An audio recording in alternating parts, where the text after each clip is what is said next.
Sun will do that. People can be very tricky. Songmu had already seen this early on. Now, the county town is full of unpredictable events. Whether they like it or not, they are already involved. In fact, they are starting to become key figures in this situation.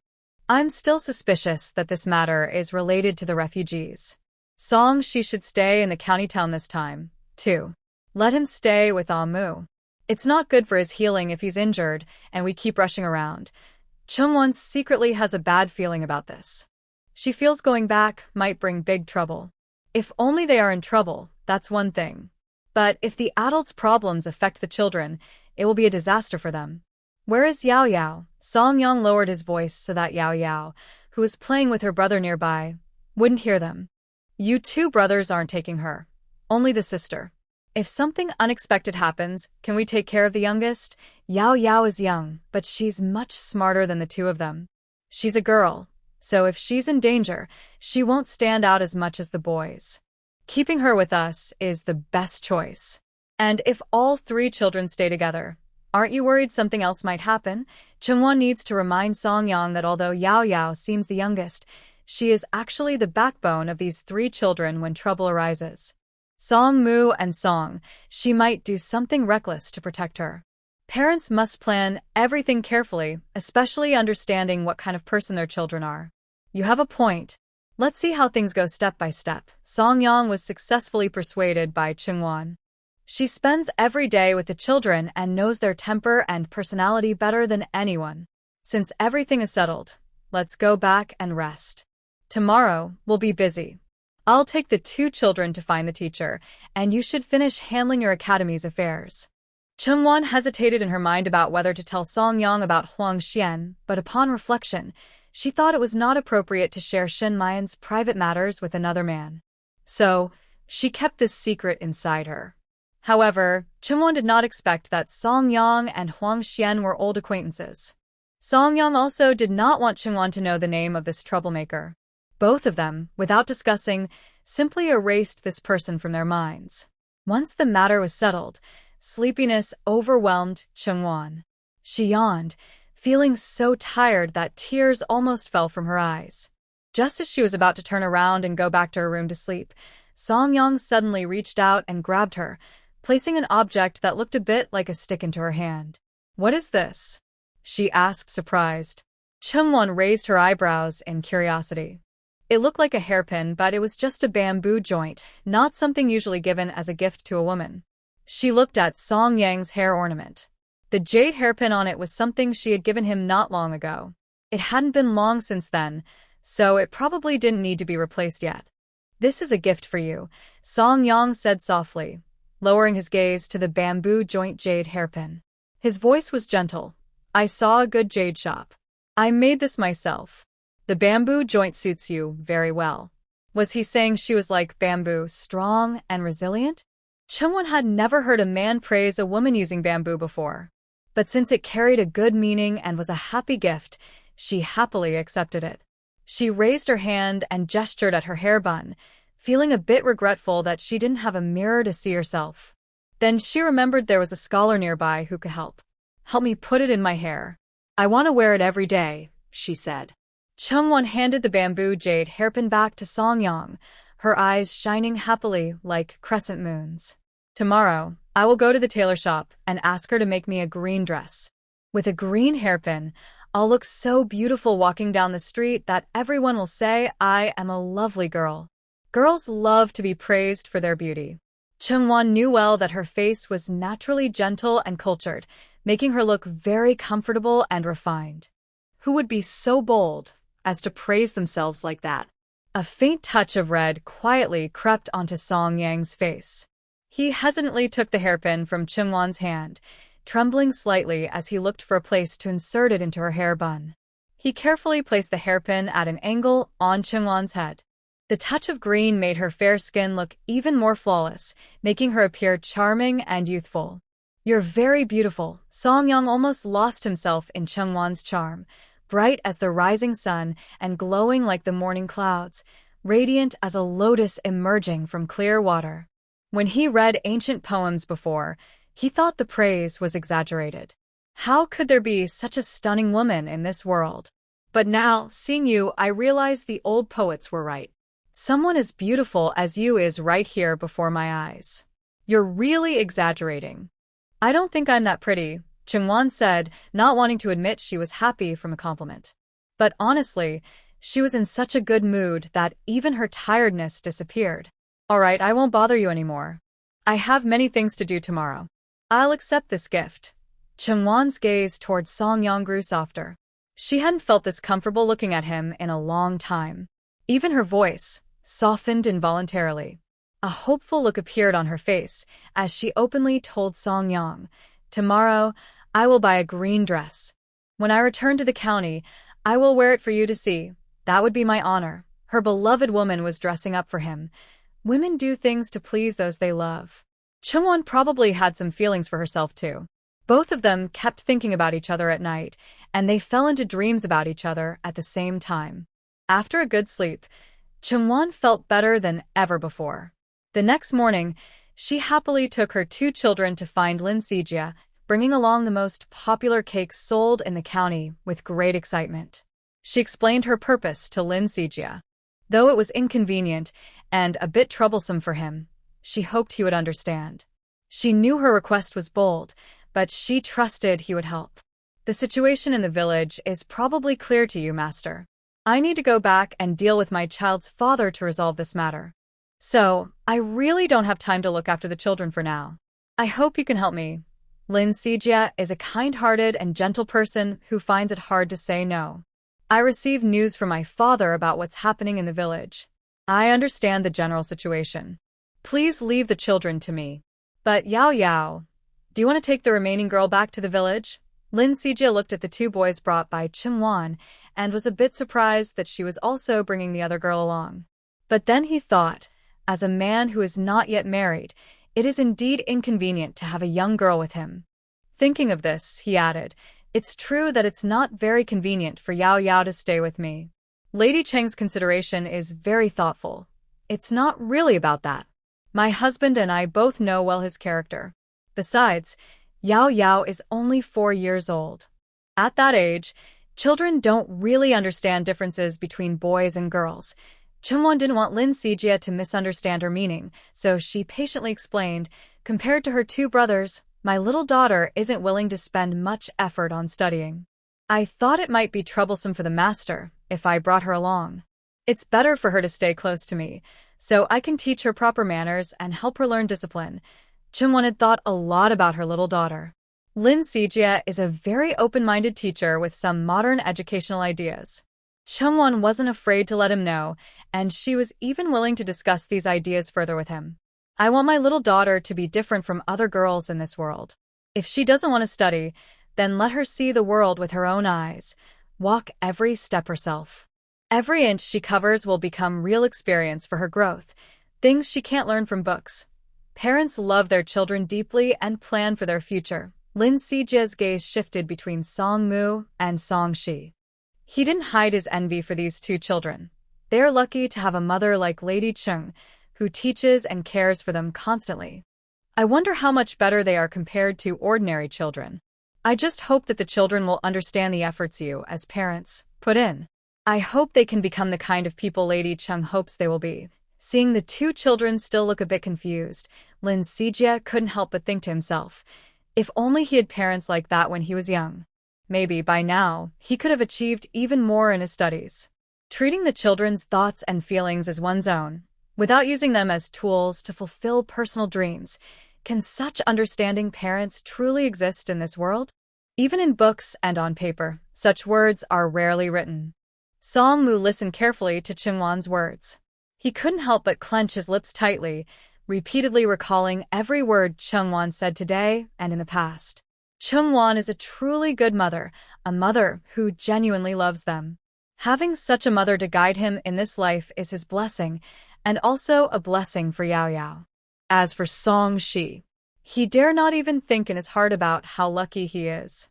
Not having to be a servant and still able to go to school, Chungwon and Song-young are not just his adoptive parents.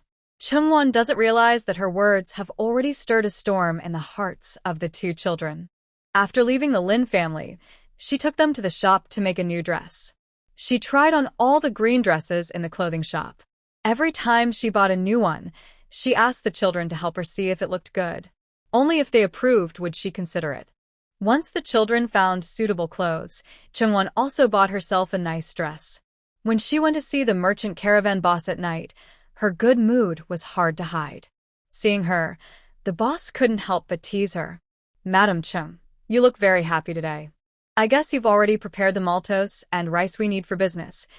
Boss Chun had just taken a chance to observe the outside ox carts. Under the oilcloth, they looked bulging, clearly filled with goods. He confidently patted the wooden box beside him, which was full of silver and banknotes. "I've prepared all the money. We exchange money and goods at the same time. Madam Chung, I trust your work the most." Boss Chin couldn't imagine how much profit he could make if he took this batch of goods to sell in the West. No wonder he said his fortune-telling was good. Luaha County is truly full of hidden talents. Not only did it easily solve his losses caused by the bad harvest, but it also allowed him to make a big profit. Now, not only did he avoid losing money, but his earnings doubled or tripled, an amount he had never dared to dream of before. Boss Chen's work makes me feel at ease, so remember not to lose even a single grain of rice when you donate food. I am about to open a shop in Wulong County. If anyone from Boss Chen's team needs anything, they can come to my shop. As long as you know the rules, our partnership can last a long time and grow steadily. Wulong County is too small to let Chungwon fully expand her business. Right now, she needs to establish a complete trade route so people can bring her goods all over the world. Currently, Boss Chun is Chungwon's best choice. Another shop, Boss Chun increasingly feels that Chungwon has a strong background behind her. He prefers doing business with people who have powerful connections. That's good. After tonight's matter is settled, I will send someone to your shop tomorrow. If you have good items, remember to think of me first. As long as I get the goods I want, I will not shortchange Chungwon on money. In business, money is the most effective way to motivate people like us. Once the cooperation is agreed upon, Chungwon took them to inspect the goods. The maltose had already been prepared in her space. When she left tonight, she placed the maltose on the ox cart.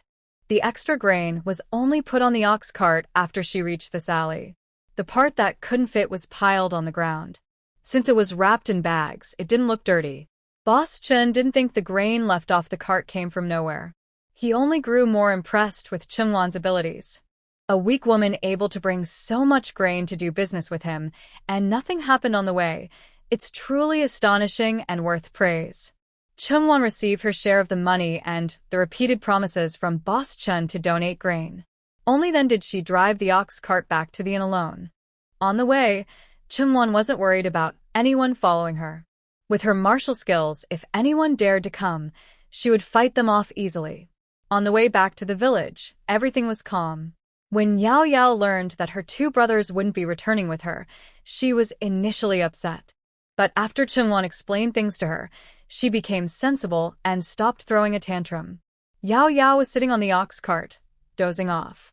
Chungwon was worried that the wind blowing on the roadside might cause her to catch a cold, so she took off her coat and covered Yao Yao with it.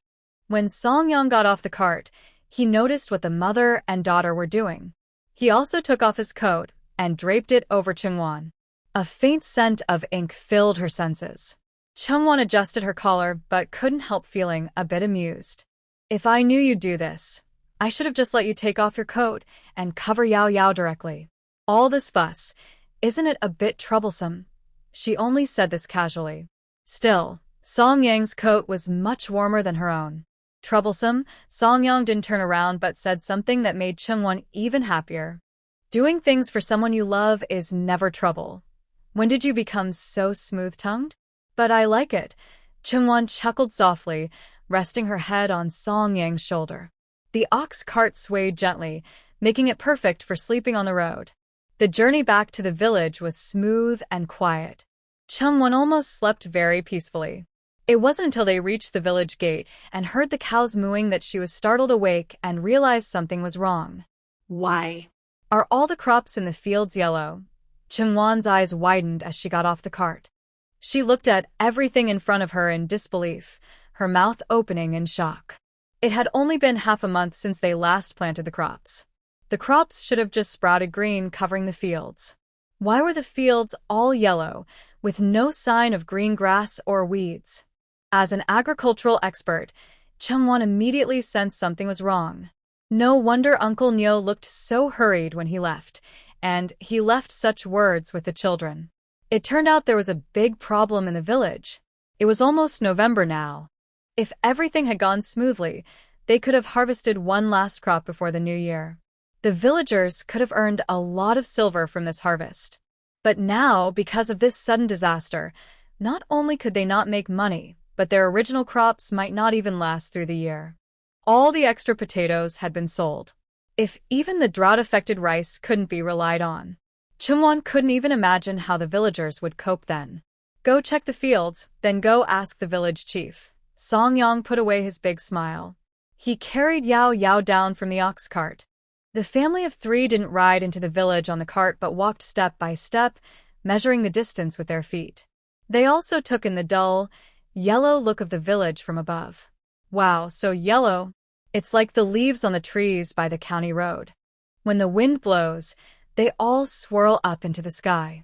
Yao Yao looked at the yellow grass on the ground. She used to like these things, but now she felt a strange sadness coming from the yellow grass. It made her want to cry. Yao Yao didn't like this feeling at all. She tightly held Chungwon's hand and tiptoed, curious, asking Mom, "Are the grass in our field also yellow?"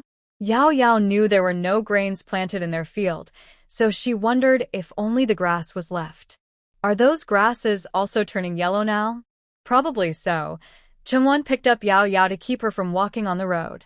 When we get to Uncle Lee's house later, you can play with Sister Shuang Shuang. Remember, don't run around, okay? The situation in the village was complicated.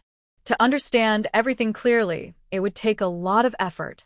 Chungwon and Songyang had many troubles these days, so they probably didn't have much time or energy to focus on Yao Yao. If you don't want to be with Shuang Shuang, then stay close to your parents at all times. Songyang was still a little worried about Yao Yao. He gently patted her head affectionately. Be good. Yao Yao will be good, the little girl quickly nodded, her face full of cleverness and cuteness. Mom told me that I need to stay close to you guys and learn manners well this time. I'll be obedient and learn properly so that Mom and Dad are happy. Isn't Yao Yao the smartest and cutest kid? Muma.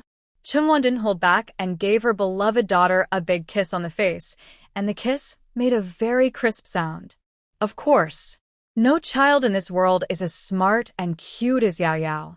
So, don't stay with Shuang Shuang. Just stay with Mom and Dad. Mom will teach you about herbs and find the best teacher to teach you medicine.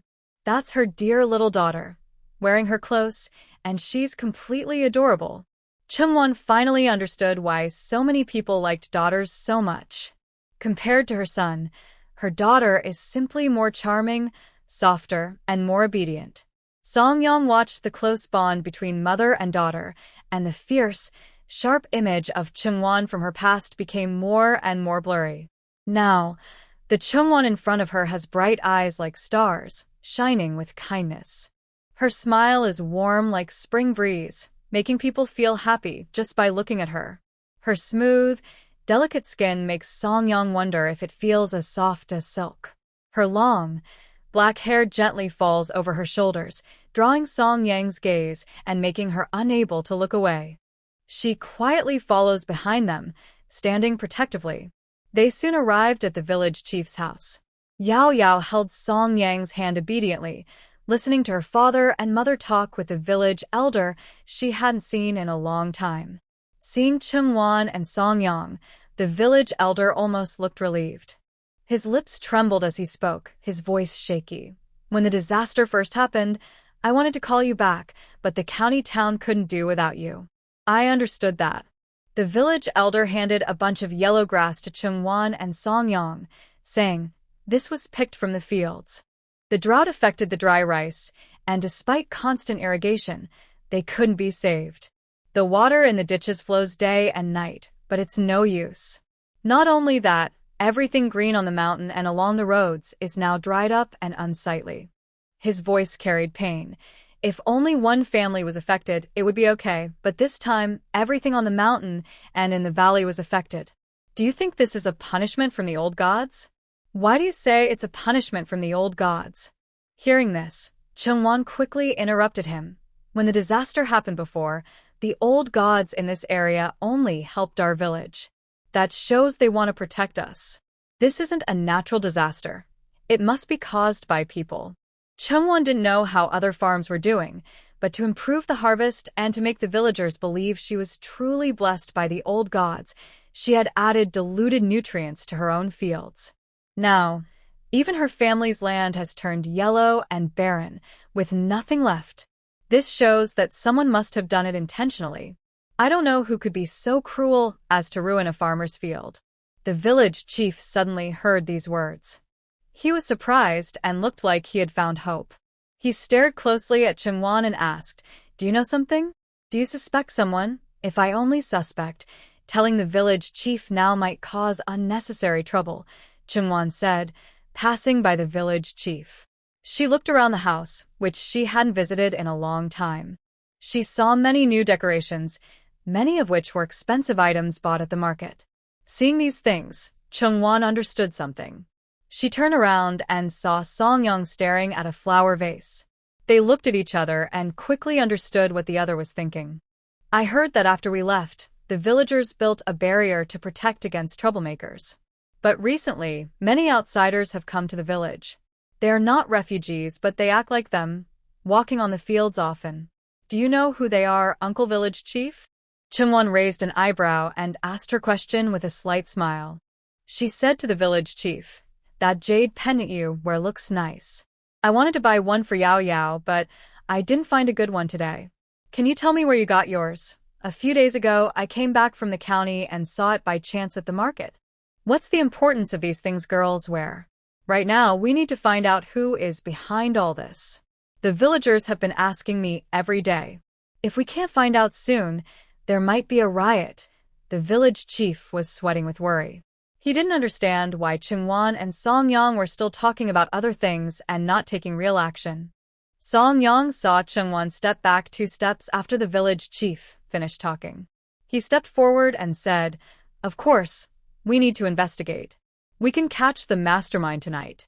Uncle Village Chief, you should gather all the villagers on the fields. This is a big matter for the whole village, and everyone needs to see what's happening."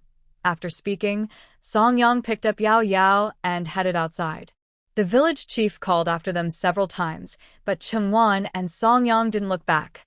Walking along the village path, I saw many villagers sitting on the field edges with worried faces. Everyone looked pale, as if they had lost all hope for their survival. There were no lively children playing on the path anymore. Occasionally, I saw a few people coming down from the mountain, carrying water. Of course, their shoes were muddy, and some grass was stuck to the mud, yellow grass. "There's a problem with the village chief." Chungwon kicked a small stone by the roadside, frowning with a worried look. "It's strange. The village chief always put the villagers first. This is the first time I've seen him do something that might hurt the villagers. Could there be some hidden reason? All the valuables are taken. No matter what the reason is, it doesn't matter now." Songyang gently held the small girl, Yao Yao, and asked softly, "Did you see what the jade pendant looks like?" "Yes, I saw it clearly. In the middle, there's a carving that looks like a lingji mushroom, the same herb my mother taught me about. The pendant is round, with deep and shallow patterns around the edge. But I don't know what the patterns are." Yao Yao used her hand to draw the shape of the pendant. When she was outside playing with her sister Shuang Shuang, she looked at the pendant very carefully. Shuang Shuang showed me the pendant for a long time, and she even said she wanted to give it to me. She has many of those pendants at home. If I like it, I can pick one in a few days. Yao Yao's eyes sparkled with excitement. She was looking forward to her sister, Shuang Shuang, visiting her soon. "There are many?" Chungwon couldn't help but laugh out loud. "The vase you saw cost 50 taels of silver, but that pendant costs over 10 taels. If you add it up, the village chief's family might have suddenly gained several hundred taels of silver. Who do you think gave it to them?" After saying this, Chungwon looked again at the villagers sitting on the field edge. The one sitting closest to her had tears on his face. She wondered how much they had suffered these days. Who could it be? We'll find out tonight. Song Yang pretended to be mysterious, confident that Chungwon would guess on her own. He didn't tell her the truth on purpose. Chungwon wasn't in a hurry to know. Even if Song Yang didn't say anything, she probably had some idea. This small mountain village has nothing worth worrying about, right? It's probably because Song Yang or she herself attracted others' schemes, which brought a kind of disaster to this tiny village. The village chief didn't necessarily sell out all the villagers at once. Maybe he was threatened and, feeling helpless, made this decision. But no matter how things started, ultimately, only profit can truly bind people together. The village chief took something from that person. For his own life, or for his whole family's safety, in the end, he felt he had let down the villagers. A family of 3 returned to their small courtyard. They hadn't been back for a long time, so the yard was naturally more run down than before. But that's okay. If everything goes smoothly tonight and all issues are resolved, they can go back to the county tomorrow. Tonight, staying here is just a temporary arrangement. Yao Yao, go to the yard. Dad and Mom need to tidy up the house. But you can't wander around freely, understand? Just stay in the yard. Chungwon took some candies from her pocket and handed them to Yao Yao, telling her to sit quietly outside. If you're bored, you can eat a few candies. If you want water, hold on a bit. We don't have clean water at home, so we can't risk getting upset stomachs. With everything in disarray, they weren't sure if they could finish cleaning tonight. Oh, if anyone needs water, they can come to my house. My husband just came down from the mountain. The water is icy and perfect for someone who just finished working. One sip can cool down all the summer heat. Sister Zheng saw Chungwon and Song Yang on the mountain.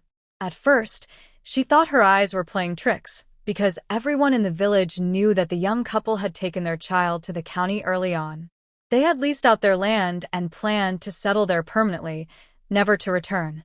But she looked carefully several times, sure her eyes hadn't deceived her. It was really them returning, so she happily went to find Chungwon. There's something I need to ask you, sister-in-law. Would you mind staying at our place tonight? It looks like it won't be easy to clean everything up in a short time. After saying this, Sister Zheng felt a bit shy and rubbed her hands nervously. But if you all dislike it, there's no need to say that, sister-in-law. We're all from the same village. Who are we to look down on you? We're just worried about disturbing Brother Zheng and the children if we go up there suddenly. Chungwon had a good impression of Sister Zheng. She thought that if the place couldn't be cleaned quickly, it wouldn't hurt to have a temporary place to rest. It wasn't really about settling for less. Chungwon and Song Yang weren't the kind of people who couldn't endure hardship. That's not what I meant. Seeing that they agreed, Sister Zheng happily invited them to go outside. Song Yang just held the child and followed behind them. It didn't matter where they stayed tonight. It wouldn't affect his plans. Chungwon liked to socialize with the village women, and Song Yang always supported her. Chungwon was always so likable. Anyone who met her would like her, just like herself. Yao Yao was being held by Song Yang. At that time, she couldn't understand the look her father gave her mother. But when she grew up and truly understood what unrequited love was, how a shallow love could almost break someone's heart, she realized that her parents' situation was rare and hard to find in the world. Chungwon and Sister Zheng walked ahead, arm in arm, looking like very close sisters. Thinking that Sister Zheng was someone who listened to advice and would truly keep her words, Chungwon was more patient with her than with others. Seeing her hesitate and want to speak but not, Chungwon probably understood that this time, she was asking for her help with something. Her husband went to the county town. The children find it much more troublesome to go to school now. Sister Zheng has been worried about this. Maybe Brother Zheng should go to the county to find work. Farming at home isn't as good as holding on to money and being more relaxed. Chungwon genuinely liked Sister Zheng and was willing to give her a chance. But whether she could seize this chance depended on whether Sister Zheng was truly the right person for her, especially when it came to doing business. I've thought about that too. Whenever the topic of going to the county town came up, sister-in-law Zheng kept sighing repeatedly. Your uncle and I are not capable people. Even together, we're not as clever as you and your husband. Doing business is easy for you too, but for us, It's like risking our lives just to handle some trouble. Soon, Chungwan and the others arrived at sister-in-law Zheng's home. As soon as she entered, she immediately pulled her husband, Zhengda, from the yard where he was busy working. She kept sighing, her face full of worry that couldn't be hidden. Your sisters are encouraging us to go to the county town to find work. Do you want to carry loads at the dock? Or work as a helper serving others? She wasn't looking down on her husband. She was genuinely trying to get a clear answer from him through this chance. In the small yard, their two sons sat under a big tree reading books. Their obedient little daughter found a bright spot to embroider. Sister-in-law Zheng looked at her children and couldn't help but shed tears. Her voice choked with emotion, not because working with Zhengda was hard, but because they had to endure so much hardship together, and now their children had no future either. You always need to tell me honestly, she said, wiping her tears. She held Chungwan's hand, squeezing it gently, as if trying to encourage herself. If you want the kids to grow up like us, never lifting their heads high, then they don't need to read books anymore. They should go to work in the fields now, and maybe we'll have 2 more workers at home. She shouted loudly, her voice hoarse, and Zhengda's face looked worse and worse.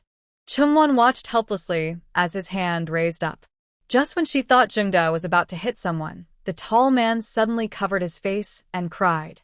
Even with others around, he wailed loudly. Do you think I don't want the children to go to school? Do you think I want to keep these unproductive lands? But where's the reason for farmers to leave their land? Without land, how can I honor our ancestors? Zhengda squatted down and cried loudly. In that moment, Chungwan and Songyang were both stunned. But Songyang reacted very quickly. He immediately stepped forward to help Brother Zheng up and comforted him, saying, "When the car reaches the mountain, there will be a way.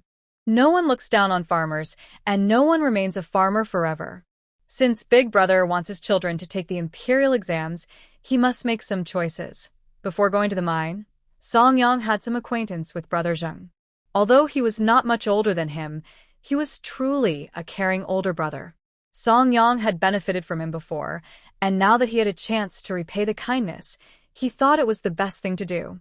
But he decided to leave the opportunity to speak to Chungwan. Their eyes met, and Chungwan understood that they both shared the same thoughts this time. However, she didn't rush to share her ideas with Sister Zheng. Instead, she called over the 2 boys sitting under the tree, who had no interest in reading now and were looking at the 2 boys with hopeful eyes. "Come over here. I have some books brought by your teacher from the county town. They're just right for you 2 to read." Chungwan wasn't sure if Lin Sijia still remembered he had 2 students in the village. But at this moment, mentioning his name was more useful than her own. When the 2 boys heard that their teacher was calling a stranger's auntie, their eyes lit up. They happily moved toward Chungwan, full of hope. "Are these really books from the county town?"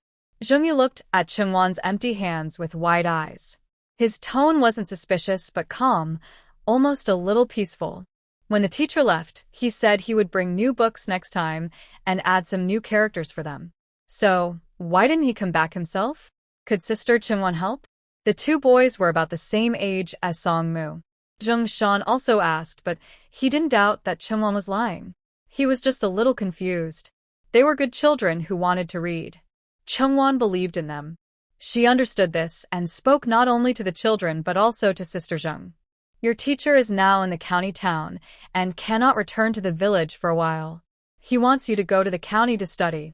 If you cannot go, studying will have to be postponed until you grow older and are able to seek education yourself, or until your parents can help." Then, the children said together, "We will wait until we are grown up and capable." Mother Zheng, who was already very worried, felt even more upset when she saw how sensible her children were. She knelt down suddenly in front of Chungwan, holding her pants and crying loudly. "I know you might look down on me, sister, but my husband and I are not capable. The only ones in the county who have some ability are you and your husband. Please, just think of me as shameless. Is there any way to find a job for your brother in the county? As long as he can support himself and the 2 children, that's enough." Chungwan was surprised that Mother Zheng would kneel to her. Seeing this, Zheng's husband also started crying more sadly. The 2 children, not understanding what was happening, also knelt down with Mother Zheng, including the little girl who was playing alone in the yard. Their big, round eyes were full of confusion. Seeing their innocent expressions, Chungwon couldn't hold back her tears. She said, "I came here mainly to talk to you about this. Please stand up. Don't you want to make me live longer?" This was a kind gesture that turned into a mistake. Chungwon didn't want them to thank her so much. She added, "We are about to open a shop in the county. We need people now. If your brother and sister-in-law are willing, come with the children to the county. We'll leave tomorrow. The sooner we go, the sooner the children can start studying. It's always better to do things early. The problem in the village can be solved tonight, so there's no point in staying longer." "I didn't know. I don't know how to thank you." Mother Zheng felt she was very lucky to meet such a kind girl like Chungwon. "Helping me with work sincerely is thanks enough. We are all from the same village, so there's no need for such distant words." Chungwon finally managed to gather her family together and didn't want to hear any more words of gratitude. She wasn't new to doing kind deeds. Does she really need everyone to kneel and thank her every time? It's pointless and not truly her intention. When the family finally relaxed after dinner in the evening, Sister Zheng quietly asked Chungwon, "People in the village say that the yellowing in the fields tonight can be fixed. They say it's because of you and your husband's skills. Could it be that the old divine spirit is showing its power again?" Sister Zheng looked at Chungwon as if she were seeing a wise old spirit. No. In her heart, Chungwon seemed even more impressive than the old divine spirit. The old divine spirit has many followers, but he doesn't have time to care about small villagers' lives. They prayed many times, but in the end, it was her sister who helped them. Chungwon didn't realize she had become quite important in Sister Zheng's family. She was just still chatting about gossip. It's not some divine spirit showing power. The problem in the village was caused by someone plotting against us. They plan to go to the field edge tonight. When that happens, you must keep your eyes open and see who the real culprit is. Chungwon also played a little game of suspense like Song Yang. She was initially confused, unable to guess who was colluding with the village chief. But after walking around the village, she understood quite a bit. She didn't expect that person to be so clever, coming to the county city just a few days ago and already targeting them, giving them a warning before even meeting. Thinking of this, Chungwon quietly looked at Song Yang. They were old acquaintances. She was surprised that Song Yang was quite talented in his youth, able to associate with so many capable people. That person's conscience is really terrible. Everyone in our village works honestly farming, never doing anything dishonest. Why are they being targeted by such people? Sister Zheng was surprised to learn she was being plotted against. She felt she had fallen into an unfair trap. If someone wants to harm you, does it matter if you're a good person? Chungwon raised her eyebrows meaningfully. She held chopsticks in her hand and looked at the delicious food on the table. She served Song Yang the biggest, fattest chicken leg. "Husband, do you think this is the right way? If you say so, wife, then how could there be any other possibility?" The couple's words hinted at something deeper, leaving Sister Zheng and others confused. Time always passes quickly. The moon rose into the sky, stars twinkled around her, and soon the sky was covered with a dark blanket. Tonight's air felt a bit stuffy, and the dew was much heavier than usual. When Chungwon and her companions just left, their clothes were damp with water mist, and they had picked up a lot of dust along the way. They looked dusty and dirty. Villagers had already gathered at the edge of the field. Some sat, some stood. Everyone held burning torches, their faces mostly dark and unclear. But no matter how unclear their expressions, the burning hatred in their chests was real. Many had sharp tools like sickles nearby, ready to act. Everyone seemed prepared to catch the person responsible for harming them, even if it meant risking arrest or punishment. The village chief arrived last. His face looked much worse than when Chungwon and Song Yang saw him at noon. It seemed that in just a short time, he had aged a lot, as if he had suffered a great shock or... "Song family boy," the village chief's voice carried a hint of deep weariness. "You said the person behind all this would come out tonight. Now everyone is here. Where is that person you mentioned?"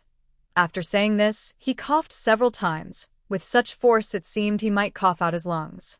The villagers respected him as an elder. Seeing him unwell, they couldn't hide their worry. But today was too important for them.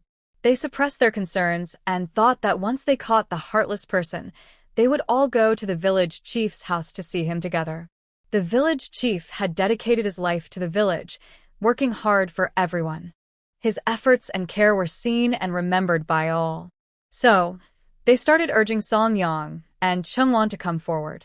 Tell us, who is the heartless person from the Song family? You should say it. Now that everyone is here, it's no fun to keep hiding it. That's right. Can't you see our uncle isn't feeling well? If you had told us earlier, we could have finished our work sooner and gone home to rest. Young people should have some sense, don't just waste your brains. Anyway, I made sure my knife was sharp today. I hope that person prays they get cut a few more times. If I can't release the anger in my chest, I might just cut them into pieces. I think the same way. My son can handle himself now. If needed, I can serve a couple of years in jail. The county magistrate is so understanding. Killing such a scoundrel shouldn't be a problem for me to pay for. The villagers kept talking, but none of them noticed that each time they complained, the village chief's face grew paler. Finally, he looked so defeated that people thought he might faint at any moment. Song Yang was calm. He held his precious daughter and patiently said to the village chief, "Old man Qian has been caught. Now, in front of everyone, you can't possibly find another way out, right?" After exchanging a glance with Brother Zheng, the latter quickly reacted. He leaned on the back of the group of villagers on the edge of the field, where a quiet man with his head down was standing. When he heard the name, Old Man Qian, he suddenly jumped up, trying to run. But Brother Zheng grabbed him, holding him tight. He had already prepared a rope and tied his hands and feet. A piece of cloth was stuffed into his mouth, making him unable to call for help. Old Man Qian, wasn't he already dead in the county town? Yes. I remember the village sent someone to collect his body. Didn't he suffer a lot in prison? Now he looks completely different. How is he still alive and able to come here? The villagers started talking again. Some brave ones even stepped forward, pulled back his hair from his forehead, and looked at his face clearly. That's right. It's this ungrateful scoundrel. Uncle Lin was the first to clearly see what Old Man Qian looked like. Because he believed his eyes were correct, Uncle Lin immediately looked at Li Zheng with great disappointment. You told everyone that he was unrecognizable, and since everyone in the village is related, you thought it was best to let him die with some dignity. That's why no one bothered to check his identity carefully. Now you're pretending to be surprised by his actions? Uncle Lin doubted many people and suspected outsiders, but he never doubted Li Zheng. But who would suspect him? Li Zheng, who had dedicated himself to the villagers since he was young, was trusted by everyone. Who would believe he could do such a terrible thing? His parents died, so tragically. How can he be punished just for a small mistake? When Li Zheng saw that Old Man Qian was caught, he knew he couldn't hide anymore. His long-held secret was suddenly exposed. Li Zheng felt a heavy weight in his heart, and at this moment, he finally felt free. He had always carried a heavy burden. He took out a bag of silver from his sleeve and threw it on the ground. The silver hit the ground with a loud noise. Chungwon guessed that there was at least a few hundred taels of silver inside. Carrying so much silver, Li Zheng still had some strength in his hands. But what he planned to do now, Chungwon couldn't quite understand. Why did his parents die? Song Yang watched Li Zheng's movements. He narrowed his eyes and moved his lips slightly, but he couldn't accept Li Zheng's explanation. Old Man Qian's parents didn't die for the village. Of course, the villagers shouldn't have to pay such a terrible price just because of his parents' death. Uncle, even if you feel sad for the son of an old friend, doing something like this, stealing the dragon to turn the phoenix, is enough. There's no reason to continue plotting against the whole village. Doing one bad deed is enough. Doing 2 or 3 is just more of the same. If you've already gone down this path, what's the point of doing even worse? Li Zheng slowly raised his already wrinkled, cracked hand. In his palm, he held a pale yellow thread, and in his other hand, he clutched a fire starter. The candlelight and moonlight reflected on him, but Chungwan and Songyang couldn't see his expression clearly. His entire face was hidden in the darkness. Only his 2 hands were clearly visible and bright. "I am sorry to everyone." The village chief's voice was calm, almost unable to stir any emotion. "After we all die, the adults will take good care of our remaining families. They will enjoy endless wealth and happiness. If they want to read, they can read. If they want to farm, they can farm. We won't have to live in poverty like this anymore." The faint yellow thread under the bright candlelight looked thicker and more intense. By this point, everyone knew what the object in the village chief's hand was, even if they only used their toes to think about it. Unexpectedly, the person behind all this was so cruel. They destroyed all the land in the village, and now they want to wipe everyone out completely, leaving no chance to escape. Chungwan and Songyang looked at each other silently, both feeling a small relief. "Village chief uncle, are you trying to us up?"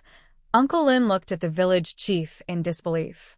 Perhaps because of fear of death and disappointment in the person in front of him, his voice trembled as he spoke, full of disbelief.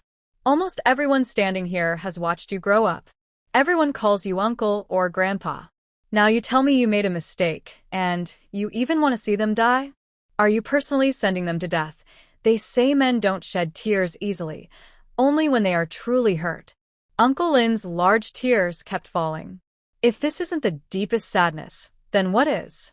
"Who is that person?" Songyang helped the fainting Uncle Lin, who was standing alone in front of all the villagers. A single man standing firm, unshakable. He protected them tightly behind him. "Even if we have to die, we should die with clarity. People leave like a flickering light. Why must everything be so clear? Being a fool sometimes means not fearing offending others when you're gone." As soon as the village chief finished speaking, he reached to light the fuse with a firecracker. But just as he moved, Songyang suddenly drew a knife from his pocket and aimed it straight at his hand. At the moment the blood burst out, an unexpected scene happened. The village chief suddenly drew the knife that was stuck in his arm and stabbed straight into his chest. "Uncle Village Chief." Everyone present was shocked that the village chief would end his own life so quickly and without hesitation. His death was so decisive that even the villagers who had hated him just moments before were stunned by his blood. In that instant, everyone seemed to forget their hatred and only felt sadness and longing for an elder who had passed away. Songyang was the one running at the front. He had imagined many ways this day could go, but he never expected it to end like this. The knife he threw gave everyone a chance to survive, but sealed the village chief's fate. "Why do it like this?" When Songyang picked up the village chief, his hands were covered in blood. He could feel the village chief's nearly stopped heart beating. Thump, thump. Each beat took a long time. "I did wrong, and I must pay with my life." Tears fell from his eyes, hot and heavy, landing in Songyang's palm. The pain made his hand feel like it was burning, but he had to keep holding the village chief. Some villagers also cried loudly. "Uncle, you could have talked to everyone, discussed it. If we had talked, we wouldn't be here now. You've watched us grow up since we were children, helped us so much. How did it come to this?" "Uncle, you're so confused. You're so confused." Everyone was crying, and even Chungwan was moved. Even Yao Yao, after what happened at the inn, now understood what death was. She didn't quite understand why her clever and cute grandpa, who had praised her at noon, was now lying on the ground, coughing blood, and wouldn't praise her anymore. Grandpa the village chief was dead. What about Shuang Shuang and the others? Would she be a child without a father or a home? Yao Yao thought about how her dear sister Shuang Shuang might become a refugee, and she suddenly cried loudly, feeling very sad. The villagers felt sad because they lost a kind and dear elder, and Chen Wanxiang could still understand that. But what is a young child like Yao Yao doing here now? The village chief still hasn't forgiven her enough to make her cry so sadly. "Please, I have a favor to ask." The village chief struggled to hold onto Song Yang's sleeve. He opened his mouth wide, full of blood foam, and blood was flowing out. "I'm sorry, uncle, but I beg you, please help me take care of Shuang Shuang. Her brother isn't a good elder. Can you help me raise Shuang Shuang until she gets married? Uncle has never asked you for anything. Except this one thing. Song Yang was tightly held by the village chief. He looked into the bloodshot eyes of the village chief, about to agree when Chen Wanxiang came over with Yao Yao and spoke first to refuse him. Since she still has a brother, it's not up to us to take her away. If her brother doesn't do anything for her when she gets married, we villagers will step in. Chen Wanxiang coldly refused the village chief's request. Hearing this, he clenched his nails so tightly that his fingers turned white. But Chen Wanxiang had already spoken, and Song Yang still held the village chief's hand, but looked down silently. Only they heard the village chief's plea. In the end, he looked at Uncle Lin. Uncle Lin originally wanted to take on this responsibility, but then he hesitated, as if he remembered something, and fell silent.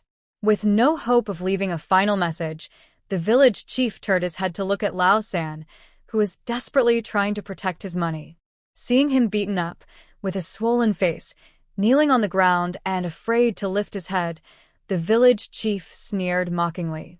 I was wrong. I was wrong. I will die to atone. Sorry, everyone. I can only repay you in the next life. The village chief swallowed his anger with a full chest of regret. Song Yang let go of his hand and asked Uncle Lin to help him. He stood there silently for a long time. Lao Sen looked at the village chief, who had just died, and remained unmoved. Some villagers squatted down, covering their mouths and crying, while others cried out loud. They had no way out and had lost such a respected elder, even though this tragedy was caused by the elder himself. But the bond of decades was real. How did you get out? Song Yang's eyes were slightly red. He pulled out a sharp knife from his waist and pressed it against Old Man Qian's neck, his face full of fierce determination to get an answer from him. Who is the village chief working with? What role did you play in this? He asked these questions through clenched teeth, but Old Man Qian showed no fear, even though his life was in someone else's hands. He deliberately used his tongue to press against his teeth and spat at Song Yang. Are these things really important? Old Man Qian lazily looked in the direction of the village chief's house. Blood was flowing from the village chief's body onto the ground, spreading in bright red patches, about to reach their side. He already sacrificed himself for me. If you kill me now, wouldn't his death be in vain? Old Man Qian sighed comfortably, feeling that his life was longer than ever before. Come on, if you have the guts, just like he did, stab yourself to death. Come on, stab me. If you want to die, just do it yourself. That way, you won't dirty our knives. Do you think I don't know who the real mastermind behind this is? The village chief risked his life to give you a chance to survive, but you can't always be so lucky. Chengwon took the knife from Song Yang's hand and threw it directly in front of Old Man Qian. She also told Brother Zheng to untie his ropes. Chengwon looked down at Old Man Qian, who was lying on the ground like a pile of rotten mud. Under the gentle moonlight, Old Man Qian only felt that the woman's gaze on him was as cold as a sharp sword. Chengwon smiled faintly again. Old Man Qian raised his head to look at her. Her smile entered his ears, making his scalp tingle. Under the moonlight, Old Man Qian's eyes gradually became clear. He looked at Chengwon and felt that her gaze carried a chilling madness that made his hair stand on end. Murder is illegal. I told you you are committing suicide. Everyone saw you commit suicide. Who else is killing? Song Yang pulled Yao Yao to the side. Both he and Brother Zheng watched her stand there with her thin body. Her words, spoken from her crimson mouth, grew more terrifying with each sentence. Even if you want to say something now, I don't want to hear it. This village is so big. Why don't you find a comfortable place to be buried? Lying together with Uncle Li Zheng, it was no shame that he sacrificed himself for you, even if it meant destroying his family. Chengwon stood up disgustedly and brushed the dust off her hands. Just as she was about to turn and leave, Old Man Qian suddenly scrambled up from the ground like he was crazy, desperately grabbing Chengwon's pant leg and shouting loudly, "It's the Huang family. I said I don't want to hear it. They found me. They said as long as both of you die, this matter can be settled. I was blinded by greed and wanted your family's money, so I agreed to him. I didn't think they would involve Uncle Li Zheng. I didn't think they wanted him to die. Tears and mucus streamed down old man Qian's face. He had always thought he was someone who wasn't afraid of death. But when others threatened his life and wouldn't even leave him a way out, he was truly scared. If he really had to die like that, stabbed with a knife, he couldn't even imagine how painful it would be. The answer he expected, Chungwon heard it but didn't feel happy. Instead, she felt even more sad for Uncle Li Zheng. Now she understood clearly why Uncle Li Zheng was betrayed. To protect this old friend's son, he involved his entire family. In the end, he died so tragically, almost hated by everyone in the village. He paid such a high price, but received no gratitude in return. Chungwon lowered her eyes. A single tear silently slid down her cheek, falling into the dirt and quickly blending in, so no one knew she had cried. I can let you go, but you must never step out of this village in your life. If I find out you're involved with the wrong people again, don't blame me for not even showing Uncle Li Zheng the last respect. Chungwon took Yao Yao by the hand, and mother and daughter disappeared into the darkness together. Brother Zheng didn't expect that the wife from the Song family was such a fiery person. He had only heard that she had a bad temper and was someone people dared not offend. But now, facing her directly, he realized the rumors were true. It seemed that today, even in his own house, her difficult side was somewhat restrained. Brother Zheng hesitated and rubbed his hands nervously. Will my younger sibling stay here forever, or will we let him move freely? Let's see if he's obedient. We're not the kind of bullies who restrict others' freedom. If he's not obedient, we won't need to punish him. There are many hands in this village, and lots of sickles. If someone gets hurt outside, no one will know who did it. Songyang thought he was being kind and warned the troublemaker one last time. You're alive today because of who your family is. You should understand that even with family ties, there's a limit. Since you have a brain, you shouldn't be so clueless about simple things. I will listen. Qian Laosen raised his voice and suddenly knocked his head on the ground loudly. Don't kill me. Please don't kill me. I won't run away. He knelt on the ground, begging desperately, as if he had gone mad. In the past, he was a bossy person, causing trouble in the village and eating and drinking without care. Everyone tolerated him because of the village chief's face, forgiving him many times. But now, they no longer had to tolerate him. Seeing him look like a defeated dog, people still felt a little sad. Chungwon took Yao Yao back to the Zheng family. It was the first time the girls saw her mother so stern and serious. Thinking of her calm face in front of the bloodstains, she was a little scared. Mother. Yao Yao blinked, pretending not to be afraid. But as her own daughter, she knew she shouldn't be scared of her mother. She happily put her arms around Chungwon's neck, resting her small head on her mother's chest. She asked curiously about other things, trying not to think about the bloodstains. Are we going to the mountain tomorrow? Mother said to Annie that we're going to the county again. Yao Yao really wanted to go to the mountain. Today, she was kept from wandering around and felt bored. She had already told her brothers she would bring back some herbs from the mountain. Since she had promised others, she couldn't lie to them. If you want to go up the mountain, we will go back the day after tomorrow. Staying one more day is no problem. However, Yao Yao, I need to talk to you about Sister Shuang Shuang. We shouldn't interfere too much in her family's affairs. Whether the teacher wants to return to the village to take his sister away, or if Shuang Shuang wants to stay here alone, it doesn't concern us, understand? The two girls are close, but this could cause trouble. Chungwon must make Yao Yao understand how important this matter is. She gently patted Yao Yao's back. When Yao Yao was curious and wanted to jump up, she pressed her down again. Her tone was firm and unquestionable. You and Shuang Shuang are not the same. Forget about the past, but from now on, I'll listen to my mother. I won't see Sister Shuang Shuang anymore.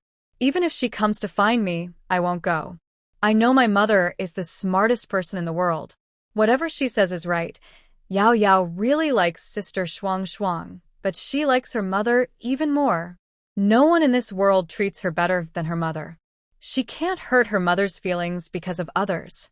Yao Yao had already made this decision in her heart. Chungwon took Yao Yao up the mountain to do a day's work. She showed her many new and interesting herbs on the mountain. any herbs found on the space map, Chungwon took her to explore the mountains and valleys. She was determined to find a clear and thorough answer for her child. Yao Yao isn't very talented at reading, but she has a special gift for recognizing herbs. Chungwon only taught her each herb once. She herself used the system to identify them clearly. Yao Yao, however, never made a mistake when identifying herbs. This made Chungwon even more determined to send her to study medicine. They brought back some yellow grass from the fields in the village to the county town. At first, Chungwon didn't understand much, so she couldn't see the mystery behind this yellow grass. She didn't realize how the Huang family used certain methods to make all the grass in the village lose vitality. But after going up the mountain today and seeing some herbs unaffected, she had a rough idea. However, solving this problem would still require some effort. At least, many herbs need to be used to water the land extensively so that the damaged land can recover quickly. They want to be able to plant dry rice again before the end of December. After returning to the county town, Chungwon hurriedly went to the pharmacy to gather the herbs needed for land treatment. Huang Wanwan knew Chungwon was back and handed her the already chosen shop lease. Song Yang returned to the academy to study, leaving many responsibilities to Chungwon alone. Fortunately, she had Sister Zheng to help her. Chungwon also confided in Sister Zheng when she arrived in the county town and learned her name was Liu. I still need to find someone to buy a few servants. The yard behind the shop is quite large, enough for us to live comfortably. Your daughter can sleep with Yao Yao, and your 2 sons can share a room. For now, let's just make do. Once our shop gets bigger and stronger, we can move to a bigger house in the county. Chungwon was so busy she wished she could be 2 people. She kept working on the herbal formulas for land treatment while also planning the shop arrangements with Sister Zheng. Later, you go to the broker and tell him I sent you to pick people. We only want common folk, not refugees. No matter how pitiful you look, don't nod if they try to persuade you, understand? Chungwon wanted to make sure Sister Zheng understood clearly. She couldn't afford to let kindness cause big problems for their shop. But the county magistrate said that refugees and us are like family now. He even said if there's a place willing to hire refugees, they could get tax reductions. Our business in the middle pavilion might become very prosperous. Why not take this chance to pay less tax? Sister Zheng didn't quite understand why Chungwon was so against refugees. After all, her own family had adopted a refugee child and she was very patient with him, even helping plan his future. It showed that Chungwon probably didn't have any bad intentions toward refugees. Taxes are what we're supposed to pay. Why always try to find ways to avoid them? And I won't hide from you. Soon, there might be conflicts between ordinary townspeople and refugees. If we get involved now, we'll just be inviting trouble. Although Chungwon's thoughts were just guesses, she always trusted her first instinct. Huang Wanwan had decided to work with Shen Mayan. The 2 clever girls working together could cause quite a stir in Wulong County. It was truly a shameful and cruel act, showing no kindness to the common people under their rule.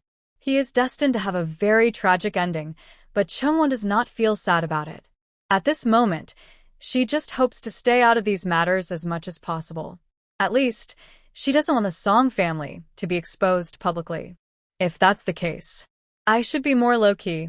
Madame Zheng didn't expect there were so many twists and turns in this situation. But since Chungwon is so clever, no wonder many people in their village go to the county for work, yet she is the most successful. Now she can even help support them.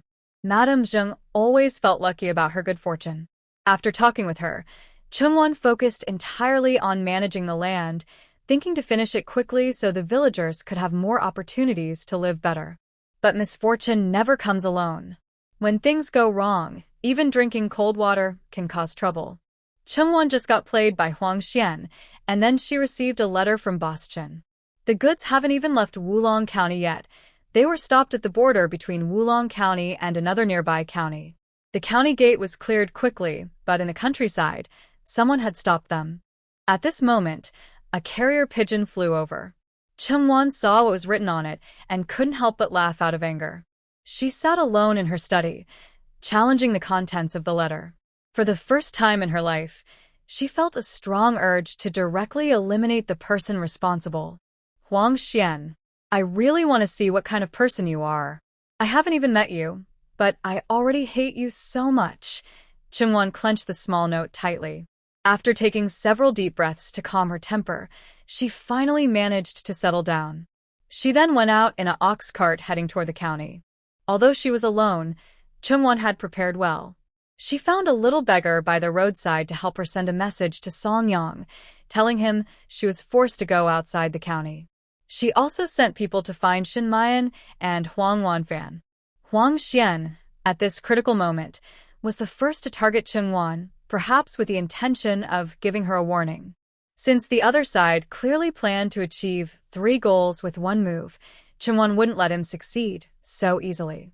She also carried 2 sharp knives. One was hidden in her sleeve, and the other was tied at her waist. When she arrived at the designated place outside the county, she saw 3 or 4 carriages stopped there. There were more than 10 ox carts behind, loaded with what seemed to be her grain. Miss Chung, as the rumors say, your face is as beautiful as a peach blossom. You are a very pretty woman. Huang Xian turned around, waving his fan. Chungwon looked at his face and was slightly surprised. The man in front of her had eyebrows like distant mountains and a face as delicate as a peach blossom. Although he was dressed simply today, his bright features still stood out. Huang Xian looked somewhat feminine, but his face also had sharp bones and clear features that showed his handsome side. He was very tall and thin, and now he had a faint smile in his eyes. His eyebrows and expression also carried a relaxed air. The more she looked at him, the more she felt they were very different. The way the young Master Huang is described in rumors is not false.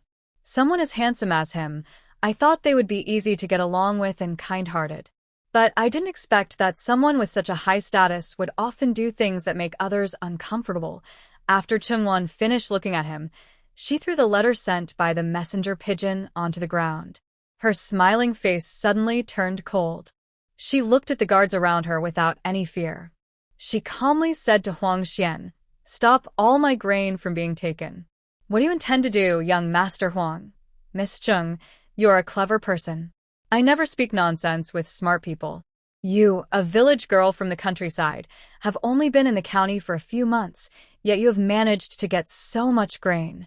Now you even want to set up that middle pavilion to resell grain. Who gave you such courage to do this repeatedly on my family's land?" Huang Xian pressed his tongue against his teeth. Although he was smiling when looking at Chungwon, his smile looked cold and frightening. His guards all drew their long sticks and pointed at Chungwon, as if they could hit her immediately if she disrespected Huang Xian. Threatening her with their weapons openly, no one would like to be in that situation. Chungwon did not believe that Huang Xian called her out to kill her. Just as she was about to speak again, a guard suddenly lifted the curtain of the nearest carriage and threw the tied-up Boss Chun out onto the ground. With a loud thud, Boss Chun hit the muddy ground and created a small pit. Chungwon saw clearly that he was beaten and bruised. She was surprised that Huang Xian was so bold. He had already taken her goods, and now he was daring enough to use private punishment? Boss Chun's mouth was tightly sealed. He struggled on the ground, trying to stand up, but as soon as he moved, Huang Xian stepped on him, forcing him back into the mud. Seeing Boss Chun covered in mud, with open wounds that throbbed painfully, causing his body to tremble uncontrollably, Huang Xian smiled even more proudly. "Lady Chung, do you see what happens to those who oppose me? I don't care how you managed to get so much grain, since I will take over your shop and make it mine. The resources behind it are also mine. If you hand everything over peacefully, I will let you leave without harm. But if you refuse..." Huang Xian stepped on Boss Chun's head with his boot, pressing his head into the mud. Watching Boss Chun swallow several mouthfuls of mud and twitch in pain, Huang Xian laughed loudly. "You're such a beautiful woman. I wouldn't want you to suffer like this. But I have many brothers here." The men's fierce grins and their disrespect towards her as a woman made Chungwon feel disgusted and angry at this scene. But she couldn't get angry now. She had to think of a way to save Boss Chun and herself. She took a deep breath, trying to swallow all her frustration, then curled her lips into a cold smile and said, "If young Master Huang really intends to kill me and Boss Chun, there's no need for all this talk. As for your brothers, They're not fools. The law clearly states that anyone who damages a woman's reputation can be executed publicly, regardless of their status, and they are barred from taking the imperial exams for 3 generations. Chungwon memorized the law carefully, aiming to make it work for her at this critical moment. In this era, no one dares to say they won't read books or that they want to spend their whole life as farmers or merchants. The words scholar, farmer, craftsman, merchant each carry enough weight to overpower the next. Huang Xian didn't expect that Chungwon would be so clever, daring to bring up laws and argue with him. As for the foolish people he brought along, Huang Xian was too lazy to bother with their doubtful looks. No matter what, he must get Chungwon's shop. He absolutely can't let Shin Mayan and Huang Wanfan, those 2 little troublemakers, scheme against him behind his back.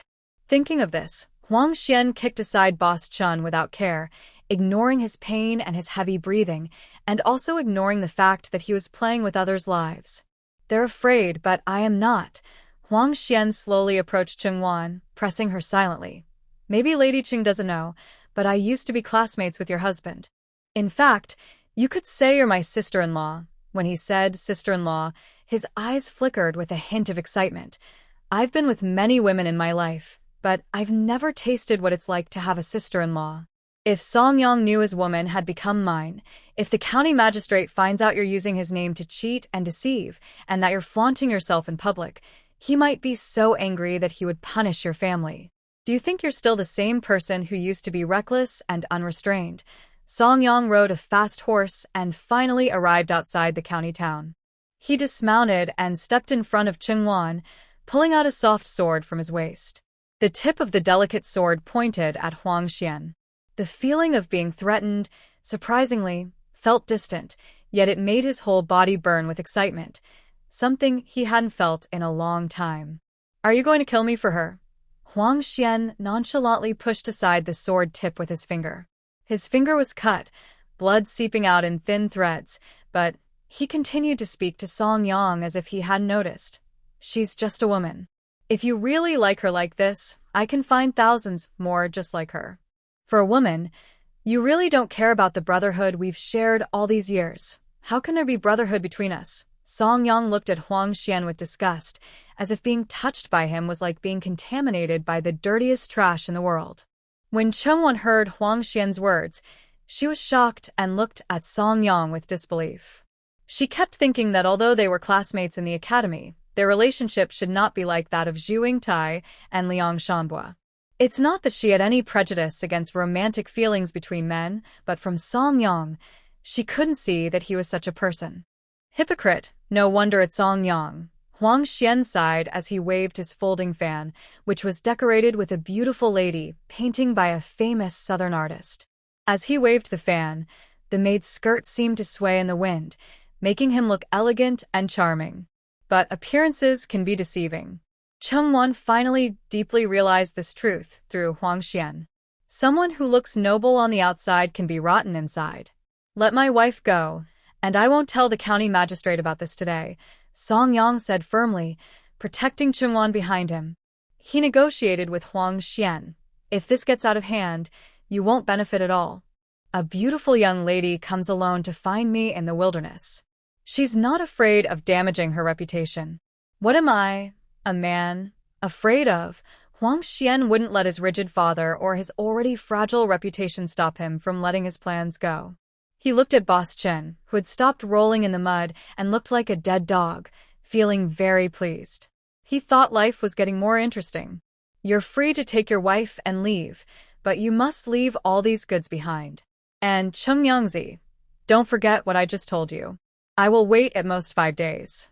If I don't get what I want by then, Song Yang's face won't save you again and again. Chungwon didn't like the way he looked at her. His gaze was sticky and cold, like she was a fish on his chopping board, helpless and at his mercy. No one would like that feeling. Being watched like that was almost unbearably painful. I want to take Boss Chen with me. Dealing with a tiger for its skin is not as good as playing more thoroughly. Since I am going to offend him anyway, whether a little or a lot, Chungwon doesn't care at all. Moreover, Boss Chen is the one who offended Huang Xian because of her. It was an unexpected disaster, and she should take responsibility for it. Want to take someone else with you? Huang Xian didn't expect Chengwan to be so bold. He is barely able to take care of himself and still wants to act like a saint? But if that's the case, things become more interesting. Alright, but you only have 3 days. After smiling, Huang Xian immediately became serious. His quick change of expression made Chengwan think he might have split personality. Old sayings are true. Those who offend a madman will suffer bad luck for generations. 3 days is enough. After 3 days, I will wait for young Master Huang at the center pavilion. Chengwan really dislikes Huang Xian. 3 days is enough for her to catch him in a trap. Does he want her to stay at the center pavilion? Then just leave him there. Miss Cheng, you're so straightforward. I can't be untrustworthy either. But I must warn you, if I don't get what I want in 3 days, I won't be as easy to deal with as today. Huang Xian, who appears so delicate, she doesn't think he will cause her much trouble. Song Yang is indeed a worthy opponent, but he's still inexperienced. Let's go. Song Yang doesn't want to waste words with Huang Xian. Since the matter is settled, he will take Chengwan back first. They carried Boss Chun onto the ox cart. Because he was covered in mud, his injuries looked very terrible. Huang Xian probably tortured him severely after catching him. The exposed skin on Boss Chun had various cuts and abrasions, some so serious that flesh and blood were visible, making it hard to look at. Thinking that he caused this disaster for himself, Chengwan feels guilty. But then she remembers her hidden mission. She probably won't complete it. She had prepared rice to donate to the victims, but now she can't, and she has to give it to Huang Xian, who is a heartless person. That makes her so angry she can't accept it. But Boss Chen's injury couldn't just be left untreated. Chengwan used her wide sleeve to take out a medical kit from the space and carefully washed away the dirt from his most serious wound on his arm with alcohol. She was very careful the whole time, afraid of causing him any unnecessary pain. Boss Chen was lying on the ox cart, humming now and then. When Song Yang heard his voice, he didn't turn around but asked, "Before I came, did he say anything to you?" He wanted my connections and my shop. In short, he wanted to take over my resources and even threaten me. If I didn't give him everything in 3 days, he might kill me. While applying medicine to Boss Chen, Chengwan found the situation amusing. He seems determined to get my shop. Today, he only let me go because he wanted to save face for you. But even if you hadn't come, I could have handled it and escaped safely. Chengwan wasn't someone who would bow to bullies, but she was also flexible and knew how to adapt. She wouldn't have started a conflict with Huang Xian right away, but if she saw an opportunity, she wouldn't let Huang Xian go easily. Who likes being threatened? No one. He's like a wolf. Now, in Wulong County, the Huang family is new and powerful. It's hard to take him down openly. So, what do you plan to do in 3 days? Will you really team up with those 2 women? For the first time, Song Yang felt a desire to harm Huang Xian. Although they were classmates, times had changed. They were no longer ordinary students who could ignore everything. Since everyone might have to plan for their family, the outcome depends on their ability. This time, Song Yang was determined to make Huang Xian understand that some people in this world may seem insignificant, but you can't offend them easily. Even a rabbit bites when it's cornered, let alone us clever scholars with sharp minds. Do you think it's impossible? Chengwan asked back.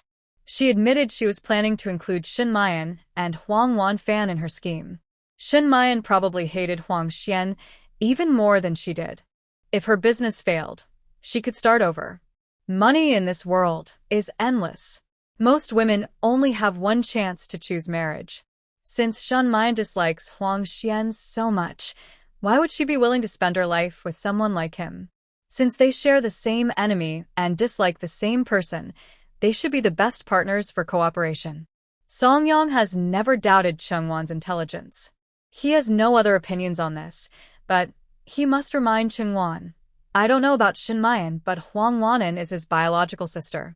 If she just dislikes her sister-in-law, that's not enough to ruin her whole family. Old Master Huang loves his only son very much, and he might not let you and your sister ruin the future of the Huang family. When Song Yang was young, he met Old Master Huang. He was very impressed by him. He looked so wise, and he was not someone the young girls could easily deal with.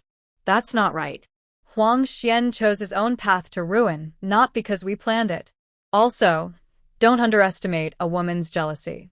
Huang Wanan says she doesn't want this sister-in-law, so she works with her. But only she knows if she truly dislikes her sister-in-law or her brother. Chengwan only believes one thing. Only money can truly move people. A wealthy young lady who was often sick as a child and raised on medicine didn't grow up fragile. Instead, she could stand on her own outside. Could someone like her just watch her family's wealth belong to her useless brother? That's hard to believe. Huang Wanan agreed to cooperate with Shen Mayan after many struggles, just to tell everyone, or her father, that her actions were only because she didn't like her sister-in-law.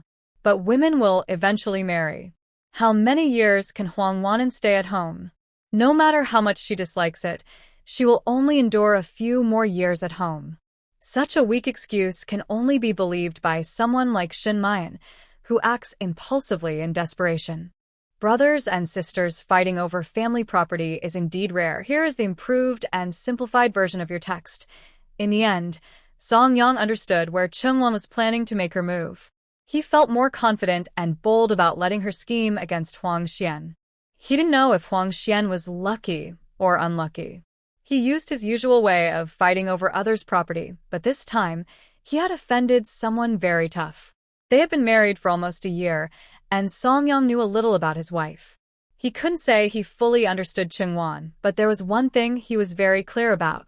Chengwan looked gentle and easy to get along with, but in reality, she was very cold and difficult to deal with in many ways. Being with her meant you had to have something she admired or cared about, or be someone she couldn't let go of. Otherwise, Chengwan would show you what true coldness is. She was icy and completely unapproachable. The warmest moment Song Yang felt from her over this past year was when she was with the children. But even with the children, she sometimes showed signs of impatience with Song Mu and Yao Yao. When she did, her eyes looked as cold as ice, and you wouldn't dare to look at her too long. On the way back, everything was very quiet. Chengwan and Song Yang could hear the birds singing in the woods and smell the fragrance of flowers and trees. Of course, from time to time, they also heard Boss Chun groaning in pain. Boss Chun had been sleeping all along. When they were close to the county town, he slowly woke up from his pain. When he saw he was lying on a cart with Chengwan and Song Yang in front of him, he knew he had escaped from death. It was like a huge weight was lifted from his heart. He had never felt so comfortable lying on a cart before, even more comfortable than lying on his soft cotton bed. Miss Chung, you are truly my great savior. If you hadn't come to rescue me, I might have lost my life out here in the wild. Boss Chun wiped his tears. They say men don't cry easily, but he really hadn't felt so sad before. Having gone through such a life and death experience, if he didn't feel any emotion inside, it would mean he had truly wasted his life. You are also caught in my unexpected trouble. Actually, I should apologize to you. After you return to the town to rest, please leave quickly. Remember not to bring any goods with you. The lighter you travel, the better. Otherwise, you might attract others' unwanted attention. It's important for Chengwan to explain all this clearly to Boss Chen. This time, Boss Chen was lucky. Huang Xian didn't choose to kill and rob, and he even gave her a chance to save him. But if Huang Xian had been a little more ruthless and simply sent Boss Chen's body to her, that wouldn't have been hard to do. Thinking of this, Chengwan took some silver from her purse and handed it to Boss Chen. After placing it in his hand, she comforted herself. This is a small gift. Take this money and leave tomorrow, best of all. I don't lack money.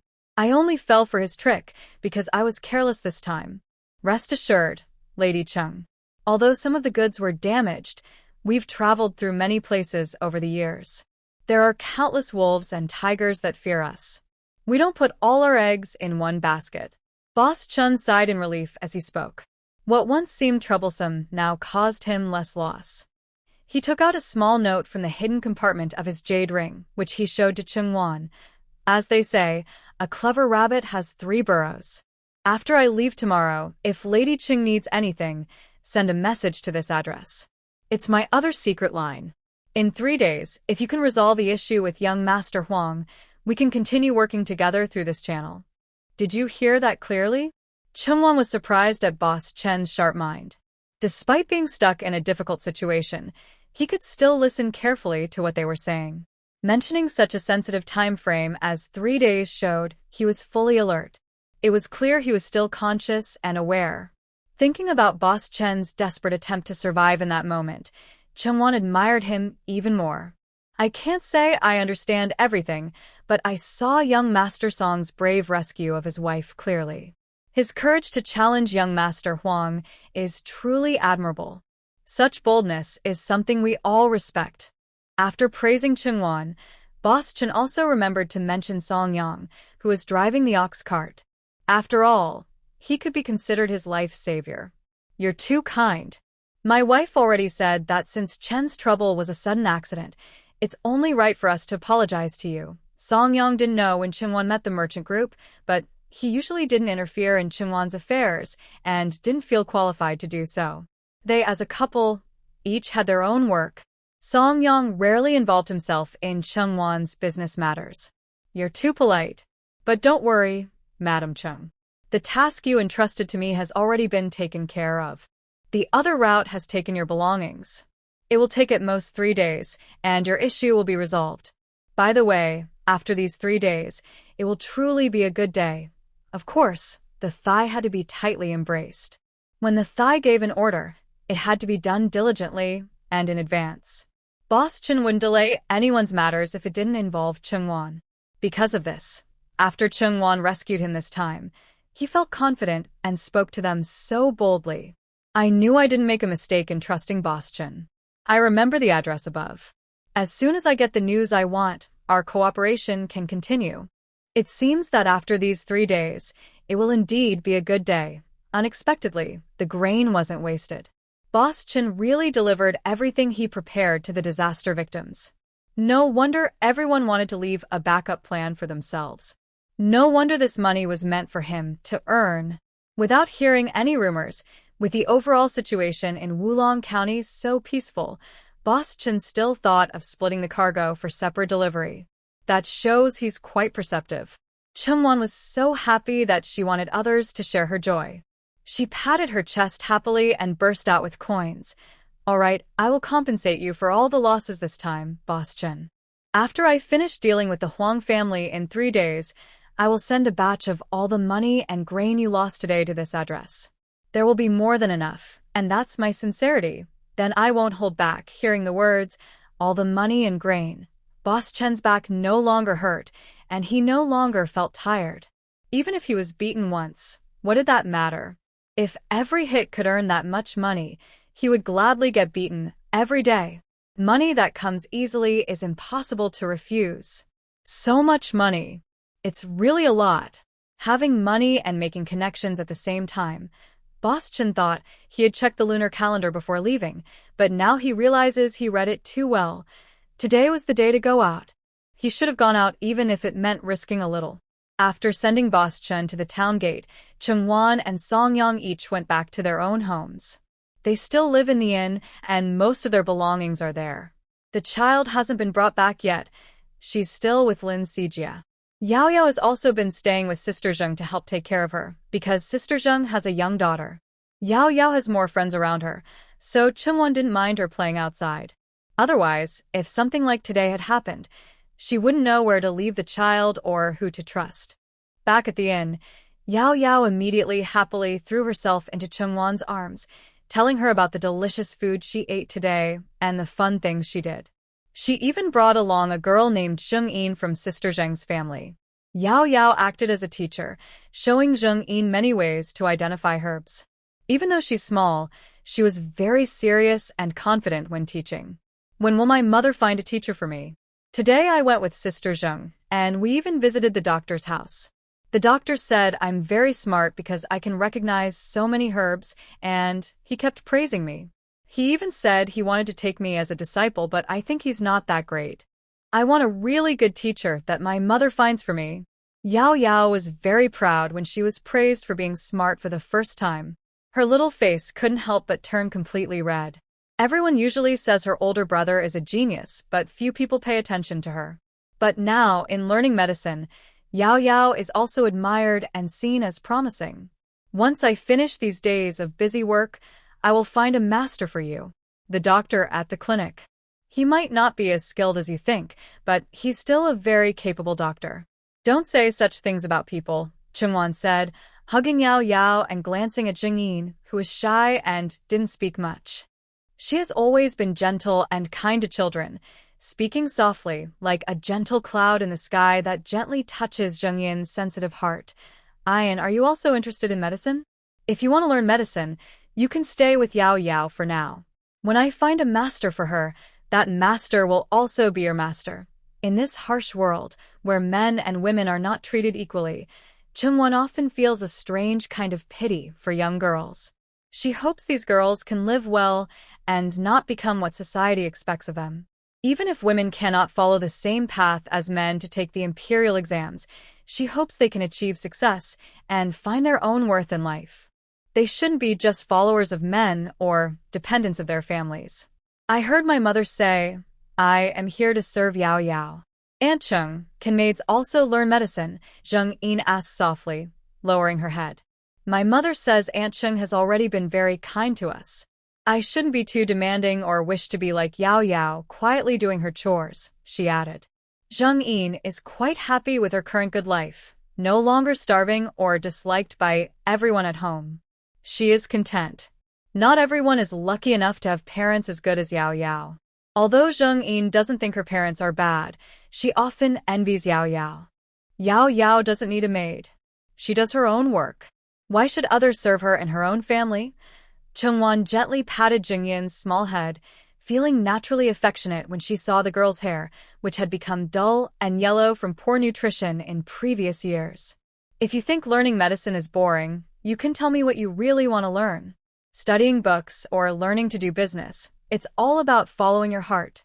I am willing to send you to learn. I don't care what other girls do, but here, I won't allow you to become an ordinary woman who only knows how to serve her husband. Chungwan knows that choosing her own life is her freedom, but she is a bit bossy. She doesn't allow her own daughters to have this freedom. She always hopes they can become independent individuals. I want to go to school, Zheng Yin said for the first time, daring to look up at someone. She finally let go of her shyness and spoke openly about what she truly wanted. Her eyes, which had rarely looked directly at others, courageously met someone's gaze for the first time. She said, My 2 brothers were sent away to study by our parents, but they are not good at learning. Even after studying for so long, they still can't write well. If people like them, who are not very smart, can only do what they are allowed because they are boys, I think that's very unfair. Zheng Yin had kept these feelings inside for a long time, but she knew it was funny to tell her parents she wanted fairness. Her brothers did help with farm work during busy seasons, and before the drought, the food she ate was grown by her brothers and father. She was grateful for everything her brothers did for the family, but she couldn't accept having nothing for herself. In the future, she would only weave cloth at home and get married when she was old enough. If she had never seen the light, she could have continued living such a hard life without complaint. The women in her village, including her mother, had all lived like that. But now, someone told her she didn't have to suffer anymore.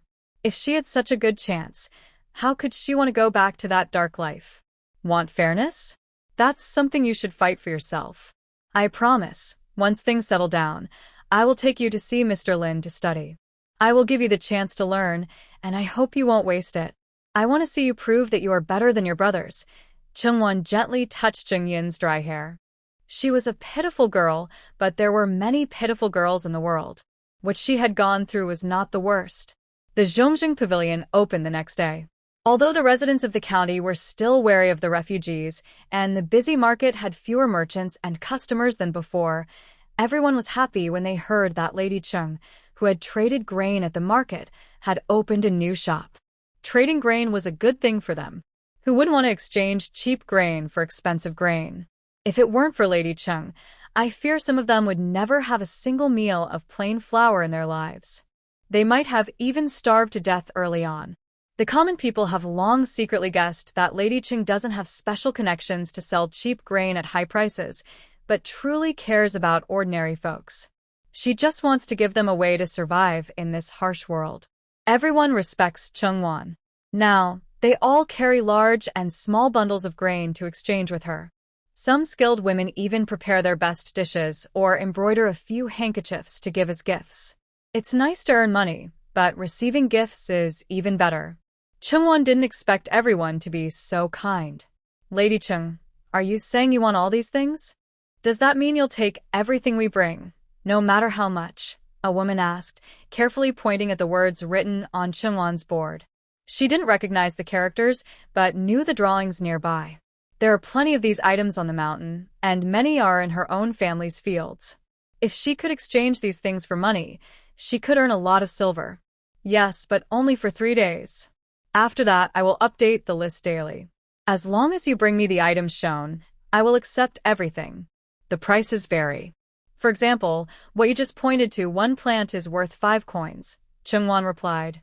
She had just smelled the braised pork and felt her mouth watering. She usually thought her cooking skills were quite good, but now she realized there are always people better than her. Her sister-in-law was clearly more talented. She looked again at the braised pork. Its color was bright and glossy, looking fatty, but not greasy. The outside was crispy, the inside tender, with a tempting aroma. Taking a bite, Chungwan couldn't imagine how tender the meat was, melting in her mouth. Her aunt saw how much she liked the pork and immediately felt proud. She straightened her back and said confidently, "My braised pork is the best in 10 miles around. Everyone who has tasted it praises its flavor. Just this dish alone, I could open a shop. That's true. I've eaten a lot of braised pork, but your cooking skills are the best. If you ever open a shop, remember to tell me. I will definitely come to support you." Chungwan happily covered the braised pork again. Tonight, everyone was lucky enough to have extra food. She chatted a few more words with her aunt, and she realized that more people came to exchange grains than she had expected. If she hadn't been working overtime these days planting in the experimental fields and filling the empty warehouses, she might not have been able to handle so many visitors. Many people also brought her gifts. Not everyone gave braised pork, but some embroidered handkerchiefs were quite nice. Receiving so many gifts out of the blue made Chungwan so happy she couldn't close her mouth. When Shun Mayan and Huang Wanfan came to Chungwan's shop tonight, they saw a mountain of gifts and the shop filled with various coarse grains. Huang Wanfan knew that Chungwan was famous for trading fine grains for coarse grains at the market, but she didn't fully understand how much grain there was until now. Now she realized why so many common people liked Chungwan. As long as they had grain, no matter the price, they could exchange it for the most expensive fine grains if the weight was enough. Their Huang family was so wealthy, having been in business for generations, that everyone could now afford white flour. Chungwan's kindness to the common people really surprised her. Although she was just a farmer's daughter, how could she have such a kind heart?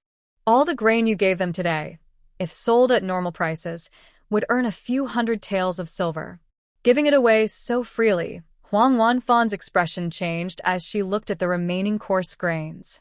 She became curious about how Chungwan planned to handle these grains. Some of these grains, if eaten, could cause a sore throat. Chungwan wasn't surprised that Huang Wanfan doubted her. But as for how she planned to deal with the coarse grains, she intended to sell them all to the space system. She didn't really give away hundreds of taels of silver, she just changed her way of earning money. The so-called middlemen profit from the price difference. She smiled and teased them. "Guess why I named my shop the Central Pavilion? As middlemen, of course, the name should relate to what they do." Although this era doesn't yet have the concept of middlemen, Chungwan has already happily become the first to try this new idea. With some help, isn't she just quietly making a fortune? She is not only making herself happy, but also helping ordinary people, isn't she? Could it be because your shop is right in the middle of the street? Sister, Huang chose a good location. The rent is about 30 to 40 taels of silver a month, making it one of the most expensive shops in the county. Shinmine tilted her head and shared her opinion, then poured herself a cup of tea to soothe her throat. "Today, besides looking at your shop, I also heard that Brother Huang came to see you yesterday. It seems you had a disagreement. when he returned home, he looked very gloomy and gathered all the guards.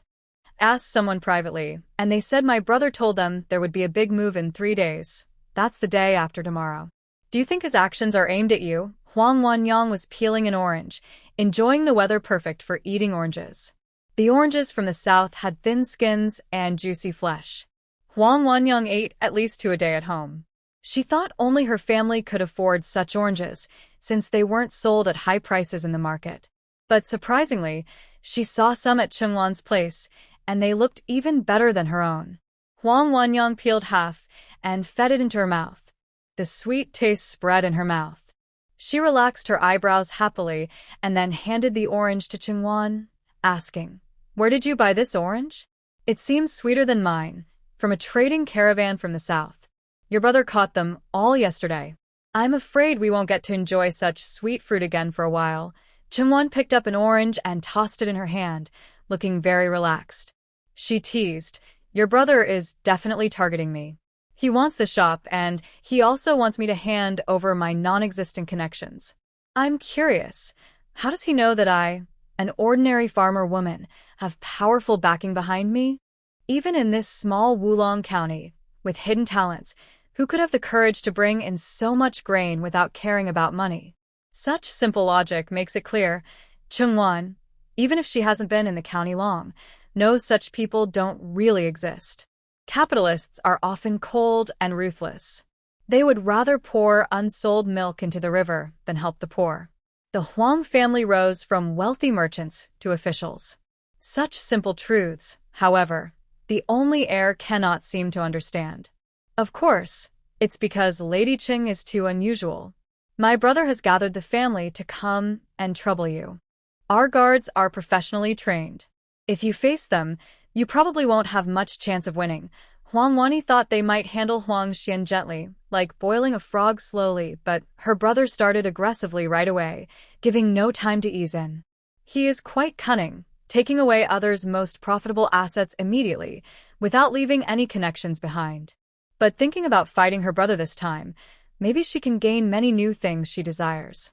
Father values Huang Xian so much because he is a man. But who says women are inferior to men?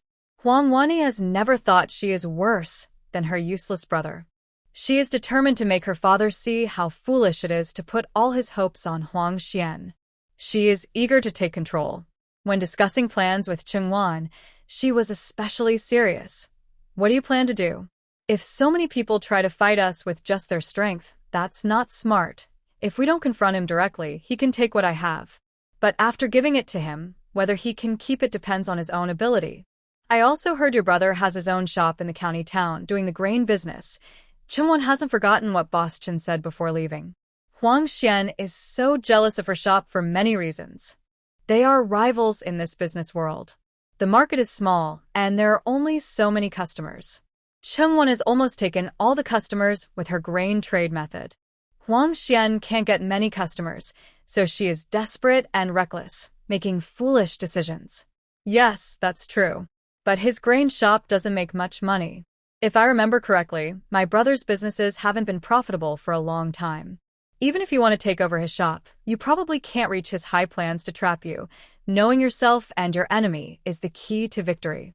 Huang Wani also understands Huang Xian very clearly. Father left most of the family business to his older brother, so every month the accounting takes 1 or 2 days. Huang Wanan has always paid close attention to Huang Xian's affairs and has put a lot of effort into it. She knows exactly how many shops Huang Xian owns, which ones make money, and which ones don't. No one knows better than her. So, when Chengwan mentioned the grain shop, a lot of information about it immediately came to Wanan's mind. "I'm not trying to take over his shop," she said. "But in 3 days, I plan to give him a big gift. Imagine if tomorrow night his grain shop catches fire and all his profitable and unprofitable shops are burned down together. Does he still have time to deal with me the day after tomorrow?" As Chengwan sipped her tea, she felt that the tea had a surprisingly rich and delicious flavor. Many things in this world need time to settle, to develop better taste. People are like that, food is like that, and feelings are like that too. Chengwan didn't understand why Huang Xian harbored such strong hatred towards them. Why, among all merchants, was he so twisted in his actions, always thinking about destroying everyone? But none of that mattered now. Chungwon already had a solid plan to deal with him. It was time to make him realize that there are many people in this world he cannot offend. There aren't enough powerful forces to give him everything he desires, especially since what he wants belongs to others. I didn't expect you to be so ruthless. But those shops are mine. Don't you think it's not good to say you'll burn them all down? Wanan truly didn't expect Chungwon to consider arson. She wanted to eliminate Huang Xian so that all the family assets left by her father would belong to her alone. But she never thought of using such extreme methods, destroying oneself to destroy others. If all the family businesses were burned down in a big fire, wouldn't she end up with just a pile of ruins? Wanan refused to let Chungwon use such drastic measures. Her smile grew colder, and she slightly leaned back, showing clear resistance. Find another way. Lady Chung is so clever, she must be able to think of other solutions.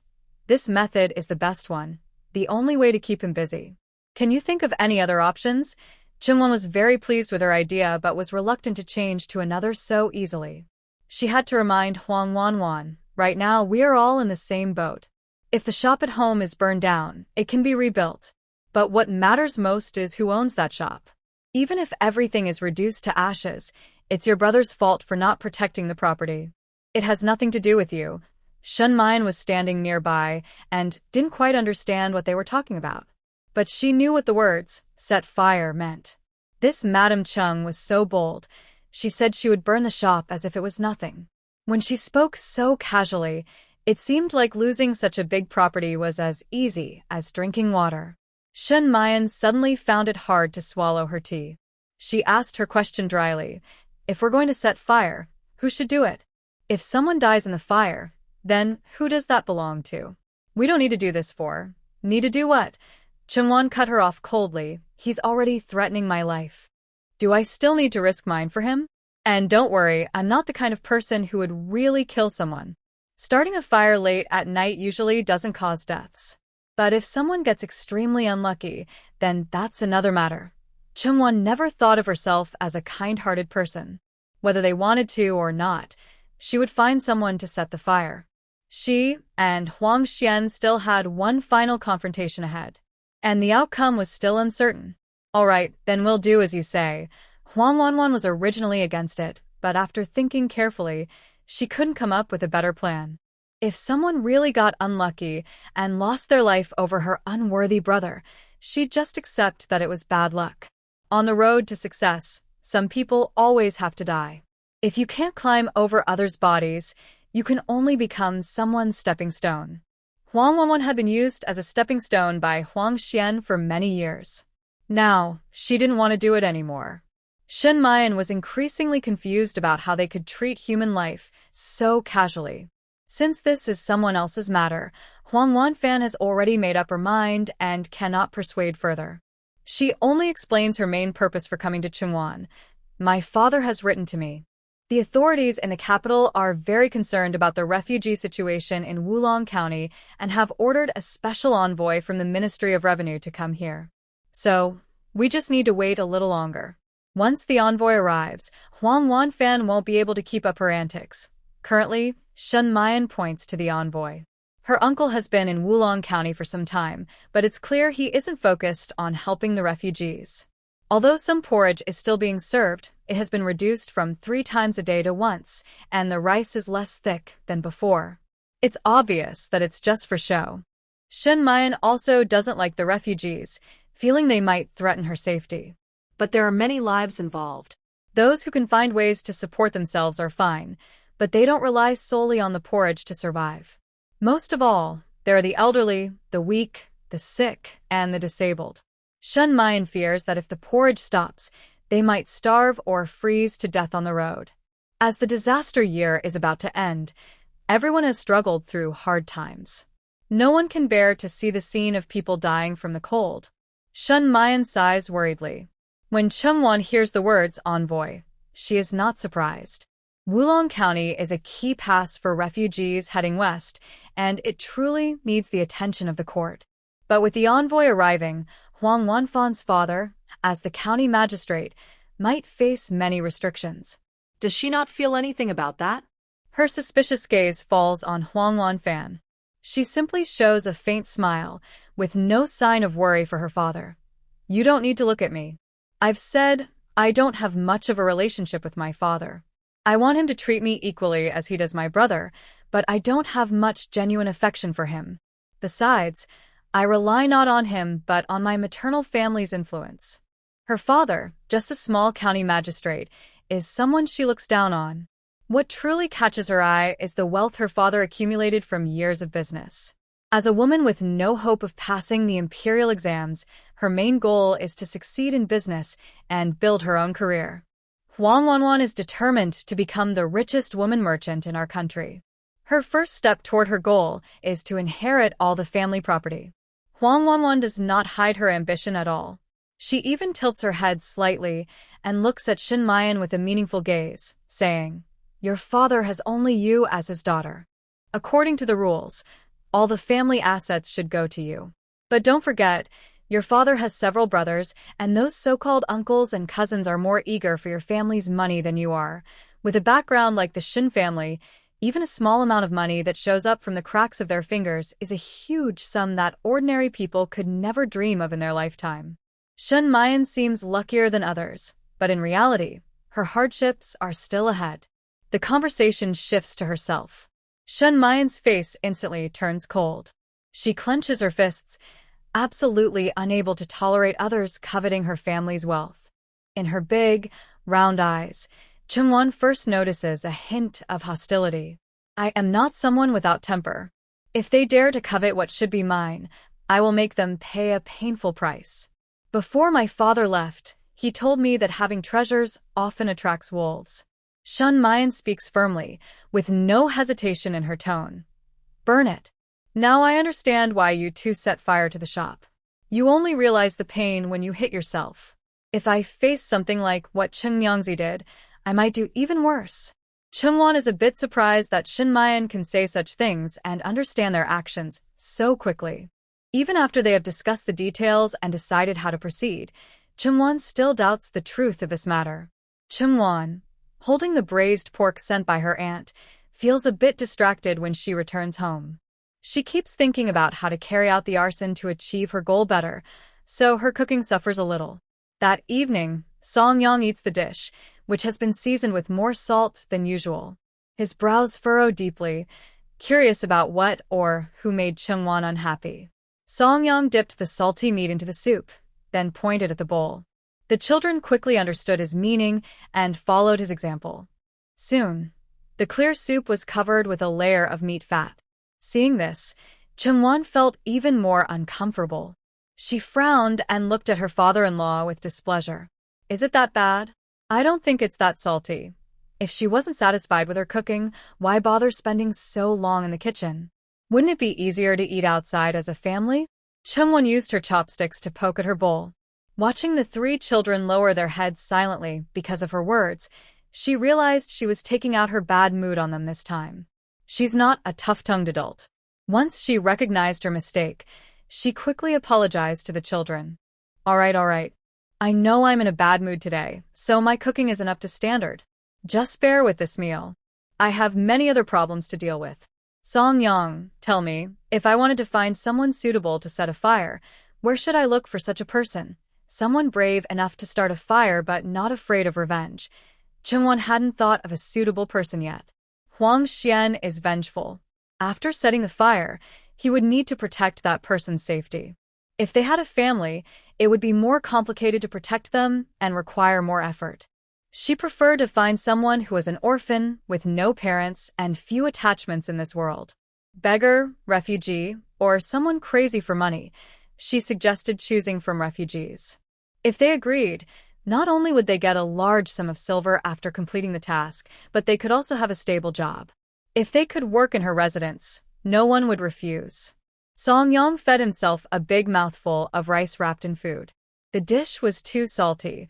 Without rice to balance it, he couldn't swallow it all. But people who don't cook have no right to criticize the cook. Even if the food tasted bland, Song Yang could only endure and swallow it. He ate as if he were being tortured. Chungwon watched him and felt uncomfortable too. Even if he agreed with her idea and thought it was good, no one would say anything to him. When the words, "Life is precious," were spoken, the three children immediately looked up, their bright eyes fixed on her. Chungwon felt a bit embarrassed and cleared her throat. "Why are you all staring at me? You've read so many books and learned so many principles. Don't you know that success often requires hard work and sacrifice? It's better to sacrifice someone else's comfort than your own. Just that, mother usually doesn't seem like someone who would say such harsh words," one of the children said. Song Muching cleared her throat and took a sip of tea to calm down. "The fire incident last time involved refugees. Didn't you give Miss Shin advice to handle it with strong measures? This time, I didn't expect you to come personally. This made things a little awkward." Chungwon forgot she had previously been involved in the refugee fire incident. She touched her forehead and looked away, speaking stiffly. "There are also people from the Shun family involved. The situation last time and this time are not the same. But you two should be careful these days. Finish school quickly and come back. Don't stay out too long. If you're accidentally kidnapped by Huang Xian, your father and I will have to find ways to rescue you." Chungwon originally wanted to keep the children at home and not let them go out. But such obvious words might alert others. The fire incident was already a risky move, and Chungwon didn't want to cause any trouble before everything was settled. The children understood how important this was. Song Shi even promised he would protect Song Mu. "Don't worry, Auntie Chung. I will protect my older brother and make sure nothing happens to him." After these days of rest, Song Shi had gained some weight in his face and body. He was no longer the skinny boy who looked like a bundle of straw. Because he had been working on farms for years, Song Mu had very noticeable and strong muscles. At just 7 or 8 years old, he looked like he could punch an adult to death. Your safety is very important too. If either of you encounters trouble, you must protect each other. I will never allow one of you to sacrifice yourself to save the other. No matter who gets into trouble, I will be very sad." To show her love for her children, Chungwon cut a piece of braised pork and gave it to them.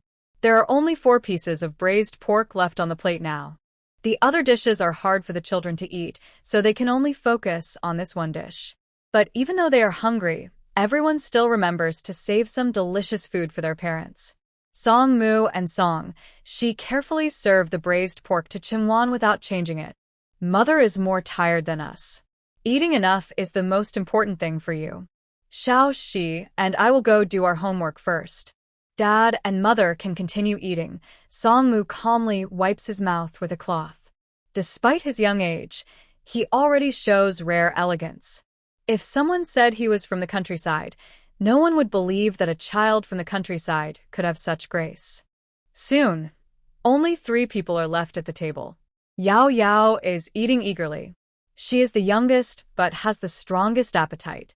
Everyone thinks the food is not tasty, but she eats happily and eagerly. Being able to eat is a blessing. Chungwon naturally does not stop her from eating. At the table, some people are gobbling their food. The couple also takes this chance to talk about what they didn't finish earlier. "Today, Miss Shin told me that an envoy from the capital will come to Wulong County. Even if we don't compete with Huang Xian, the Huang family won't stay in Wulong County for long." The matter of the envoy almost slipped Chungwon's mind. Regarding the envoy, Song Yang had already been told about it when he went to the academy today. So, he already had a good idea about it. Shun Mayan must have learned about this from her father. "I was surprised that Huang Wanan wouldn't care that this envoy might affect her father's official career and still wanted to work with you to ruin Huang Xian." Many details about studying at the academy when he was young are no longer clear to Song Yang. But he still has a deep impression of Huang Wanan. Not only because she is Huang Xian's sister, but also because, long ago, Song Yang saw her wildness in her eyes. Such a young girl, fragile and with a cough, should have depended on others her whole life, but she chose a different path. Now she can even scheme against her brother and plan to fight for her father's inheritance. However, Huang Xian is a hateful person, and he deserves to have his inheritance fought over by his sister. Even a dead camel is bigger than a horse. Tomorrow I will find the arsonist for you. The rest is up to you to worry about. Since I am going to do something, I might as well do something big. Song Yang has disliked Huang Xian for a long time. Burning his shop is not enough to vent his anger. This time, I will burn down many of his shops one after another. I want Huang Xian to feel a deep pain so he can understand how much we tolerate him normally. Alright, I can handle the small details myself. Let's meet at the grain shop tomorrow night. Chengwan plans to check the grain shop tomorrow.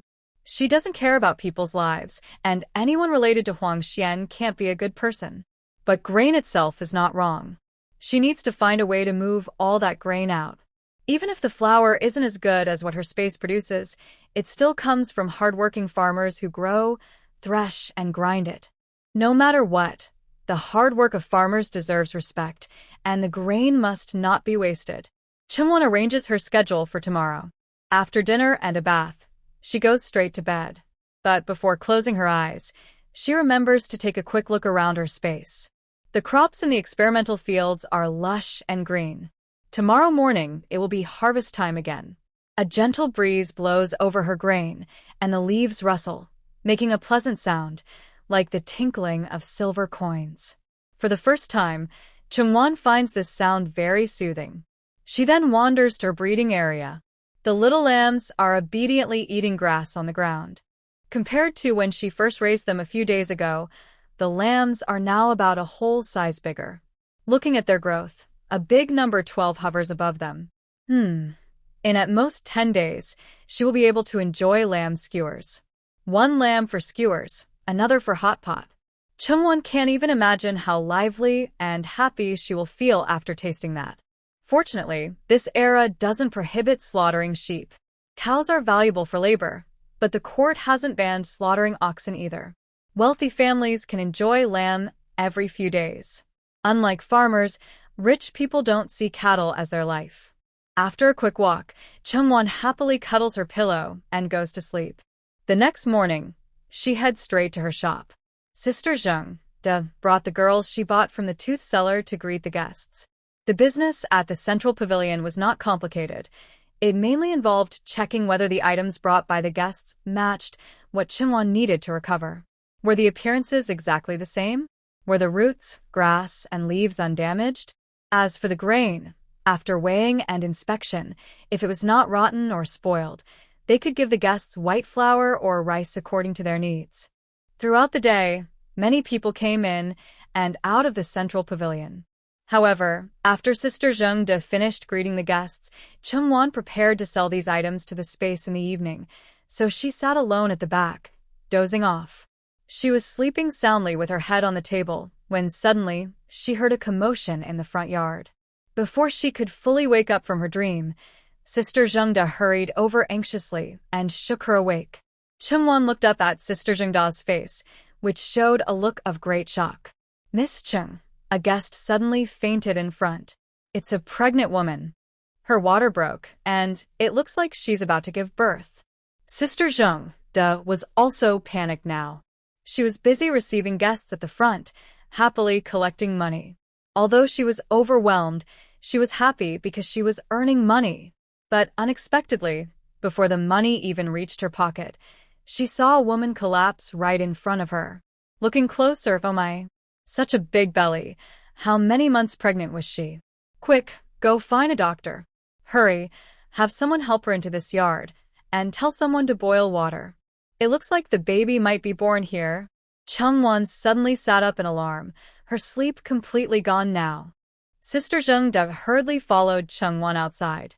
The shop in front was crowded with many guests, but only a few were still doing business.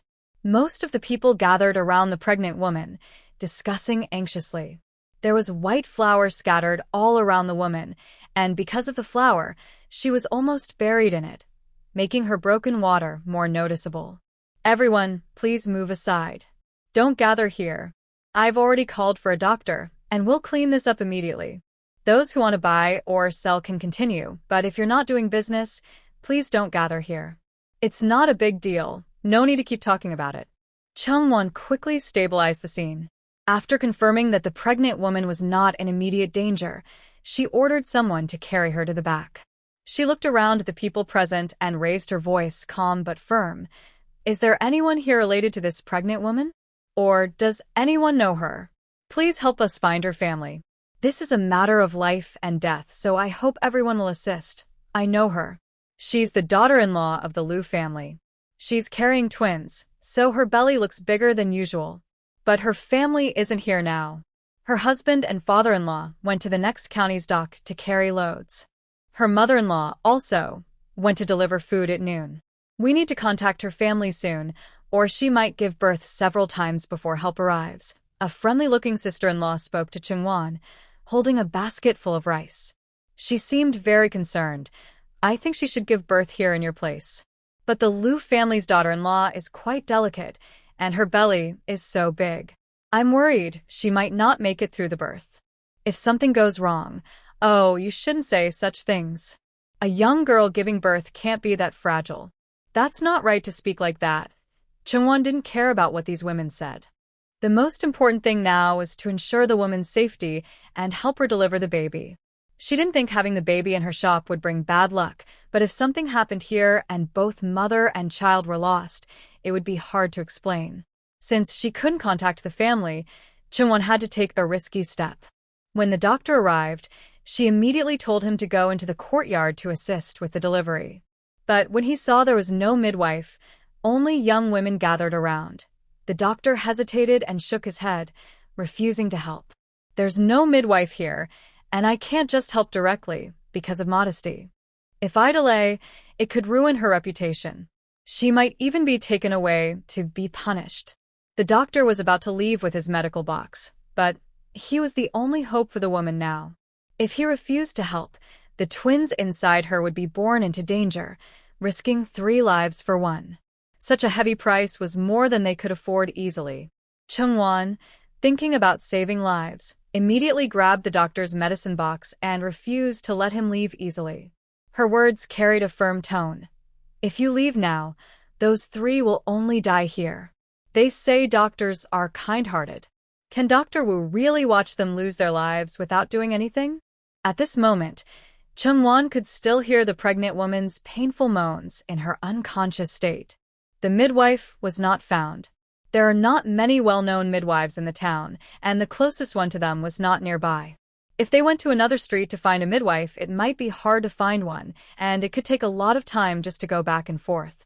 If there had been any other way, Chungwan wouldn't have pinned all her hopes on Dr. Wu alone. Most importantly, right after she received this pregnant woman, the system assigned her a new task.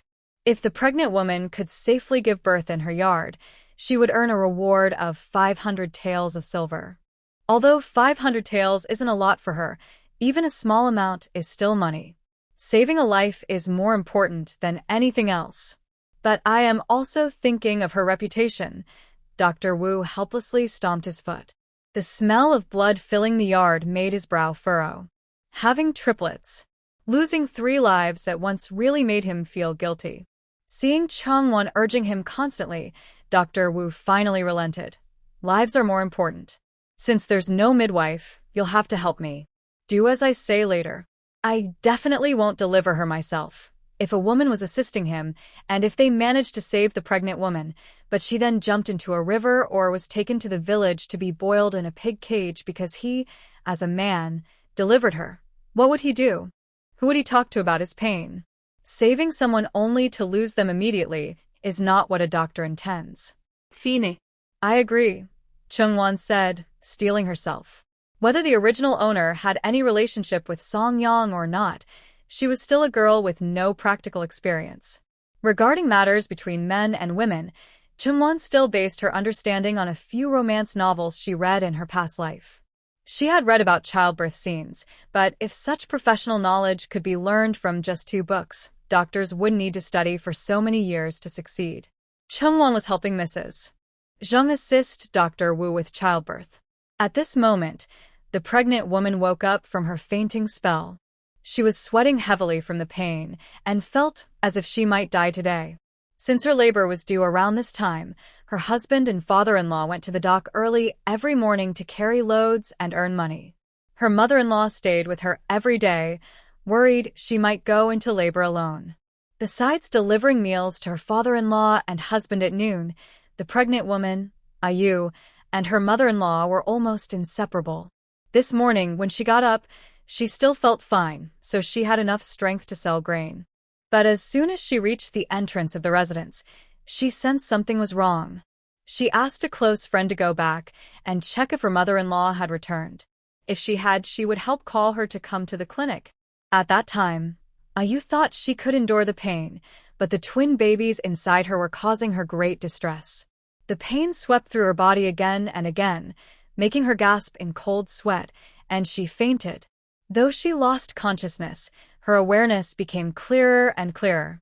Just as Ayu thought she was going to die from the pain and felt her life slipping away, suddenly a pair of large, warm hands held hers. The comforting warmth helped her regain some consciousness. With all her strength, she opened her eyes and saw Chungwan, the owner of the residence. Chung. Madam, Ayu struggled to speak. She caught sight of Dr. Wu in the clinic, and in that moment, she felt like she had grabbed a lifeline. She summoned a strength she had never known before and shouted, "Save me. Save my baby. Don't worry, we will save you. All you need to do now is cooperate with us. Later, no matter what, you must not close your eyes or shout. Save your strength for later, okay?" Chungwon had a servant cut a piece of ginseng and hold it in Ayu's mouth. She was too weak to do anything else, so the ginseng was meant to sustain her. Large beads of sweat rolled down Yu's forehead. She slowly loosened her grip on Chungwon's hands. "Sorry, I can't assist with that request." But she knew that Lady Chung was right. If she couldn't hold on, the child would really have no way to survive.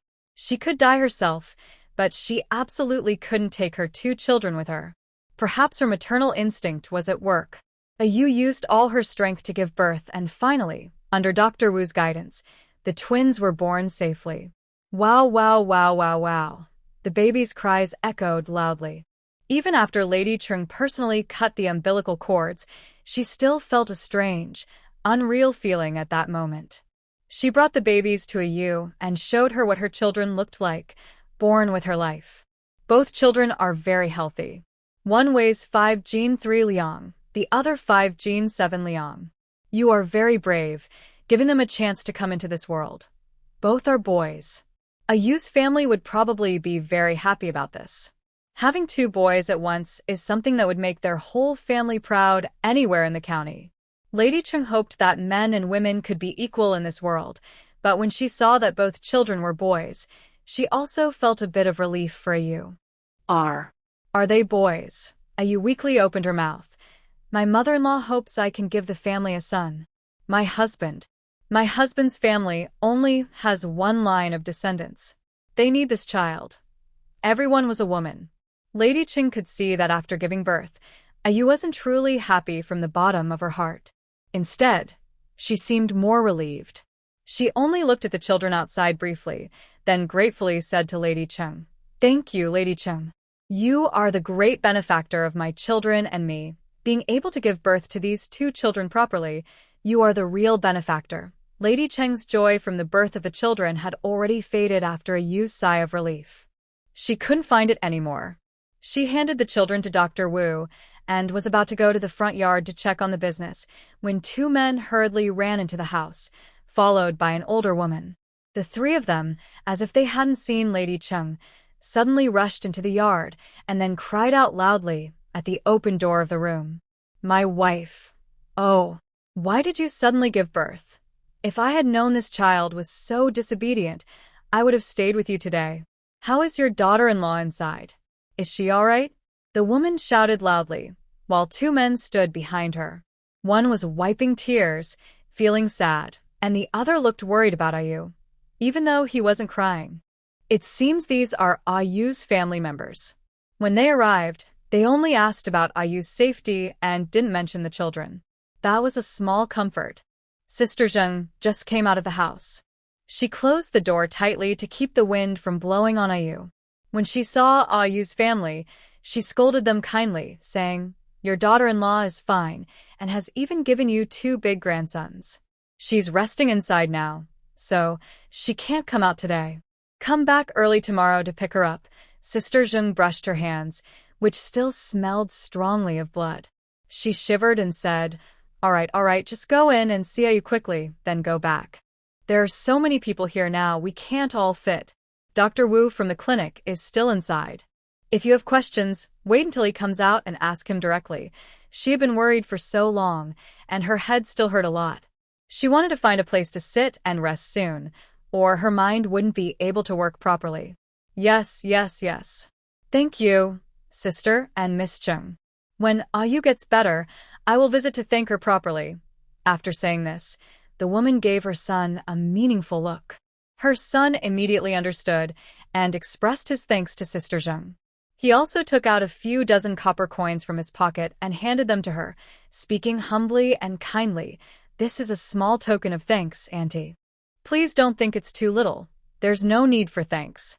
We helped because it was the right thing to do, not for money. Just remember to treat your wife well when you go back. She risked her life to give birth to those 2 children, escaping from danger and suffering a lot. Sister Zheng put the copper coins into her pocket without counting them. After exchanging a few polite words, she left. She was sitting outside on a chair, resting with her hand on her forehead when she saw Chengwan. Only then did she put the coins on the table and show them to Chengwan. This is thanks money from Ayu's family. Here, it's considered good luck around here. You should keep it. Just now, I saw a few people rushing around wildly. I thought it was someone important. Since they are her family, I won't argue with them. Remember to have them take Ayu away first thing tomorrow morning. We're not a place to stay long. Chengwan opened her eyes tiredly.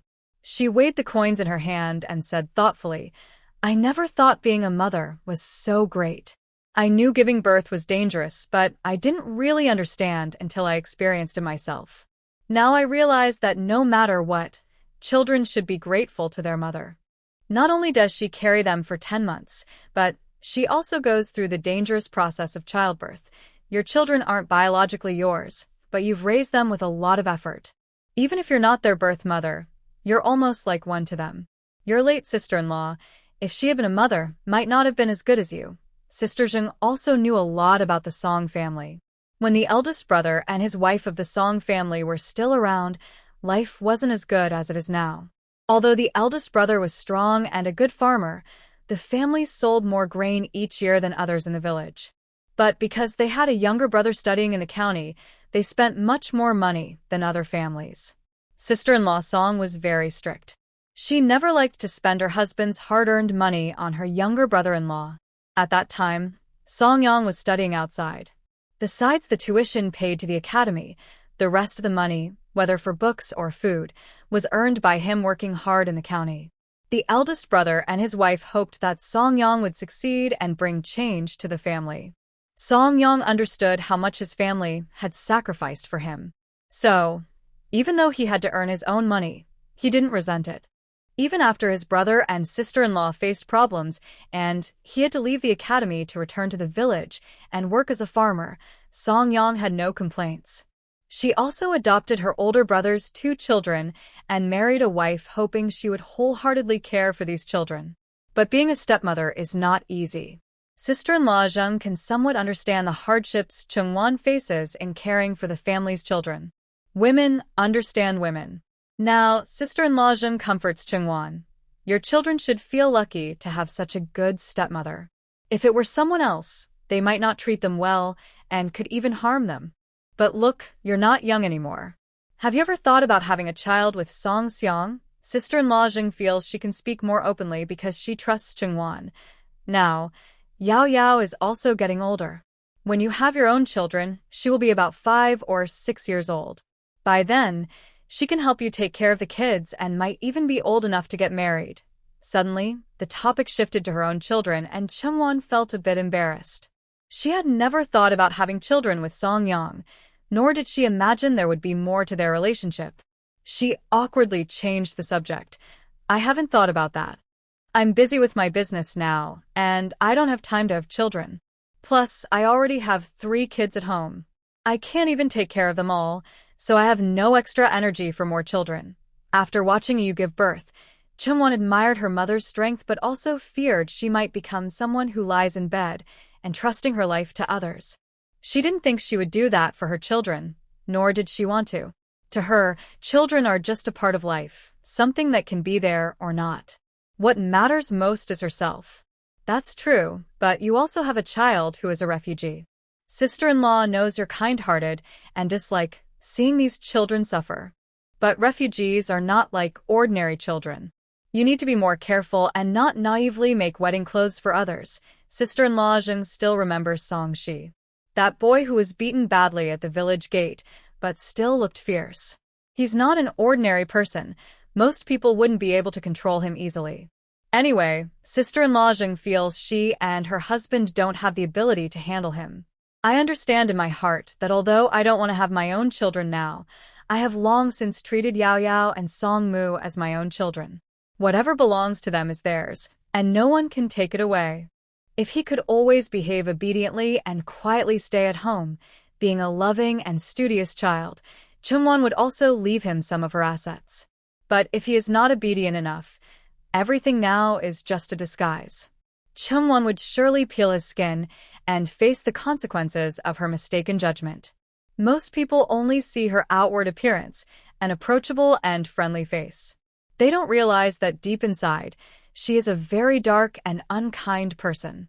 Chungwon has long considered Song Mu and Yao Yao as her children, her emotional support in this strange world. That's why she is willing to treat them unconditionally well. At the same time, she also shows a rare desire to control when it comes to these two children. Song Mu must follow the path of the imperial examination, and Yao Yao must become the independent woman she hopes she will be.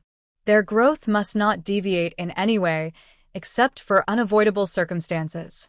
Chungwon absolutely refuses to let anything slip from her control. She keeps these dark, secret thoughts hidden in her heart. Chungwon and Sister Zheng talked for a while longer. The central pavilion was about to close, and Song Yang came over from the academy to find her. Seeing Song Yang approach, Sister Zheng knew that her and her husband's relationship was good. She smiled and prepared to go home to cook for her children and husband. Song Yang was still a bit puzzled by Sister Zheng's smile when she left. He wanted to ask Chungwon what was going on, but noticed she wasn't in a good mood today, so he didn't bother with the details. He had waited nearly half an hour at the restaurant to buy some pastries and handed them to Chungwon, along with a bowl of cold, sweet water. Was business not good today? You don't look very happy. Usually, when it was time to close, Chungwon was in the best mood. She rarely showed her unhappiness so clearly on her face. Today, a pregnant woman was giving birth in the central pavilion. It was a very new experience for me. I helped deliver her baby. Chungwon took the pastry and ate it eagerly. As she stuffed it into her mouth, she said expressionlessly, "It was supposed to be a happy thing, but in the end, I saw a sense of relief on the pregnant woman's face. If this child is what she hoped for, do you think she wanted a new life to be born, or was she just trying to leave something for her family so she wouldn't be criticized behind her back?" She stared intently at Song Yang, hoping to get an answer from him. "You're a man, so maybe your answer is very different from mine. I thought you never cared about these things. You always said women should find their own value and not be limited to the home or a man. Why are you asking me this now? Has your view changed?" Song Yang didn't answer immediately. Instead, he asked a question that he was more curious about. "Do you want me to be that answer?" "I don't know." Chungwon turned her head away. "Sister Zheng asked me why I haven't had a child with you yet. She said that even if Yao Yao and Song Mu are good, I am not their biological mother. A woman's life feels incomplete without her own child. I asked her what was incomplete about me. She said her mother told her, and her grandmother told her the same." Chungwon couldn't help but laugh at this last part. If everyone says that, does that mean it's right? Because they care about me, they hope I can be a complete woman. They want me to carry on the Song family line. They hope your children aren't just from your eldest brother, and that I will definitely have a boy. If I happen to have a girl, then I should keep trying until I have a boy. Since you already have the answer in your heart, why ask me?" Song Yang moved beside Chungwon. His voice was calm but strong. "We are the same. Others may want children to have a bloodline to pass on, to have someone to remember them after 100 years. But if I die and become just a few inches of earth, unable to get up again, does it matter if anyone is there to break a bowl in front of my spirit?" His dark eyes, like obsidian, looked steadily at Chungwon. He had rarely looked at her like this before, sharing his true feelings. If they are not the brother's children, I wouldn't pay much attention to them. I don't need a child to decorate my life. But if I had to choose, I would hope you are the one to give birth. If you don't want to have children, I won't force you. You have the right to decide about your own body. Songyang looked down at the sweet water and, with a meaningful smile, said, "In this world, things and people are more interesting when others expect them. Forcing something rarely works. Trying to taste something that isn't meant for you isn't what I want." It's a new and comforting way of speaking. Chungwon hadn't thought that Songyang also didn't want children. But after hearing his words, she felt it made sense that he didn't want children. For a father, the bond with his children isn't always very deep. Chungwon once read an interesting article.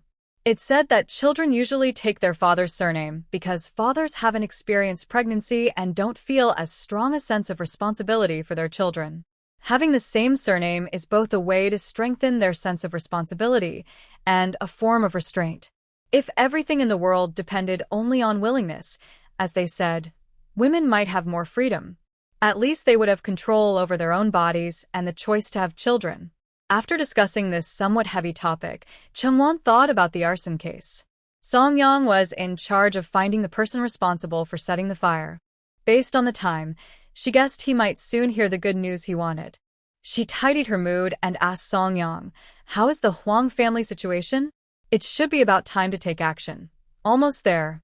After you finish eating, we just need to go and see the show." Songyang picked up a piece of cake and fed it into his mouth. He didn't really like sweet things, but since he was eating with Chungwon, he found the taste less unpleasant. He had a little trick. He chose the cake closest to the two pieces Chungwon took. If they couldn't share the same piece, at least he could eat the one nearby. The two sat quietly in the shop, finishing the cake. For now, their only moment of peace was this quiet time together. The evening breeze is always so comfortable. As night falls, a gentle wind blows across the land, bringing a cool feeling. The branches sway softly in the breeze, making a faint rustling sound. Along with the distant chirping of cicadas, it creates a peaceful and pleasant night atmosphere. Time "Is almost up," said Songyang and Chungwon with a smile. They both looked in the direction of Huang Xian's shop at the same time. In just a moment, sparks burst out from Huang Xian's shop. Disasters shouldn't be used for entertainment, but if it were Huang Xian, I would hope he also ends up in the fire with them. Now, I want to see how happy he would be when he sees his most profitable shop turn to ashes. "I share the same thought," said Songyang. The person who set the fire had been checked. The shop owners and employees nearby had already left. No one else was hurt except for Huang Xian's people. The two of them walked side by side toward the thick black smoke. If the biggest flames just rose into the sky, and you could hear faint screams, now that they are closer, they can see the fierce fire and thick smoke billowing up. The air is filled with a strong, choking, and pungent smell. The scene is chaotic. People on this street ran out of their houses when they saw the fire, crying and shouting. The flames and burning wood crackled loudly. Thick black smoke kept seeping out from the cracks of the buildings.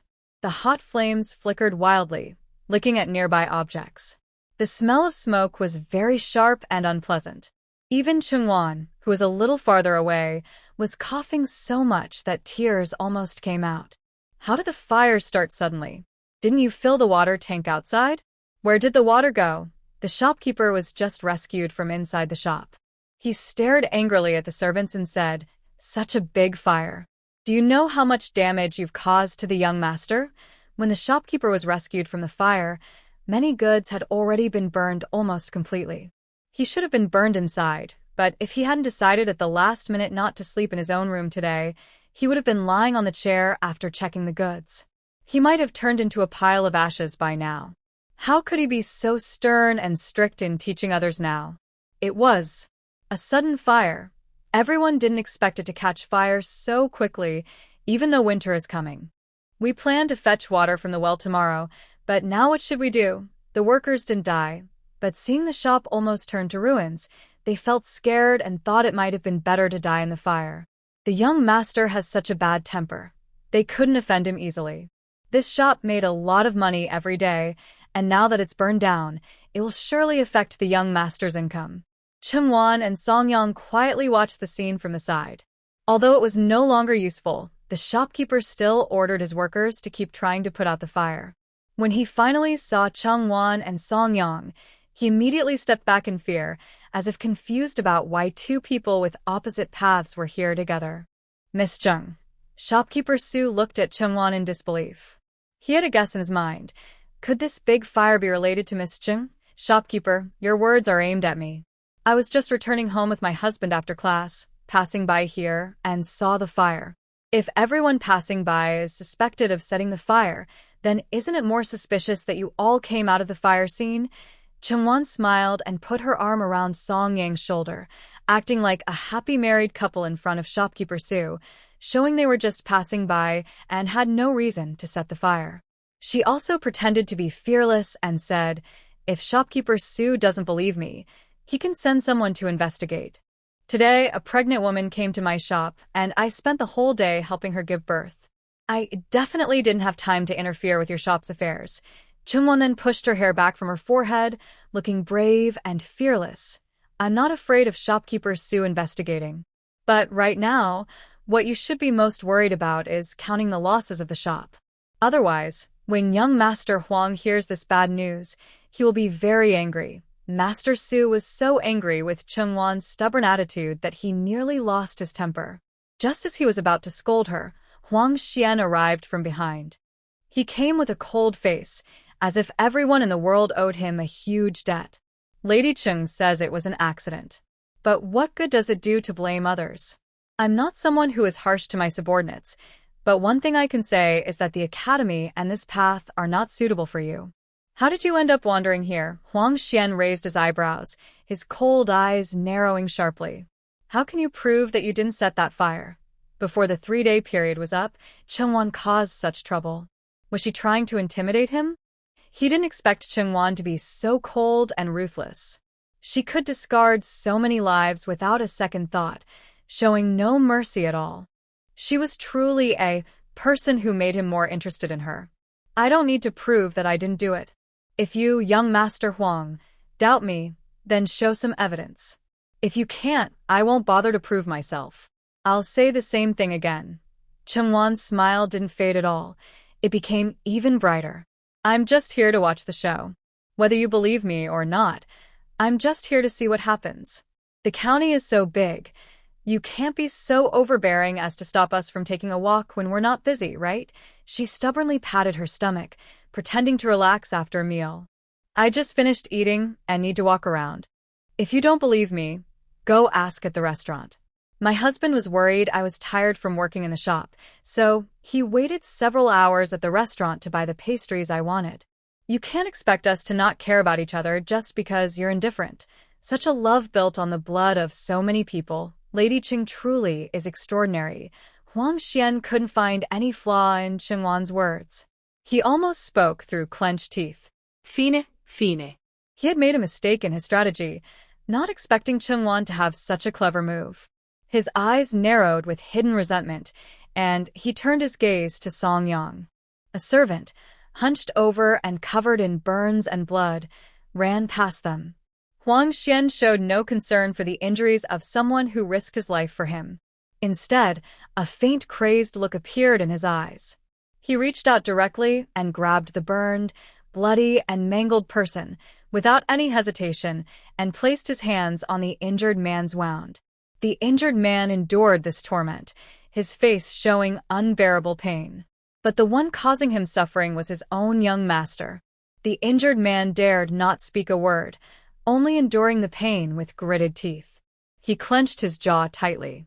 The sharp, stabbing pain in his shoulders intensified when someone grabbed him, as if 1,000 ants were crawling into his wound, or sharp stones grinding against it. The burning pain made him bite his lower lip hard. Despite this, his face twisted in pain. Seeing such cruelty, Chungwon felt no emotional disturbance at all. It's not that she is heartless or doesn't understand empathy for oppressed people, but feeling sorry for him was useless. Huang Xian wouldn't loosen his grip just because she cared. This really is quite refreshing. I can't prove that Lady Chung did this, and she can't clear your suspicion with me. If you two weren't here, it would be different. But since you voluntarily come into my hands, if I just let you go easily, wouldn't that be a loss of face for me? Huang Xian threw the injured man aside like a piece of rag, showing no remorse or guilt. He stared at Cheng Wan and Song Yang, his gaze like a snake's tongue licking their faces, nervously shifting back and forth.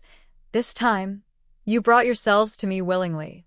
If I let you go so easily, wouldn't that ruin the reputation of the Huang family? As he said this, a hint of regret flickered in his cruel expression. But you're the most valued person by the Mountain Master. If you die in my hands, it would be troublesome. Besides, we've been brothers for so many years. I can't bear to make you my enemy. Huang Xian looked like he was considering their feelings. All right, you two decide who will die today. I only need one person's blood to pay for my shop. Don't say I didn't give you a chance. It's because you kept provoking me that I had to take this drastic step. Huang Xian directly drew a long sword from his waist and threw it on the ground. He raised an eyebrow and gave the choice to the two of them. Is this really a hard choice? Not necessarily. Even Lady Chung, who is so cold and ruthless, would she give up her chance to live for her husband? You keep saying that nothing in this world is more important than yourself. Of course, nothing in this world is more important than me. But I am not someone like young Master Huang who kills recklessly, and I definitely don't have a habit of letting others die for me. Now, there are just two of us here. Do you really think that young Master Huang, with his small army, can kill both of us? Cheng Wan smiled faintly at Huang Xian, her pupils revealing a deep black hint, but her usual innocence masked her current ill intent. She boldly stood in front of Song Yang, looking fearless, and even took out a dagger from her sleeve. Under the glow of the blazing fire, the reflection of the dagger was very bright. Huang Xian was not surprised that Cheng Wan carried a weapon, but he was a bit surprised that she dared to point it at him. Are you going to kill me? He poked his chest with his finger, showing no fear at all. Instead, his smile grew more twisted. I've always admired Lady Cheng's courage. You are indeed a very interesting opponent, but just trying to kill me is very difficult. I am not your seemingly helpless husband. If you attack me, it means you are attacking the Huang family. Are you sure you can afford to offend the Huang family here in Wulong County? Some say it's like an egg hitting a rock, but if I really die, I wouldn't mind using my life to compensate you. You are a famous young Master Huang. I am just a woman, and my life is just as precious as yours. Isn't that a blessing for me? Cheng Wan deliberately said what Huang Xian liked to hear. She held the dagger close to his heart, aiming at his chest, her smile brighter and more flawless. She tilted her head seriously and asked him, Young master, are you sure you won't dodge? Better to die under a peony flower than to live without style. Huang Xian's reckless gaze moved over Cheng Wan's face and body, lingering suggestively as he whispered in her ear, If you really want to kill me, then let's be buried together. Song Yang is a useless man who can't protect you. It's a pity we didn't meet earlier. I would have loved to cherish you in my hands. Huang Xian's disgusting words echoed in her ears, but Cheng Wan felt no emotional response. She was no longer the young girl easily stirred by men's words. She didn't feel shy or offended anymore. As for Song Yang, watching his wife, mischief, he only smiled helplessly. He couldn't control Cheng Wan or how she behaved. Now, he could only watch helplessly as she threatened Huang Xian with a knife. Any flirtatious gestures between them didn't matter to Song Yang at all.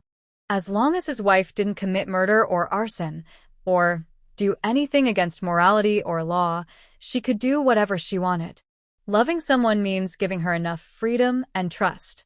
Cheng Wan was the smartest woman he had ever met. She deserved his full trust and love. Cheng Wan didn't look back, not knowing what Song Yang was thinking. She pressed harder on the knife tip, feeling satisfied only when she saw his wound bleed. We're not destined to be together. I just wanted you to die. But this fire has nothing to do with me. I was looking forward to seeing how you would deal with my Zhizhong pavilion tomorrow. But now, with such a big problem at home, I probably won't have the chance to meet you tomorrow. Following Huang Xian's example, she pressed firmly on his bleeding wound, just like he had earlier bullied the servant. The more it hurt, the happier she was. It's just a small trick. You won't be angry with me because of this, right? You're generous. If you really wanted to kill us, you wouldn't be joking around like this. Chungwon gently tidied his collar, then released her hand, showing that she was only joking with him. Huang Xian licked his teeth, increasingly confused by Chungwon. He had just shown clear intent to kill, truly wanting to make this place their shared burial ground. But she surprisingly thought he was just joking? Of course it's a joke. When I say it's a joke, I mean it's a joke. After saying this, Chungwon returned to Song Yang's side.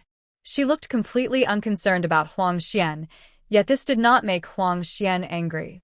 Instead, she playfully touched his injured chest and asked the worried shopkeeper Su, "What do you think of this young lady?" Chung? Su, who had just seen his young master threatened, hurried over anxiously to protect him. He was puffing and panting when he arrived, only to see his young master looking lost and distracted, as if he had been captivated by a woman, and asking him a confusing question he didn't know how to answer. Su was overwhelmed. While he was carefully thinking about the question, Huang Xian cheerfully answered himself, "If she didn't have a husband, I could marry her. With her intelligence, if she became my wife and joined our Huang family, our family's growth would be unstoppable." Su was stunned, doubting if he had heard correctly. Was his young master talking nonsense? Marrying a woman who was already married and had children, making her the main wife of their Huang family? Not only the old master, who always loved the young master dearly, but even the lady who never went against the young master's wishes, would agree to have such a daughter-in-law? But Su didn't dare say this directly. After thinking carefully, he said to his young master, "Young Lady Chung is a rare woman, but she seems to have a good relationship with Lord Song. Anyway, the young master and Lord Song have been friends for years." Thinking about his friend's wife. If this gets out, it might be considered inappropriate. Su had done his best to help the young couple. Given the young master's temper, he would definitely get what he wanted. Whether this Lady Song could escape his young master's grasp was still uncertain. But he couldn't blame his young master for that. After all, Lady Song was such an outstanding person. She should tone down her sharpness. How could she be so showy and ostentatious now? My parents' opinions don't matter much. When will they be able to control what I do? Huang Xian brought his finger close to his nose, as if he could still smell the lingering fragrance left by Chungwon. As for Song Yang, Huang Xian sneered at the mention of this name, showing clear mockery on his face. If he were still the same Song Yang from when he was studying, with his talent and learning, I might give him some respect and not oppose him openly. But now, he hasn't even earned the title of a young scholar. Someone so unpromising. What is there to look up to? But I heard that the head of the academy values him a lot and recommended him as this year's candidate for the young scholar title. If everything goes well, he could take the imperial exam next year, and within 3 years, he might become a successful candidate. Maybe even a top scholar. Manager Su knew a bit about Song Yang. He understood that Song Yang was very talented in studying. Someone who can reach his position certainly isn't short-sighted. He didn't look down on Song Yang at all. Instead, he wanted to remind his young master not to be overconfident. He also took the opportunity to tell his young master everything he knew about Song Yang. They say that the couple has a very good relationship. Before the big fire broke out today, scouts reported that they seem to be planning to have another child. There are so many excellent women in this world. Young master, maybe you should consider changing your mind. Manager Su was truly worried. Once Huang Xian made a decision, it was hard to change his mind. But others marry noble ladies, young misses from good families. Where would he find someone like that? Someone who only cares about other people's wives?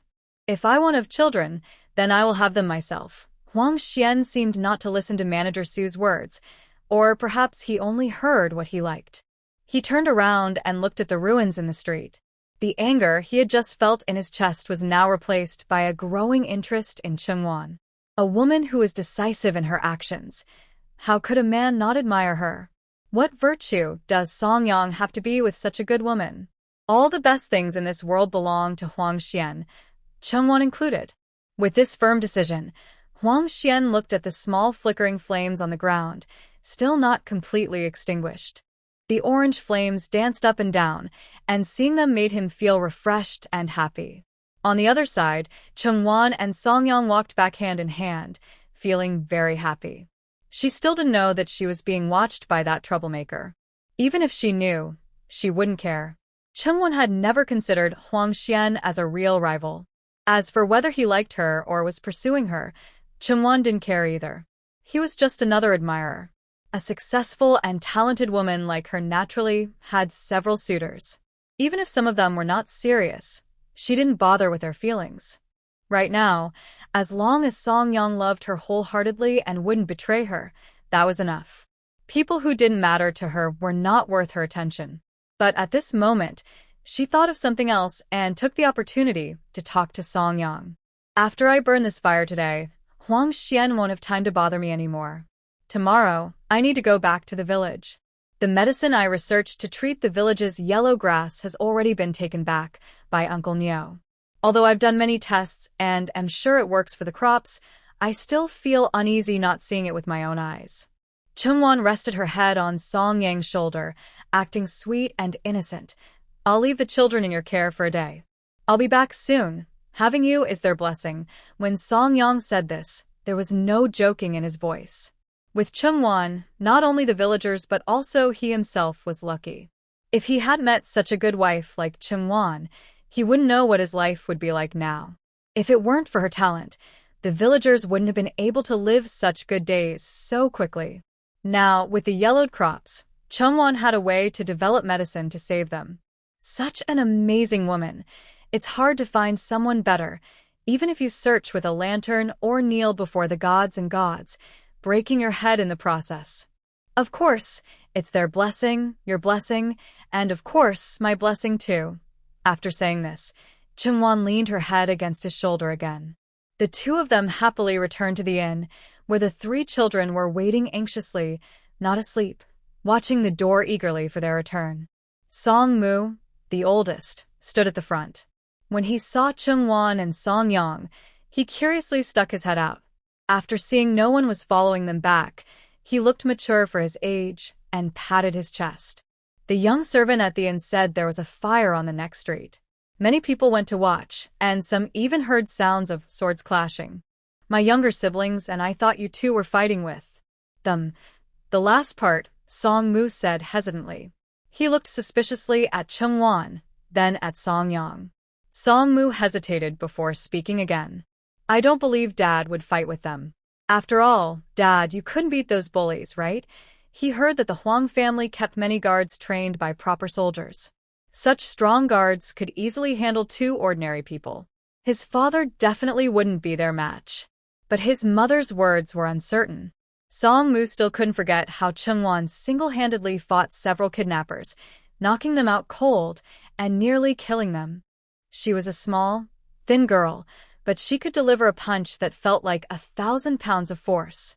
Your father doesn't know martial arts, but he's smarter than most. If he starts fighting in public, he and your mother could end up in jail. You won't be able to take the imperial exams either. Song Yang looked at his usually clever eldest son, now acting foolish, and helplessly tapped his head with his finger. Why are you blocking the door? Are you not letting us in? How are your studies coming along? Song Yang pushed the door open and led the three children inside. Song Mu and Song, she eagerly took out their schoolwork to show him. Yao Yao hid behind her brothers, occasionally peeking out, hesitating and dragging her feet. Everyone knew what she was planning. It was obvious her homework wasn't finished, and she was trying to act cute and soft to make her parents feel sorry for her. But Yao Yao only acted this way when she was alone with Song Yang. When Chungwon was around, Song Yang wouldn't let her off easily. Although girls usually don't like studying, Chungwon often feels frustrated that Yao Yao isn't trying hard enough. But then she thinks that learning about herbs is more important right now. Although Chungwon and Song Yang have some expectations for her in school, they just want her to recognize a few more characters. After all, in the future, when she treats patients, she needs to know how to write the names of herbs. She can't afford to be illiterate and be taken advantage of. So, even when it's time to sleep, Chungwon still asks Song Yang to stay with Yao Yao until she finishes writing the big characters she needs to practice today. She also calls over Song Mu and Song Shi and gently advises them. In the future, when you study, remember to include Yao Yao. She's now a year older, and we can't keep spoiling her like before. We should encourage her to study. As older brothers, you should set a good example. Taking care of her is fine now, but life will have hardships. When Yao Yao faces tough times, how will you handle it? Chungwon likes the phrase, brotherly love and sisterly respect. Since she doesn't have siblings herself, she admires and appreciates the simple, honest bond between children. But that doesn't mean she accepts unlimited tolerance among siblings, or, in harsher words, protecting them blindly. I will take care of Yao Yao for my whole life. I will never let her suffer. My mother also said that caring for my younger siblings is my duty. If Song Shi and I both become successful in the future, why should we demand too much from Yao Yao? Song Mu truly loves his little sister as if she were a precious gem. He always knows his goal is to succeed and make a better life, so his love for Yao Yao is unwavering and constant. Song Shi also nods in agreement, with a serious look on his slightly chubby face, showing no hint of joking. Annie Chung, don't worry. With me and Big Brother caring for our little sister, even if she doesn't know much about reading and writing, she will still enjoy a life of wealth and happiness. Anyway, Song Shi now firmly believes in Song Mu. If there really is someone in this world who can help them become rich and successful and lift everyone up like a rising tide, that person would be Song Mu. You two really did a good job arranging her as your sister. But if you truly want to plan her future, it's better to discuss it when I can't make decisions with your father, who is really the head of the family now. Chungwon gently touched their faces, making her threatening tone even clearer. Tomorrow I need to go back to the village. I will give you both one last chance. If I come back and Yao Yao is still lazy and uninterested in studying, and if you only speak for her, then from now on, you will be responsible for her lessons. And it will be twice as hard. Today, Chungwon clearly threatened these children to make them understand how serious she was. She wanted them to stop spoiling Yao Yao so easily. When they heard that they would have to handle Yao Yao's studies, and if they failed, Yao Yao would be punished, their expressions changed instantly. One after another, they hurriedly nodded, afraid to challenge Chungwon's words. I will make sure my sister studies well in the future. Song Shi kept silent, and Song Mu nodded honestly to accept Chungwon's warning. We will definitely follow what mother said. Don't lie to mother, okay? Chungwon smiled and patted Song Mu's shoulder. After giving him a serious look, she went back to her room to sleep. The two brothers looked at Chungwon's back as she left, exchanging glances. Then they looked at Yao Yao, who was struggling to write big characters under pressure. They could only give her a helpless look, and both went back to their rooms to sleep. The next day, the county town was peaceful. Huang Xian did not cause any trouble, just as Chungwon expected. In the afternoon, when Huang Wanwan came to have tea with her, she brought good news and bad news. After the fire yesterday, my father found out this morning and took my brother to the study to scold him. After more than an hour, he came out looking very unhappy. Then my father temporarily handed over the management of the most profitable shops to me. It will take some effort to rebuild, but at least I have control now. My brother can no longer look proud in front of me. Huang Wanwan felt very happy about this good news. Even though she didn't take her medicine this morning, her old illness didn't make her look pale. Instead, she had a faint, healthy glow on her face. This is good news, but aren't you worried that your brother might start to target you next? If you took his things, he might not be as easy to deal with as he seems. Chungwon rested her chin on her hands, feeling a bit sleepy after waking up early. She couldn't help but yawn. But just as she did, Huang Wanni interrupted her with her own words, stopping her from yawning. I'm not afraid, because I have even more interesting news. Yesterday, my brother told manager Sue in front of the burn shop that he wants to find a new wife for himself. Guess who that is? Huang Wanni looked at Chungwon with a teasing smile, then her smile grew wider. My brother told manager Sue that Song Gongzi isn't good enough for you. Someone like him, without fame or a good background, isn't suitable for a clever woman like you. If he could be with you, he would bring the best things in the world to you. I'm curious, if my brother really showed his love for you, would you abandon Song Gongzi and be with him? That's quite an interesting question. Shin Mayan has liked Song Yang for many years. You all went to school together. Don't you have any feelings for Song Yang? Chungwon didn't answer Huang Wanni directly. Instead, she changed the subject to Huang Wanni herself. If I could be with your brother and become your sister-in-law, would you try to be with Song Yang? Any promising man is worth fighting for. My brother thinks he's clever, looking down on Song Gongzi. But he forgets, it's because of his background that he can say such things to Song Gongzi. If roles were reversed, I don't think he could compare to Song Yang. Huang Wanni spoke about her brother without any guilt or hesitation. She sighed with difficulty, then reached into the vase and plucked a flower, tearing off its petals one by one. My brother isn't a good man, and Song Yang certainly isn't as reliable as he seems. Men in this world are all the same, good or bad. Since I have to take over the family business myself, I won't waste too much time on men. At this point, Huang Wanni looked at Chungwon with a playful smile. Madam Chung, you're such a clever woman. I thought you would focus all your attention on yourself, like I do.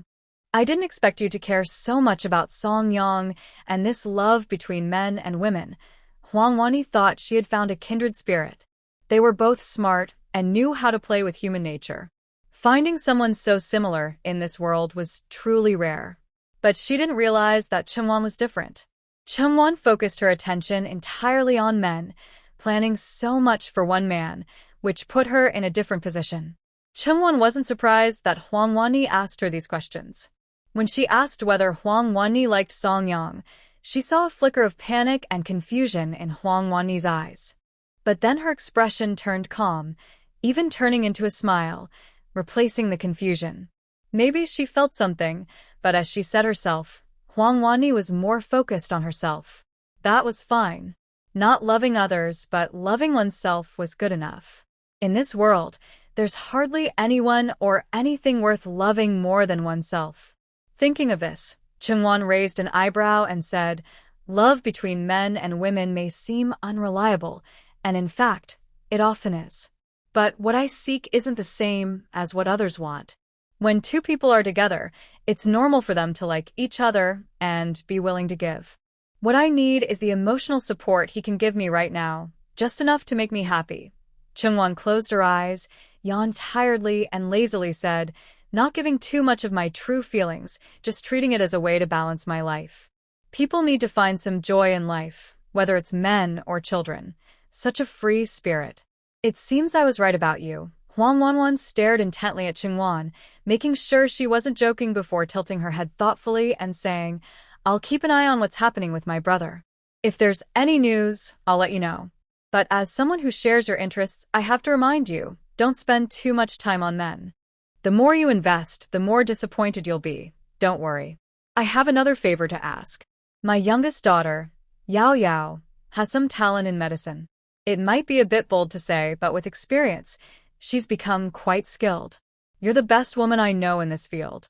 I wonder if my daughter could have the honor of studying medicine with you as her teacher? Seeing that Huang Wanwan was about to leave, Chungwon immediately remembered she still needed to find a master for Yao Yao. She eagerly asked, hoping for her agreement. If you're willing, I can bring Yao Yao to see you in a few days when I'm free. She's only 3 or 4 years old, but already knows hundreds of herbs. She's not yet good at writing their names, but she can say their names, effects, and appearances without trouble. You're still thinking of using me, huh? I'm good at medicine, and I agree. Experience makes a healer. But I've been very busy lately. If I take on a disciple and have to teach and discipline her, it will take up a lot of my time.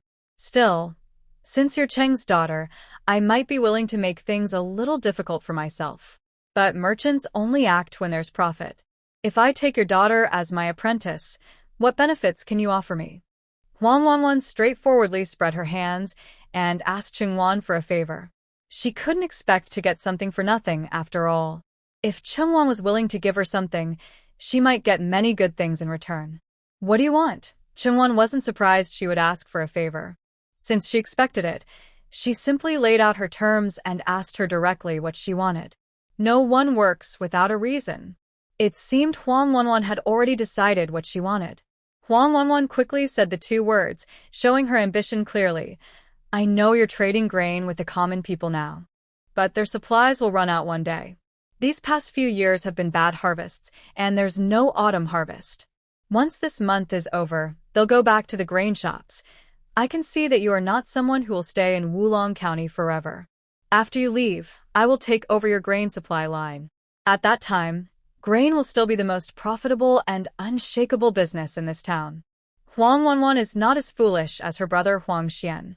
Instead of trying to wipe out everything at once, it's better to slowly nibble away. Fine, but you must ensure that my daughter learns real skills with you. We are all smart people, so don't think you can fool me easily. The biggest grain supplier behind Chengwan is the space, which provides her with a large harvest every 2 days from her experimental fields. Recently, because of the popularity of the Deep Pavilion, she has made a lot of silver by selling the difference in prices. Now, some villagers are starting to give her collection tasks. Collection tasks are easier and simpler than recycling grain, saving her the effort of moving around, with only the final inspection needed. And Huang Wanwan is right. Her husband and children are taking the imperial exams one after another, and they will likely go to the capital in the future. When that happens, she won't be able to manage the business in Wulong County. Without the space, everything will collapse. So, it's better to switch to a different line early. Deep cooperation with Huang Wanwan is a very good choice. Her goal is to make money and inherit her family's estate. And she is not a cruel person. She won't mistreat the villagers just to earn money. How could I fool Madam Cheng? Huang Wanwan achieved her goal happily and smiled cheerfully. I truly love your daughter, like an elder. I used to think I had no chance with your child, since I hadn't even met her all these years. Now, it's great. I can meet her and even be her teacher. Having Miss Huang as a teacher is a blessing for my child. They just complimented each other. If saying nice words makes others happy, it doesn't cost much, just a few words. After talking for a while, Huang Wanwan went back to her own home. She returned to her courtyard, passing through the winding corridors of the Huang residence, and sat down in her small yard. Once seated, her close maid A Fu immediately poured her a cup of health tea. The familiar fresh and smooth taste eased her throat, and Huang Wanwan let out a deep breath. She looked back at Afu, or perhaps after pouring her tea, she kept frowning, seeming more worried than she was. Always straightforward, Huang Wanfan asked directly, "Why do you look so hesitant and unsure? If you have something to say, just say it. Let me see if your young lady, can help." Afu had been serving her since they were young. Among the young ladies she knew, Afu was known for being calm and steady. She would never behave so improperly or look so anxious as she did today. When something is unusual, there must be a reason. Today, her strange behavior puzzled Huang Wanfan. Afu turned her eyes away, thought for a moment, then bit her lip and finally shared her curiosity with Huang Wanfan. "Young lady, I don't understand why you are so friendly with that Madam Cheng today. Helping to raise a child, especially one brought up by a teacher, is not easy." And she was studying medicine. Their young lady had no famous teacher. Her medical skills were learned on her own. The girl from Madam Cheng's family was just trying to take advantage. As Afu spoke, Huang Wanfan immediately understood the deeper meaning behind her words. She replied, "Since your goal is achieved, what's there to worry about? Having an extra girl around is just for keeping an eye on her and making sure she's safe. As for whether she learns anything, I only do my best to teach her. How much she actually learns depends on her own ability." Afu paused, seeming to think about Huang Wanfan's words. She knew that Huang Wanfan was talking about Chengwan's daughter. Huang Wanfan took a sip of tea, her gaze distant and thoughtful. "If I agree to teach her daughter, I can easily get grain from her. That's not hard. With this, I will be the biggest grain supplier in Wulong County. If I have such resources, can my proud older brother still compete with me?" Getting grain resources from Chengwan was a key part of Huang Wanfan and Huang Xian's family wealth fight. Moreover, in the long run, working with Chengwan brought many more benefits. The advantages from this partnership were countless. In short, her efforts were not as valuable as Chengwan's, and she didn't waste much time on Chengwan either. It was truly a win-win deal. Since the cooperation was already agreed upon, she was sure she would profit greatly. What else was there to say? Oh, If that's the case, I understand now. Afu finally grasped the secret behind it all. She immediately poured another cup of hot tea for Huang Wanfan. As the steam rose and dispersed, Huang Wanfan's complexion looked even brighter. Afu smiled and praised, "Miss, you are truly a far-sighted person. Actually, I took a long time to understand your good intentions. You are clever enough to explain all the risks and benefits clearly in just a few words." Huang Wanfan's smile grew even brighter, though she remained silent with her lips pressed together. But Afu could see that after serving Huang Wanfan for many years, if she still couldn't understand her thoughts, she would be truly foolish. Huang Wanfan was in a good mood, and Afu spoke more boldly. "Miss, with your intelligence, not to mention working with Lady Chung, even working with a fool would be a guaranteed profit." Afu kept praising her without stopping. After several compliments, Huang Wanfan was so happy her mouth almost couldn't close. Afu's words were so flattering that they could fill a basket. For a moment, Huang Wanfan couldn't help but wave her hand. All right, if I keep being praised, I'll feel embarrassed. I know your words are all for my good."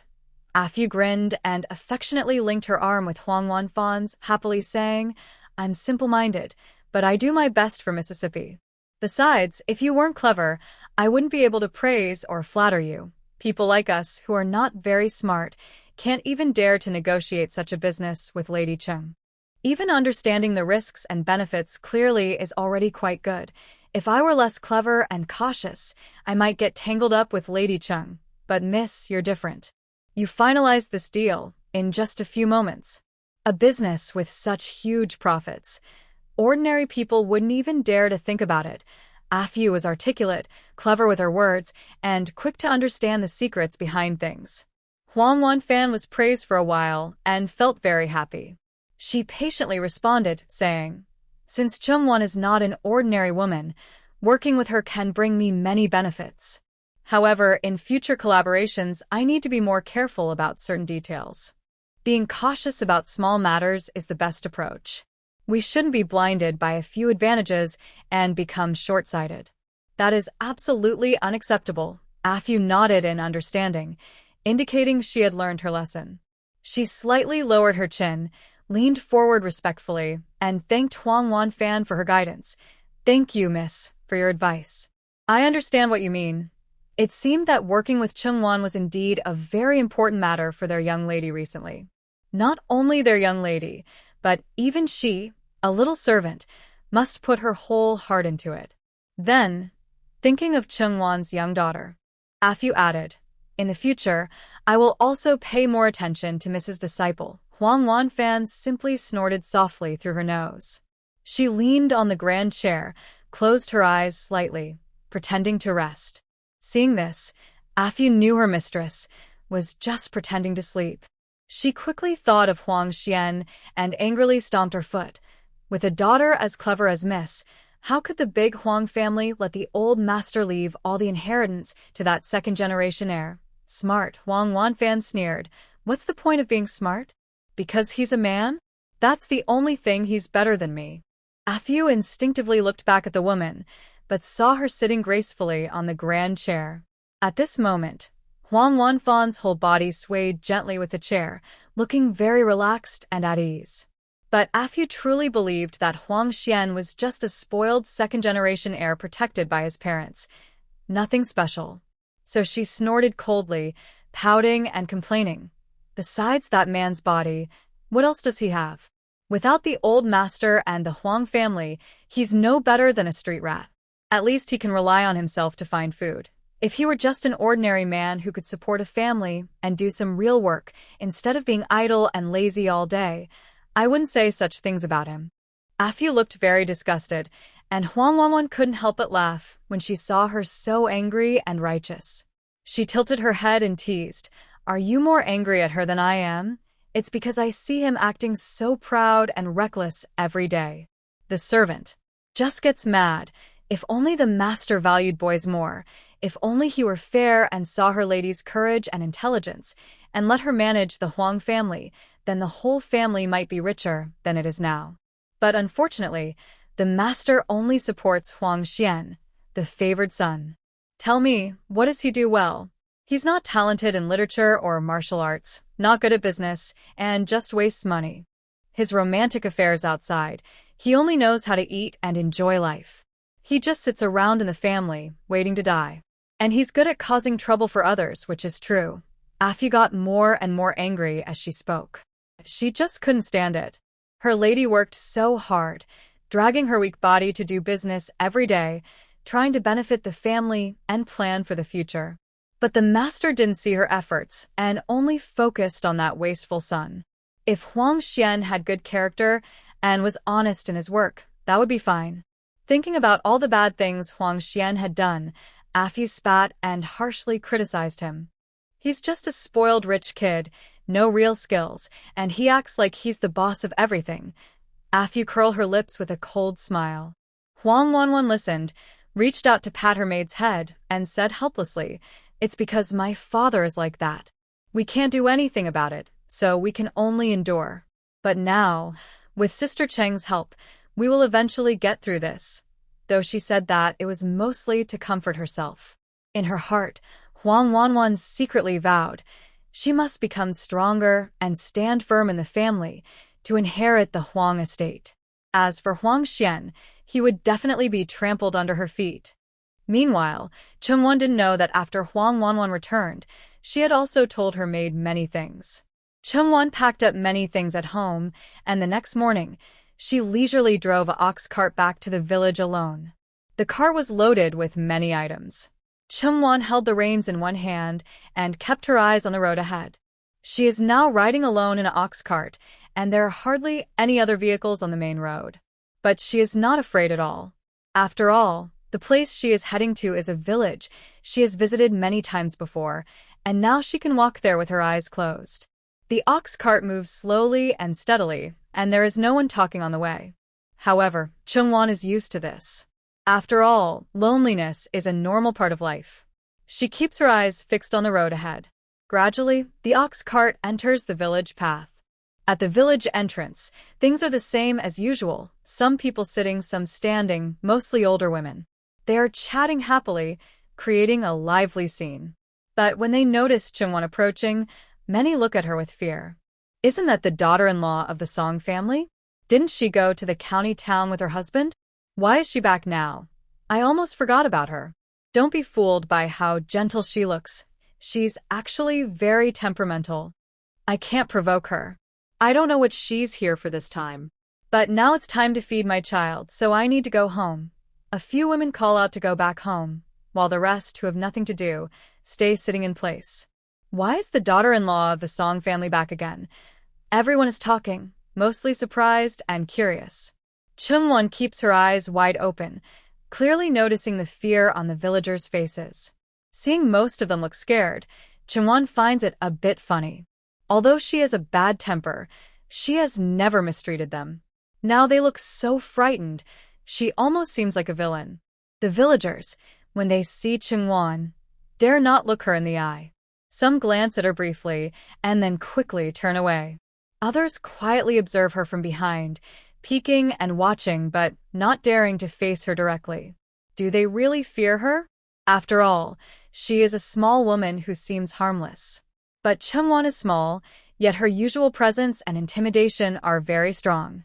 When she once said she would kill old man Qian, the villagers still remember it vividly. Chengwan's face isn't fierce, but her menacing expression alone is enough to scare people. Thinking of this, few dare to get close to her. Somewhat more extreme, she was originally sitting on a stone at the village entrance, holding and comforting her child. Now, she looked panicked, clutching her child and trying to turn the child's head back into her embrace, as if a quick glance at Chengwan would scare the child. With her beautiful appearance, she never thought she would become such a frightening mother figure someday. Seeing this scene, Chengwan didn't know what to say. She suddenly stopped the ox cart, tied it to a nearby post, and jumped down. She offered a gentle smile, pretending not to see their strange actions. "I'm back this time to bring medicine for everyone."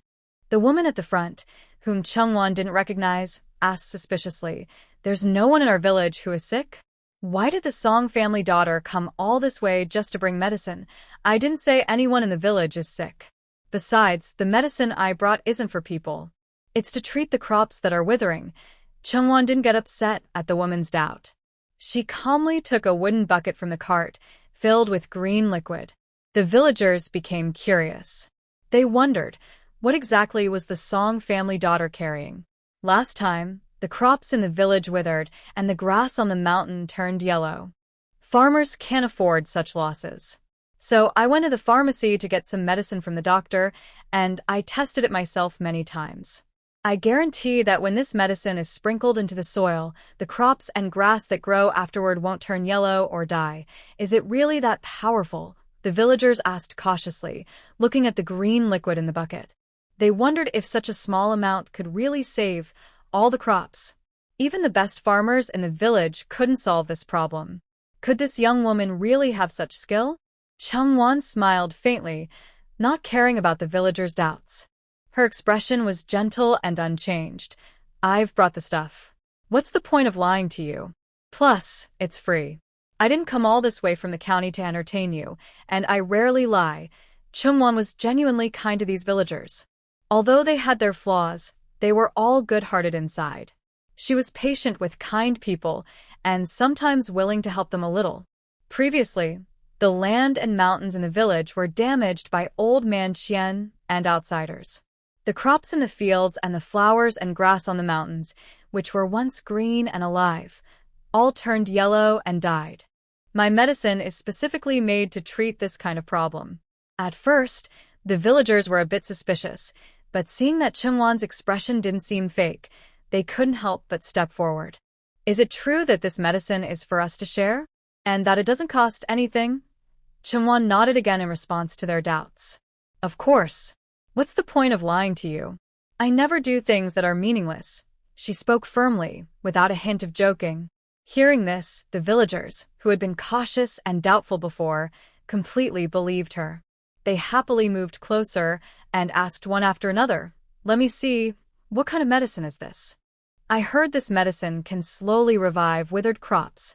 I wonder if it really works after using it." Although these questions were asked among the villagers, Chungwon knew they were meant for her. She responded one by one, giving them each a small dose of reassurance. This medicine really works. I've tried it myself, and it's very effective. If you still don't believe, you can try it today. Mix it with clean water and pour it on the land.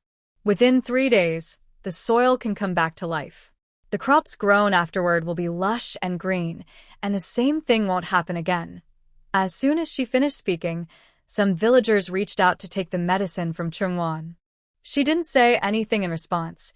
She was actually glad they asked for it willingly, hoping to finish her task quickly. Chungwon personally distributed the medicine to the villagers.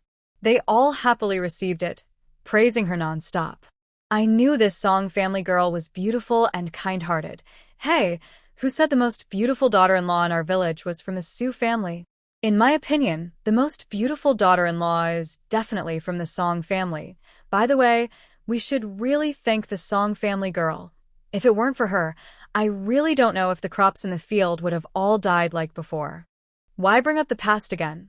Anyway, now that we have the medicine from the Song family daughter-in-law, the crops in the fields will definitely improve. Today, I went back and poured the medicine on all the crops. We just have to wait 3 days. Everyone praised her one after another, and they all looked happy and smiled more brightly. They are simple people. Before, they caused some trouble, but now things are getting better. This is her way of making up for the trouble she caused the villagers before. But Song family daughter-in-law, you are busy with county affairs every day, yet you still spend time helping us. The villagers should really thank you. Now, the village head is gone, and a new one hasn't appeared yet. The village has no clear leader for a long time. Before, the villagers didn't treat you well. You responded to their complaints with kindness. Some villagers shyly apologized to Chungwon, but she didn't mind at all. As soon as they finished speaking, Chungwon quickly replied, "We are all from the same village. Helping each other is normal. Just like when I had problems before, you all helped me, right? As for this medicine, it works just like normal fertilizer, but it needs to be mixed with water. 1 bucket of medicine needs 10 buckets of water. Do you all understand? Everyone listen carefully. When it comes to their own benefits, they take it seriously. This is not something to joke about. Besides the older uncles, there are also a few aunts in the village. They took turns praising Chungwon's kindness, and everyone kept complimenting her. Chungwon was very pleased to hear this. She happily accepted their praise and smiled warmly, chatting with them. From time to time, villagers came to the village entrance. After giving out the remaining 2 buckets of medicine to each household, Chungwon made sure everyone received it. Only then did she feel like a heavy weight was lifted from her heart. Finally, I've given out all the supplies. Looking at the empty wooden buckets, Chungwon let out a deep breath. It was worth all her effort. Some villagers who came later didn't get any medicine. At first, they looked a little disappointed. But when they saw their family members holding buckets filled with green medicine, everyone smiled happily again. People passing by always wanted to say a few words to Chungwon. No matter how close or distant they usually are, whenever someone talks to her, she always responds kindly.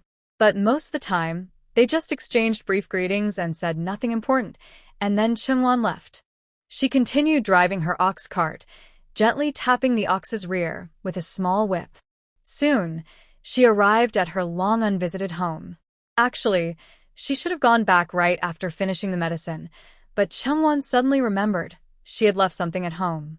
Since she was coming back rarely, she naturally wanted to finish what she started. However, after not returning for a long time, she stopped in front of the dilapidated wooden door. Seeing the weeds growing in the wooden frame and a small yellow flower swaying in the wind, Chungwon felt a bit sad. The wooden door was shaky, and in the corner, there were big holes chewed by mice and bugs. In less than a month, the house had become so run down that it was hard to believe. Taking a deep breath, Chungwon pushed the door open. The door creaked loudly, sounding noisy in her ears. She frowned impatiently and stepped in with her left leg first. The sound of the door was muffled, and when she gently pushed it, it collapsed. The yard was even more broken down. Weeds grew everywhere, insects chirped loudly, and she could smell a faint foul odor from the grass. In the corner, a fat old mouse quickly scurried past, and she wondered which house it would sneak into next. Chungwon was lost in thought about these confusing things when she suddenly stepped into a patch of weeds. In an instant, mosquitoes and bugs flew everywhere. Just looking at it made her feel terrified, and her whole body goosebumps rose. As a fearless woman, Chungwon was never afraid of small bugs, but so many insects suddenly flying out was still frightening. Looking at the ruined scene and recalling her time living in the yard, her emotions quickly welled up in her eyes. At this moment, it's really hard to describe her feelings with words. Chungwon truly didn't know what to say. She looked around the yard and finally pushed open the door to the inner room. Inside, she was startled again by the spider webs hanging from the beams. Look at these spider webs. They must have been here for 3 generations, from her son to her grandfather. Her words are not exaggerated at all. At the entrance, there was a huge spider web hanging from the ceiling beam. Looking further inside, the room was filled with countless spider webs in every corner and nook. As Chungwon looked around the room, she fell into deep silence. The ceiling seemed to have some leaks. The paint on the walls was peeling, and moss had grown on the small table in the corner. It looked very neglected. Chungwon remembered the objects that used to be on the table, clay jars used for storing rice and nuts. Now, those jars were all broken, with strange things hanging on them. The empty jars had a thin layer of mud inside, but now the mud had fallen to the ground. Because of the dampness, some weeds had even grown on top. Staring at the jars on the shelf for a long time, Chungwon didn't know how to describe her feelings. So many things had changed. She reached out to dust off the dirt and sat quietly on the old, creaky bed for a while. She had originally planned to bring the children back here to live if there was nothing else, just to remind them not to forget their roots. The village was the foundation of Songyang, and also theirs. But now, with the current state of the house, she could only wait until the children grew up and saved enough money to repair it. In this scene, Chungwon finally understood why even in modern times, People who grew up in the city still return to their hometowns to fix their houses when they get old. Even if she hadn't spent much time in her hometown and had little impression of it. After a moment of silence, Chungwon thought that the things she wanted to take were broken, and staying here didn't seem meaningful anymore. She sighed and decided to leave for the county town. Such a pity. I had put so much effort into this yard before. The withered flowers and grass were all things she had carefully cultivated before. She lifted her leg to the gate and looked back at the yard one last time, feeling a final wave of emotion.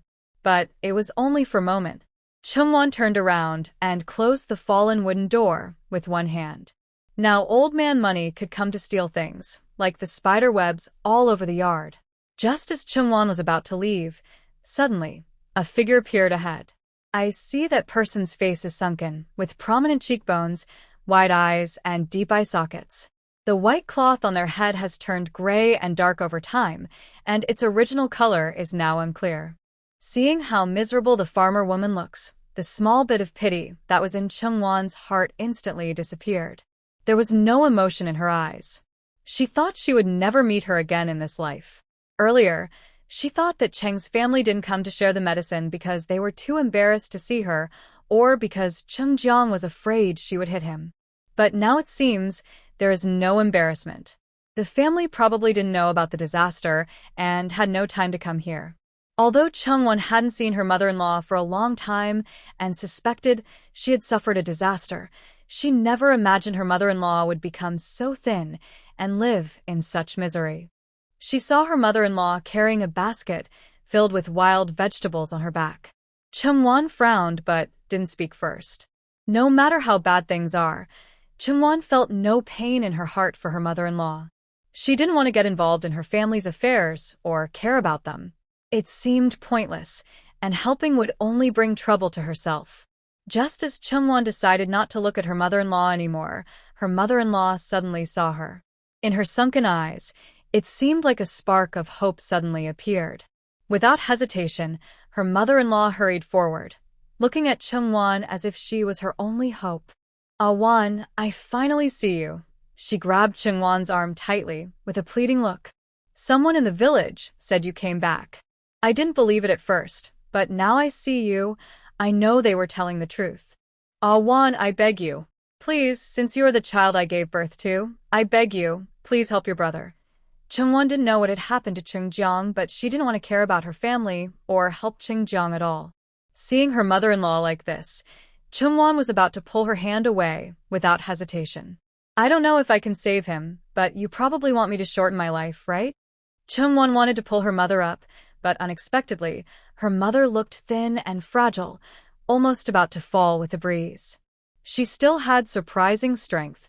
Now, her mother tightly held Chungwon's wrist, kneeling firmly on the ground, refusing to let go no matter what. "Ah Won, I absolutely didn't mean to shorten your life. I know you've been worried about what happened before, but right now our family is really at a life and death point. If you don't help, we will all die." At this moment, her mother looked pleading, tears and snot streaming down her face. "No matter what happened before, he is your older brother. Your siblings from the same mother. Can you really just watch him die? You also have a nephew. He's still young and doesn't understand much.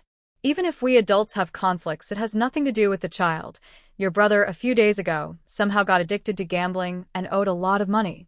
That's an astronomical amount. We can't pay it back. We just can't."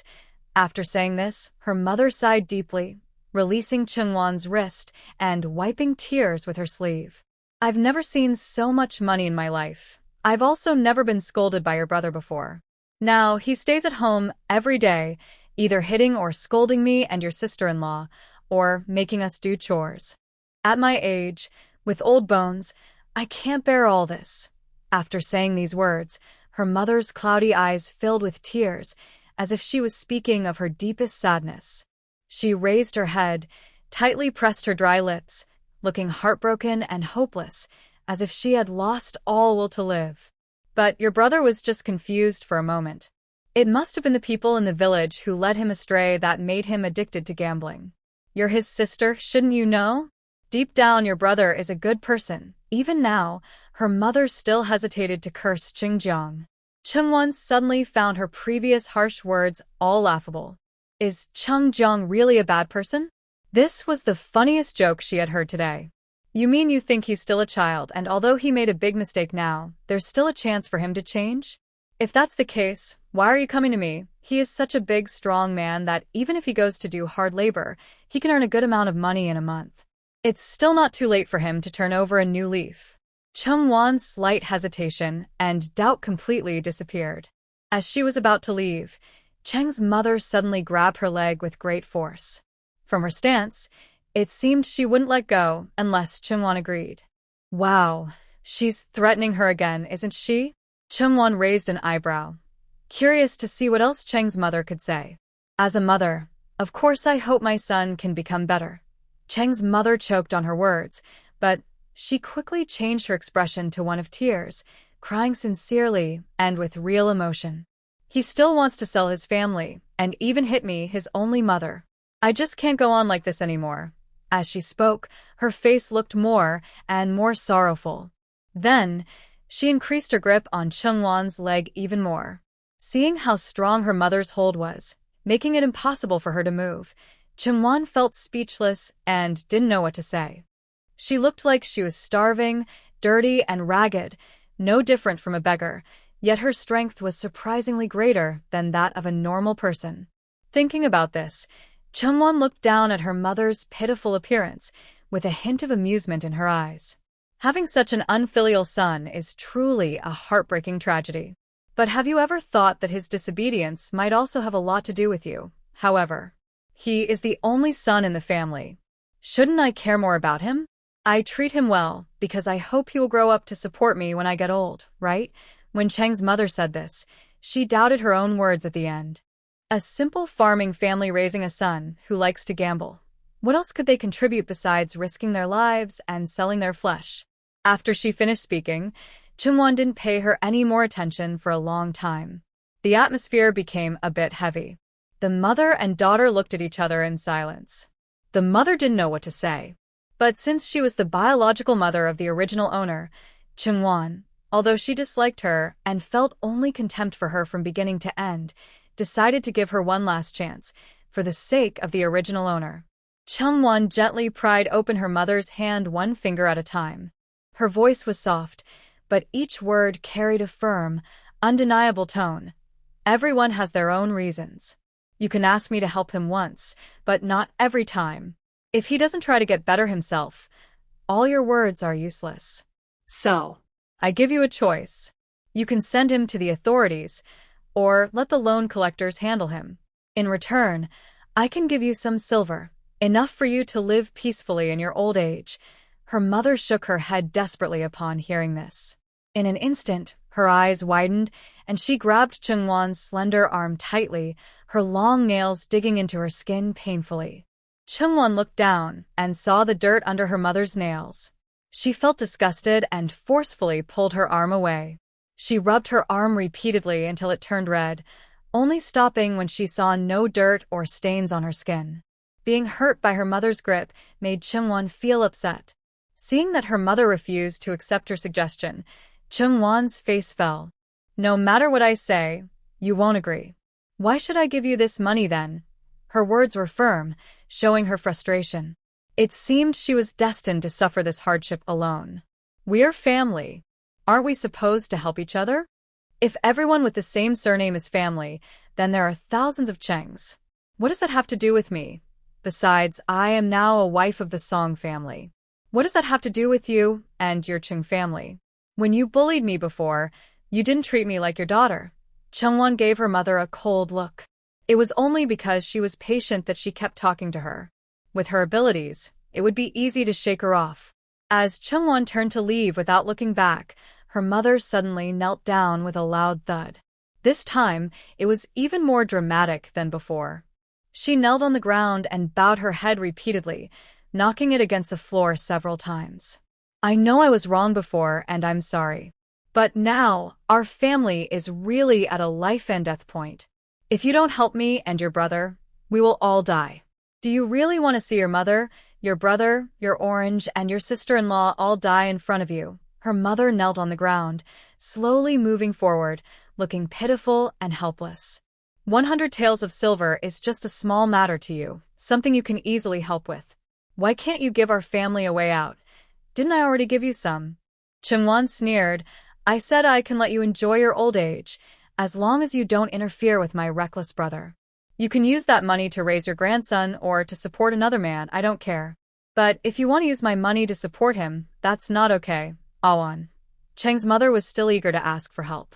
But at this moment, Chungwon had no patience left. She finally reminded her mother one last time, stubbornly.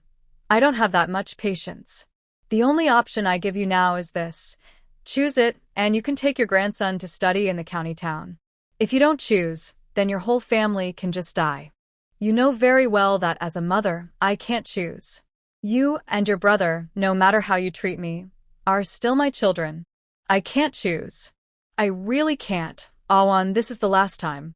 Please help us one last time. We are truly at the end of our rope, almost to the point of selling everything to survive. Chungwon really didn't want to listen to her anymore. Anyway, she had made it clear she wouldn't agree. Ultimately, what she wanted was still money. But no matter how easy it was to earn money, she was unwilling to share it with the Chung family. She was willing to listen to her mother complain for so long just to show she had done her duty as a daughter. On her face, Chungwon remained calm. Once you pay back the money, our two families can happily continue being relatives. After your brother stops gambling, he can protect you. Who wouldn't want a brother to look out for his sister? Your mother is also thinking of you. Cheng's mother blinked, looking at Chungwon with a tentative expression. Talking about all this is useless. If you don't want to choose the options I give, I'll leave now. You know I'm skilled in martial arts. If I don't want to do something, you can't force me. The old woman looked distressed and wronged, but no matter how she spoke, Chungwon felt nothing deep. Especially the words her mother said. Any ordinary woman hearing that would probably not feel happy. Jiang is his son, so could it be that she is not her biological daughter either? Chungwon felt speechless deep inside. Seeing Cheng's mother look at her with such earnest eyes, Chungwon grew even more annoyed. After they stared at each other for a long time, Chungwon couldn't hold back and rolled her eyes at Cheng's mother. She wanted Cheng's mother to see her attitude clearly. Jiang, she would never be able to save. Moreover, it wasn't her fault. Cheng's mother was so greedy. She wanted both fish and bear's paw, and she kept claiming she could be fair and impartial, never favoring one over the other. Thinking of this, Chungwon slightly curled her lips, a cold glint flashing in her eyes. Since she traveled into this body, she had never felt that Cheng's mother cared for her at all. The mother and daughter, who called each other mother and daughter all the time, only kept each other for their own benefit. Seeing Chungwon so firm in her attitude, Cheng's mother choked on her tears and couldn't help but say, Awan, saying the same thing over and over wouldn't change anything. I won't give you a single cent. Instead of wasting time here with me, you should think about earning money elsewhere. With all the gambling debts, do you think the casino people will let you go easily? Chungwon sneered repeatedly, as if she was showing kindness, and finally reminded Cheng's mother once more, now is the time to sell everything you have. Later, who knows if you'll be selling your children or yourself. As an older mother, you're not worth much, but Chung Dazhuang's son can still be used as labor. Her pale face revealed a trace of coldness. The so-called mother-daughter bond was just a joke. When needed, they were precious daughters. When not, they were just liabilities. Of course, Chungwon also believed that there could be good mothers and daughters in this world, but the original owner was unlucky and never met one. The memories left by the original owner hadn't faded yet. When she was forced into marriage and refused to marry, she remembered clearly how Cheng's mother pressured her and the difficult situation she was in. Did Cheng's mother ever try to understand her from her perspective? Every time she thought of these things, Chungwon clenched her fists in disgust. Her eyes reflected the image of the old, thin woman in front of her, with prominent bones. Her heart grew colder, so cold that every word she spoke carried a sharp chill. If I weren't as rich as I am now, would you speak to me as gently as you do now? But you are rich, the mother said, a hint of confusion on her face, as if she didn't understand why Chungwon was asking her this. Is Chungwon the wealthiest person in this area? Also the most capable young woman in their village. Everyone knows now that Songyang is very good at studying, and Chungwon is very skilled at business.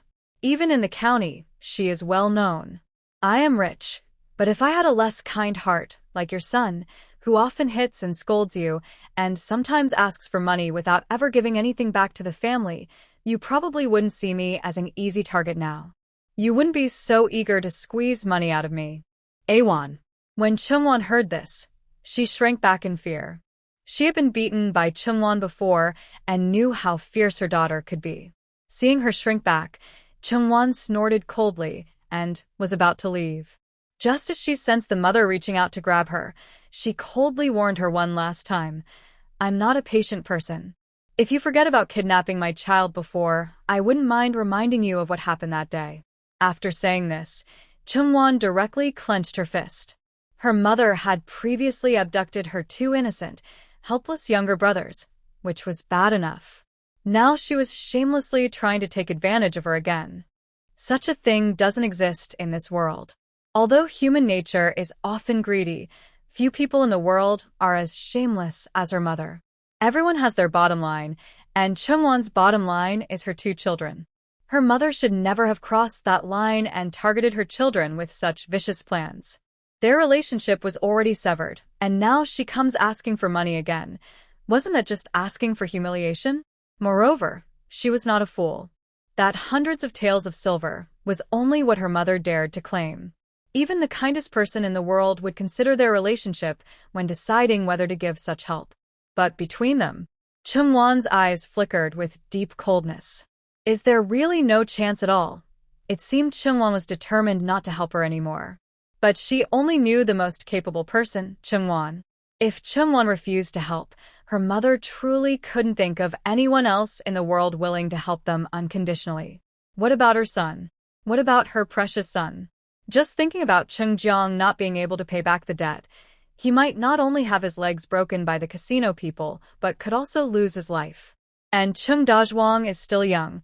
Their whole family might suffer terribly because of this. Her mother trembled with fear.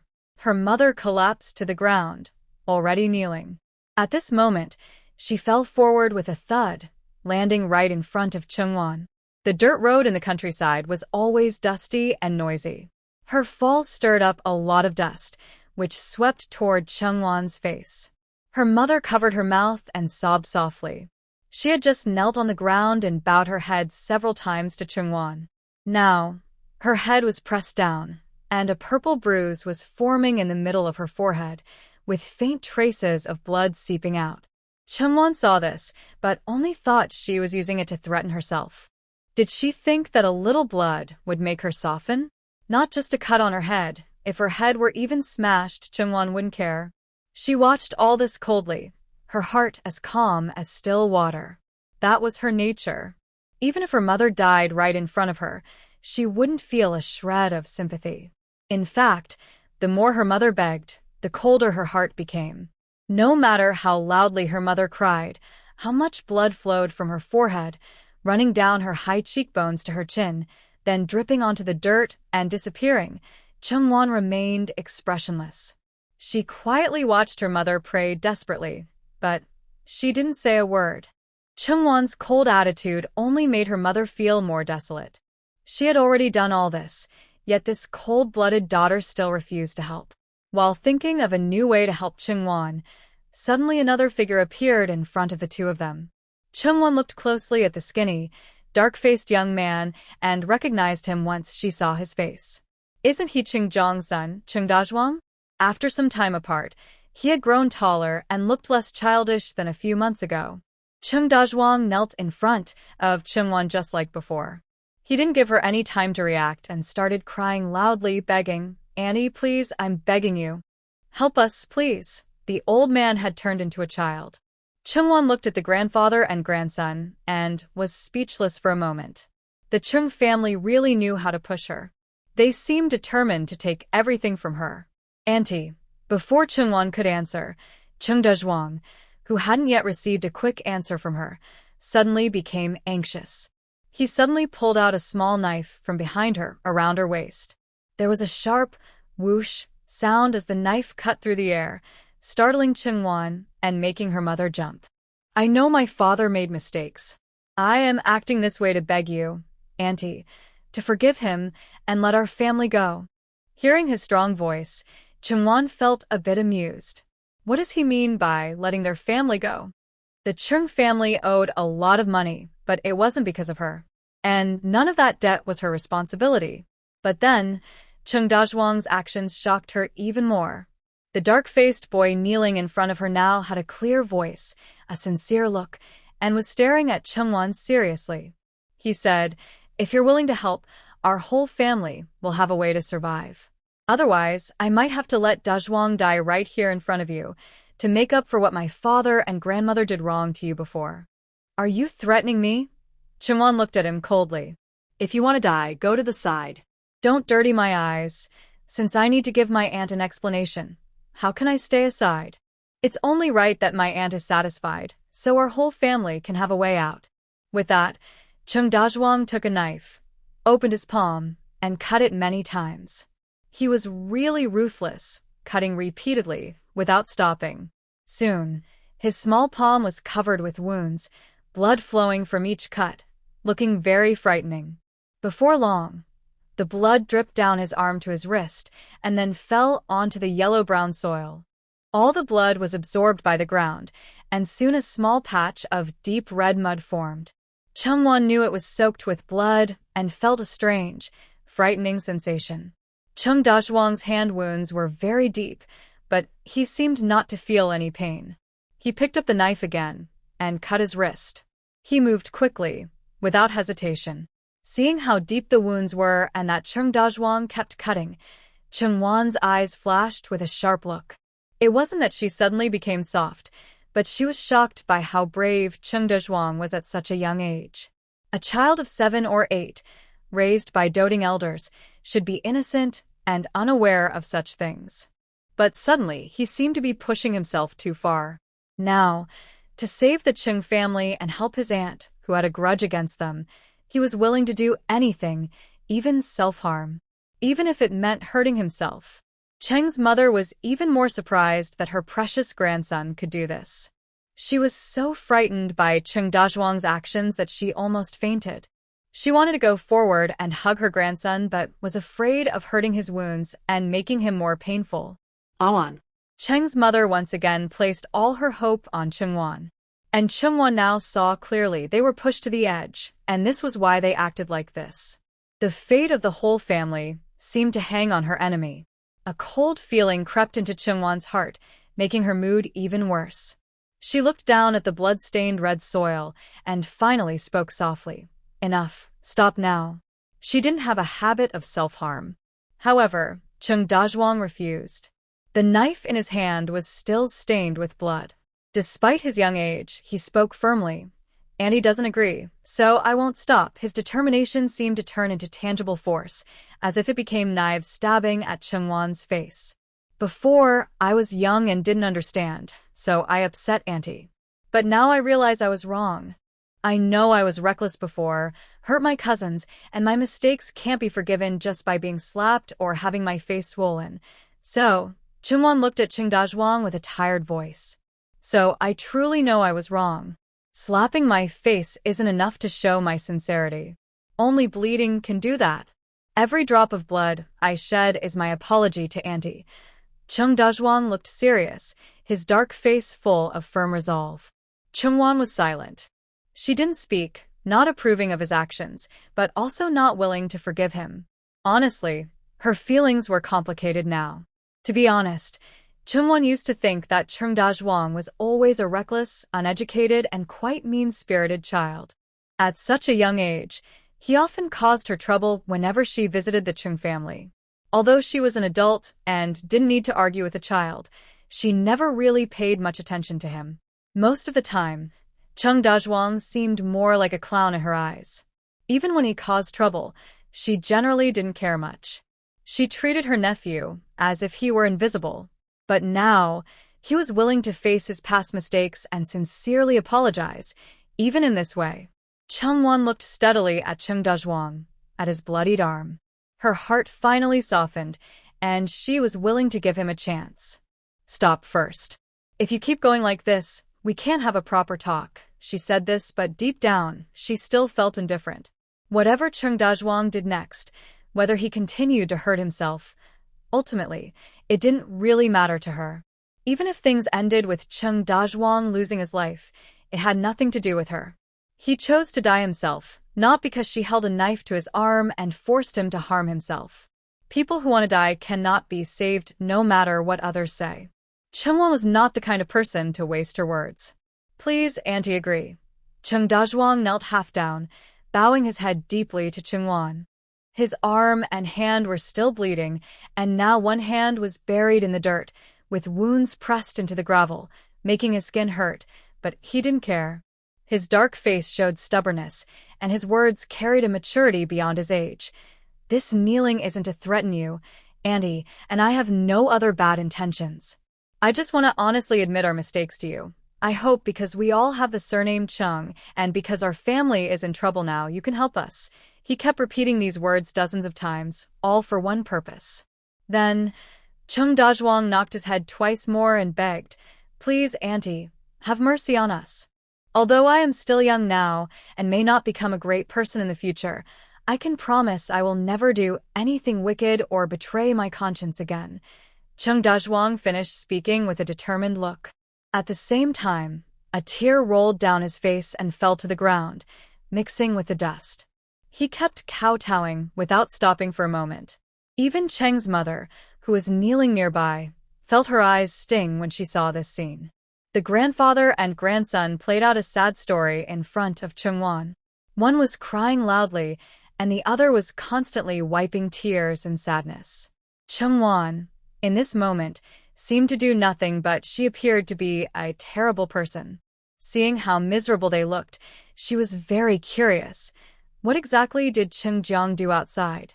What did he gamble that caused him to owe so much money? And how could he force the whole family into this situation? Once, the very difficult and unruly Chung Dajwang had become so obedient and well-behaved. If nothing major had happened, Chungwon would never believe it. Curious, she shifted her gaze to his forehead. The blood tears flowed down his smooth face. Looking closer, she saw that his forehead was also bleeding. Forget it, forget it. Chungwon's thoughts changed here. Since she was bored and wanted to watch the show, and since the Chung family had given her such a big spectacle, it would be foolish not to watch. So Chungwon said, I agree to visit your home. You two stop blocking my way. But I want to make one thing clear. Just because I go doesn't mean I will give you money. I just want to see if you're lying to me. What happens next, we'll see then. Hearing this, Chung Dajwang and his mother, who were kneeling and begging, looked surprised. Their crying gradually stopped, and Chung Dajwang straightened up. He looked at Chungwon with bright eyes. Honestly, he thought that even if he died today, breaking his head with his grandmother, this aunt wouldn't change her mind. But now, she was willing to give them a chance. Even if she didn't immediately agree, it made them very happy. Is my aunt really willing? Chung Dajwang asked again, trying to hide his excitement. His mother also quickly got up from the ground. She was older and couldn't move very fast. As she stood, her steps were unsteady, and her body creaked. Of course. Why would I lie to you? Chungwon, the guest invited, walked at the front. She was too lazy to walk with them. Chung Dajwang and his mother didn't mind this small matter. Just knowing Chungwon was willing to go with them made them very happy.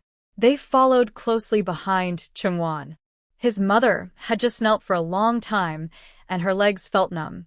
She was older and couldn't walk very fast, but perhaps because she really wanted Chungwon to see that they weren't lying and to borrow money, she tried her best to keep up. Two people followed behind Chungwon, one after the other, heading back together. As soon as they entered Cheng's house, Chungwon saw the familiar courtyard. A hint of sarcasm flashed in her eyes. She remembered that every time she came back, she never left a good impression. Almost every visit ended in chaos. Looking back at her timid mother, She noticed that her mother used to look at her with a commanding attitude, but now she looked like a defeated quail, completely lacking energy. "Your older brother is inside," her mother said cautiously. "When I left today, he hadn't gone far. The family is out of money now, so he probably won't go to the county to gamble again," her mother added with a hint of regret on her face. "That woman, you still dare to fight back." Chungwon hadn't finished speaking when they both heard a loud, distressed cry from inside the house, accompanied by sounds of men hitting and scolding. "No matter if you like it or not, today I decided to sell you. What's the use of keeping you? You only spend our family's money. We were already struggling to buy food, and you still dare to speak up here? You're just a troublemaker with no use. Get out of here." Chungwon watched as Chung Jeong dragged a woman, her face swollen and bruised, out of the house. He kicked her hard, with great force. Chungwon felt pain for the woman and for Zhao Rujin. After kicking her, Chung Jeong grabbed Zhao Rujin's arm roughly, twisting her wrist. Her skin was darkened with bruises. Chungwon looked along her injuries and saw only a brown cloth covering part of her, hiding the rest of her wounds. But Chungwon instinctively felt that, given how harshly Chung Jeong had beaten Zhao Rujin, her injuries were probably serious too. At this moment, Zhao Rujin was kneeling on the ground, her hair messy, covered in mud and dirt.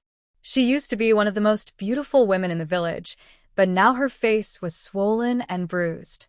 She knelt on the ground, desperately begging Chung Jeong to stop hitting her. Her pitiful appearance was far from her former elegance. "No. "Please, my husband. Please don't hit me anymore." Inside the courtyard, Chungwon could clearly hear Zhao Rujin's desperate crying. Even though she knew that approaching Chung Jeong would lead to being beaten, she stubbornly stepped forward, crying out painfully, "Please, my husband, don't sell me. Keep me. I can still cook for the family, pick wild vegetables from the mountain. I can do something to help feed our family." Zhao Rujin was badly beaten, and now hurriedly knelt on the ground, sitting on her knees. She clasped her hands together, constantly rubbing them as if praying to gods and Buddhas, begging, "Please, my husband, look past my faults. At least, because I bore you a son, forgive me and spare my life. I can at least help the family by buying some clothes or doing mending work. I'm not useless. Please, I don't eat much either." Zhao Rujin kept thinking about what she could do for her family, but she didn't realize her current situation was worse than a stray dog wandering outside. Chungwon observed everything clearly. At this moment, it was hard to describe what she truly felt inside.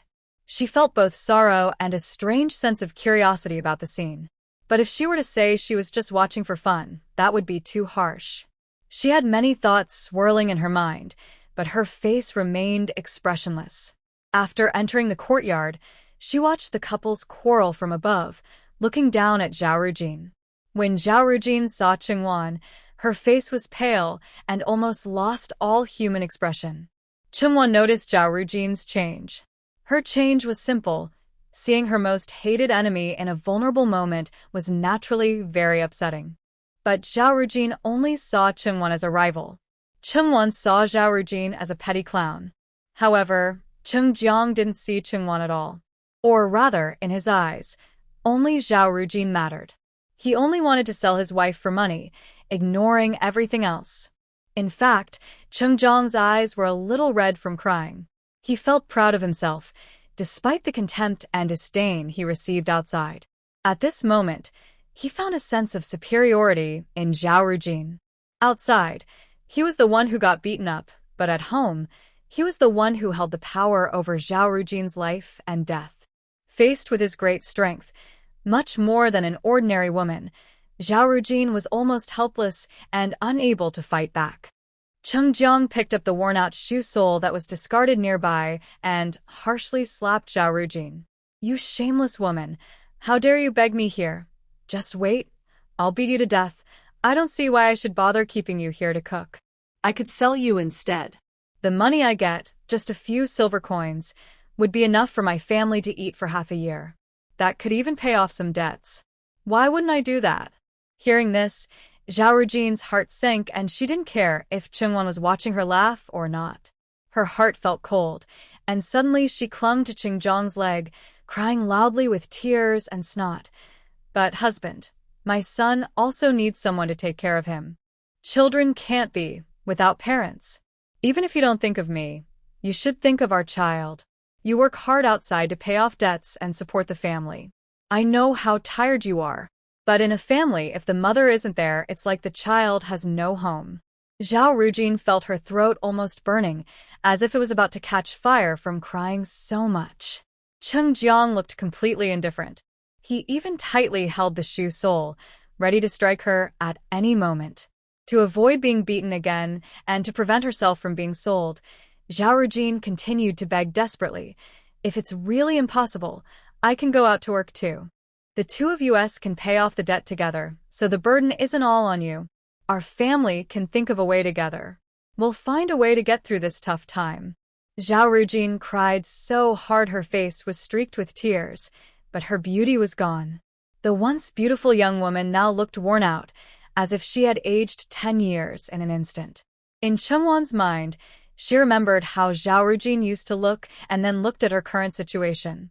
Her heart sank a little, and she didn't know what to say. Cheng Jiang didn't hit her again, but he was determined to sell the woman. After many years of marriage, Zhao Rujin knew Cheng Jiang's thoughts well. She understood that his silence didn't mean he agreed with her request. So, at this moment, she no longer hesitated. She gritted her teeth and straightened her body again. Weak tears fell from her eyes, one after another. Since she kept kneeling, her clothes at the knees were worn through, and her skin underneath was red and swollen. Vaguely, Chengwan saw some blood seeping from her knees. Seeing this, she felt both sad and pitying for her. Thinking of this, a complex look appeared in Chengwan's eyes. She turned her head away and looked at the doorframe above, saying nothing. But Zhao Rujin's constant crying and tears made Cheng Jiang feel impatient. He couldn't help but curse loudly. "What are you begging me for here? I'm going to sell you to pay off the debt." Zhao Rujin immediately cried even more sadly, tears falling down her face. "Husband, do you really have to be so cruel to me? Don't you remember the old days? Don't you remember I gave birth to a child for you?" But Cheng Jiang seemed to have fallen into greed for money and didn't care about Zhao Rujin's feelings. He sneered and mocked her. "You foolish woman, what old feelings are you talking about? I'm so poor now. Don't you feel sorry for your man?" While insulting her, Cheng Jiang kicked Zhao Rujin hard. His bent arm swung forcefully into her stomach. That punch was too much for her to bear, and she gasped in pain. She grimaced and screamed painfully, curling up on the ground and unable to get up. "Husband, please don't. Don't hit me anymore. I'll do whatever you say, I promise." Zhao Rujin couldn't bear such intense pain. Cheng Jiang's punch was delivered with full strength, using all 10 parts of his power. The man was quite strong, and Zhao Rujin was hit in her most vulnerable, soft belly. How could she still manage to crawl up from the ground? At that moment, Chengwan, who had been standing under the eaves watching the scene, felt increasingly unable to watch anymore, even though she had initially just wanted to see a show. Zhao Rujin didn't seem to feel much from the beating. She strongly disliked Zhao Rujin, and it was true she wasn't a good person. Zhao Rujin had done many disgusting things, and she deserved a harsh punishment to pay for her past cruelty. But she shouldn't have been beaten by her husband. That moment, her closest person in the world, was humiliating her so terribly. So, when Chengwan saw Cheng Jiang raise his fist and swing his arm, her blood seemed to boil inside her. She couldn't bear to see it. What kind of man hits a woman? Is that a good person? Since she came here and watched for a long time, she kept seeing Zhao Rujin desperately begging, acting as if she couldn't survive outside without Cheng Jiang. That was something Chengwan couldn't accept. She knew she should respect others' choices. But if Zhao Rujin couldn't stay in the Cheng family anymore, did that mean she had no way to live elsewhere? Since Zhao Rujin could sew and mend clothes in the Cheng family, couldn't she find a job outside to support herself? Moreover, given the current situation of the Cheng family, living outside and earning a living would be much easier and more comfortable than staying here. At least she wouldn't be beaten. In the end, Zhao Rujin was too dependent on men who were. She was reluctant to let go. When someone is in a weak position and refuses to seek a way out, they can only go downhill. Chung-won analyzed all this very clearly and felt even more disappointed and angry. Just as she saw Chung-jeong raise his hand to hit Zhao Rujin again, she didn't hesitate. She stepped forward and pulled the man away. Chung-jeong felt his footing slip, his body tilted, and then his face was struck hard. The force was so strong that Chung-jeong was stunned by the slap. Chung-won raised her arm and delivered a slap with great force. Even if Chung-jeong had been an adult man, this slap would have knocked him out cold. Chung-won already knew Thai boxing. After slapping him, she followed up with a punch to Chung-jeong's stomach. The punch was so strong that Chung-jeong was knocked to the ground and couldn't get up. Things happened very quickly. Mom Chung and De Zhuang saw the person being hit was Zhao Rujin at first, but in the next moment, they saw the person on the ground change from Zhao Rujin to Chung-jeong. De Zhuang reacted very fast. Almost instantly, he ran over and helped his mother up. Seeing De Zhuang coming, Zhao Rujin quickly stopped crying and stood protectively in front of De Zhuang, like a mother hen guarding her chicks, shielding her precious son tightly. She was afraid that Chung-jeong would hit De Zhuang the same way he hit her. As for Mom Chung, seeing her beloved son knocked down, she hurried over to help him up. Amid Chung-jeong's painful groans, Chung-won saw how two mother-child pairs faced danger. Unlike them, De Zhuang and Zhao Rujin cared for each other, but Chung-jeong completely ignored his mother and even thought she was a burden. "How dare you hit me?" Chung-jeong climbed up from the ground with Mom Cheng's help. He looked at Chung-won in disbelief. Seeing her expression calm and her eyes cold, as if she was looking at a stranger, he completely lost his composure. Although Chung-won remained unmoved, Chung-jeong refused to give up. "I'm your brother. Still have the nerve to say that? Just get lost." If you block my view again, don't blame me for being harsh. I'll give you a few more punches." Chung-won showed her small but powerful fists. She sneered coldly. "Get lost quickly. You'd better understand what people say." Hearing this, Chung-jeong immediately realized that the Chung-won in front of him was no longer the girl he could easily control. Now, she was successful and had plenty of money in her hands. Thinking of this, Chung-jeong seemed to give up completely. He knelt down quickly, slowly crawling on his knees. He climbed under Chung-won's feet and forcefully pulled at her neat, clean skirt, as if clutching a lifeline. He loudly begged Chung-won, "Ah-won, I know you have money. Please, please lend me some. When I turn things around, I will definitely pay you back. I promise I will return it tenfold. I always keep my word." Chung-jeong's desperate begging looked crazy, as if he was confident of winning. He believed he could win his next gamble. This is the gambler's mindset. Losing makes you want to win back what you lost. Winning makes you want to keep winning, to satisfy your greed further. Seeing him so annoying, Chung-won couldn't help but sneer inwardly. She thought she shouldn't have been soft earlier. She should have beaten him to death. Now, he still wanted to borrow money to gamble. "Ah-won, say something. Do you agree or not? Give me a clear answer, please, Ah-won." Chung-jeong kept the same posture, as if he wouldn't stop until he got the money. Chung-won had never been soft-hearted toward Chung-jeong. She raised her leg and kicked his hand away coldly. "I, Chung-won, will never save a gambling addict. There's no way I will help you." When she said this, her face showed no mercy or kindness. Hearing this, Cheng's mother suddenly seemed to lose her support and sank to the ground. She knew this little girl was cruel and vicious. They weren't given any hope at all, no way out. "Chung-won, I, Chung-jeong, have lived all these years and I still can't see through you, this little girl. You're utterly heartless." Chung-jeong glared at Chung-won as if he wanted to swallow her, gritting his teeth. Chung-won found his words amusing. Did their relationship even need the word "see through"? They had always been like water and fire. Coming to Cheng's house today was already a favor to them. And now he still wanted money from her? But before leaving, Chung-won decided to give Chung-jeong a final, thorough lesson. Even if it was her last gift to the Chung family, a grand gift. Thinking of this, Chung-won suddenly felt a surge of courage. She grabbed Chung-jeong's sleeve and dragged him into the kitchen. Chung-jeong cursed and tried to break free, but although he was an adult man, he was no match for Chungwon's strength. Despite using all his might, he was still pulled into the kitchen by Chungwon. What are you doing? Did Chungwon bring him into the kitchen to tie him up? Thinking about how strong Chungwon was, even stronger than a cow, Chung Jiang felt a bit scared. What do I want to do? You'll find out soon enough, Chungwon sneered at him. She didn't want to bother with him at first, but seeing his cowardly, embarrassing look, she rolled her eyes. But after rolling her eyes, her fierce gaze made Chung Jiang shiver. In all these years, he had never seen Chungwon look so terrifying. Just as he was lost in thought, Chungwon picked up a knife from the cutting board and asked him with a bloodthirsty look, "Which hand did you bet with?" "I want to see if I cut off your hand. Will you still have the courage to gamble?" Chungwon's threat was partly to scare him, partly serious.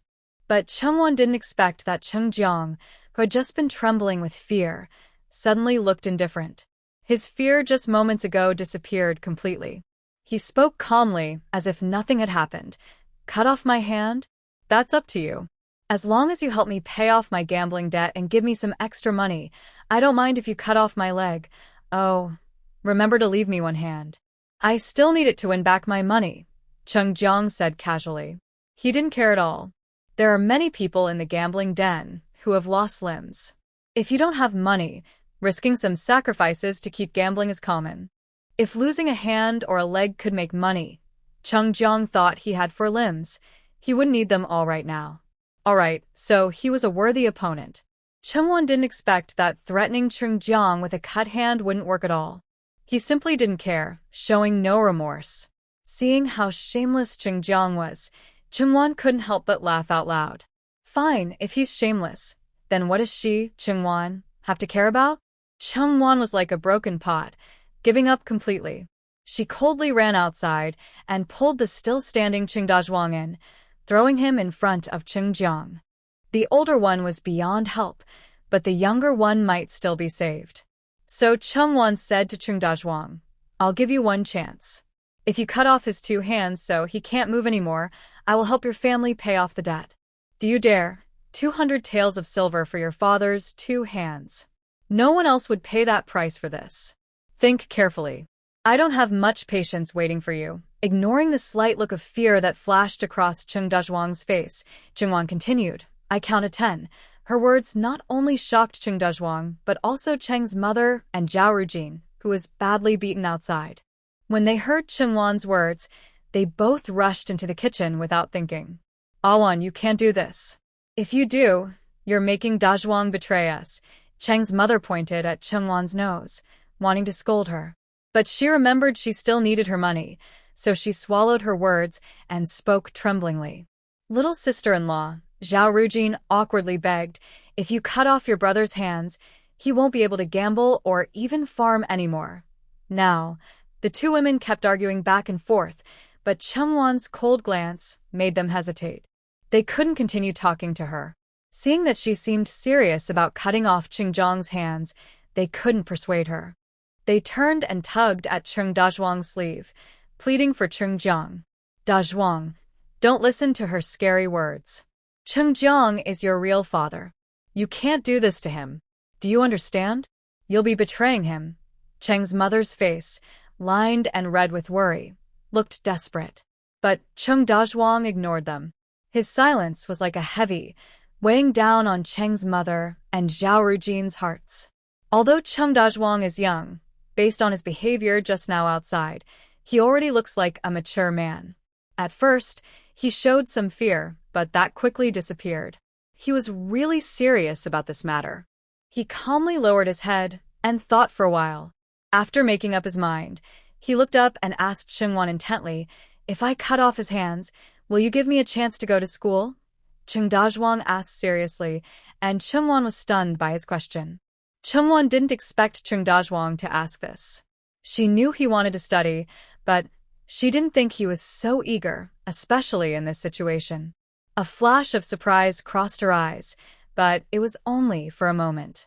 Chungwon quickly returned to her usual calm and distant attitude when looking at Chung Dazhuang. "All right, of course I can." Chungwon agreed to Chung Dazhuang's request, as if she were a witch convincing Snow White to eat an apple. As long as you cut off his hands and stop him from gambling, I will let you go to school. I promise. Chungwon agreed without hesitation because she believed Chung Dajwang wouldn't really do it. After all, he was his own father. Having received her clear answer, Chung Dajwang nodded and then remained silent. Chung Jiang didn't expect Chung Dajwang to agree. If he was stubborn earlier, now he was truly scared. After all, in front of him was a real knife, and it was held by his own son. How could he not feel nervous? Dajwang, you rebellious son. How dare you cut off my hand? Who raised you all these years? Are you going to be ungrateful and betray the village? Thinking that he might lose his arm, Chung Jiang started cursing loudly at Chung Dajwang. But Chung Dajwang paid no attention to Chung Jiang. At this moment, he seemed to have made up his mind. He clenched his fist, took the knife from Chung Wan's hand, and looked determined. He picked up the knife, his eyes cold, and directly swung it toward his own left hand. Chung Wan stared in disbelief. Fortunately, she reacted quickly and kicked the knife out of Chung Dajwang's hand. Chung Jiang closed his eyes, too afraid to watch the knife come down on anyone's hand. His legs trembled, his pants instantly wet, and he shouted loudly, "It hurts. It hurts. I'm dying." Mother Chung and Zhao Rujin supported each other, covering their eyes and not daring to watch the bloody scene. The sharp sound of the knife hitting the ground woke everyone present. "Are you crazy?" Chungwon gritted her teeth and looked at Chung Dajwang. "Do you know what you're doing? Do you think I will give you money just because of this?" Chungwon never expected that playing with fire would lead her to meet a madman. It was okay for Chung Jiang, a gambler, to lose his hand, but why did Chung Dajwang, so young, lose his arm? Just now, he kept saying he wanted to study. Doesn't he know that students can't afford to get hurt? Without hands, he can't read or even hold a book. Chungwon was trembling with anger at this point. Chung Dajwang's actions left her speechless. "I'm not crazy. I know exactly what I am doing." Chung Dajwang remained calm and respectful, looking more like an adult. "No matter what, Chung Jiang is my biological father. Even if he has done many wrong things, I can't hurt him, and I shouldn't be the one to hurt him." He looked at Chungwon with sincere eyes. "I am his son. If my father makes mistakes, I should take responsibility. No matter what my aunt wants, I am willing to stand up for my father. I'm not trying to cut his hand because of past issues. I want him to understand that everything in this world comes with a price. He has a gambling addiction, and losing a hand or foot is the lightest punishment. If you can endure this pain for him, what if he dies outside because of debts and bad luck? What should you do then?" Chungwon was almost gasping with anger. If it weren't for the fact that Chung Dajwang was still just a child, she really wanted to see if his head was filled with water. As a son, showing filial piety when it's not the right time, that's called foolish filial piety. The atmosphere between the two was tense and uncomfortable, while Chung Jiang was still too frightened to recover. He sat on the ground, looking at his two arms still attached, whispering as if he had survived a disaster. Lucky, lucky. His arms were still intact, and he felt a huge sense of relief. When Chungwon said she would cut off his hands, he wasn't afraid because he was sure she wouldn't do it. Even if Chungwon hates herself deeply and has good reasons, hurting herself will come with a price. When she is caught and taken to the government office, won't she need to forgive herself? At that time, she can properly negotiate and get what she wants. Chungwon has so much money. Just a little from her fingernails is enough to pay off all her debts and still have some left for a good gamble. But Chung Da-jiang, her biological son, I really can't guarantee him. He is becoming harder to understand. He still looks the same as before, but it feels like his heart has changed completely.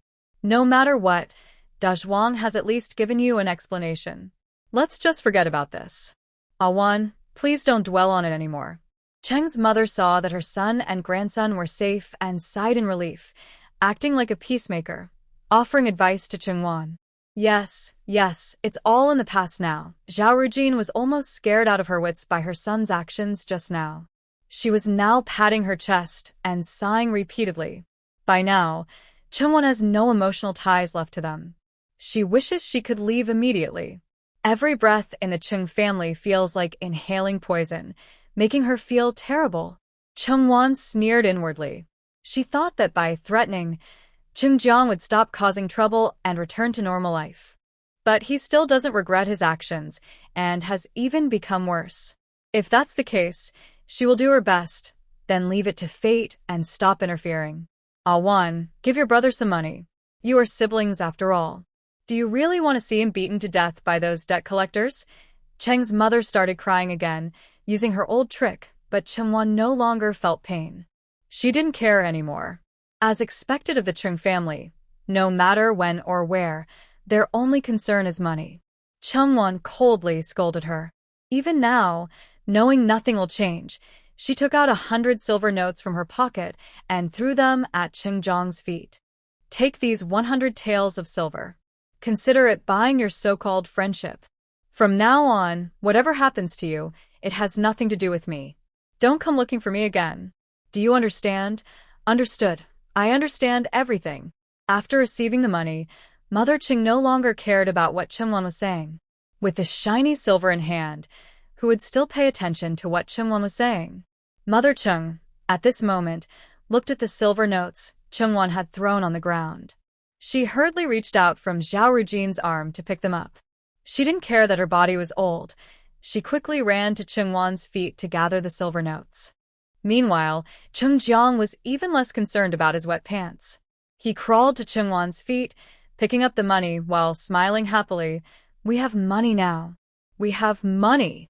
This time, I don't believe I can't turn things around. Ha ha ha. With so much silver, it's my turn to change my fate. The whole kitchen was filled with Chungjiang's laughter. He only knew he had received 100 taels of silver, but he forgot that he already owed 100 taels.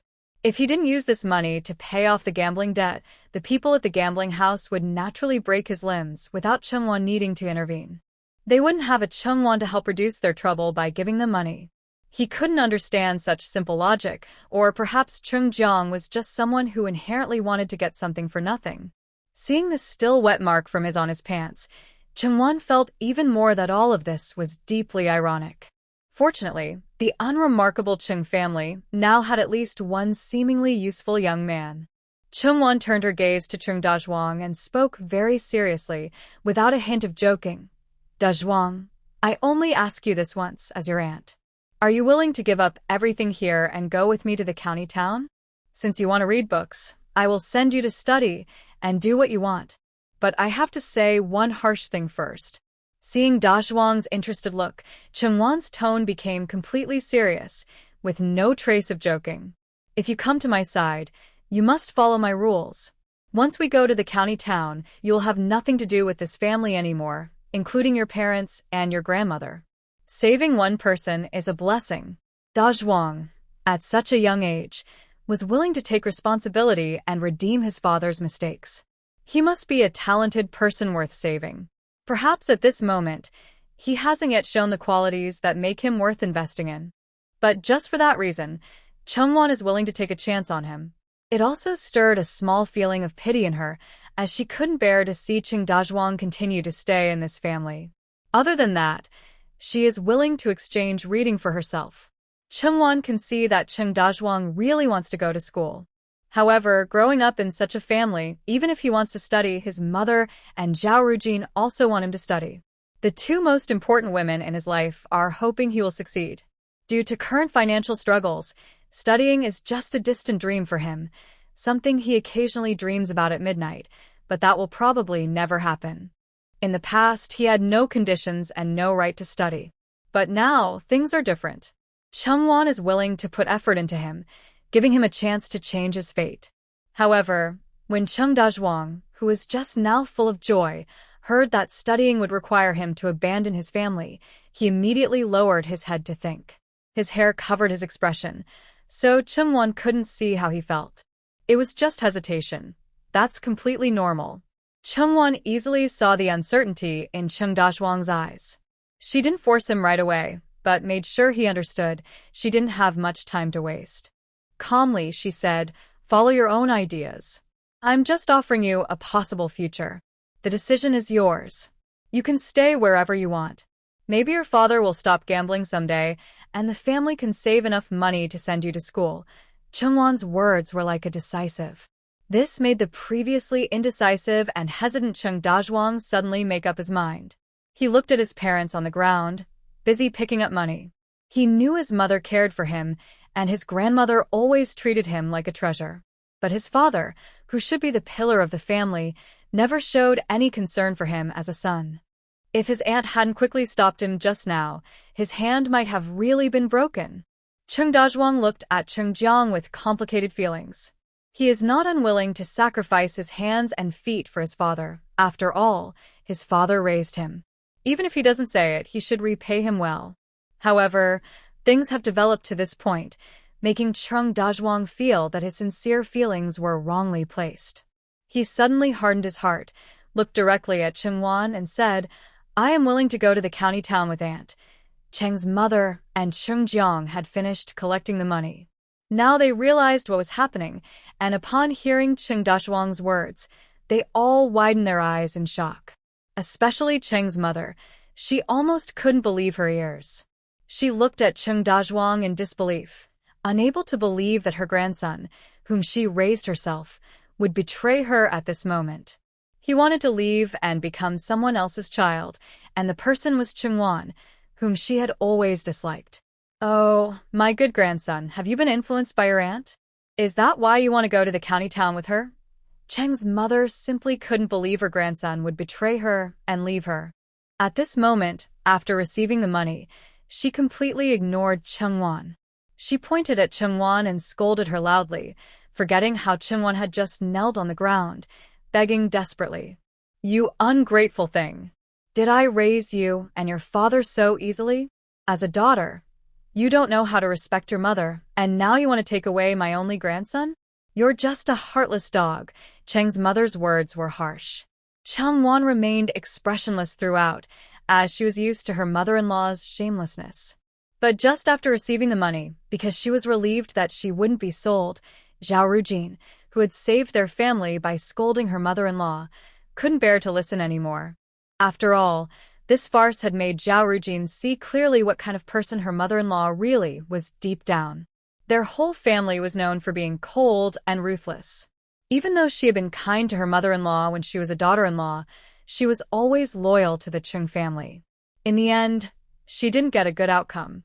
Now that she finally saw her son have a bright future, Zhao Rujin hoped that Chung Dajwang could go to the county town with Chung Wan to study. This was the best future she could think of for her son so far. So Zhao Rujin stepped forward to promise Chung Wan, even though her lips were still swollen and her big eyes were full of blood vessels. At this moment, she was entirely focused on caring for her child. "Dajwang, I support your decision. Do what you want to do. Mother hopes you can be well and stay well, not suffer like you do now." When Zhao Rujin said this, she was tearful and sad. But Cheng's mother could not bear to see Chung Dajwang leave home like her. Even if he needed to study, he shouldn't be cut off from the Chung family. The only hope of the family must always be kept close. Suddenly, Cheng's mother changed her face, cursing Chung Wan. "Chung Wan, you heartless woman. Do you want our Chung family to have no descendants?" Fine. "You really are." Once she got the money, her humble attitude disappeared. "What kind of person are you?" Chung Wan shot a cold look at her. That look carried so much coldness that Cheng's mother immediately fell silent. Sure enough, once she got the money, her true nature was revealed. Chung Wan sneered inwardly. Though she wasn't surprised, she still felt speechless. Fortunately, Chung Wan had always been cold and indifferent to her family, and she hadn't believed her words just now. A person in trouble often has flaws, as the ancients said. Cheng's mother was only afraid for a moment. Then she quickly straightened up, gritting her teeth, and reaching out to grab Chung Wan's face. Seeing this, Zhao Rujin stepped in without hesitation, blocking Chung Wan. She spread her arms and said to Cheng's mother, "Dajwang, go with your aunt. Do you hear me? Follow your aunt right now. You want to take my grandson? I will make my son divorce you." Cheng's mother didn't expect Zhao Rujin, who had always obeyed, to resist her. When she was about to hit her, Chung Dajwang silently followed behind Chung Wan. They took one step at a time away from the Chung family gate. Even though Cheng's mother cried and made a fuss behind them, hitting and kicking Zhao Rujin, she endured everything to give her son a better future. Dazhuang kept looking back, watching his biological mother being hit by his grandmother. He saw his father sitting on the ground, holding the silver note and smiling foolishly, showing no emotion at all. At this moment, his father was probably still thinking about where to gamble and how to recover his losses. He must leave. Only by leaving here can he escape the same fate as his father. Chung Dazhuang absolutely cannot accept becoming just an ordinary person. If he can't go to school, he can only become a farmer. But he is definitely not willing to be just a farmer.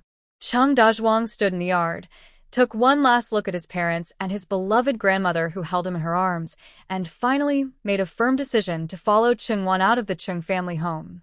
Although he left with Chung Wan and prepared himself mentally along the way, he was still young and felt some attachment to this home where he had lived for many years. Sitting on the ox cart, Chung Wan was feeling tired as she drove. She kept yawning and occasionally glanced at Chung Dazhuang, who looked back at the village with longing and reluctance. Her mood was complicated. At this moment, Chung Wan didn't know if taking Chung Dazhuang away was the right choice. But in that fleeting moment, her heart moved. She didn't want Chung Dazhuang to continue living the old way anymore. Maybe it was a moment of pity, or maybe compassion. In any case, Chung Wan did something that wasn't part of her original plan. After a while, it was dark. Chung Wan and Chung Dazhuang finally returned to their home in the county. Once home, Chung Wan didn't care about herself. She hurriedly told Chung Dazhuang to sit down and tended to his wounds. Although the wound had scabbed over, it looked quite frightening on his tender skin. Chung Dazhuang was somewhat awkward about Chung Wan's closeness. He shrank his arm and shyly said, "It's nothing, just a small injury. Auntie, you don't need to worry so much. I can apply the medicine myself later." Chung Dazhuang was rarely so sensible, and Chung Wan felt rare tenderness for him. "The injury is on your arm. It might be inconvenient for you to apply the medicine yourself. After I do it, remember not to let the wound get wet when you take a bath. Just wipe it casually, okay?" Chung Wan didn't let Chung Dazhuang do it himself, but continued to apply the medicine for him. The atmosphere in the room was warm and peaceful. Chung Dazhuang had always known his aunt as a strict and stern person, but this was the first time he saw her so gentle. Unlike her mother and grandmother, Chung Dazhuang knows that Chung Wan is not obliged to treat him as kindly as they do. So, every bit of warmth he feels from her now, he treasures and cherishes deeply. "Mother." The warm atmosphere between them is suddenly broken by a call from Yao Yao. He hears a young, innocent voice and looks up to see his long-lost cousin, Yao Yao, holding a paper-made kite, running over to Chung Wan and him. Yao Yao was very happy because her father bought her a new kite today. She loved the patterns on it, and her father promised she wouldn't have to write big characters today. She was so happy to share this with her mother. After all, she hadn't seen her mother for 2 days. She missed her every day. But her excitement faded quickly when she saw her cousin Chung Dazhuang coming into their home. Her pretty little face drooped. "Mother, I don't like him. He used to bully me. Why did you let him come to our house?" Yao Yao is young and doesn't hide her feelings well. She openly expresses her likes and dislikes. Chung Wan thinks it's okay. Girls don't need to be so complicated. Being simple is better than always looking gloomy. But her straightforward words make Chung Wan and Chung Dazhuang feel a bit awkward. Chung Wan helplessly looks at Yao Yao, poking her small forehead with her finger. "From now on, my cousin will stay with us often, just like your second brother. Yao Yao is the most sensible. Now that your cousin's family has trouble, do you think I should bring him back?" Yao Yao doesn't answer. Even with Chung Wan's explanation, she still seems resistant to Chung Dazhuang's coming. Zhang Wan and Yao Yao played the emotional card. "If we don't want him to be with us, your older cousin will have to wander around alone. Do you want him to have no family and be all alone outside? But it's not my fault that my older cousin has no relatives. My mother and father are my family. Don't you like Yao Yao more? If you like Yao Yao more, why do you want her to be with someone she doesn't like?" Speaking of her older cousin's family, Yao Yao also doesn't like her grandmother and the stern-looking aunt. They never truly treated Yao Yao as family, so Yao Yao doesn't want to be with them. The little girl pouted her lips very high, and Jongwon had no doubt that her lips could even hold soy sauce. If her older cousin has no family anymore, then we should be the most important people to him. Thinking about these things, Yao Yao understood the reason, but deep down she really didn't like De Zhuangzhang. He used to bully her all the time, and she remembered it very clearly. So, I will let your older cousin go out. You have to think carefully. It's because you made him have nowhere to stay, and you don't want him to study and learn properly like your second brother. Zhangwan quickly shifted the blame onto Yao Yao, while De Zhuangzhang kept looking at his younger sister with big, caring eyes. That pitiful look was the first time Yao Yao saw such a gaze from him. When she heard that De Zhuangzhang might be forced to leave and suffer outside, just like her second brother did before, and might not be able to go to school, becoming a foolish child, Yao Yao's heart softened instantly. Because although she was young, Yao Yao understood sibling love too. The little girl's bright eyes flickered as she pouted her red lips and said, "Then my older cousin promises not to bully me anymore. If he says we are family, I won't oppose him being with us. I promise I won't bully Yao Yao anymore and will love her like my own sister." Before Zhangwan could speak, De Zhuangzhang answered first. "It was my fault before. I apologize to my sister Yao Yao. It's a small matter. I wouldn't really argue with my brother all the time." Yao Yao waved her hand like an adult. Zhangwan was amused by her little adult attitude. She patted Yao Yao's fluffy head and praised her. That's right. Yao Yao is the most sensible. She's the most understanding among the children. Yao Yao is both beautiful and smart. No wonder Auntie likes her so much. Chung Dazhuang nodded in agreement beside her. He spoke sincerely, with a calm tone. Yao Yao heard him praise her, and smiled, even more happily. At this moment, she truly didn't want to dwell on past issues with him. She even took the initiative to hold Chung Dazhuang's hand and asked if he could recognize some characters now, or if he could write, and so on. Chung Dazhuang knew that coming here with Chungwan was sudden, and Yao Yao was still very young. Plus, he had done things that hurt her before. The girl was still at an age where she didn't understand much. He definitely wouldn't hold a grudge against a child. So, Chung Dazhuang patiently answered each of Yao Yao's questions. He was very patient and told her honestly about his situation. "I don't know many characters, only my own name, but I write it very badly. No one else can recognize it except me." Chung Dazhuang truly valued the chance to read, so he wouldn't lie about his abilities. Hearing that he only knew a few characters made Yao Yao even happier. In her heart, she secretly thought that she used to be the least educated in her family. After studying for a few months, she only knew a few hundred characters, and her writing was only half decent. Her parents already thought she was slow, and now there was someone even slower than her. That made her feel smarter by comparison. Thinking that there was someone at the bottom made Yao Yao feel even more pleased.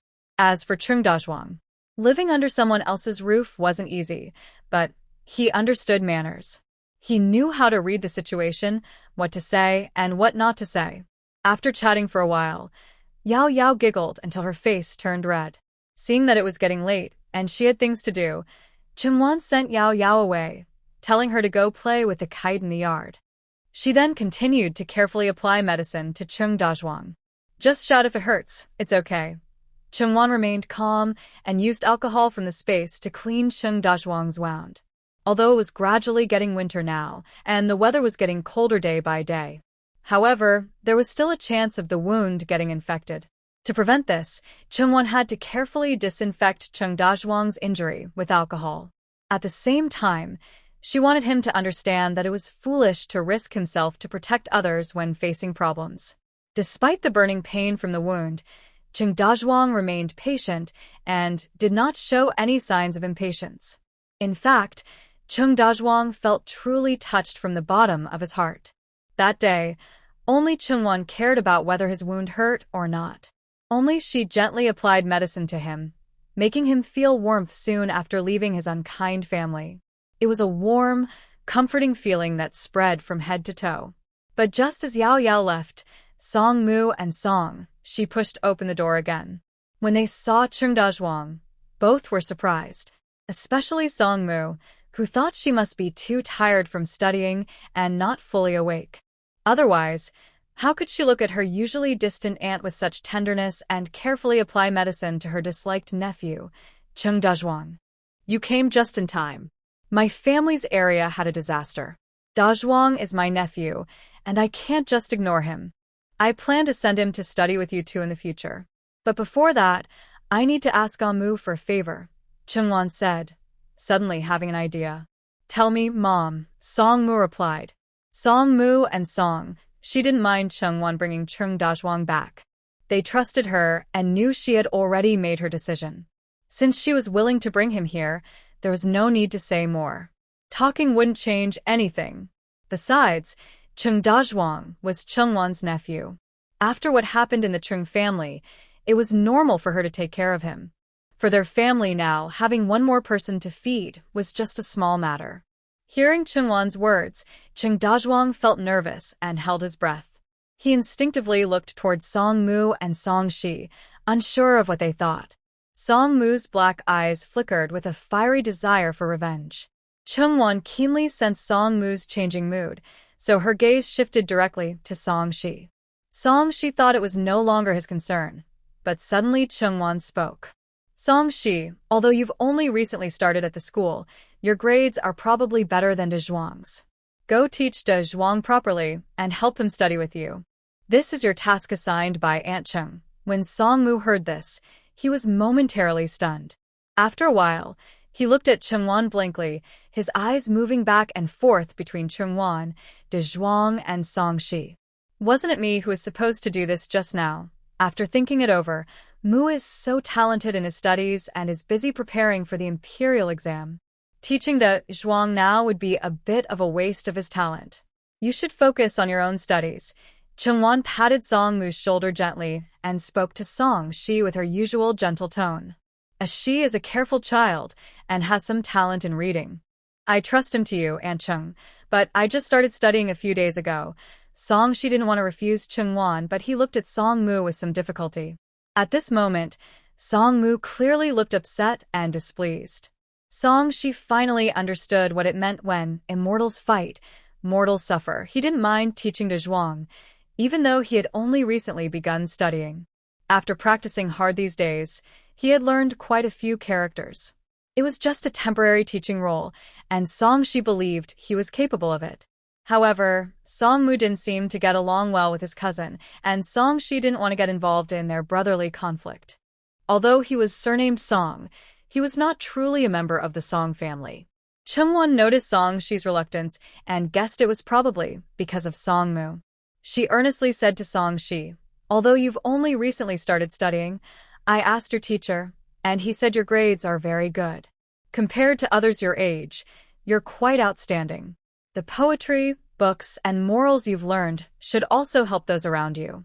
So, why are you unwilling to practice what you've learned and help others? Chungwan smiled softly, but Songshi felt her smile didn't reach her eyes. Her face was gentle as always, but inside, she seemed cold. Songshi felt uncomfortable and almost dared not look up at Chungwan. She is not as capable as I am, and besides, he has a lot of schoolwork now. If cousin doesn't mind, I will teach you instead. Songmu ultimately took on this task willingly. Although he knew deep down that even if he refused, Chungwan had ways to make him agree. But if he kept hesitating, Chungwan wouldn't force him to do something he didn't want just because of an outsider. So, refusing wasn't a big problem. However, if he refused, the task would have to be given to Songshi. Songmu had suffered many hardships in his childhood because of Chung Dazhuang.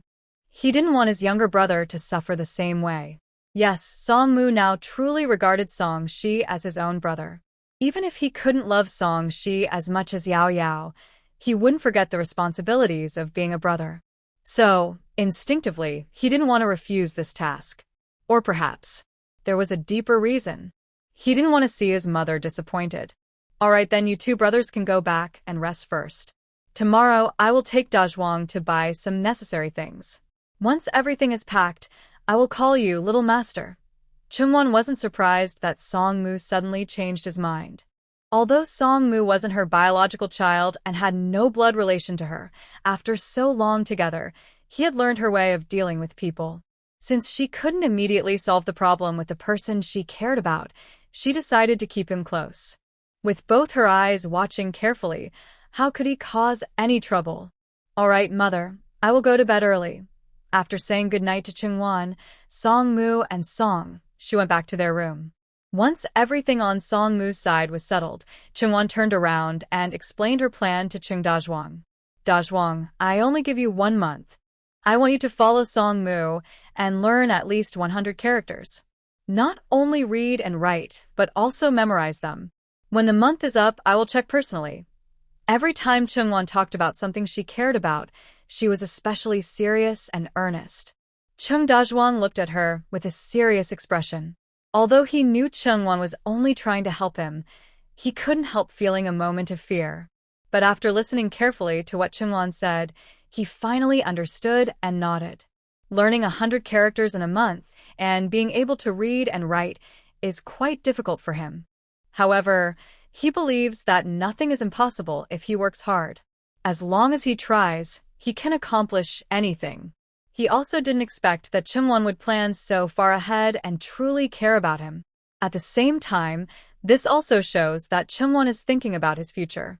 Thinking about how he risked everything and left with his aunt, it was indeed a big gamble, but he saw some reward. So, a faint smile appeared on Chung Dajwang's face.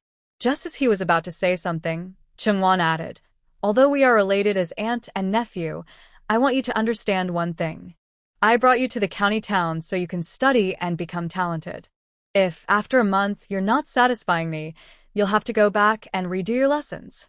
Then you'll learn another 100 characters, making it 200 in total." Chungwon had to put pressure on him so he would understand how precious this opportunity to study really is. Her voice was firm and full of strength, every word leaving no room for doubt. "When your writing passes my check, I will find a teacher for you. Do you understand? If you keep failing to learn, you'll only be taught by Song-moo. Song-moo is my son. There's no denying he's very smart, but he's also at a stage where he needs a teacher's guidance. He will become successful and find the answers he seeks in the imperial exams. Maybe one day he'll be a good teacher himself, passing on what he learns to others. But right now, he may not be there yet." Chungwon made her expectations clear from the start. Dajwang knew very well the importance of this. Now that he had a chance to study, he was overjoyed. Everyone in the village knew that Song-moo was studying to become an official someday. Now that he could be taught by him, his future wouldn't be much worse than that of an official. Moreover, her aunt not only wanted someone to teach him how to write but also promised to find a teacher for him after a month. If she truly sent him to school, all her promises would become real. What could he possibly be unhappy about? After all, if he stayed at home all the time, his future would be very limited, just hard work with no other options, unlike when he was in the Chung family. Thinking about the big difference between these two lives, Chung Dajwang no longer hesitated. He nodded repeatedly, patting his chest to assure Chungwon, "Thank you, Auntie. Don't worry, I will study hard and won't waste this chance you gave me." The boy's eyes sparkled with excitement. Seeing his expression, Chungwon was sure he truly looked forward to going to school. She finally let out a relieved sigh. At that moment, she forgot that Yao Yao was still standing nearby, a gentle girl. Suddenly, without warning, Yao Yao reached out her hand and exclaimed, "Oh no! Why is there blood on cousin's hand?" She was pointing at Chung Dajwang, and her finger was directed at his wound. The wound that Chungwon had hastily bandaged was bleeding again. There was faint blood seeping through the cloth, making it look a little frightening. Yao Yao suddenly remembered how she had looked covered in injuries before. Her pretty face was full of worry as she asked seriously, "Mother, please check on cousin. Did his wound open again?" Chungwon looked in the direction Yao Yao was pointing. Sure enough, Chung Dajwang's wound had reopened. The wound looked quite scary now, but Chungwon knew it was only superficial. It hadn't reached his bones or internal parts. It was probably just that he moved and loosened the bandage, causing the blood to seep out. Thinking that Yao Yao had noticed this, Chungwon smiled and focused her gaze on her. Seeing Yao Yao's clear, serious expression filled with concern, Chungwon had a new idea. Yao Yao, go help brother Dazhuang rebandage his wound. Chungwon asked Yao Yao to help with the dressing. Yao Yao's voice was bright and cheerful, and she immediately agreed to Chungwon. Having studied medicine for so long, Yao Yao still has no experience in bandaging people. Although her teacher at the clinic said she is still young and should focus on basic skills. But Yao Yao has always wanted to try doing it herself. Now, her wish has finally come true. Chungwon saw her daughter walk past her, and her small pigtails bobbed as she moved. She looked so lively and cute that Chungwon couldn't help but smile. She smiled gently and walked over, watching her daughter bandage Dazhuang while asking, Yao Yao, you've studied medicine for so long. Can you tell me what herbs are used to stop bleeding? She wanted to see if her clever and pretty daughter had been paying attention and learning seriously. Learning medicine is not like reading books casually. It involves life and death, so you can't be careless. I know. The teacher told me to memorize this. Yao Yao didn't disappoint her this time. She confidently explained what her teacher had taught her. Common herbs include sanqi, zizhu, and xiaojia. These are used on my cousin's wounds to help them heal faster. Huaihua and bai Manhwa can also be used, but they are hard to pick this season. Also, bai ji, dajia, xiaojia, diu, I, and Zion Hiko can help stop bleeding too. Yao Yao had been studying these days very carefully, so now she could recite everything clearly. She earnestly shared her knowledge with Chungwon. Seeing her so serious, Chungwon gave her an encouraging look. Indeed, children who study hard are very charming. Yao Yao now looked even more adorable than when she was just acting cute earlier. Although it was her first time bandaging someone, Yao Yao did it neatly and quickly. The bow she tied at the end was also very pretty. After finishing, Chungwon rewarded her with some silver coins. She also told Dazhuang to rest well tonight. Then, she went back to her room to sleep. However, the first thing Chungwon did after getting into bed was to mentally return to her space. She harvested all her mature crops, replanted new ones in each experimental field, and tidied up the storage. Then, she happily went to check her livestock area. Everything looked good. The little lambs inside were fat and strong, and it was almost time to harvest them. Recently, life has been quite happy. Chungwon has already decided that once these lambs are mature, she will host a whole lamb feast, roasting the entire sheep to invite friends and family. As she felt the breeze blowing through her wheat fields, Chungwon suddenly remembered the roasted duck and lamb she had enjoyed with friends in the northwest. Although she is now in a different time, those memories and friends are very distant. Still, she believes memories are like an unchanging stone, gradually shaped by time into something more beautiful. Thinking back on those moments always brings a new feeling. When Chungwon came out of her space, the sky outside had already turned completely dark. She looked up at the starry night and sat quietly by the window for a while. It was a good time for deep thoughts, as the night was perfect for reflection. But when the wind blew in, almost blowing away all her drowsiness, Chungwon obediently finished her washing and, resigned, got back into bed. Just as she was about to sleep after taking off her clothes, she heard strange noises outside the window. It seemed like someone pushed the window open. Hearing this unusual sound, Chungwon, who hadn't yet lain down, quickly pulled her coat over herself. Her eyes sparkled brightly. She immediately turned over and sat up, reaching out to lower the mosquito net over the bed. Then Chungwon didn't move.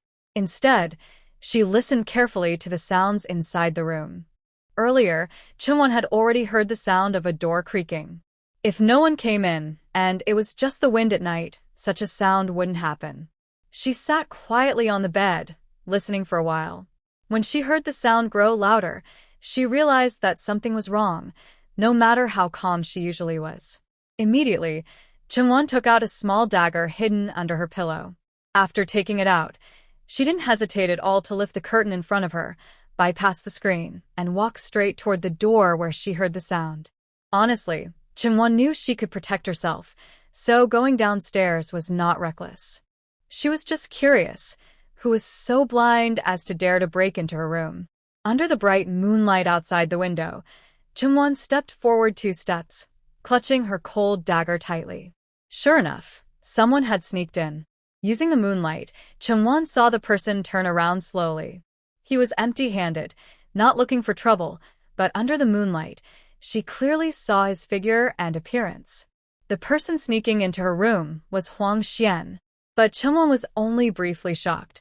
She quickly understood his true intention. Thinking about his dirty thoughts, Chungwon's feelings churned inside her, and she couldn't help but curse him out loud.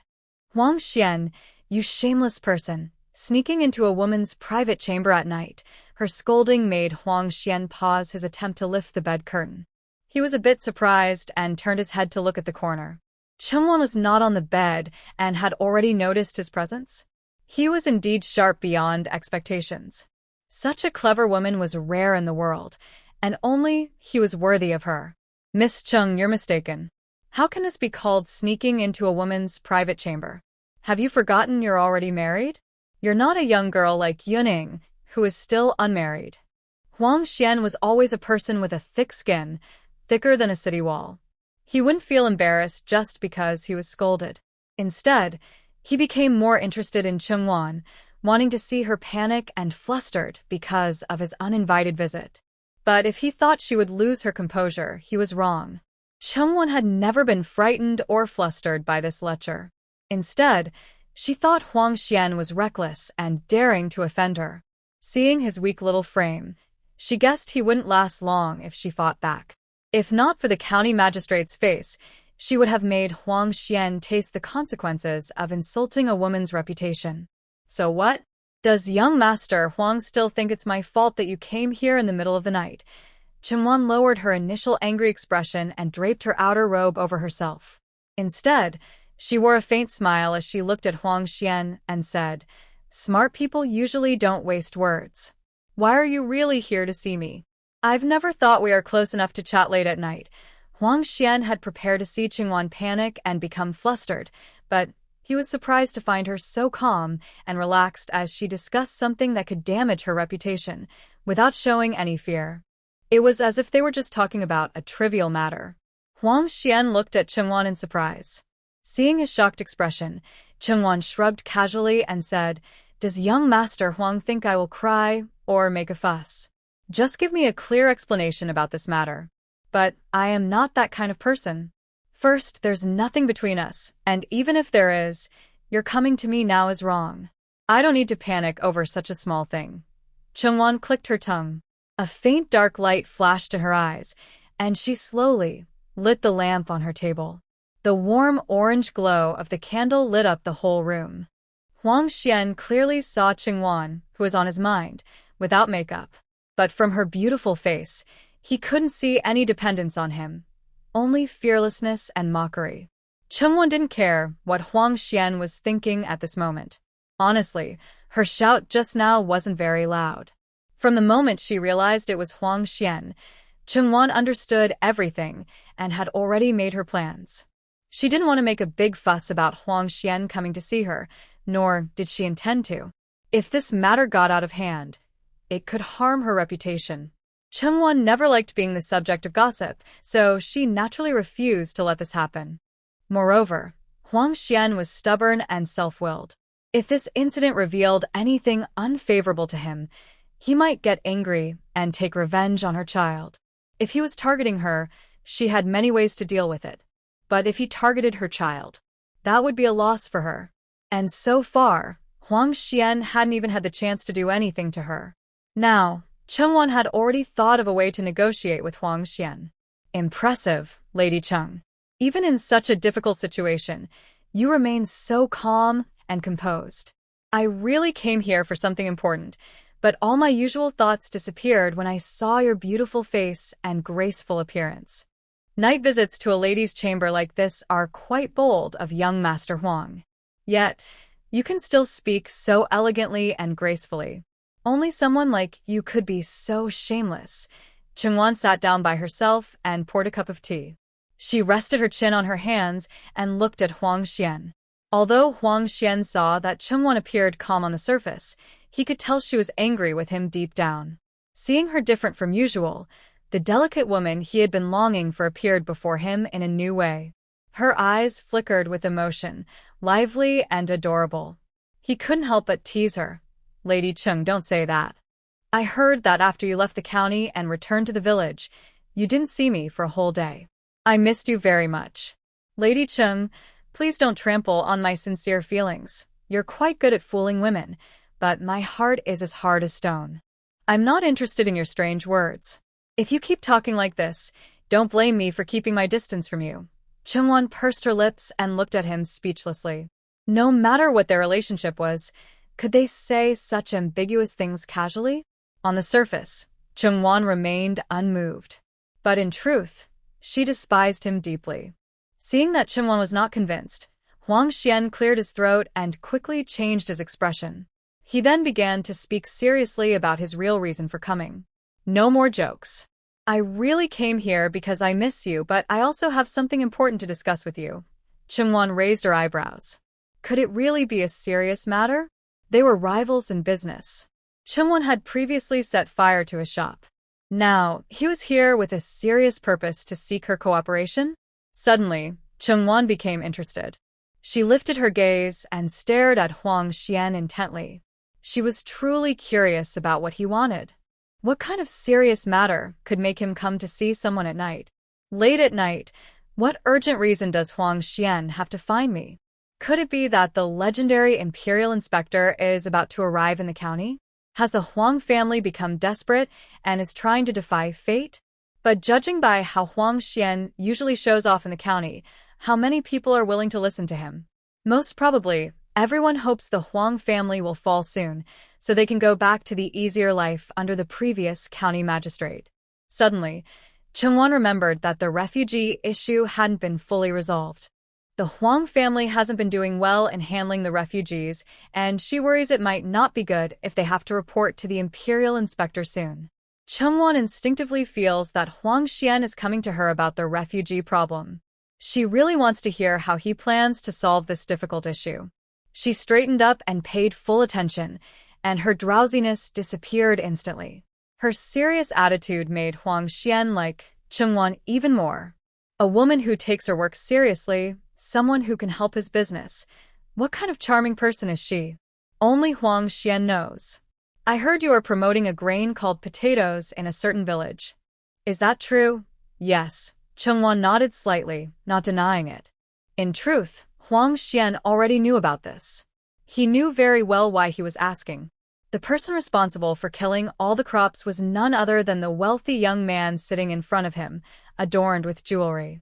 Using such low tricks on farmers shows how wicked and shameless Huang Xian really is. Words can't fully describe it. Moreover, Chungwon had been promoting potato planting for some time. The fact that Huang Xian is only now asking after hearing the news shows how serious the refugee situation has become. When people are desperate, they seek help. This is the reason. But using this as an excuse to break into her room at night won't work. The refugee issue isn't her problem. Chungwon has no interest in doing charity work just for kindness. She prefers to leave such matters to Huang Xian. With her personality, she would never allow such things to happen again. Eagerly, Chungwon sat on the chair she had specifically had someone buy, cushioned with a small sheepskin pad. Her sharp gaze fixed steadily on Huang Xian.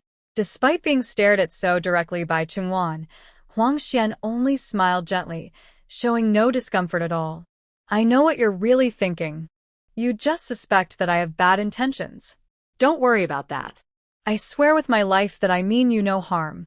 You also know very well that if I wanted to scheme against you or do anything else, I would have done it long ago. Why wait until now?" Chungwon quietly sipped her tea. As her lips moved, the tea aroma drifted in with the breeze from outside the window, filling the room. It was so tempting that Huang Xian felt a little thirsty too. Then he moved closer to Chungwon and couldn't help but ask, "Madam Chung, I want to ask you, what are you really thinking? Are you planning to grow these potatoes only in the village?" "I'm not sure if I want to plant them only in the village, but since you're so close to me, I definitely don't want to plant the seeds where you want." Chungwon turned aside to avoid Huang Xian's approach. She took the teapot and brought it closer to herself, not intending to offer him a cup of tea to soothe his throat. Her guarded attitude and lack of respect for his face made Huang Xian, in the past, furious and eager to make her pay the price. But now, he only felt that Chengwan had a charm beyond ordinary women. Every smile and frown of hers made him happy. Even though he couldn't get closer, Huang Xian didn't get angry. He simply sat across from Chengwan with his face slightly exposed, which didn't break any rules. Still, Chengwan frowned in displeasure. At least he was sitting honestly and properly. Chengwan lowered her eyes slightly, then calmly brewed another cup of tea. She said slowly, "What exactly do you want to do? Just tell me plainly. Where do you want to plant the potatoes, and who will benefit from it? You should explain all this clearly to me." As soon as Chengwan's voice fell, Huang Xian smiled openly. He said frankly, "It's simple. I just want to buy some potato seeds. As for where to plant them, outside my county town in the yard isn't as crowded as in typical rural areas, but there are about 20 people. That's enough to grow a batch of edible potatoes within a month. I know the seedlings can also be used to fill the stomach, boiled in water with a little salt. They taste quite good. And I also heard that the so-called potato crop you guarantee can grow in this land not only produces a high yield but also fills people up when eaten. So my goal is very simple, just to buy some of this stuff from you." Hearing this, Chengwan raised an eyebrow. She was surprised. Potatoes, huh? It was about what she expected. But right now, in this difficult year, food is still a scarce resource.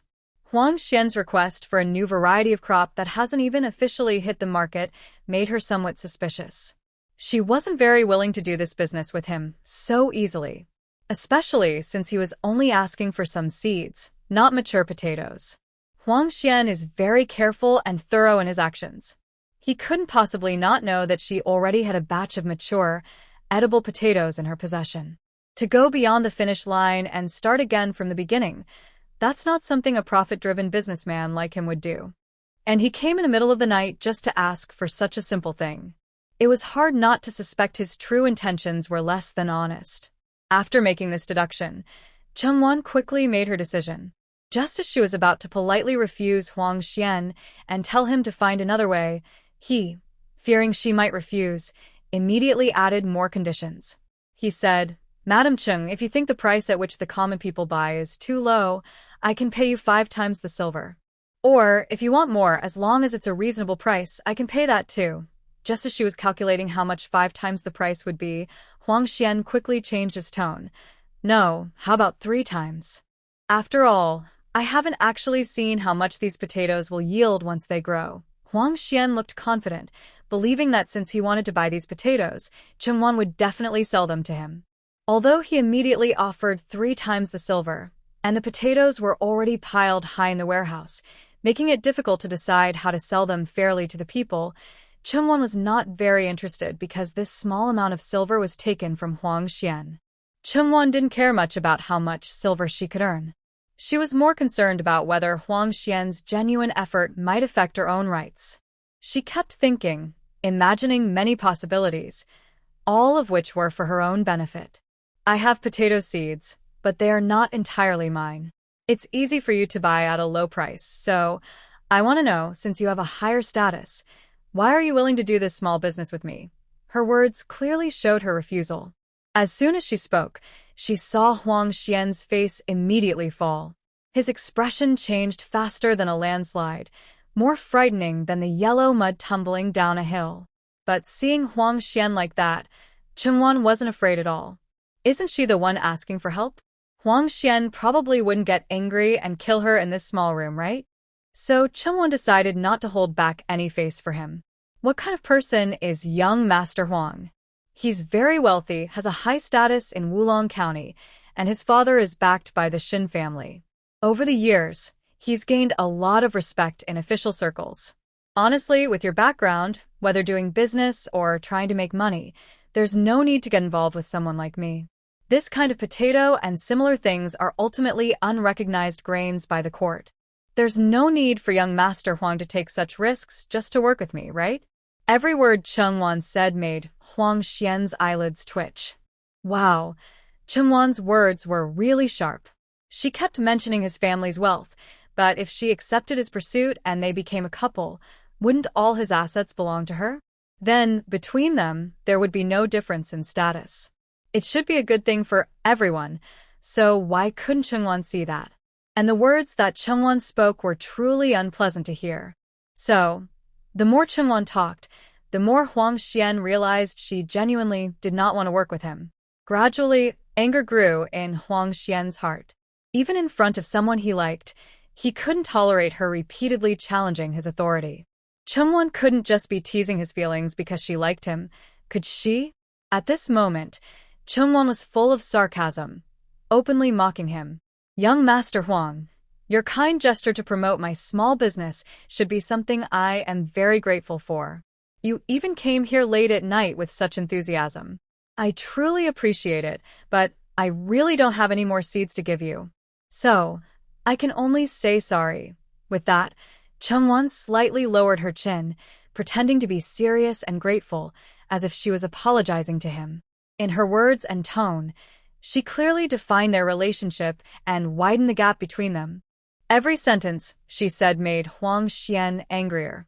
This woman was so eager to distance herself from him. Huang Xian was furious. He couldn't hold back and clenched his teeth, almost biting through them, and said through gritted teeth, "Enough. What are you doing, young master? You can't just stop others from refusing you. I really don't have that thing you're asking for. No matter how angry you are, it won't change anything." Chungwon blinked innocently with her big, beautiful eyes, which seemed to mock him endlessly. Her words, which Huang Xian found unpleasant, seemed to have no end. "Young Master Huang, I just hope you." Before she finished, Chungwon felt a sudden pull at her waist. Her belt was first tightened, then completely loosened. Suddenly, cold light flashed in Chungwon's eyes. She was startled and scared. This Huang Xian was really overstepping. Had he gone mad? "Are you crazy?" Under the peony flower, even death is romantic. Before Chungwon could finish her sentence, Huang Xian reached out and covered her mouth and nose, leaving only her big, round, beautiful eyes visible. "Sorry, I can't assist with that request." Chungwon smiled brightly at him, the tip of the dagger pressing against his throat. It seemed that with just a quick move, she could pierce his neck. "I don't care whether I can keep my virtue or not. I only know I won't be threatened. Since you're determined to do something reckless and disturb my peace, I won't let you get away with it either. Why don't we die together? It might be nice to have a companion on the way to the afterlife." Chungwon knew that when it came to strength between men and women, she probably could only hold off Huang Xian for a little while. But in a split second, she might be able to kill Huang Xian. At worst, they could both die together. But dying with such a villain would tarnish her reputation. "Are you not afraid of death?" Huang Xian spoke in a sickly tone, and his words made Chungwon feel chills all over her body. He had a sickly, charming look on his face. As the saying goes, die under the peony flower.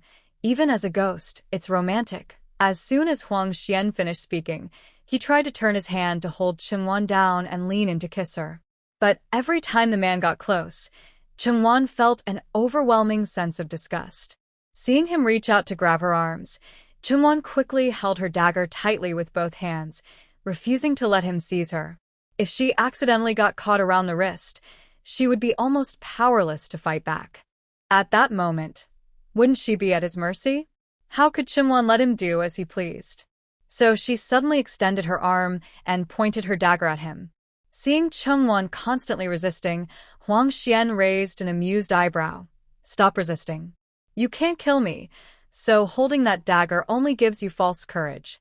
It's just a joke." He then moved forward aggressively. Seeing Huang Xian's reckless behavior, Chungwon decided she wouldn't give him another chance. She sneered inwardly. She would show no mercy. In that instant, a murderous intent flashed in her eyes. But then her rational mind pulled her back from the edge. She knew deep down that killing Huang Xian would bring her a lot of trouble. First, Huang Xian's identity is clearly known here. Second, it is only a few hours until dawn. If she really kills him, should she hide the body to cover her crime? Or, what reason could she give to hide the signs of her attack so she can escape punishment? There are no other people around and no third party can testify for her. Also, if Huang Xian told the servants that he came to see her and that the county magistrate's son was missing, Chungwon might be the last person to see him. That wouldn't be good for her. So, after considering all this, Chungwon struggled and desperately used her wrist strength to control the knife's tip, bringing it close to Huang Xian's neck. This time, she didn't hesitate at all. Although she didn't immediately kill him, she gently cut his throat with the knife. The moment blood started to flow, Huang Xian was overwhelmed by pain and loosened his grip on Chungwon's hand. Huang Xian gasped from the pain, and his previous confidence disappeared instantly. When his life was truly threatened, he looked at Chungwon in surprise, not knowing what to say. Seeing this, Chungwon let out a soft hum. Now that the crisis was over, the heavy weight in her heart finally lifted. With this move, Huang Xian probably wouldn't dare to do anything further to her. At least for now, he wouldn't make any big moves tonight. The rest of the matter could be dealt with later. For now, she had escaped danger. Chungwon took a deep breath and put the knife back into her hand. She looked ahead at the man whose face was dimly lit by the flickering candle. Huang Xian's eyes showed clear shock. Honestly, this woman's determination was too fierce. The way she quickly drew the knife across his throat without changing her expression really startled him. He never expected that the gentle and kind Chungwon could be so fierce. But even so, since his life was threatened, Huang Xian didn't think his actions were wrong. He straightened up, adjusted his clothes slightly, and spoke in a calm, indifferent tone. "Miss Chung, tomorrow you should come to my Huang family and to discuss the potato matter properly." This condescending attitude and the tone that clearly implied she should come herself truly shocked Chungwon. How could Huang Xian be so shameless? It really stunned her. It was obvious that Huang Xian wanted to force himself on her. She was just being cautious, yet Huang Xian turned it around and accused her. How is that fair? But thinking about Huang Xian's status and position, Chungwon decided to keep this anger in her heart. "Huang Xian, just wait. I will find a way to get back at you someday." But Huang Xian was not someone easy to deal with. It seemed he had sensed Chungwon's cautiousness. At this moment, he sneered and said directly, "If you refuse to come when the time comes, don't blame me for taking action against your obedient daughter, Yaya, right?" "I remember that's her name." Huang Xian's voice was harsh. Even though he smiled gently, there was a sinister edge to it. A clever little girl. If she accidentally gets kidnapped on the street and can't return to your side, maybe she'll be lucky enough to call someone else's parents. If unlucky, she might end up begging on the streets, with broken hands and feet. Who would recognize that she's your daughter then? TSK, TSK, TSK. Perhaps mother and daughter will never recognize each other again. The description in Huang Xian's words was truly disgusting and made one feel sick. Chungwon's eyelids twitched repeatedly. What a Huang Xian. So vicious. He dared to use her daughter as a threat. She was furious inside. How could such a shameless and disgusting man exist in this world? Thinking about her precious daughter, whom she cherished dearly, being threatened, Chungwon felt even more upset. Even if she couldn't do anything about Huang Xian now, with his wealth, power, and connections, dealing with anyone was easy for him. But Chungwon would find a way. She would make him pay for his inappropriate words and actions today. However, that was for later. For now, she couldn't just let Huang Xian's threats make her keep her daughter constantly under watch. There would always be moments when she couldn't be vigilant. If at that time Huang Xian had harbored bad intentions and wanted to harm Yao Yao, the outcome could have been, as he said, very tragic. Chungwon couldn't bear to imagine it. Huang Xian watched Chungwon's reaction quietly. At this moment, both of them fell into deep silence at the same time. He couldn't handle her two sons, but Yao Yao was going to be sent to the Huang family to learn medicine. Even if he wasn't openly involved now, he could still do something in secret. Soon, according to the rules, Yao Yao would also willingly enter the Huang family. By then, that young girl Yao Yao would be at his mercy, allowing him to manipulate her as he pleased. How about it? Lady Chung, have you made your decision? Huang Xian asked, smiling proudly as he felt he almost controlled Chungwon's fate. He slightly raised his chin. full of arrogance. "If you don't want me to do this, it's simple, it's all up to you to decide." Chungwon sneered inwardly. She knew she was being threatened, but she had no way to resist. She took a deep breath, then fiercely glared at the man in front of her. Under the dim, yellowish light, she gritted her teeth and agreed, "Fine, it's just a meeting at the restaurant tomorrow." "What's so hard about that?" she said. But inside, Chungwon felt her jaw ache from clenching so tightly. She had no choice but to nod and agree for the safety of her child, even though she didn't want to submit. She watched Huang Xian leave, then lay on her bed with her mind full of worries. She couldn't sleep now. Tossing and turning, her head was a mess of tangled thoughts, making it impossible to close her eyes. She cursed Huang Xian repeatedly. At that moment, she finally understood what it felt like to be stuck with a persistent problem she couldn't shake off. The next day, Chungwon quickly tidied herself up. To hide her tired, unwell face from Huang Xian, who might notice she hadn't slept all night, she casually dabbed some powder on her face. She didn't want him to think she was dressing up just to meet him, so she painted her face so pale that she looked like she hadn't slept in hundreds of years. After giving some instructions to the children, she took time to dress up, not wanting to scare them with her pale face. She prepared breakfast and sent each child off to school. Then she asked Sister Zheng to take Chung Dazhuang to buy clothes at the clothing shop. Chungwon hurried to the restaurant to meet Huang Xian. At the restaurant, Chungwon immediately saw Huang Xian holding a beautiful woman. The woman sat on Huang Xian's lap, and they looked very close and affectionate, which was quite unappealing. Chungwon frowned as she watched everything. Although she felt a bit disgusted, she quickly suppressed her feelings out of respect and good wishes. She walked over to Huang Xian with a neutral expression. "Hey, you're here. Sit down quickly. Let's have a drink." Huang Xian, looking a bit drunk and careless, hurriedly invited Chungwon to sit and drink. Chungwon gently moved aside, so Huang Xian wouldn't touch her clothes. She looked at him impatiently and said, "Say what you need to say.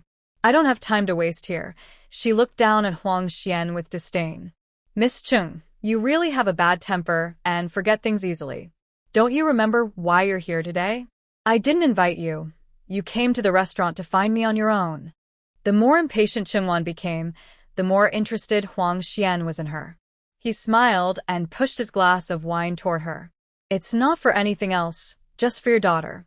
You should drink this glass with me. Of course, if my daughter knew that young Master Huang is so kind and friendly, she would surely praise you as a respectable elder."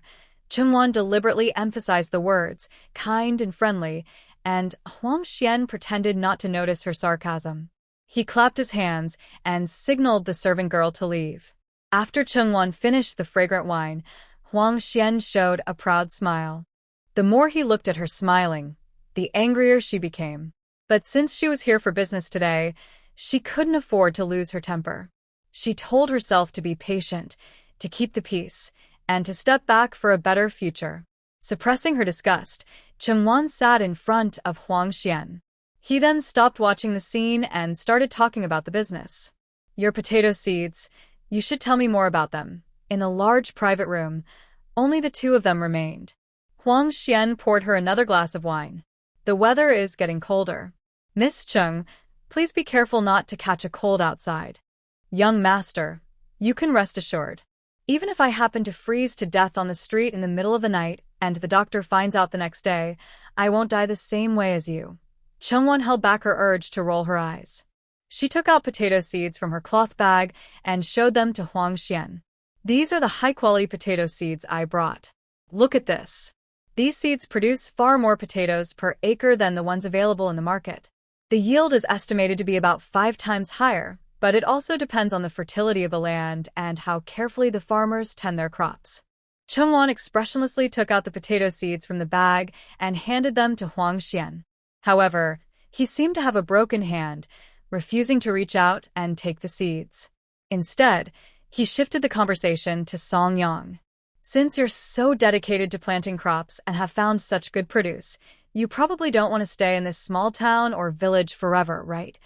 Huang Xian sipped his rich wine, slightly tilted his head, and looked at Chungwon with deep brown eyes. His tone was flirtatious and tender. It's not that I look down on Song Yang. It's just that a man like him, a young man in his 20s, a prepared scholar, what kind of future can he really have?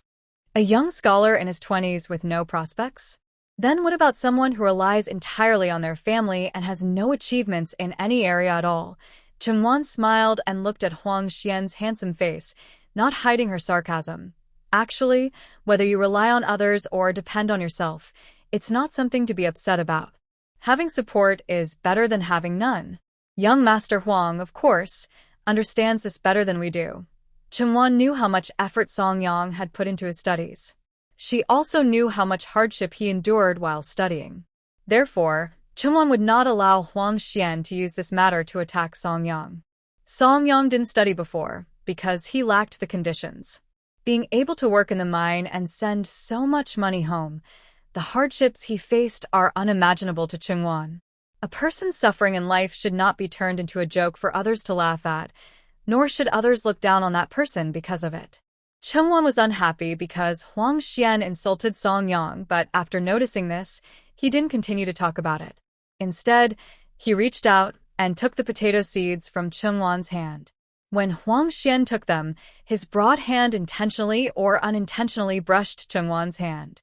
He looked at the seeds carefully, but in fact, he was trying to understand Chungwon's current thoughts. Madam Chung, these potatoes are well known in Wulong County. Besides you, no one dares to claim they are the best at growing them. If you're willing to work with me to promote these potatoes across my country, I promise that in less than half a year, you will become very rich and live a happy life. This morning, Huang Xian had already tasted the potatoes. Before today, he only saw these potatoes as food for refugees, something he ate only when necessary. But after tasting them, he was sure that once they were promoted, they would bring him unexpected profits. So, for him, the most important hurdle was Chungwon.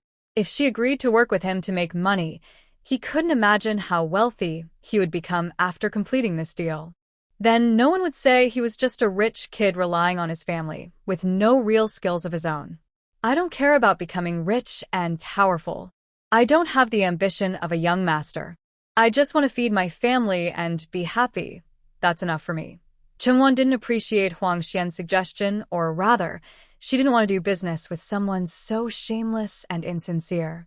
Now, she was forced to bow to him out of helplessness, but she believed she wouldn't be so unlucky as to always have to bow to him every time. Huang Xian expected her reaction, so he wasn't angry when she refused. Or maybe, he simply didn't care about her rejection. Madam Chung, you seem so clever and capable in handling things, yet when it comes to me, you turn into a stubborn fool. We're all merchants. Can't I understand what you're thinking? Huang Xian knew Chungwon had been rejecting him from the start. But what did it matter? He simply liked her and hated himself for not being able to cut ties with her. After so many years, Huang Xian was finally glad to have a good father.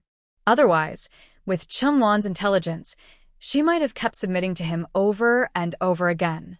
Chungwon didn't bow to Huang Xian because of his status, but because the Huang family was powerful and she couldn't afford to offend them. Thinking of this, Huang Xian's expression grew more proud. There's a shortcut that could make everyone's life easier. You refuse to take it and instead do something foolish. No matter how much money your middleman shop makes, it's just small gains. Selling grain with me is what smart people should do. Indeed, Chungwon hated his attitude the most. She didn't hide her dislike. Young Master Huang, if you're talking business, act like it. If you keep bringing up unrelated things, I'll find it hard to tolerate, even if I don't want to fall out with you. How could such a person exist in this world? Not only shameless, but he only thought about trivial romantic matters from start to finish. Chungwon thought Huang Xian was a serious businessman focused on his work. She never expected that his previous behavior was just a disguise, hiding his true focus on ordinary men's desires. Chungwon was not the type of woman he could manipulate easily. He could do whatever he wanted. There were no such good things in this world. Chungwon definitely didn't have such a good temper. She was annoyed, but Huang Xian, lost in drink after drink of yellow wine, became more intoxicated. His handsome face flushed with a hint of blush, as if he was truly drunk. TSK, he loved women and alcohol. He was truly a man with a shiny exterior but rotten inside. But in this state, he was easier to handle than when he was sober. So Chungwon held back her nausea, her fair fingers reaching out to lift the wine jug in front of her and pouring a glass of clear liquor for Huang Xian. The golden cup held the transparent liquid, which looked calming and refreshing. The alluring aroma of the wine made it seem as if one could get lost in it. I was reluctant to do business with young Master Huang earlier because he did not treat me as an equal. If he was willing to split the profits from the grain equally between us and mention my name openly in the business world so that people would know there is Chungwon, not just Lady Chung, I might consider helping him complete this deal. It was just a polite gesture. If a few kind words could help me achieve my goal, I saw no reason not to do it. Saying nice things wouldn't hurt, even if I found it a bit disgusting. Doing things that go against my conscience might feel wrong, but sometimes I'd just accept it. Chungwon softened her voice, making her speech sound gentler and more friendly. She was naturally gentle and delicate, with a beautiful face that carried the calm grace typical of women from Jiangnan. Every smile and frown seemed like a warm breeze brushing her face. At this moment, Huang Xian, feeling warm all over, was instantly calmed by her gentle smile. He could swear that even if Chungwon asked him to give her his heart and soul, he would do it willingly. Of course, that's fine, he agreed without hesitation. Huang Xian nodded eagerly and said to Chungwon, if our deal really works out, everyone will know about me, Huang Xian, and also about you, Chungwon. You won't just be my subordinate, you could become a business owner, a boss. Boss Chung, he added, sounds pretty good, doesn't it? Chungwon kept repeating those words softly in her mind. She was pleased by what Huang Xian said at the end. It wasn't about being a subordinate to a man, but about being truly independent. That was all Chungwon had been pursuing in this different world. To make Huang Xian trust her more, she took a few symbolic sips of wine. Half an hour later, Huang Xian was so drunk he could hardly stand, and Chungwon's face was slightly flushed. But she hadn't drunk much, so she wasn't as drunk as Huang Xian. Huang Xian staggered and couldn't speak clearly. She knew that after today, he probably wouldn't bother her again and would focus all his attention on potatoes. Chungwon was somewhat satisfied and left the tavern. She remembered that in her past life, she drank with the old men at the research institute to get enough funding for her studies. The investor at the institute, Chungwon, was the best drinker among them. She could finish 4 or 5 glasses of strong liquor in one go. The mixed spirits were so strong that Chungwon would be out of breath just from drinking a single glass. Now, her current body's alcohol tolerance was a bit lower than before, but after recent practice, she could handle a drink in the morning or evening and still hold her own against many people. Huang Xian was not a heavy drinker. Although he often visited these shady places, Chungwon could tell he was just playing along today. Most of the time, he drank lightly for fun. And with his status, few people dared to force drinks on him. Over time, not many knew that Huang Xian was a light drinker who couldn't handle much alcohol. But just as she left the private room, humming a cheerful tune, she suddenly saw someone unexpected. Song Yang? Chungwon had just stepped out of the room. She hadn't even closed the door properly when she ran into someone she really didn't want to see. As a scholar, Song Yang had good eyesight. But in that brief moment, he saw the door to the private room was slightly open, and inside, someone was lying there unconscious from drinking too much. Why was she so sure he was drunk? Because from just standing at the door, he could smell the strong scent of alcohol. The rich aroma wafted out from inside, making it obvious how much they had drunk. Chungwon hadn't done anything wrong with Song Yang, so after that moment of panic, she quickly cleared her throat and asked him calmly why he was at this restaurant. Shouldn't you be studying at the academy now? It's not time for class, so don't tell me you're here to buy food for your teacher. Chungwon had never heard that students at the academy were responsible for buying meals for their teachers. Usually, they wouldn't spend so much money at a restaurant, where just a few dishes could cost over 10 taels of silver. Meeting a friend and you? Song Yang didn't hide his surprise. He didn't expect to see Chungwon at a restaurant. To him, Chungwon usually only came to eat with children, not alone. Moreover, he was with Huang Xian and the two of them had drunk quite a bit of wine. Song Yang didn't think Chungwan would do anything to betray him, but he was curious. Why would Chungwan, who disliked Huang Xian so much, drink with him?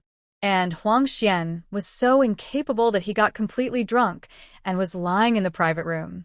However, before Song Yang could ask his questions, their calm atmosphere was suddenly interrupted by a gentle voice.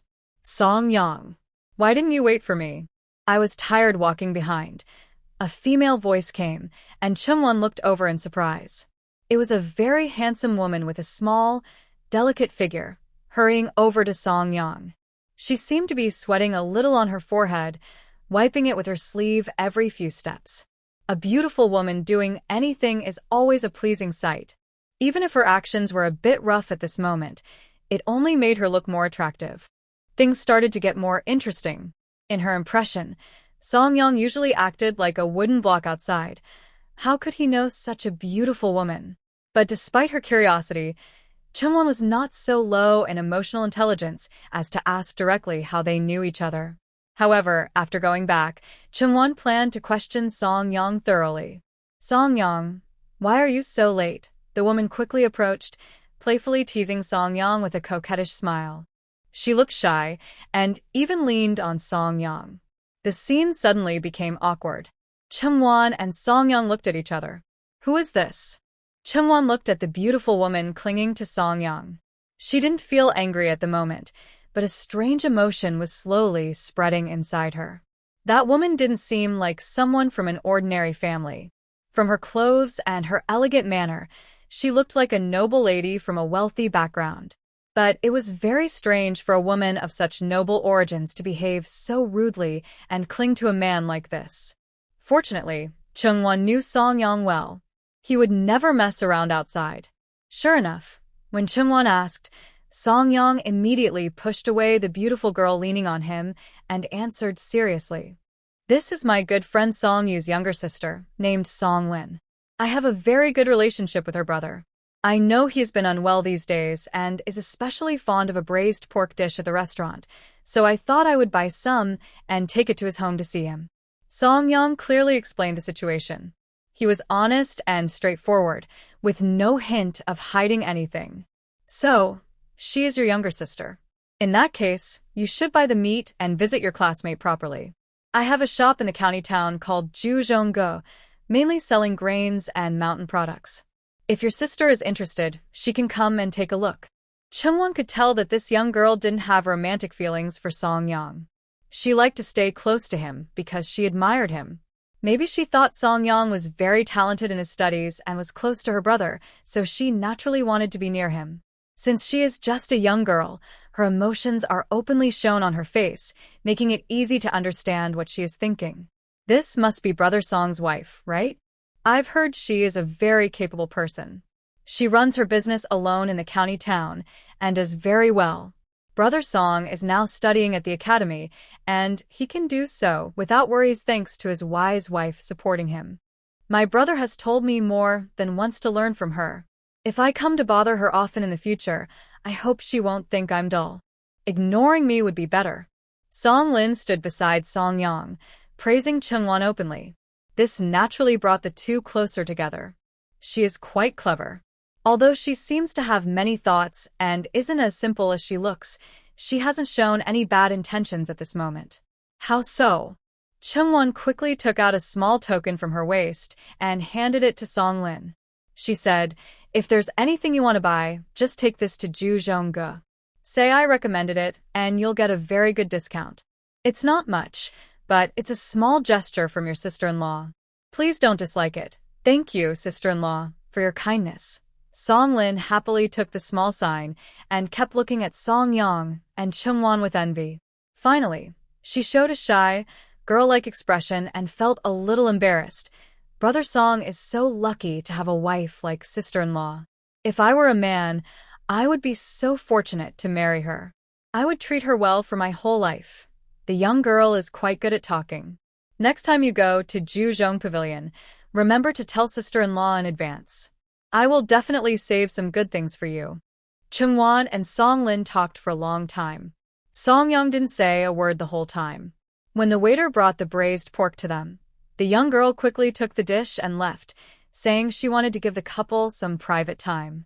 Of course, they couldn't stand at the door of the private room all the time. Since there weren't many customers in the restaurant now, Chung-won and Song Yang found a seat on the first floor. They sat quietly, looking at each other for a long time without speaking. Chung-won stayed silent, her face showing a strange coldness. This coldness made Song Yang unsure of her feelings and unable to guess what she was thinking.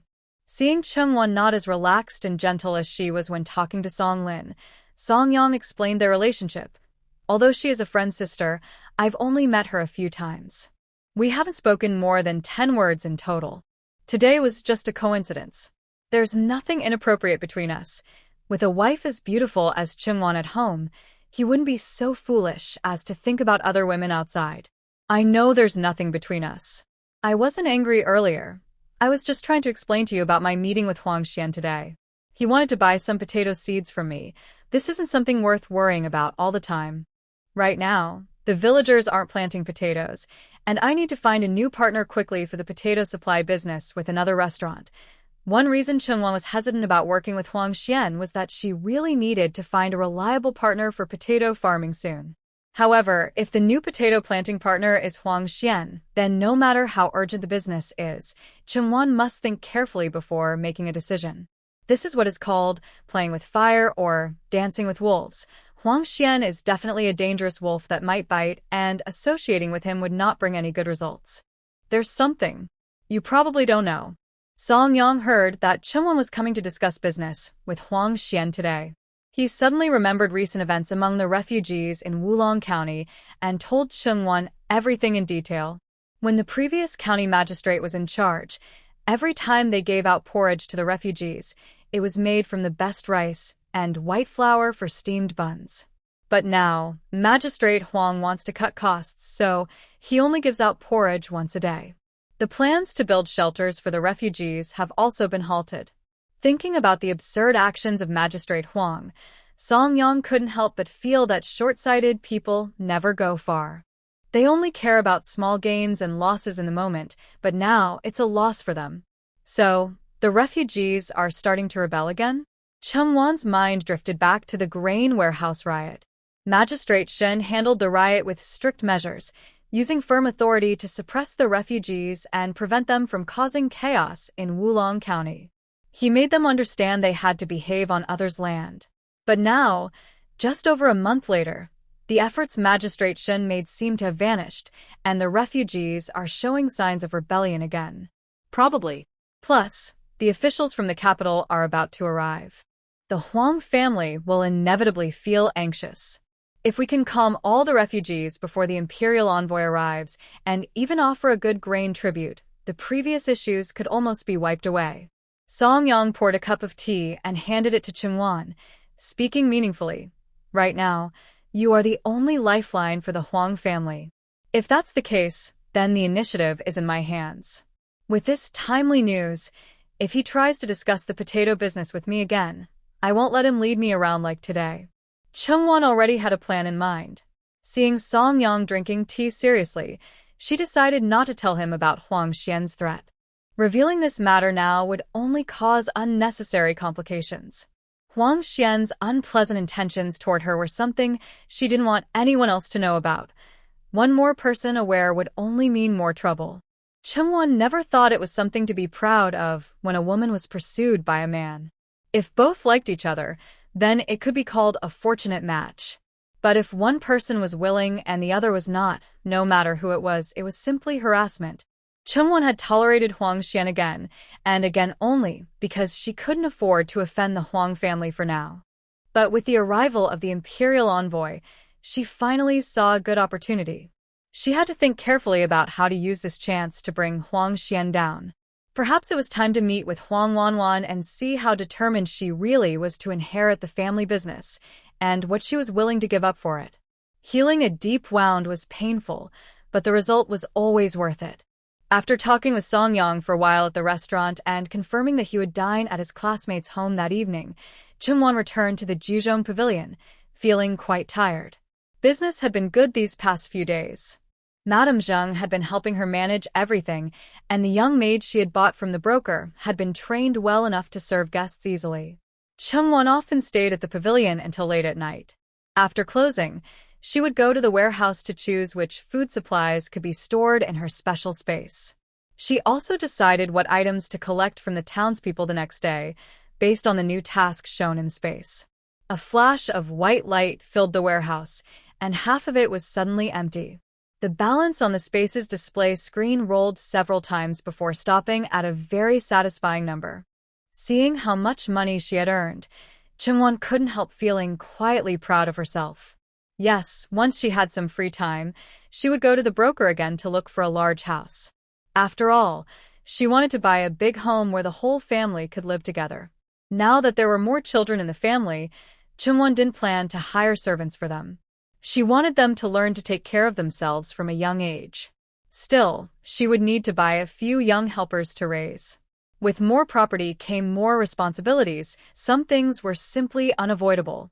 After organizing everything in the warehouse, Chungwon stayed in the closed space for a long time. The lingering feeling of alcohol made her feel a bit dizzy. Her head was heavy, but she still took out the ledgers from recent days to check for any mistakes. She didn't know how many hours passed. The oil lamp flickered, and the candle's flame flickered on and off. Chungwon yawned repeatedly until finally, just as the moon was about to rise, she finished reviewing all the ledgers. Fortunately, Sister Zheng is quite capable. The ledgers had no errors, and the shop's earnings over the past few days were very good. Although some of the more heavily used grains were finished early, Sister Zheng wrote IOUs for customers who hadn't had time to pick up their grain, arranging a later pickup time. Everything else was normal, just like usual. Her stomach made loud noises, reminding her it was time to go home, eat, and sleep. Chungwon stood up from the yard, stretched lazily, and finally yawned. As she opened her mouth to exhale, tears welled up, but her mind was still a bit foggy. Suddenly, she heard a familiar voice outside the yard.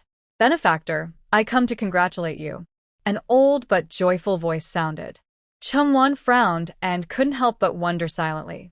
That was strange. She hadn't done anything good recently, so how could she be someone's benefactor? And why was someone coming directly to thank her? She looked back toward the door with curiosity. When she saw who it was, she remembered a long-forgotten detail. It turned out to be Grandma Lu, and she wasn't alone. She was holding 2 crying babies in her arms. What benefactor? We're all from the same county. Why act so formal? Come in quickly, Grandma. Sit down. Standing for a long time will hurt your back. Chungwon hurriedly pulled Grandma Lu inside, bringing her and the 2 children into the room. Luckily, the fire in the house hadn't gone out when she was about to leave, so there was still some warmth. Seeing the 2 children wrapped up tightly, knowing they probably shouldn't be exposed to the wind, Chungwon lit the best silver-threaded charcoal. She also opened a small window just for ventilation so the room could warm up quickly. After finishing everything, Chungwon finally had time to look at Grandma Lu. Today, Grandma Lu was dressed very festively. Her face, usually full of deep wrinkles from the many lines, looked softer and more gentle because she was so happy. Grandma Lu wore a bright red rough cloth dress and was holding 2 identical crying babies wrapped in blankets. Such good things, Miss Chung. You should keep them for yourself for daily use. Giving them to us might be a bit wasteful. Grandma Lu looked at the glowing charcoal in the stove, surprised that it was burning without any smoke. She also felt more grateful to Chungwon. Not only was she kind to their daughter-in-law, but she also was willing to use such good things for them. The smokeless charcoal she saw was something she had only seen when working for the wealthy in the city. Even those wealthy families didn't use such high-quality charcoal every day. I heard that a pound costs over 10 taels of silver, and burning just a little could use up all the money a normal family has in half a year. Grandma, you haven't said why you came today? And you brought the 2 children with you. You just finished giving birth not long ago, so the children probably shouldn't be exposed to the wind for too long, right? After you gave birth here, Chungwon also sent people to check on their situation. Chungwon knew Grandma Lu well. She wasn't the best as a mother-in-law, but she wasn't bad either. Although she liked to set rules for her daughter-in-law, she did take good care of her during pregnancy. Sometimes, Chungwon thought that maybe she saw her daughter-in-law as part of her own family, connected by blood. Chungwon also heard from her investigators that Grandma Liu and Ayu sometimes argued. If Chungwon remembered correctly, when Ayu was giving birth here, Grandma Liu didn't seem as kind and gentle as she appeared now. She can't be exposed to the wind for too long, but now that the sun is out, it's warm enough. If I hold the children outside, they won't get cold, right? Grandma Liu didn't have much feeling about that. She was grateful to Chungwon, and her gratitude was sincere. Thank you for saving us. I am here to ask for good luck for the children, since you are their savior. Grandma Liu was holding two chubby boys and looked very happy. In the past, she wouldn't have shown such warmth to outsiders. She was known to be fierce when she was young, and as a housekeeper, she was very strict and quick to act. Our Ayu has given birth to two big, healthy boys. Look, Miss Chung, aren't these two very tender and cute? Grandma Liu excitedly showed the two children to Chungwon. Chungwon looked at the innocent little boys, who looked exactly like Yao Yao when she was born. They were very adorable. So cute. They looked just like Ayu. Yes, yes. These children are lucky. Their skin has already grown so soft in just a few days. If it weren't for their good looks, I wouldn't dare to show them to Miss Chung, right? Seeing that Chungwon liked the children, Grandma Liu's face was full of pride. Her children were beautiful, and everyone would like them. She happily continued talking to Chungwon. Honestly, I came today for two reasons. To thank you, and to ask you to help us pick good names for these two children. We want them to grow up strong and healthy, like dragons and phoenixes. Since you are educated, your names will definitely sound better than those of us simple folks. Grandma Liu looked at Chungwon with hope. She knew Chungwon was talented. Although she hadn't read many books, her mind was full of knowledge, much more than most scholars. She also heard that Chungwon's husband was very talented in reading. Though he had only studied a little because of poverty when he was young, he recently managed to pass the exam and become a scholar. That was like a star falling from the sky. Grandma Liu praised Chungwon so earnestly, her eyes shining with admiration. Her intense gaze made Chungwon almost unable to refuse.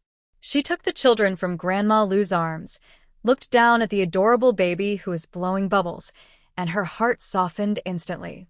Chungwon had missed out on her own children when they were young. Although she hadn't given birth herself, seeing these tiny children made her heart melt with tenderness. Seeing these children, soft and gentle, when I reach out to touch their fingers, they happily cooperate and hold my hand. That delicate, boneless feeling makes Chungwon feel all her tiredness from the day melt away. She looks at Granny Liu with a warmer, gentler gaze. Then I will give the two children names. Usually, choosing a name should be done at a good time, on an auspicious day, but I am so happy to see them. They are so adorable and lovable. I really want to look through some books to find the perfect names that suit them. All of Chungwon's initial reluctance disappears. She didn't used to like children much. She always thought children were noisy and lacked independence. While they can be cute and bring joy, most of the time, adults need to be very patient with them, sometimes 10 times or even more. Chungwon considers herself someone who doesn't have much patience for herself, so she finds it hard to feel responsible for children. If she hadn't come into this world and immediately taken care of these two children, feeling a strong sense of belonging and responsibility for them, she probably wouldn't be so kind to them. But all of this depends on her feeling the need to raise children.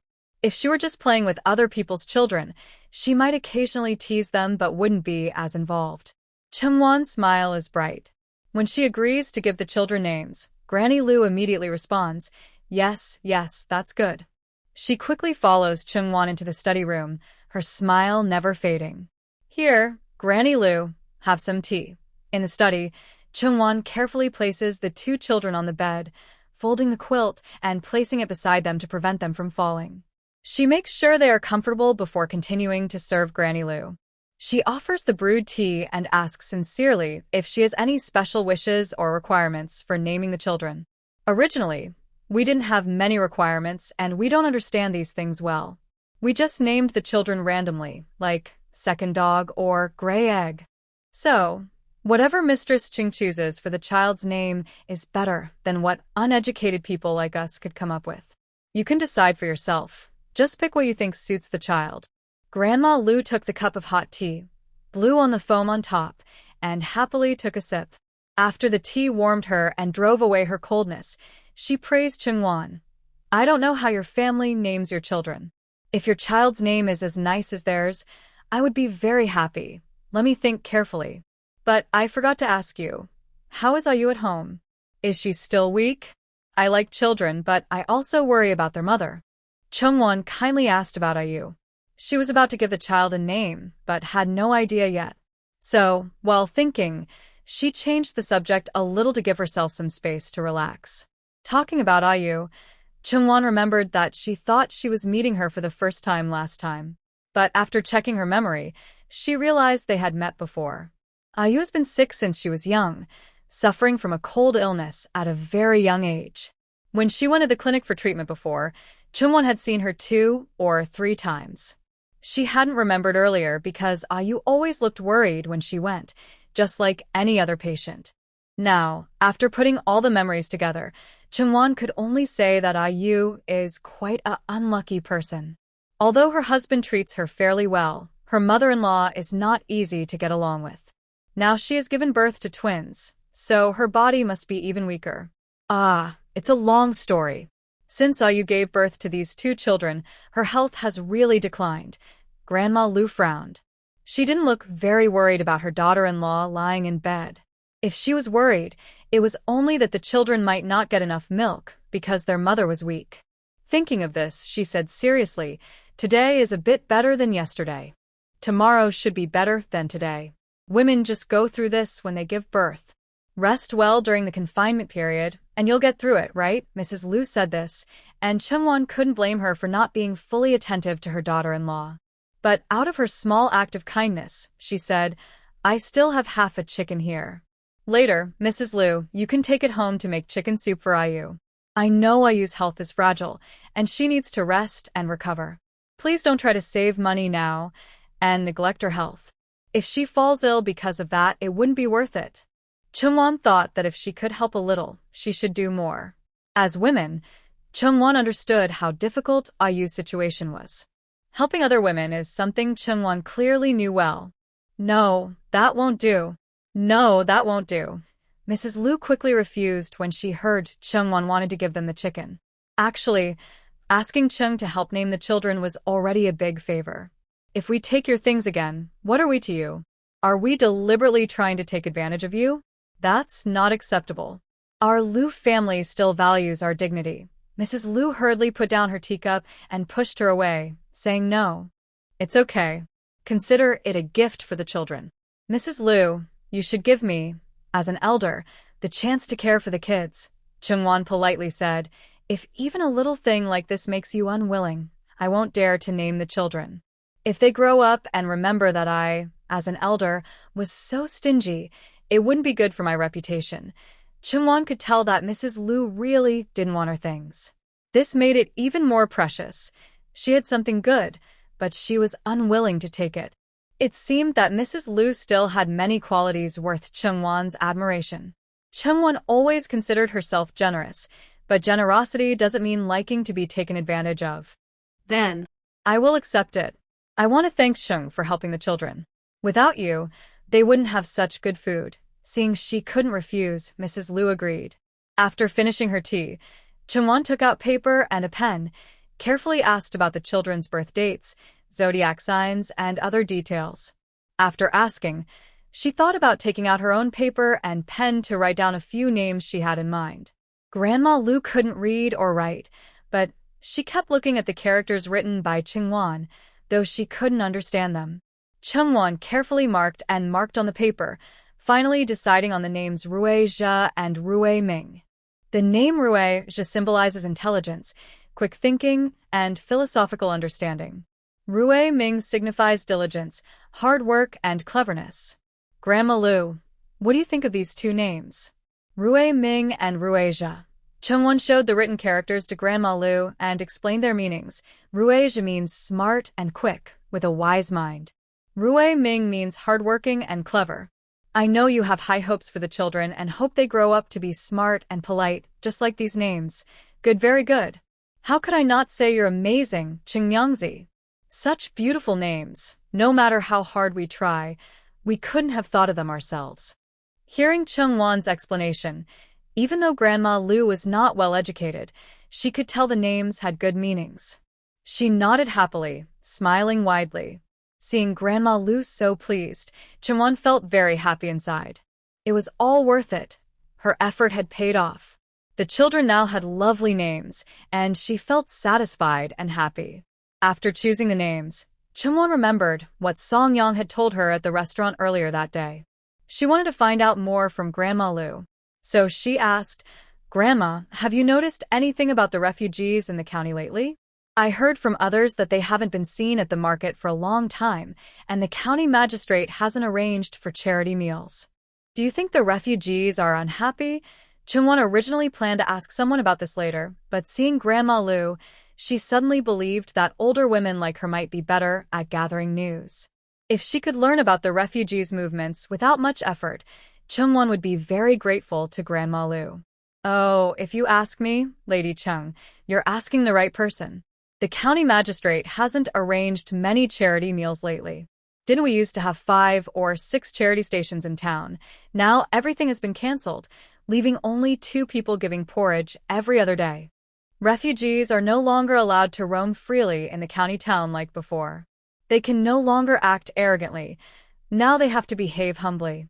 When Lu Popo mentioned this, she was very angry. It seemed she had also suffered losses when refugees first came to the city. Cheng Wan learned some information about refugees from Lu Popo. At this point, she decided not to stay any longer with her and the children.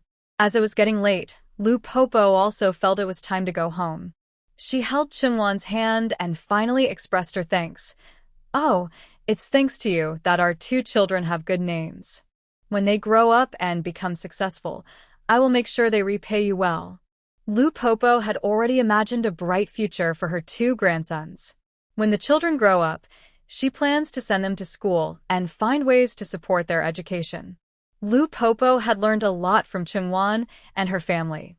She realized that dreaming about children's success wasn't enough. If she wanted her children to succeed, she had to spend money on them. Didn't Cheng Wan send her 2 children to a private school? She heard that the older one might take the imperial exam this year. If everything goes well, her family could have 2 successful scholars. In this county, not many people have official titles, so having 2 in one family would be impressive and enviable. Good. I must stay healthy, so that when they repay me, I'll be ready, Cheng Wan said with a smile. But she didn't know that because of her, Lu Popo was already planning to put a lot of effort into her children. Even if she knew, she would only think Lu Popo was a person with foresight. Children don't succeed out of nowhere. If adults don't invest time and effort in them, how can they suddenly grow into people that adults are proud of? It's true that hard work brings rewards. Cheng Wan was already prepared to receive her share of the rewards. "I think it's getting late. Today, I feel bad for bothering you to pick a name and for accepting half a chicken. I feel so embarrassed," Cheng Wan said. She originally planned to give only half a chicken to Lu Popo. But when she saw a whole chicken kept in a bamboo cage in the kitchen, she decided to be more generous this time. "I received more than I expected, and Grandma Lu was very happy," gently touching Cheng Wan's hand and repeatedly saying she was sorry. Of course, Cheng Wan also said it was okay, mentioning that she was giving these to the children, and it was just a small gesture of kindness. Cheng Wan and Grandma Lu chatted for a long time. After Grandma Lu left, Cheng Wan tidied up the kitchen and prepared to go home. Seeing the 2 adorable children, Cheng Wan felt eager to return and check on her own children. There were both boys and girls, and she wondered if De Zhuang had been studying seriously today. As an aunt, she had high hopes for her nephew, who had recently turned over a new leaf. On the way home, Cheng Wan met a very shabby beggar. He was dirty all over because he had taken some rotten buns discarded by a bun shop after being chased away by the owner. "Stinky beggar, I won't give you my stuff, not even to feed a dog. Get lost and don't affect my business," The bun shop owner cursed loudly at the beggar, holding a thick wooden stick that was bigger than his arm, hitting and scolding him at the same time. The beggar was beaten badly and couldn't get up. His face and nose were swollen and looked frightening, but despite that, he still tried his best to grab the rotten buns, crawling on the ground. His bloodied fingers, torn by sharp stones, kept trying to reach the buns, but they were always just out of reach. The owner, wanting to prevent the beggar from eating the buns, stomped on them with his shoe, smashing them into pieces. The white dough and filling inside turned into a disgusting mess. Despite this, the beggar showed no sign of disgust and kept trying to move forward. Finally, he even crawled to the owner's shoe, as if he didn't see that the buns had turned into a messy paste and were no longer edible. The owner's sinister laughter seemed to echo in Chungwon's ears, and the beggar's numb expression stirred a feeling of pity in her heart. Recently, she often feels moved by others' suffering. Chungwon couldn't bear to see the beggar so pitiful, so she took out a few coins from her sleeve, bought 3 buns at the bun shop, and handed them to the beggar. "Quickly get up and eat."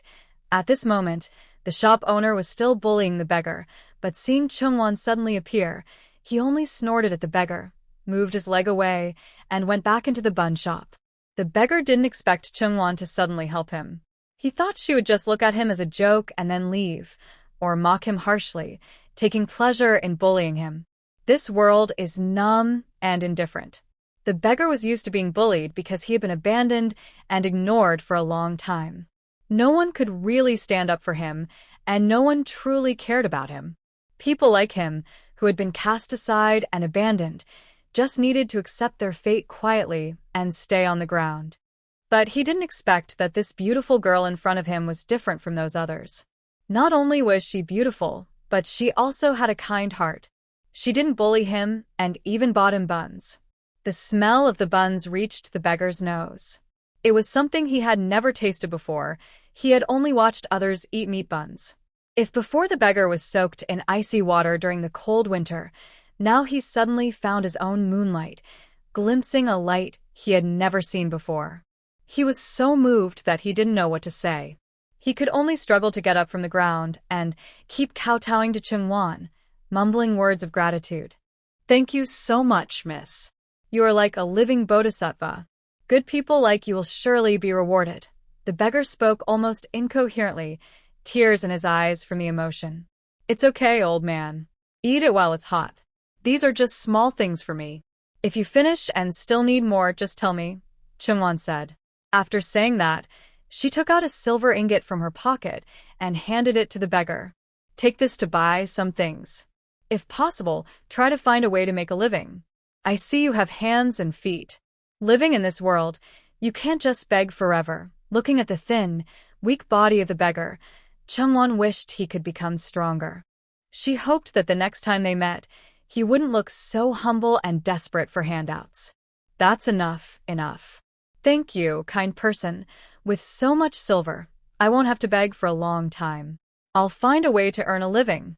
If I can support myself, no one would want to kneel on the street asking for help." The beggar's eyes shone with hope for the future. Seeing him like this, Chungwon felt relieved. Then she moved to another side with the beggar, wanting to learn more about the refugees from him. This beggar had begged in many parts of the town. His eyes seemed sharper than most people's, and he heard more than others.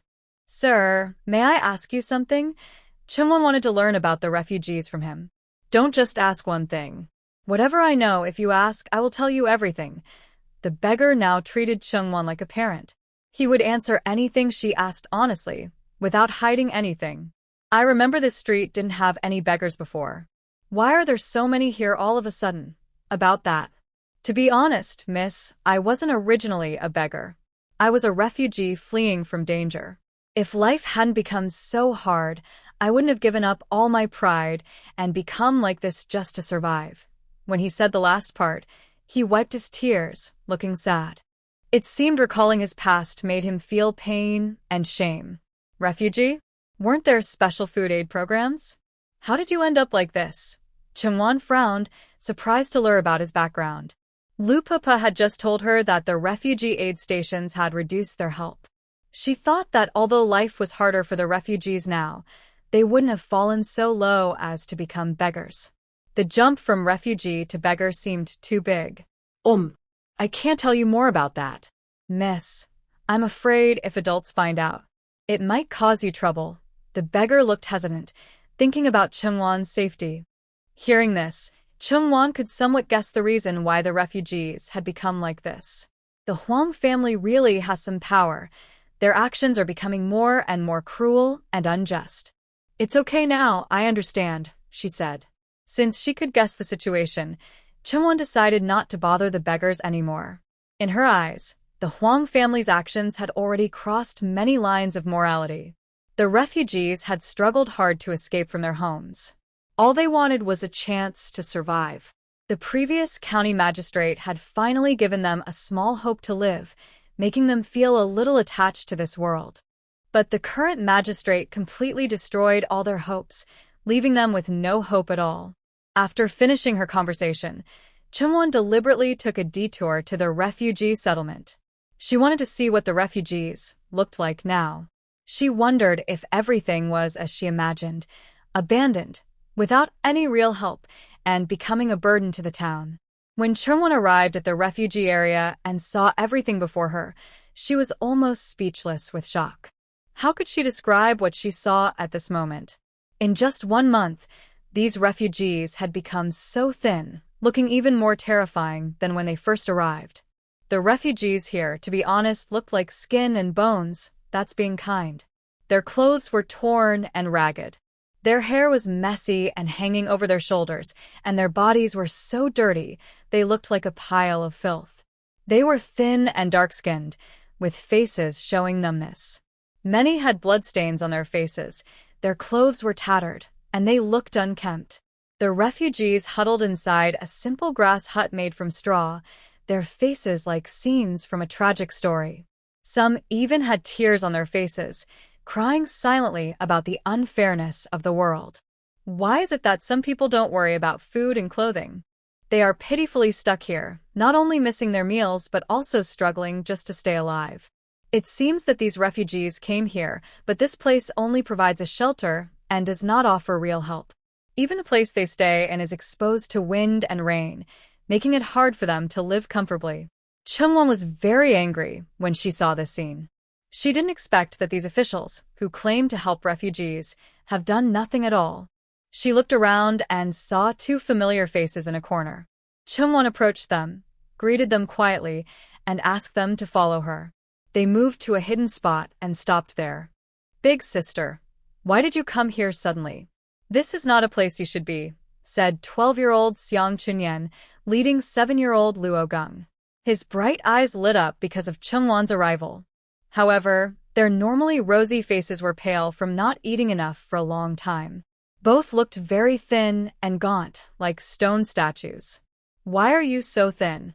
Don't you have any way to feed yourselves?" "Even if the government stops giving porridge," Chungwon said with concern, gently touching the children. They were only a little older than Meow Meow, but because they became refugees, they had already suffered so much at such a young age, instead of enjoying their parents' care. "Big sister, I am so hungry. Can you give me some food?" Luo Gung, being naive, directly expressed his hunger. But Seong Chunyen reacted quickly. She pinched his arm, and he closed his mouth. Seeing this, Chungwon felt even more distressed. These children, so young, had already learned to read people's expressions. Chungwon remembered the lesson she learned from seeing beggars on the road. When she came, she specially bought 2 stale buns and kept them in her sleeve. "Here, you each take 1. Later, secretly eat them here. If outsiders see, they will definitely try to take them from you," Chungwon advised, hoping they would be more cautious. "How many times a day do you get porridge now?" she asked. Although she received different answers from others, she still wanted to ask them personally. "Now, it's only every 2 days, and sometimes we can't even get any," Seong Chunyen replied honestly. She felt helpless and resigned. "The county magistrate no longer allows us to go to the market and even controls our movements. They are afraid we will go to the streets to beg for food. All right, I understand. I have some silver here. You must keep it safe and not let anyone see." When you're hungry, find a chance to secretly go to the market and buy some food to fill your stomach. After knowing all this, Chungwon took out a few pieces of broken silver from her sleeve and handed them to Xiang Chenyan. Although it's not much, you can use it to buy some food. I heard an old man say that he had already found a job in the county town and could earn a living, but now they won't let him go either. Many have been dismissed. Xiang Chenyan took the money and continued talking. Chungwon listened with a frown. She didn't expect the officials to be so ruthless. So many refugees, living day to day with no steady food, and they won't even give them a chance to work. They can only survive on porridge every other day. How long can they live like this? How much longer can they stay in this world? What will happen to their future? Chungwon really didn't dare to think about it. Continuing like this isn't a solution. Chungwon frowned, hoping they could find a new way out. After all, the situation was clear. Chungwon couldn't always be there, and without enough food, they might starve at any moment. If they wanted to survive, they had to think of a way themselves. Looking at Xiang Chenyan, Chungwon earnestly advised her, "Listen, if you want to survive, you must go outside the county and find food on your own. Otherwise, after a while, who knows what might happen." She didn't continue, not wanting to tell these two underage children such harsh truths. "Thank you, sister. We understand. My brother and I will find a way." Xiang Chenyan gently patted Luo Geng's head, her eyes full of warmth. Xiang Chenyan and Luo Geng were both lost souls in this world. Their parents had died from illness while fleeing, making them two very unfortunate children. Be very careful. The refugees here are starving and desperate. It's hard to guarantee they won't do anything extreme. So, you two must be extra cautious, understand? Chungwon warned. "Yes, sister. Take care of yourselves, both of you. I will come to see you again in a few days." Chungwon watched the two children walk away. Although she felt sad for them and thought they shouldn't have to suffer so much at such a young age, there wasn't much she could do now. A few pieces of bread were already the best she could offer. As she watched the children go, she saw their bodies swaying in the cold wind.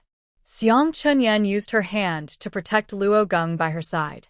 Their clothes were very torn, and with each step forward, a bit of their ankle showed. Their thinness made her feel like she could easily break them. Chungwon initially thought she could only feel pity for them, but suddenly, her mind kept imagining them trembling in the cold wind, shivering and gasping for air, each breath weaker than the last. "Wait a little longer. I need to tell you something," she said. She felt guilty and decided to give the children a chance, as well as a chance for her own kindness. "Big sister." Xiang Chenyan looked back in confusion. She didn't understand why Chungwon suddenly told them to stop. Aren't they going home? It was already late, and Chungwon was alone. If she stayed here longer, what if something happened on the way home? Xiang Chenyan had been worried about Chungwon, but because Chungwon sensed her concern, she couldn't bear to see them continue to suffer like this. She gritted her teeth and entrusted her other plan to these two children. Chungwon took them to a quiet place. After making sure no one was around, she explained, "I need you two to be my eyes and ears among the refugees. This is risky. If something goes wrong, it could be dangerous. You're good children. I didn't want to involve you in this conflict, but after thinking it over, I can't find anyone I trust right now. Ayan, I can see you're a kind and loyal girl and very smart. So, you won't let me down, right?" Xiang Chenyan looked at her big, round, adorable eyes, confused. She didn't understand. Did her sister mean they should do things for her in the future? Luo Zhen also stared blankly at Chungwon. Seeing their confused expressions, Chungwon patiently explained, "As a businesswoman, I need to keep track of what's happening with the county official. Although you are now arranged here as refugees and don't seem to have much value to me, I know you are smart and won't be refugees forever. I am a clever businesswoman and I understand your potential." Chungwon spoke very seriously. She truly hoped that these two children could escape their difficult situation someday. Please watch what the refugees here are mainly doing every day, and let me know if the government has any new plans for you. If anything changes from before, tell me everything in detail. Two refugees personally watched over the county officials' actions, so Chungwon was confident she could get first-hand information. As for Seong Chunyen, she understood that her sister was doing all this to give them a better chance to survive and to earn their own living through their efforts. Her eyes filled with gratitude, and she kept nodding, promising to work hard. "Don't worry, sister. We will carefully watch everything the government does and everything related to us. If they make any move, we will tell you immediately. If my brother and I ever become successful one day, the first thing we will do is repay your kindness." Seong Chunyen knew that Chungwon arranged for them to gather information to give them a better chance to live. There are probably many people in the world willing to work for someone as kind as her. Because Chungwon has a good heart, they were lucky to get this opportunity. The children agreed very happily. Seeing their bright eyes, Chungwon felt a rare sense of sadness. As she watched the children leave, she couldn't help but wonder in her heart why the county official was doing this. The main goal seems to be to move the refugees from the town into rural homes outside the city, keeping their activities confined to the shantytown. They are not allowed to buy things at the market or work. This also involves pushing out those who already have jobs. Such actions clearly separate the refugees from the local residents, making it hard not to doubt the county officials' true intentions. They are creating a false impression for the upcoming inspector, making it seem like the refugee situation in Longlong County is well managed and that the residents live peacefully together. Even on the streets, refugees are no longer visible. Only the well-fed townspeople can be seen. This kind of false display of peace makes anyone feel that the county official, who seems to have a business background, is very skilled at using clever tricks. Chungwon also thought about Huang Xian, asking her to buy grain. If they could provide food like potatoes, which are easy to grow in large quantities, it would be a big achievement for the county official when the inspector arrives. But if they can't get enough food, hiding the refugees might be a good alternative. The refugees who have become beggars are, in a way, like the fake dolls in the town now. Those who refuse to behave or are unwilling to starve will eventually hide in the mountains, thanks to the county officials' current methods. The last time County Magistrate Shen used strong measures, it indirectly helped County Magistrate Huang. Everyone saw their friends die in the most frightening way, so no one dares cause trouble in the town anymore. Thinking of this, Chungwon truly felt that the Huang family had malicious intentions. On the way back, her mind kept circling around this matter. Passing by an inn that hadn't closed yet, Chungwon heard a commotion inside. She wasn't usually someone who liked to join in excitement, but today she somehow wanted to go in and see. As soon as her right foot stepped inside, she saw a refugee woman holding a sick-looking child. The child was kneeling on the ground, begging the innkeeper for some silver to take the child to see a doctor. The woman was crying very sadly, constantly kowtowing on the ground. Her forehead was bleeding, but she dared not stop for a moment.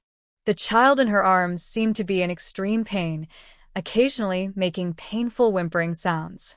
Chungwon thought she had seen many poor refugees, but this mother and child deeply moved her. The woman's clothes were almost falling apart, barely covering her body. She was so thin that she looked like a terrifying skeleton. Although she was very thin, her child was much stronger than other refugee children. Even though the child was still weak compared to normal kids, it was not so pitiful that it was hard to look at. Seeing the mother work so hard for her child, a bitter feeling rose in Chungwon's heart. The saying, "a mother's strength," seemed to have a clear example here. As a mother herself, Chungwon felt great sympathy for this woman. But the shopkeeper was different. He sighed helplessly and looked like he was about to cry. "Madam, I want to help you, but I really can't. Things are tough for me too. Look at these hard years and disasters. How many customers do we have? Our whole family needs to spend money. I really don't have extra to help you. Besides, if I gave money to everyone I thought was pitiful, I'd be out on the streets begging myself." The shopkeeper made himself sound pitiful, but Chungwon couldn't help but frown at his words. She knew this inn. It was one of the biggest in Wulong County. It served both lodging and meals, and every day, many guests stayed there. She had just looked upstairs. Every private room was full, packed with guests, very popular. But now, because of the cold weather, the main hall outside had few guests. The shopkeeper was extremely hypocritical. If he didn't want to help, he could just say so. Why make up so many excuses? He was so stingy over a few coins. It wasn't that Chungwon wanted to morally pressure him. She simply thought that if he didn't want to spend money, he could say so directly. There was no need to keep them hanging, neither refusing outright, nor letting them kneel here begging. It was pointless. The shopkeeper was so calculating. Was he planning to let this orphaned mother and child die on the street? The woman did not realize that the shopkeeper was secretly planning to trick her. It was the first time she met someone willing to talk to her more. She thought she had caught a life-saving hope in the darkness. She clung tightly to this last hope, kneeling on the ground and kowtowing desperately, as if she wanted to smash her head. "Shopkeeper, please be kind. Even if you have no money, just give us some food. I beg you to show mercy and save us. I am just a poor woman, kneeling here. If you are willing to save my child, I will do anything you ask. Please save my child." Holding her poor child, the woman's crying became more heartbreaking. The child had cried so much that he could no longer make a sound. His face was turning purple, and if he was not treated soon, he would die. But no matter how sad the woman cried, and no matter how close to death the child looked, the shopkeeper remained cold and unfeeling. He shook his head and said in a difficult tone, "You should go to the clinic and ask the doctor. Maybe the doctor can help. My family, my shop, and my workers all need money. Things are tough these days. If I pity you, who will pity me? I really can't help you. Go to the clinic quickly. Shopkeeper, please save us. I will work hard for you." The shopkeeper had heard these words many times. He kept shaking his head and was about to leave. But the woman still thought she had hope. She believed that if she kept kowtowing and hurt herself enough, the shopkeeper would eventually pity her. So she refused to let go, kneeling and kowtowing nonstop. Soon, a small cut appeared on her forehead, bleeding a little. But because she was so weak, even though the wound was large, only a few drops of blood came out. The shopkeeper's heart was cold. He was too tired to argue with this stubborn woman. He kicked her away when she tried to come closer and hold his legs, then turned to greet the customers inside. These refugees don't even think about who they really are. They think that if they get a little kindness, they can open a dye shop. If it weren't for her having a child, he would have scolded her so badly she wouldn't know east from west. The shopkeeper's cold and indifferent attitude, combined with the woman's desperate and helpless look, made Chungwon's eyes sting. Seeing the woman holding her child, looking lonely and pitiful as she was about to leave, Chungwon could no longer hold back. She walked over and stopped them. "Big sister, although this money isn't much, please take it first. Hurry and use it to see a doctor for your child." Today, Chungwon didn't bring much cash, as she had already given some to Xiang Chenyen and Luo Geng. Now, she only had a few coins left. Fortunately, the prices in the town weren't too high, and the doctors at the clinic were honest. They wouldn't charge much for treating refugees, so this money was enough to cover the child's medical expenses. Any leftover money, if saved, could support her and her child for a while. Chungwon was clear-minded. There were many refugees here, and she could only do so much. She could help them temporarily, but not for a long time. She hoped they could survive this chaotic time. One day, the clouds would clear, and the sun would rise again. When the woman realized she hadn't received help from the shopkeeper, she thought her world was about to fall apart. She believed she and her child wouldn't make it through today. But unexpectedly, a handsome woman passing by came to help. Grateful, she knelt on the ground and started bowing to Chungwon one by one. She kept saying, "Miss, thank you so much. I thank you for your great kindness to my child. I can never repay you in this life. In the next, I will work as a beast of burden to repay you." She bowed several times in gratitude. Perhaps because her movements were too vigorous, the child in her arms started to fuss again, turning pale and struggling to breathe. Seeing this, the woman didn't care about anything else. She couldn't wait to get her child to the clinic on the street and ran there without delay. Watching their fading figures, Chungwon turned to leave. but she saw the shopkeeper from earlier standing behind her. Suddenly, they looked at each other. The shopkeeper's face was very unhappy and awkward. He looked around to make sure no one was nearby, then quickly pulled Chungwon into the inn, into a corner of the first-floor hall, and whispered, "Oh, Lady Chung, why are you doing such a foolish thing?" "What do you mean, shopkeeper? I just saw that they're a poor mother and child. If I didn't help, that child might not survive tonight. It's a life, after all. How can I ignore it?" Chungwon could tell that the shopkeeper was hesitant at first, but then openly called her confused, which clearly indicated there was some secret matter she was unaware of. So, Chungwon waited for the shopkeeper to tell her more. Sure enough, the shopkeeper sighed deeply, looked around to make sure no one was watching, and then spoke to Chungwon with some difficulty. "You really don't know your place. Don't you know about the secret orders from our county magistrate? How dare you give her money in public? If someone sees, reports it to the magistrate, I think you'll be in big trouble." His words were vague, but the serious meaning behind them made Chungwon curious and a bit puzzled.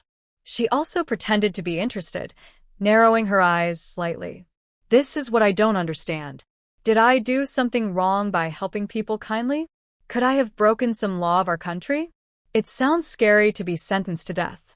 I wonder what this secret order really is. It's simple. It's not allowed for us merchants to help those refugees.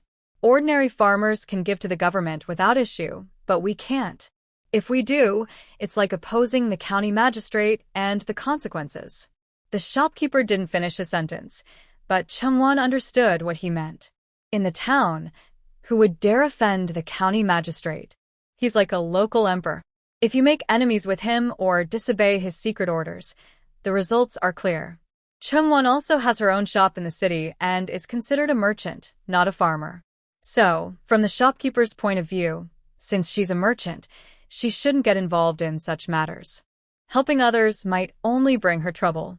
But, as a woman with a kind heart, it's normal for her to want to help. Thinking of this, the shopkeeper's gaze softened. People are made of flesh and blood. While some dishonest merchants seek profit, most people have kindness and compassion. But with so many refugees coming and going, who can keep helping all the time? There are some things that ordinary small merchants like us just can't change.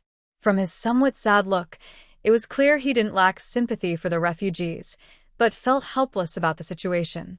Chungwon simply nodded expressionlessly. "I understand. I will make sure not to do that again. Thank you for telling me, or I might have caused a big problem. It's okay. Just remember not to act kindly without thinking in the future. You're not the emperor or anyone powerful, so just take care of yourself. Some people and situations are beyond our control, so we should let them handle their own fate." The shopkeeper sighed a few more times until a customer called him over. He then put aside his complicated feelings and went to serve the customer. Now, only Chungwon was left alone. She stood there lost in thought for a moment, then strode quickly toward her home. As soon as she entered the yard, she could hear the children reading inside the house. Their clear voices finally eased the discomfort and complicated feelings she had felt outside all day. She listened for a while, feeling her whole body relax. Only then did she go to her study to plan another matter she had been thinking about on the way home. Chungwon took out a piece of paper, dipped her brush in ink, and began to write a letter to Shin Mayan. The refugee issue was something she knew needed careful discussion with Shin Mayan. As an ordinary person, she couldn't stand to see these refugees suffer so much. They all lived in this world, yet the refugees were miserable. They had finally escaped from disaster areas to safer places, but their lives hadn't changed much, sometimes even worse than when they were traveling. Since Shin Mayan was the daughter of the county magistrate, the refugee matter was also part of the Shin family's responsibilities. It was most appropriate to discuss it with her. In the letter, Chungwon described the current situation in detail and expressed her hope to meet with Shin Mayan early the next morning. She had also considered telling Huang Wanfan about this, but then she thought that since the refugee issue was directly related to the Shin family, especially since the county magistrate had once personally managed the refugees in Wulong County, it was better not to involve Huang Wanfan. Now, the refugees were suffering more, and the Huang family was gaining more benefits. Since the latter was the one benefiting, it wouldn't be right to tell Huang Wanfan about this. After finishing the letter, Chengwan immediately called Sister Zheng to deliver it to the Shun residence herself. Her tone was urgent, and Sister Zheng immediately understood that this matter was very important. Over the past few days, she had spent more time with Chengwan and learned the proper way to handle matters for Chengwan. Although she was very curious about what could make Chengwan, who always remained calm under pressure, so anxious, she didn't ask directly. Instead, she acted as a good subordinate should. Of course, Sister Zheng was very attentive, which made Chengwan very pleased. Song Yang returned from the academy very late. When he got home, Chengwan and the children were already asleep. However, Chengwan didn't sleep well. Her nerves were unusually tense, and she would wake up at the slightest sound outside. So, when she heard that Song Yang had returned, she couldn't fall asleep at all. She got out of bed, put on her robe, and went to the courtyard. There, she saw Song Yang sitting under the moonlight, drinking and eating a late-night snack. This was quite surprising because Song Yang was usually not particular about food and drink.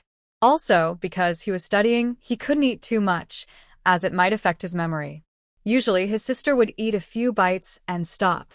But now, seeing him sitting alone under the moon, drinking and eating, Chengwan felt very uncomfortable. She sat next to Song Yang and could clearly feel that he was covered in dust from traveling and still carried a faint chill. "Why are you awake?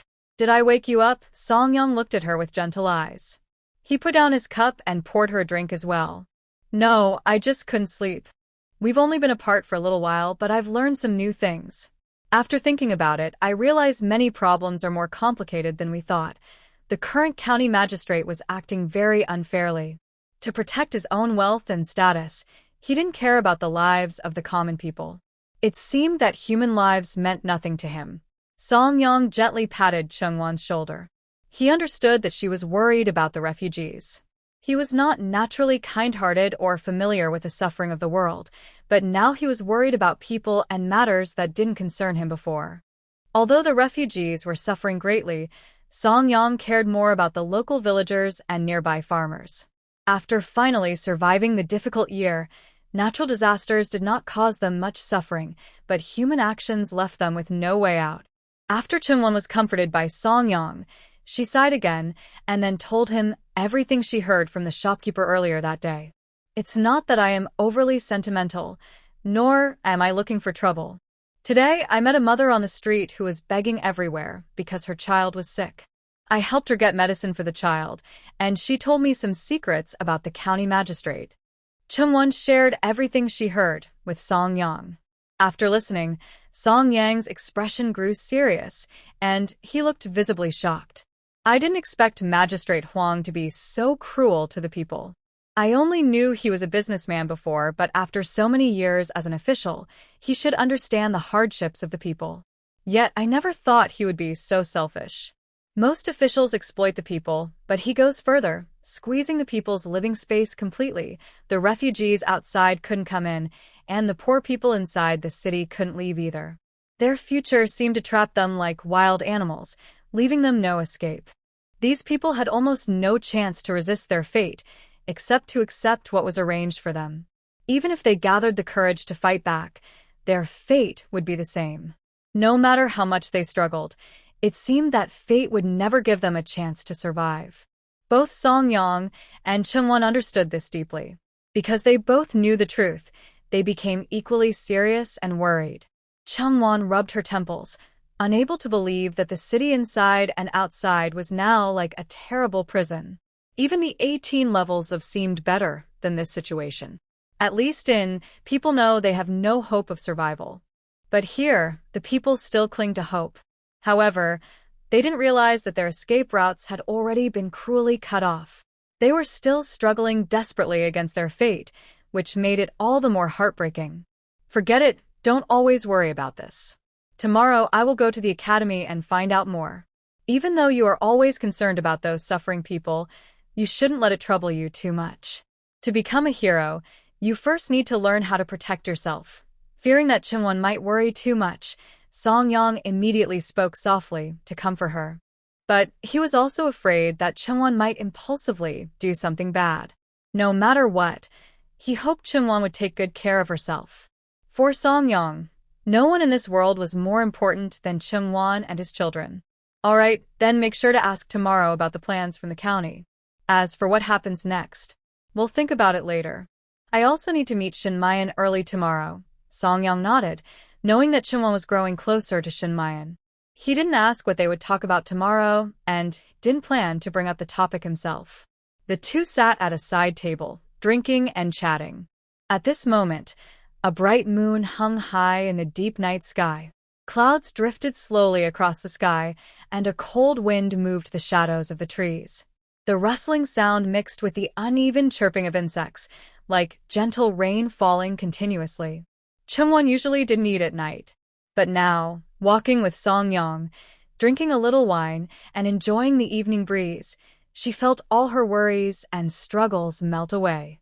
Her heart became peaceful. Chungwon really enjoyed being with Songyang. Even looking at his gentle face, her mood naturally improved. Does Chungwon like Songyang? If she had to give an answer, maybe it would be no. Because the word like is too heavy, not something she could say casually.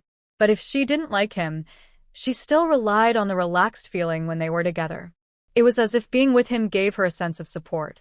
Although Chungwon never thought relying on a man was a good thing, nor did she believe men were dependable. Perhaps this is what people call falling into a daze while remaining conscious, and just letting oneself go. Shinmayan received Chungwon's letter that same night. Since it was delivered by a familiar aunt of Chungwon's, the person who brought the letter immediately showed it to Shinmayan after receiving it.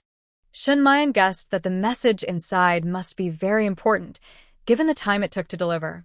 So she had no hesitation and locked herself in her room to carefully read the letter. Ailey was nearby, serving her. She read the letter carefully, word by word. Gradually, a hint of anger appeared on Shinmayan's face. I never thought the Huang family would be so foolish and cruel, capable of such terrible deeds.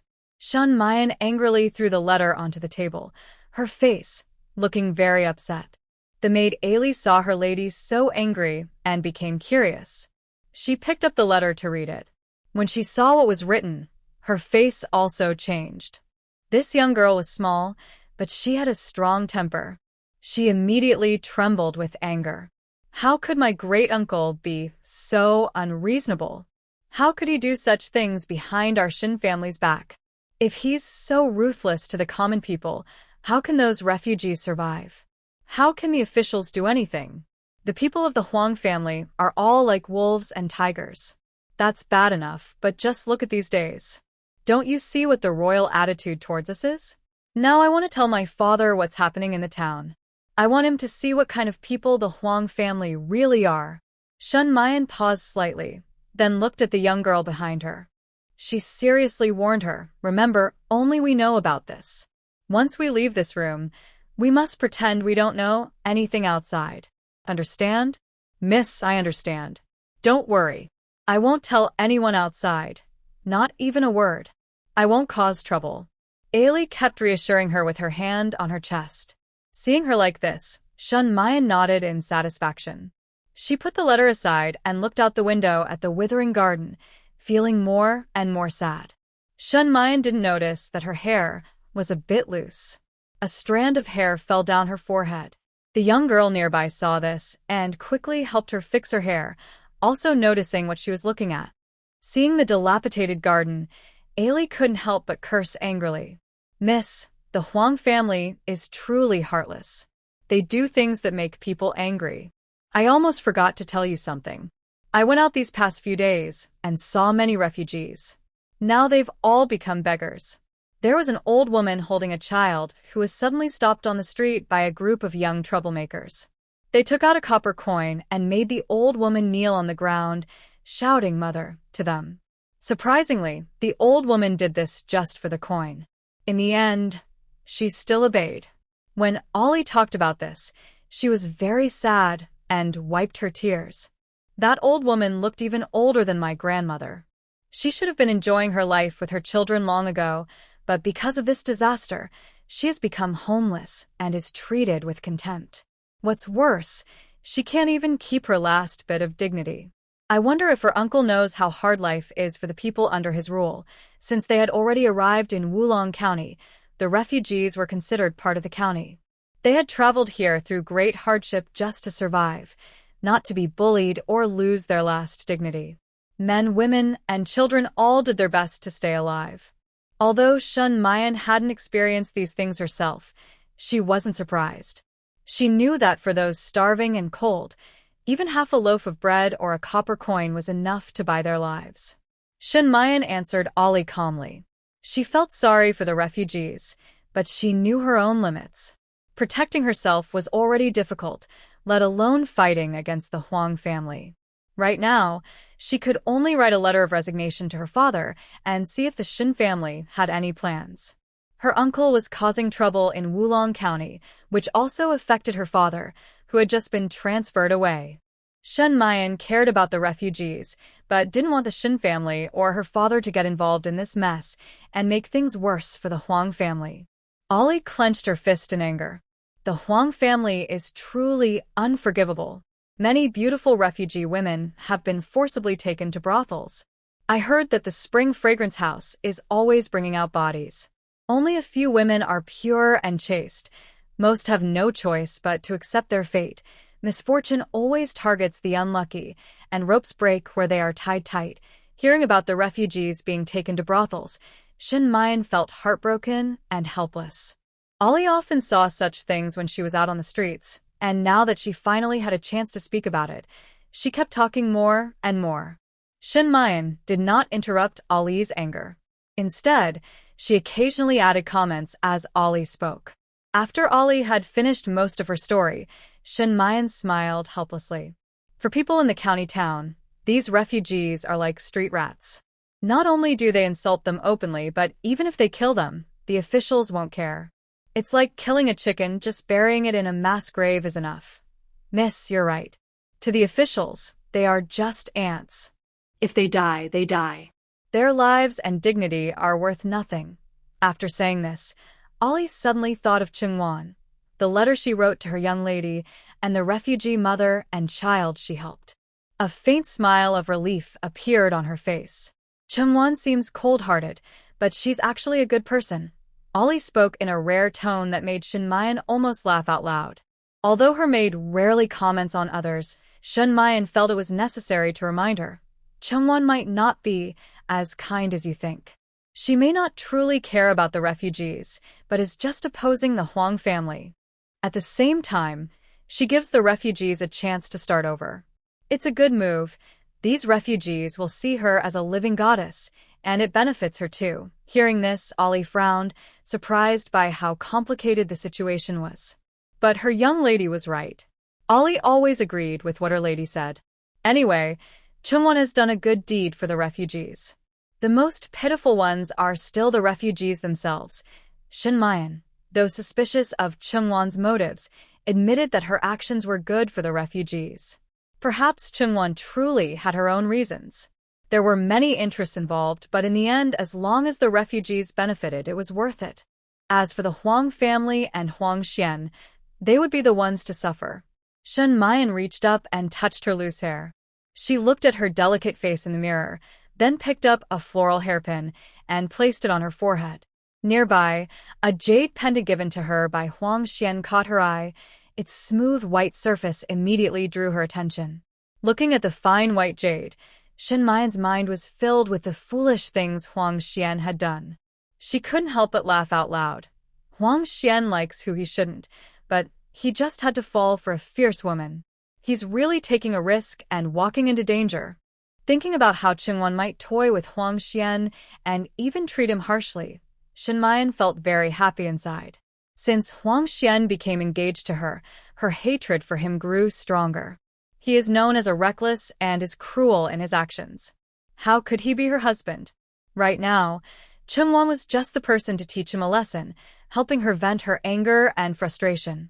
Huang Xian was also foolish, so foolish to fall for Chungwan. She wondered what he was thinking, having such interest in a married woman. Shin Mayan didn't mean to look down on married women. She just knew Chungwon was very clever. She was not someone most men could handle easily.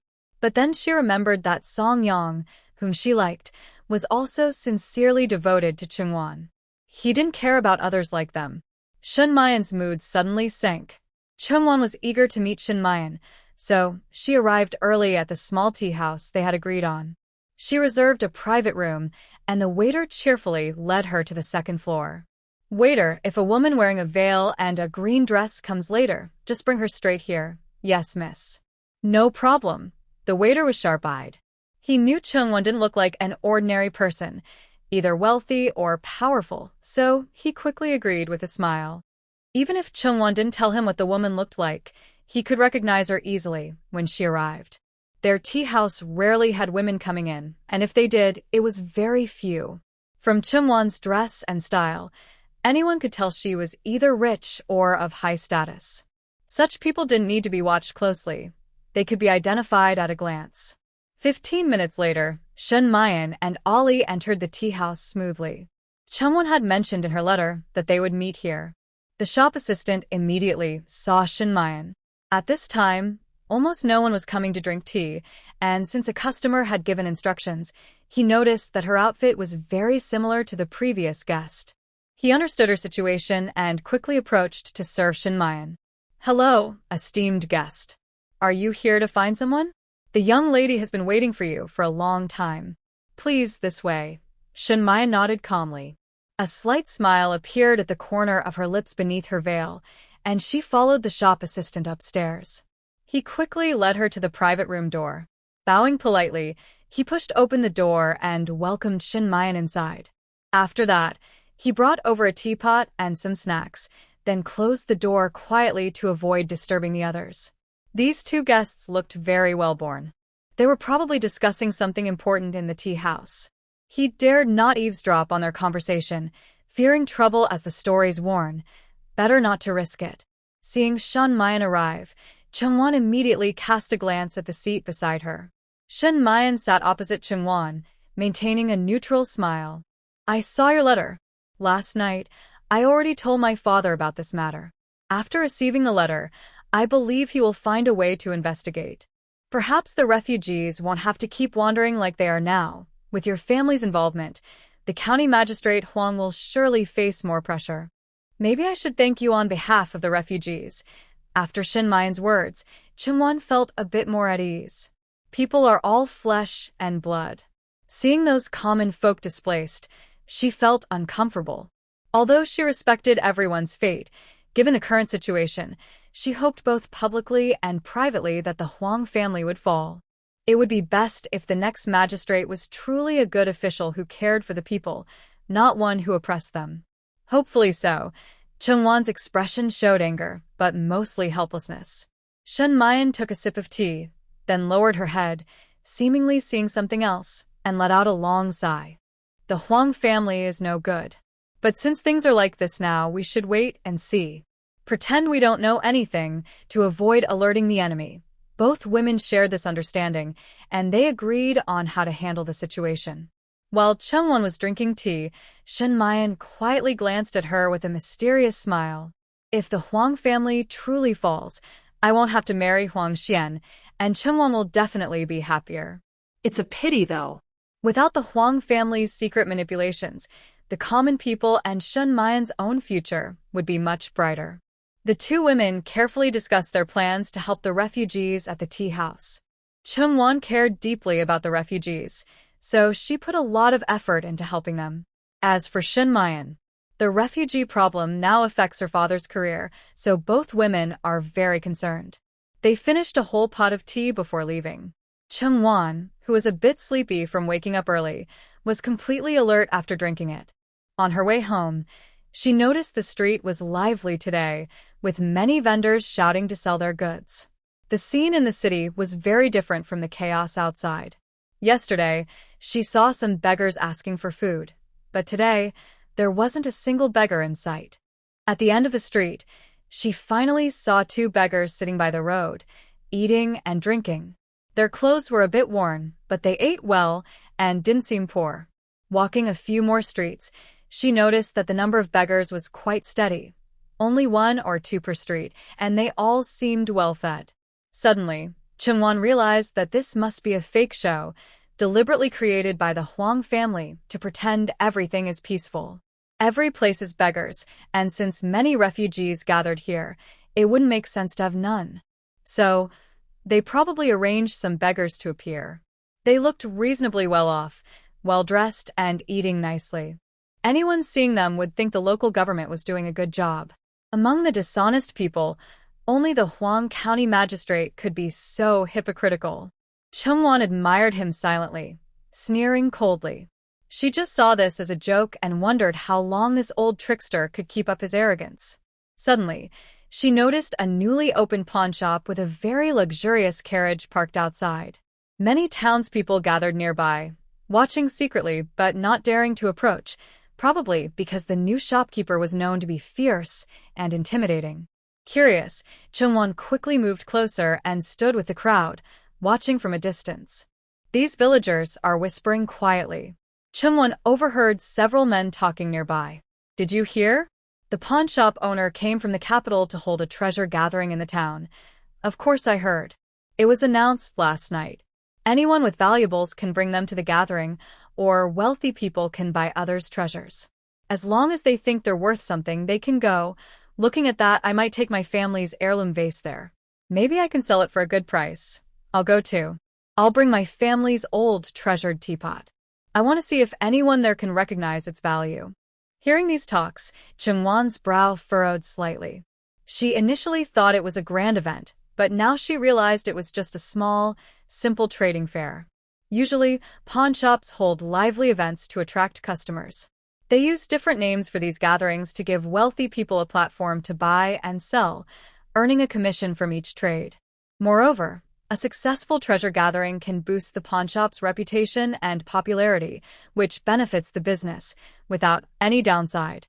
At first, Chungwon was somewhat interested because, after living in the town for so long, it was the first time she heard of such a high-class event.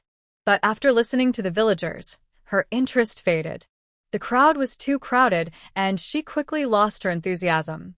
She didn't like the noise and chaos. Chungwon has always preferred peace and quiet deep inside. Just as she was about to turn and leave, a dazzling light flashed into her eyes. A man dressed in a black brocade robe stepped out of a shop.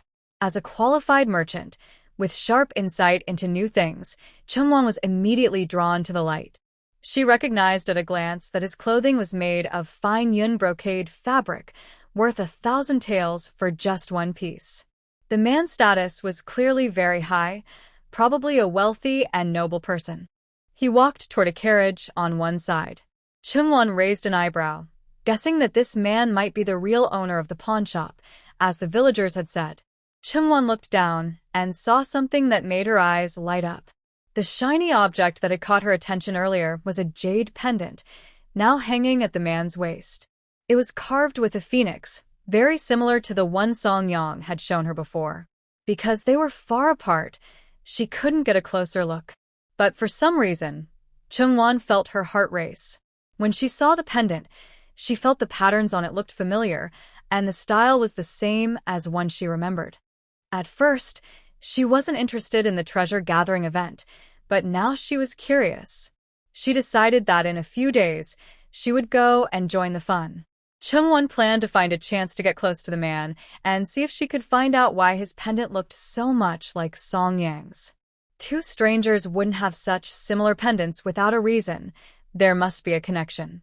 3 days later, at noon, the treasure-gathering event officially started. The shop's entrance was crowded with curious townspeople. But the event was exclusive. It was held inside the shop's inner courtyard. Poor families without a family heirloom couldn't even get in to watch. Chungwon had already gone early. Before leaving, she searched through her belongings for a long time. She didn't like collecting jewelry or porcelain, and she thought she would buy a big house someday, so her home didn't have anything fancy or valuable. However, she did have a couple of famous paintings, gifts from merchants, which she liked. But she didn't want to take her best items to the event to show others. After thinking carefully, she decided to bring some gold and silver jewelry instead. She opened a locked box in her bedroom, which was filled with her personal jewelry. After choosing for a while, her eyes settled on a gold necklace. She had only worn it once because it was big and heavy, and she didn't like it much. Today, she decided to give it up. She carefully placed the gold necklace in a wooden box and held it in her hand. When she arrived at the entrance of the treasure gathering, she opened the box to reveal the necklace. The shopkeeper's guard immediately looked surprised when he saw it. "I didn't expect this woman, who looks gentle and modest, to come from an ordinary family, yet she has such fine belongings. Usually, common people only have a small gold chain, but the necklace in her hand is so large. Even if she isn't very wealthy, she should have some money, especially since this is a small town and not many families own that much gold. This already shows she belongs to a higher class. Honored guest, please follow me," the young servant said with a big smile, leading Chungwon to a decent seat. Soon, maids brought tea and snacks to serve her. Looking at the snacks and tea, Chungwon raised her eyebrows slightly. These are all good things. The tea was top-quality Westlake Longjing, worth 100 taels, and many of the snacks came from famous shops in the capital. She then looked toward the middle of the pawn shop, where the open space had been turned into a small stage. Many dancers dressed revealingly performed songs and dances, accompanied by the sounds of pipa and strings, while guests chatted loudly, making the atmosphere lively. Thinking about the starving refugees outside the city, Chungwon looked at the luxurious scene before her and sneered slightly. Heaven is often unfair. Rich get richer, and the poor get poorer. Each dish of snacks here could feed a refugee for months. While the wealthy indulge in their pleasures, many refugees are desperately saying goodbye to their loved ones, as if they are in. The coldness in Chungwon's heart grew even stronger at this thought. She glanced around and suddenly stopped breathing for a moment. The scene today is truly grand. Although Wulong County is just a small town, almost all the wealthy people have come to the treasure gathering. Even the rich merchants from neighboring counties are here, dressed in fine clothes. At their tables, some had large boxes, others several, all filled with treasures they brought. Most of these treasures were porcelain vases, jade jewelry, or famous paintings, each one extremely valuable. Of course, some people brought jewelry made of gold and silver, but most were women accompanying wealthy merchants. Some might be wives, others concubines. Very few, like her, came alone and had their own spot. After understanding the crowd's layout, Chungwon shifted her attention to others, planning to enjoy watching the scene unfold. She wanted to see how they collected, appraised, and bought treasures. Today, others brought valuable items. Her gold necklace was quite plain compared to theirs, so she didn't expect anyone to like it. But if someone was willing to pay, her pure gold necklace could sell for a few hundred silver coins. Gold is always a popular and valuable currency. Her large gold necklace, even if melted down later to make gold bars, would be more valuable than ordinary jewelry. Chungwon thought that if no one bought it today, she would melt it down when she returned home. After looking around, Chungwon didn't see the person she was hoping to find. She scanned the area but didn't see the man in the black brocade robe she saw that day. She felt a bit disappointed. Normally, as the boss, he should come out. But maybe he's hiding backstage watching the event. She decided to wait and see. A maid brought her a cup of tea. Chungwon ate some snacks while watching the scene. A wealthy merchant with a big belly, wearing a fox fur collar and a jade ring, first took out a jade gourd from his collection and started bragging to his friends. "Everyone, look at this jade gourd I have. It's said to be from ancient times, very old, and I bought it by chance 10 years ago. The most amazing thing about this gourd is that no matter what kind of wine you pour into it, the wine flowing out from the spout is always smooth and fragrant. Imagine how happy someone would be if they could drink 1,000 cups without getting drunk, especially at night. When the wine is poured into this gourd, it glows with colorful light and shines brightly." As soon as the big-bellied merchant finished speaking, a scholar-like man on the opposite side immediately questioned her. "You're saying this gourd is a treasure among treasures, but how can you be sure? And claiming it's from ancient times, do you know how long ago that was?" Before the wealthy merchant could reply to the scholar, a voice suddenly sounded nearby. The lights in the hall instantly went out. The large, round gourd in the fat merchant's hand emitted a bright blue glow, illuminating the entire hall like a fairyland. "I have seen the power of my own gourd," the merchant declared proudly, "and now I share it with everyone." The guests saw this dazzling display and immediately began to praise it. When the lights came back on, the scholar quickly picked up a painting in front of him and confidently explained, "This painting was created by the former emperor himself. It is a masterpiece that has lasted through the ages." The fat merchant was momentarily stunned. He didn't understand the meaning behind the scholar's words about the painting. He only heard the words, "former emperor," and the word, "exchange," that he forced out from his throat. Suddenly, thunderous applause erupted. The two quickly agreed and exchanged their treasures. Qingwan watched this scene, covering her mouth to hide her smile. The painting was just signed by the former emperor, and its skill was quite ordinary. Yet it was enough to trade for the real treasure, the magical gourd. But how could this fat merchant understand any of that? He probably got so excited when he heard "former emperor" that he couldn't stand still. This noble family's reputation was at stake. If a simple painting could connect them to such a figure, then the royal family was too casual, right? The Huang family might be different, but he was really foolish, wasn't he? Otherwise, he wouldn't be dressed so extravagantly. It's not that he was afraid of revealing his wealth, but his taste was truly poor. Seeing him pretend to admire the painting, Qingwan couldn't help but laugh, her eyes full of sarcasm. At this moment, a sharp, oppressive gaze shot over. Qingwan instinctively turned her head and met the gaze of a man in a black brocade robe she had seen before. His eyes were cold, and Qingwan shivered instinctively, her brows tightening. It seemed this man had been watching her from the shadows all along. Otherwise, it was impossible for their eyes to meet so perfectly. Her seat was not very noticeable, but it was easy to find her.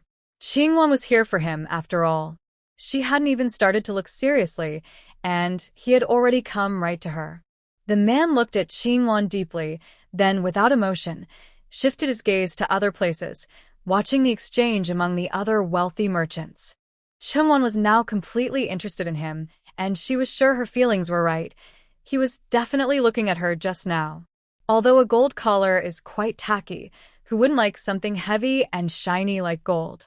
Qingwan thought that claiming she could refuse gold was just a lie. She was a true, honest person. This time, she looked at the man more carefully. He was handsome and charming. A man like this believes in a winner-takes-all attitude. If she approached him first, he might become suspicious.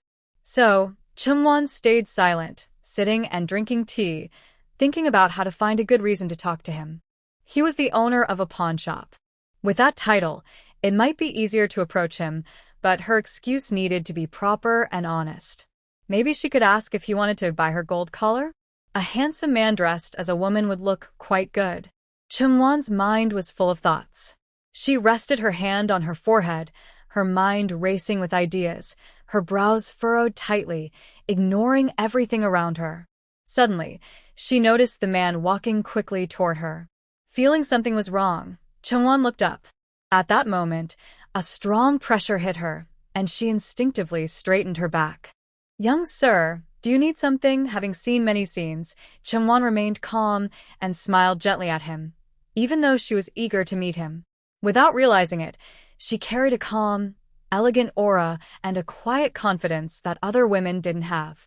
The man didn't speak, but looked at Qingwan carefully. He couldn't deny that she was different from all the women he'd met before. She had something special. He stayed silent, and Qingwan didn't speak first. They just looked at each other, her face showing no fear.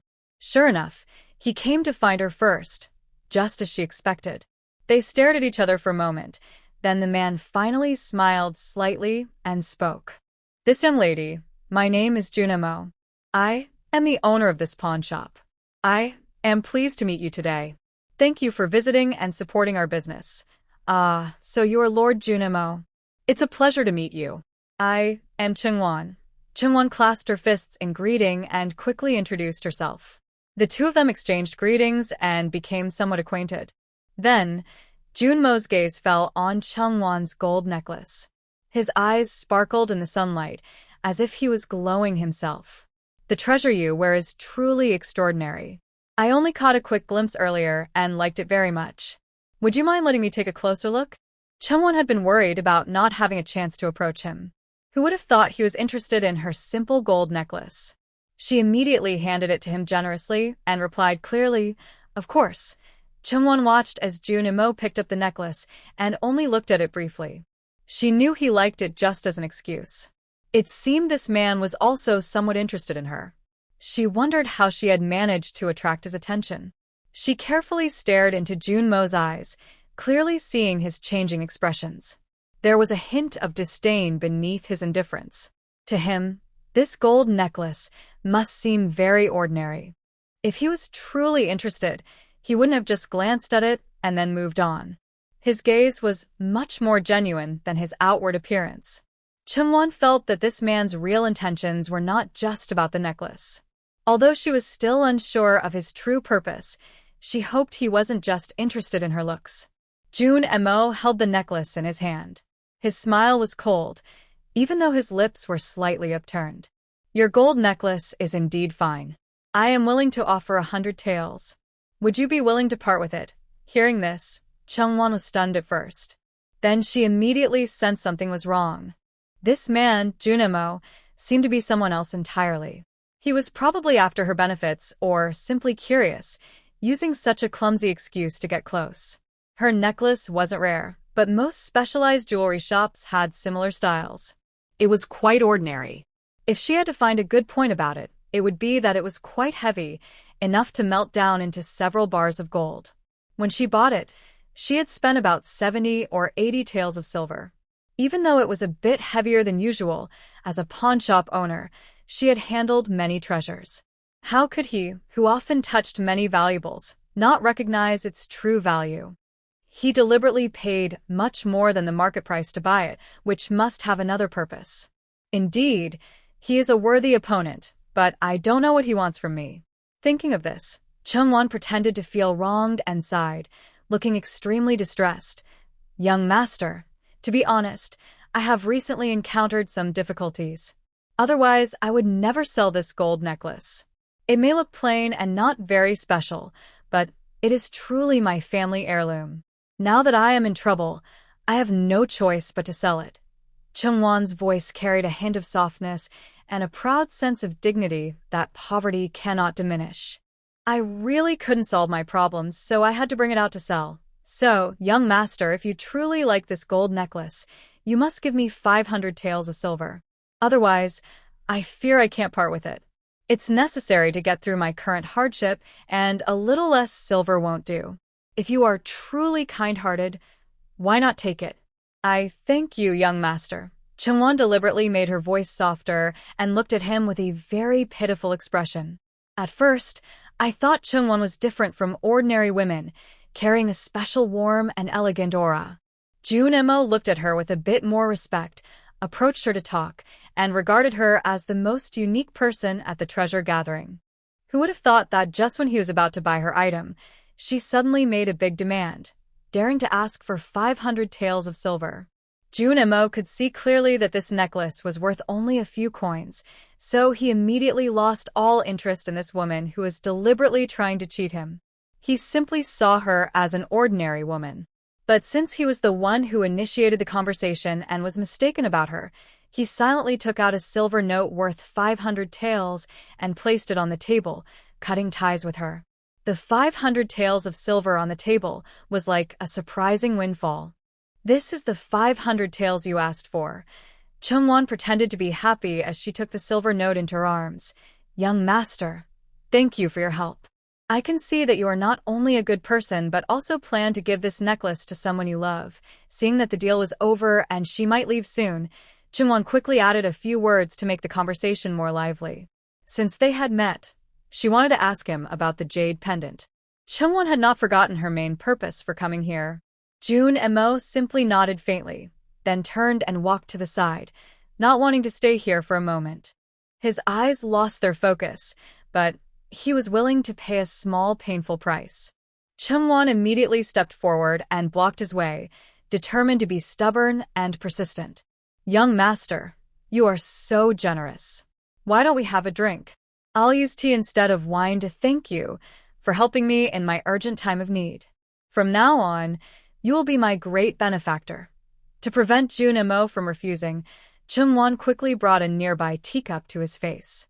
He glanced at the teacup, knowing that he wanted to satisfy her quickly and be free, so he took the cup slowly after a while. Although he didn't plan to drink, he kept his eyes fixed on Chungwon.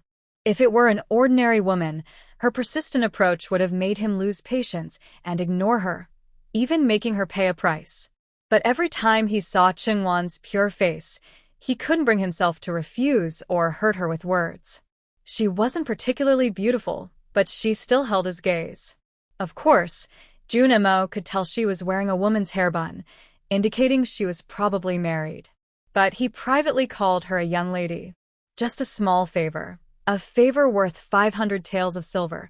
You're truly generous, young master. Chungwon finished her drink proactively.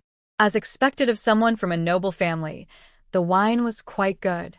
After drinking, Chungwon shifted her gaze to the phoenix jade pendant hanging at Junmo's waist. Building on her previous comment about the gold necklace, she continued, Young master, you bought this gold necklace. I guess it's probably a gift for someone special, right? Otherwise, women usually wouldn't wear such jewelry, but such a large gold necklace might look too old-fashioned on a young woman. It would be better to give her jade. Jade comes in many colors and styles, and young girls like jade necklaces, bracelets, and pendants. It seems the young lady knows a lot about this. Junmo's tone was hard to tell whether it was teasing or sarcastic. In my opinion, women who look like her are usually indifferent to fame and fortune. I didn't expect that this woman, who isn't interested in fame, also values money and desire so much. Maybe I misjudged her. Junimo felt disappointed and couldn't help but mock Chungwon. However, the latter showed no feeling at all. Outward appearances are given by oneself. She can create a simple, ordinary image in front of others, which is her skill. I don't have much knowledge about this matter. It's mainly because I am a woman, so I understand women's preferences. Chungwon answered Junmo's question politely. If you're giving something to someone you love, it's better to give her something very personal. It makes her feel like you're always with her. I think this jade piece on your waist looks quite suitable. Chungwon tried to reach out and touch his jade pendant, wanting to examine it carefully. She hadn't paid much attention to Song Yang's jade pendant before, only remembering that it had a phoenix flying design, very similar to the one Junimo was wearing now. To be sure if they were the same, Chungwon needed to hold the pendant in her hand and play with it. Unexpectedly, as soon as Chungwon's hand reached out, Junimo instantly became alert, took a step back, and shot her a fierce glare. His gaze was sharp like a sword. In that moment of eye contact, Chungwon felt as if she had been pierced by countless arrows, her whole body trembling with a bone-chilling fear. Chungwon's breath caught, and she instinctively took a step back. That look was so deadly, as if she had already died several times just then. This made her breathing become uneven, her heart pounding wildly. She wasn't usually someone inexperienced or naive, but this time she was genuinely scared. After that terrifying look, Junimo didn't say another word to Chungwon. He turned and left directly. His back carried a strong wind, looking solemn and majestic, wrapped in a faint aura of violence, which made Chungwon feel her heart tremble. With years of experience in reading people, Chungwon was sure that this man was no ordinary person just from that look. Even the most wicked and evil people, with blood on their hands, rarely have such a commanding and decisive gaze. His eyes could instantly kill without a trace. As for his identity, it must be incredibly noble and beyond words. Thinking of this, Chungwon had a rough idea of his background and became genuinely interested in him. Junimo, there must be more to their story. Without saying anything else, just regarding this jade pendant, until I understand the story behind it, Chungwon will not let him go. After that, Chungwon kept her eyes fixed on him. When she saw Junimo talk briefly with a wealthy merchant and then leave, she also went forward to chat with the merchant, just like him. It turns out he had a painting by a famous scholar. It seems this man came for himself. Otherwise, if he liked these elegant things, he wouldn't have stopped for a simple gold collar. After Jun Mo left, Chungwon didn't see him again until the treasure gathering ended.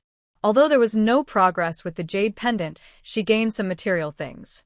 She sold a gold collar worth 80 taels for 500 taels, which was a good deal. But thinking about Junmo's fierce gaze, Chungwon still felt a bit scared. When she returned to the central pavilion, her expression was unusually serious. Although she still had a faint smile, Sister Zheng knew Chungwon well. Her smile was just a habit. Her true feelings were actually quite bad. Sister Zheng saw Chungwon was upset and immediately poured her a cup of tea. What happened? You don't look well. Weren't you at the treasure gathering just now? It was so lively, you should have been in a good mood.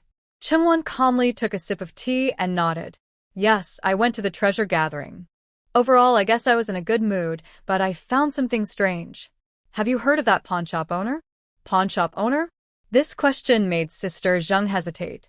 She awkwardly scratched her head and shook it, looking confused.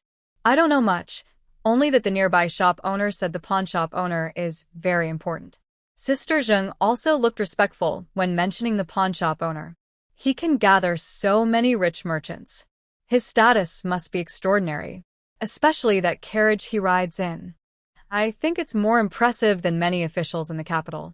Hearing this, Chungwon's face grew serious. She had seen some officials' carriages before. They were luxurious, but almost nothing compared to the carriage Jun Mo rode in. Seeing Chungwon's unusual expression about this man, Sister Zheng realized something was wrong. Could it be that you have a grudge against him? Don't worry first. Let me ask around. I have a close friend who happens to work as a tea server next to the pawn shop where the boss is. Usually, small people like him hear the most news. I'll ask him for you now. Okay. Thank you, sister-in-law. Chungwon was surprised that sister-in-law Zheng had such connections. But she never doubted that small people could have big skills. People who are truly powerful often look simple. Chungwon knew this very well. So she waited patiently for sister-in-law Zheng to find out more. After nearly half an hour, sister-in-law Zheng came back panting. She first drank a cup of tea quickly, then brightened her eyes and told Chungwon what she had learned. I found out that the boss is very mysterious. Even the previous shopkeeper didn't know his background. All I know is that he's a son of a high official in the capital. His family has a strong background there. My old friend didn't dare say much more because talking too much about such people can cause trouble. Sister-in-law Zheng's meaning was clear to Chungwon. She understood that it was about time to stop. Chungwon nodded slowly, showing she understood very well. Don't worry, I know what to do. I have everything under control. After that, sister-in-law Zheng didn't bother Chungwon anymore. She went back to her own work. Recently, Chungwon only came to the Zhongga at night. All the small and big things in the shop were handled by sister-in-law Zheng alone. She was exhausted every day like a spinning top, but she was happy every day. Sister-in-law Zheng was really glad to know Chungwon, to be her friend, and to have such a good opportunity and chance at Zhongga. Now, the children at home, regardless of gender, can go to school. Her daughter won't have to suffer as she did. Every time sister-in-law Zheng thought of this, she felt truly grateful to Chungwon.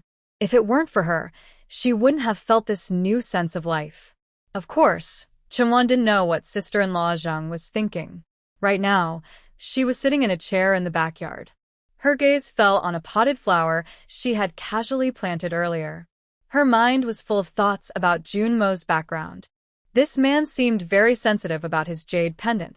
She had only looked at it briefly and didn't even touch it, but he quickly dodged away. She once heard a saying, a man's most important possession is something that always stays close to him. The jade pendant is shaped like a phoenix, which is usually not worn by men because it looks too delicate and feminine. However, Jun Mo is tall and commanding, with no hint of femininity. As a proud and upright man, he would definitely not like anything that seems feminine. But Jun Mo wears this somewhat feminine-looking jade pendant, which shows it must be very important to him, possibly symbolizing a certain status. A dragon man and phoenix woman, if it was left by his mother, that would be normal. Because she didn't look closely, Chungwon didn't know if there were any words on the pendant, only that the material was very fine. If ordinary people wear similar items, it's not surprising. But if high officials and nobles wear similar jewelry, that would be very rare. Rich people always want to be unique, so they prefer clothing and accessories that no one else has. Craftsmen making jade pendants wouldn't produce two identical precious items. If two similar pieces exist, they are probably parts of the same original object, which means the owner must be closely connected. Chungwon suddenly understood everything clearly. Her mind became sharp. If her reasoning was correct, then Song Yang's background must have big secrets. Maybe she should go to the capital to find the truth. Thinking about Song Yang's background, she felt much better. Since it's already past noon, Chungwon remembered that Song Yang hadn't eaten yet. He had been delayed at the treasure-gathering event today, and no one had brought him food. He must be hungry.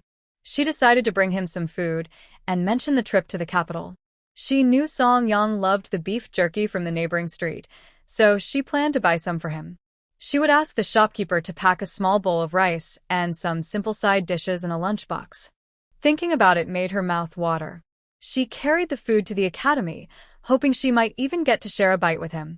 Just as Chungwon finished packing and reached the door, she heard a hurried, angry shout. A captain wearing a tall hat, leading a group of hatless guards, burst into the place. Without a word, they grabbed a thick wooden stick and fiercely struck one of the tables. A man sitting at that table was so frightened, he collapsed to the ground. At another table, a small child was so scared by the chaos that she started crying loudly. The little girl curled up in her father's arms, trembling. This scene was very sad to see. The girl's crying was very loud. The lead officer, probably annoyed by the noise, shouted harshly at her. Spit flew everywhere as he yelled, "Stop crying. Shut up. If you disturb my work, I will take you to jail." The officer angrily pointed his stick at the other customers. They all shrank back in fear, not daring to move, let alone stand up and shout at him. Then the officer gave a quick look to some of his men and said, "Search the place. If you find anyone suspicious, bring them here immediately." His men quickly rushed upstairs to search. There were also customers upstairs, and they were very scared. The officers were very rough, kicking chairs and flipping tables. The noise was loud. The customers wanted to speak out, but dared not. The officers didn't let them leave and made them stay on the floor, trembling. Chungwon was very angry. How could they do this on her territory? Did they think they could disrespect her? Without hesitation, she went to ask the officer loudly, "Sir, why are you searching my shop so openly? Who sent you here? What crime have I committed?" The officer looked at Chungwon coldly. He folded his arms and showed a proud, indifferent face. "We are acting on the orders of the county magistrate. He said you are hiding criminals inside, so we came to search. As the saying goes, if you want to accuse someone, you can find a reason." It seemed the county magistrate was finally targeting her, seeing her as an obstacle.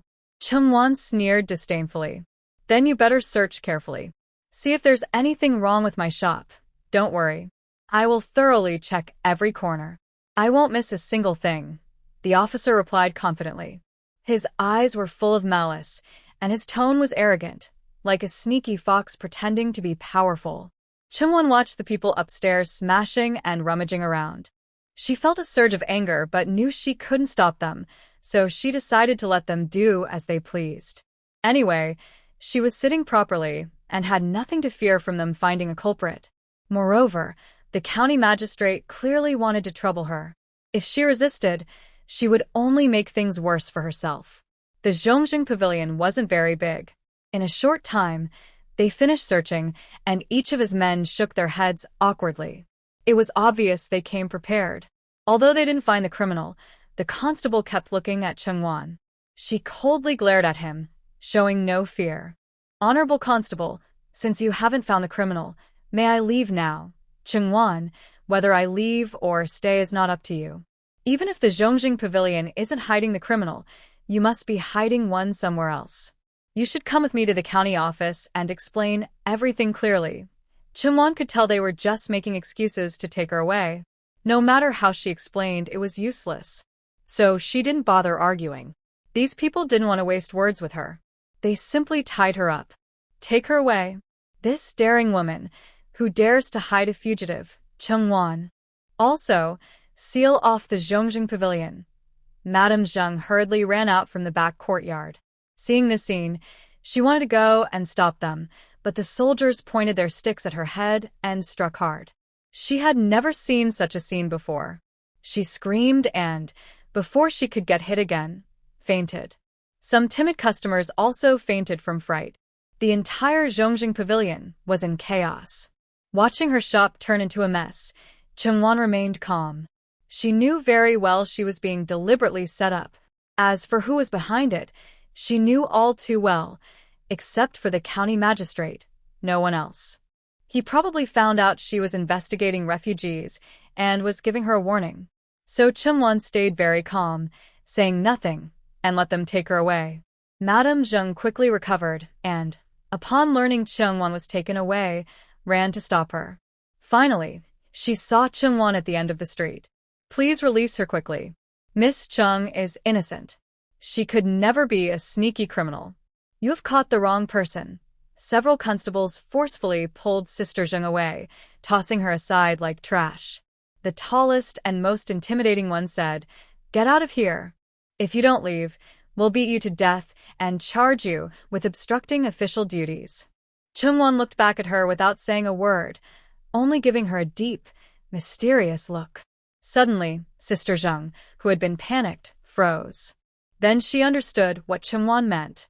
Watching them disappear down the street, Sister Zheng snapped out of her shock. She quickly gathered her strength, turned, and ran to the academy to find Song Yang. At the gate of the academy, she just happened to meet Song Yang, who was about to leave. Seeing this familiar face, her mind was suddenly filled with hope and confidence. Sister Zheng hurried over, grabbed his arm, and breathlessly shouted, "Something's wrong. Young Master Song." Big trouble. Sister Zheng is close to Chungwon. When she came to find her and said things so loudly, Song Yang immediately thought of what might have happened. His face changed instantly, and he anxiously grabbed Sister Zheng's hand. Did something happen to Chungwon? What's wrong with her? After a moment of silence, Sister Zheng managed to speak in a jumble. Just now, some constables came to the shop. Without saying a word, they accused Miss Chung of hiding criminals. They didn't find anything but still insisted she was hiding the criminals elsewhere. If she doesn't surrender, they said they would execute her. She repeated what the constables had said, word for word. Although the part about execution was somewhat exaggerated, in Sister Zheng's eyes, the way the police officer swiftly took her away made it seem like she was about to be sentenced to death. Thinking about how Miss Chung, who was so kind, might end up in such a tragic situation, tears streamed down Sister Zheng's face. Hearing this, Song Yang clenched his fists tightly, his eyes burning with unquenchable anger. This county magistrate is usually corrupt, but now he even tries to stop others from seeking justice for the people. After speaking, Song Yang told Sister Zheng to go back first, then hurried to find the head of the academy, Luo Qingyang. Luo Qingyang was having lunch. When he saw Song Yang approaching, he slightly smiled, curious about why his proud student was coming to see him at this moment. "You didn't go for lunch. Why are you back so soon? Why are you in such a hurry to see me?" At first, Song Yang didn't speak. His face looked serious. After a while, he seemed to gather his thoughts and slowly said, "It's about the lady student. She was caught by the county magistrate." He didn't go into much detail about what happened next. The teacher is a wise person and would understand what he meant. Luo Qingyang was silent for a moment. He didn't expect Song Yang to come to him because of this matter. He paused for a while, then asked thoughtfully, "Today I heard some rumors that Chungwon is hiding a fugitive." He looked at him with a slight smile and a teasing look, giving the impression that he knew everything but was pretending not to. As the head of the academy, Luo Qingyang is very knowledgeable and well-informed. Nothing in the town can escape his notice. So Song Yang knew why Chungwon was caught. The teacher knew very well, but now they were just pretending not to know. "Teacher, you know very well why Chungwon was caught." "I have indeed heard some rumors. Sometimes, when a tree stands out, the wind will destroy it. I believe you understand this principle." Looking at his proud student, Luo Qingyang suddenly changed the subject and asked, "Recently, there have been many issues with refugees. What are your thoughts on this matter?" Song Yang was worried about Qingyang's safety, but he knew Luo Qingyang wouldn't ask a random question without reason. After thinking carefully for a moment, he answered, "In ancient times, there was a saying about marching and fighting. The one who wins people's hearts wins the world. The support of the people is everything." When he mentioned the people's support, Song Yang seemed to speak more passionately. If an emperor cannot win the support of the people, he will eventually be overthrown. If an emperor does not cherish his people and allows them to suffer and be displaced, he will be close to ruin. Song Yang stopped there, not continuing further. Luo Qingyang nodded thoughtfully. His disciple always has his own ideas. Today, he really wanted to hear what more he could say. He signaled with his eyes for Song Yang to continue. People often say that extremely wicked people can do anything. In my view, those who are tormented by suffering are also extremely wicked. When a person is trapped with no way out, they often take desperate actions, even risking everything. Refugees are the same. If they are not given a chance to survive or are forced to live in suffering for generations, they will eventually rise up against the authorities. Throughout history, many rebellions happened because people felt they had no other options, so they fought for their right to live. Song Yang talked a lot about the problems caused by not helping refugees and gave many historical examples. For him, if you truly think about these refugees, you would understand that if possible, they wouldn't want to rebel. They are just living in impossible conditions. If they rebel, they might die. If they don't, they might die too. So, why not take a chance? If they succeed, their families could have a better life. If they fail, they might all die anyway. Either way, it's better than being refugees, wandering without enough food. People are the foundation of a country, and the support of the people is the real strength. If the people's trust wavers, the country will soon fall apart.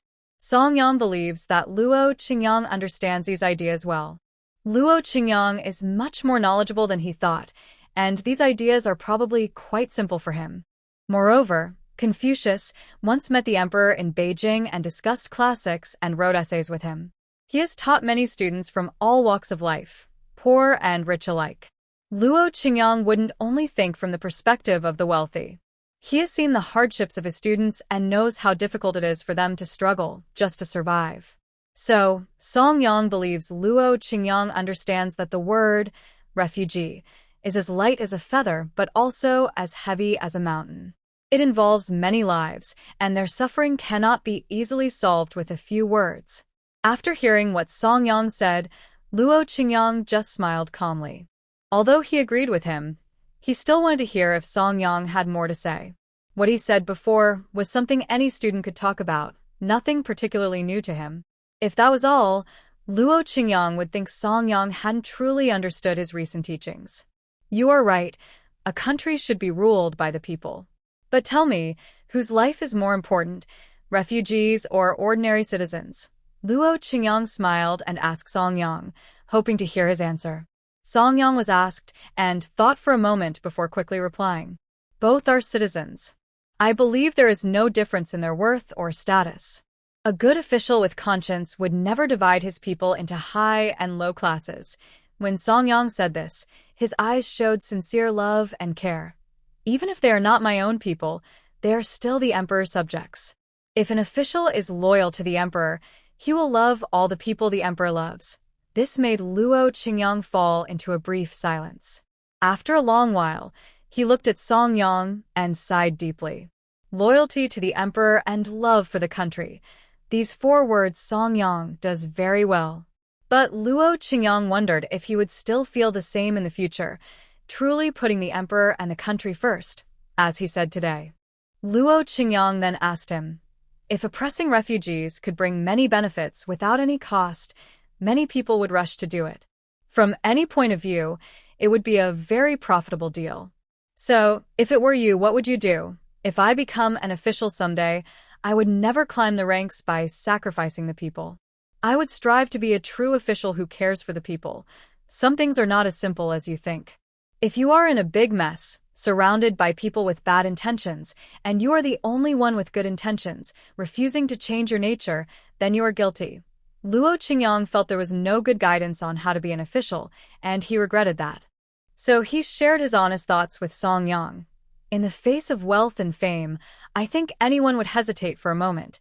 Maybe today you wouldn't hesitate, but if one day many good things are right in front of you, could you honestly say you wouldn't waver? Could you always stay true to your principles? This time, Luo Qingyang's voice was not as loud as before, and his brows furrowed slightly. At his age, he had seen many people fail to stay true to their hearts and forget what they should truly hold on to. Before truly holding this official position, Luo Qingyang believed that everyone's original intention was pure and sincere. He hoped to become a good official who truly serves the people. However, during this process, there are many complicated factors and many irresistible temptations. It is difficult to go from luxury to simplicity. After experiencing the worldly prosperity that does not belong to him at this stage, who would want to return to the cold and vulnerable times when one is at the mercy of others? Song Yang did not answer Luo Qingyang immediately upon hearing this. Instead, he looked coldly into the distance, his eyes showing unwavering determination. I understand that the world's black and white are always opposite. Bad people have 100 reasons to do bad things, but good people also have their own reasons to be good. If you want to be bad, you can find 100 reasons to persuade others or justify yourself. But I believe that as long as you stay true to your heart, you can become a good official who speaks for the people. If I cannot change all this, I might as well leave and escape from worldly affairs, to avoid guilt and self-blame. Those who refuse to escape or make excuses are simply greedy for fame and addicted to the illusions behind luxury. As he spoke more, Song Yang's words became more intense. Luo Qingyang clenched his fists and furrowed his brows tighter. Seeing his teacher like this, Song Yang added, I know I can't control what others think, so I can only stick to my own principles.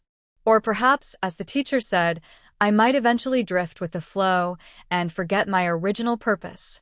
But right now, in this moment, I refuse to become a bad person, and I will not allow this to happen. Seeing his worried expression, Song Yang continued and recalled the 4 sentences his teacher asked him on his first day at the academy, returning them exactly as they were. Teacher, do you still remember the 4 sentences from Henku? His expression remained firm, as if he saw through Luo Qingyang's worries or had completely uncovered all his secrets. After a long silence, Luo Qingyang suddenly stood straight and patted Song Yang's shoulder. Song Yang, I hope you remember what you said today. I believe that perhaps, in the future, you really can stay true to your heart and ride the wind and waves. Luo Qingyang's words marked the end of his efforts as a teacher in this matter. He didn't say much, only giving a deep look at Song Yang before turning to leave. When he reached the door, Luo Qingyang stopped and looked back at Song Yang. He said, Don't worry, I will personally go to see the county official. Chungwon will be released soon. Once you get involved in the refugee mess, it's hard to get out. Having ambitions is good, but you need to know if you have enough strength. Otherwise, you might hurt yourself and others. Think carefully about this. Song Yang didn't reply. He only frowned tightly and still didn't understand why Luo Qingyang was so against them investigating the refugees. Are all those refugees really going to die here? Luo Qingyang, unaware of Song Yang's thoughts, sighed deeply and then left quickly. Meanwhile, Chungwon was also taken to prison. The guards locked her in a cell for 2 people. They untied her ropes and pushed her inside with force. Chungwon lost her balance and fell to the ground. Luckily, there was dry grass to cushion her, so she didn't hurt her nose. A few guards scoffed and spat on the ground. I told you, Chungwon, if you don't have the strength, don't take on dangerous jobs. You need to see if you're capable. Challenging us is just asking for trouble. People should know when to bow their heads. Sometimes, a simple act of humility is enough. Why be stubborn? Everyone has their own fate. Just focus on your own life. Why interfere with others' lives or deaths? In the end, if you get trapped in, who will care about you? These guards seemed to mock Chungwon on the surface, but secretly, they were hinting that she should compromise. If she told the county officials she would never interfere with the refugee issue again, she might have a chance. Chungwon stayed silent the whole time. She didn't respond to them. She closed her eyes tightly, feeling annoyed. Finally, she was fed up and lay down on the dry grass, covering her ears. The guards, growing angrier, cursed Chungwon harshly before leaving. After they left, Chungwon slowly sat up straight. The environment in the cell was very bad, dark, damp, and filled with a strong smell of decay that made her throat hurt. Suddenly, she sensed a sharp gaze nearby. She glanced sideways and realized it was a woman from the same cell. This woman was thin and pale, clearly someone who had long been hungry and cold. But she didn't seem like a refugee. She lacked the typical refugee look. After a quick glance, Chungwon didn't pay much attention. She wasn't a talkative person and didn't care why others were in prison. She also didn't want to know. Right now, she was struggling to take care of herself and had no time to worry about others. However, if someone chose to tell her something during this boring time, it might be interesting to listen in. So Chungwon closed her eyes, trying to rest and carefully think through everything. There had been so many things happening lately that her mind couldn't keep up. She wished she had an extra brain to process all these problems. Otherwise, how could misfortune all come at once? There was no such thing as the worst luck, only worse luck. The woman in the same cell stared at Chungwon for a long time. Maybe she was bored, so she deliberately moved a little closer. After a while, perhaps noticing that Chungwon didn't seem aggressive and that her calm, gentle face was easy to approach, the woman finally started a conversation. She was shy and spoke softly, guessing in her heart that Chungwon must have done something wrong to be sent to prison at such a young age. "Madam, these guards talk too much. A few big men like to chatter all day and joke around in the cell. I think they're just bored. Don't mind them." Her voice was very weak, probably because she had been sitting in prison for a long time, sounding even more tired. Chungwon had been thinking about this girl for a while. When she finally heard her speak, she opened her eyes slightly. She didn't answer out loud but looked at her with a friendly gaze. Although this woman kept talking, her words seemed to be for her own good. Chungwon was in a bad mood but still treated her gently, even if she didn't respond immediately. She chose to act as if she were cold and indifferent. Soon it was time to eat. The prison food is usually bad, but today, since it was the once-a-month meal improvement day, there was some meat in the bowl. Not surprising that Chungwon is lucky and not picky. She likes fatty meat, thinking lean meat gets stuck in her teeth. Seeing Chungwon happily eating the meat, the woman voluntarily offered her some of her own fatty meat. "You just arrived and aren't used to it yet. Just make do and eat a little. Some things you need to accept more calmly." Chungwon paused for a moment, looked at the fatty meat in her bowl, and swallowed. Although she doesn't have cleanliness issues, this sister is a bit too eager to help, isn't she? Thinking that she might as well accept the kindness, Chungwon made up her mind and accepted the woman's offer. She nodded kindly to the woman. Because the woman was kind-hearted, Chungwon couldn't refuse sincere people. Their conversation grew more and more. After finishing the meal, the woman asked Chungwon about something. "Madam, do you know that recently a family in the county is making a big fuss about getting married?" "Of course I know. Everyone in the town knows about it." "I heard that as soon as the woman moved in, her husband died," Chungwon answered almost instantly. The lively events in the town have been quite entertaining lately. Almost every few days there's a new big story. Chungwon doesn't like crowded places, but when there's too much noise, she can't help but join in. The wedding of that wealthy merchant was one of the lively events she watched recently. When Chungwon mentioned this, her eyes lit up. The woman couldn't help but smile awkwardly. "To be honest, the woman who lost her husband is me. I was brought here because my terrible father-in-law and mother-in-law falsely accused me, saying I killed my husband to cheat the bride price." The young woman spoke with righteous anger. "Actually, my husband didn't die at all. It was his father's concubine's son, my little brother-in-law, who died. Both of us were innocent victims. Now, who can I turn to for justice? In the end, I guess I just have to accept it."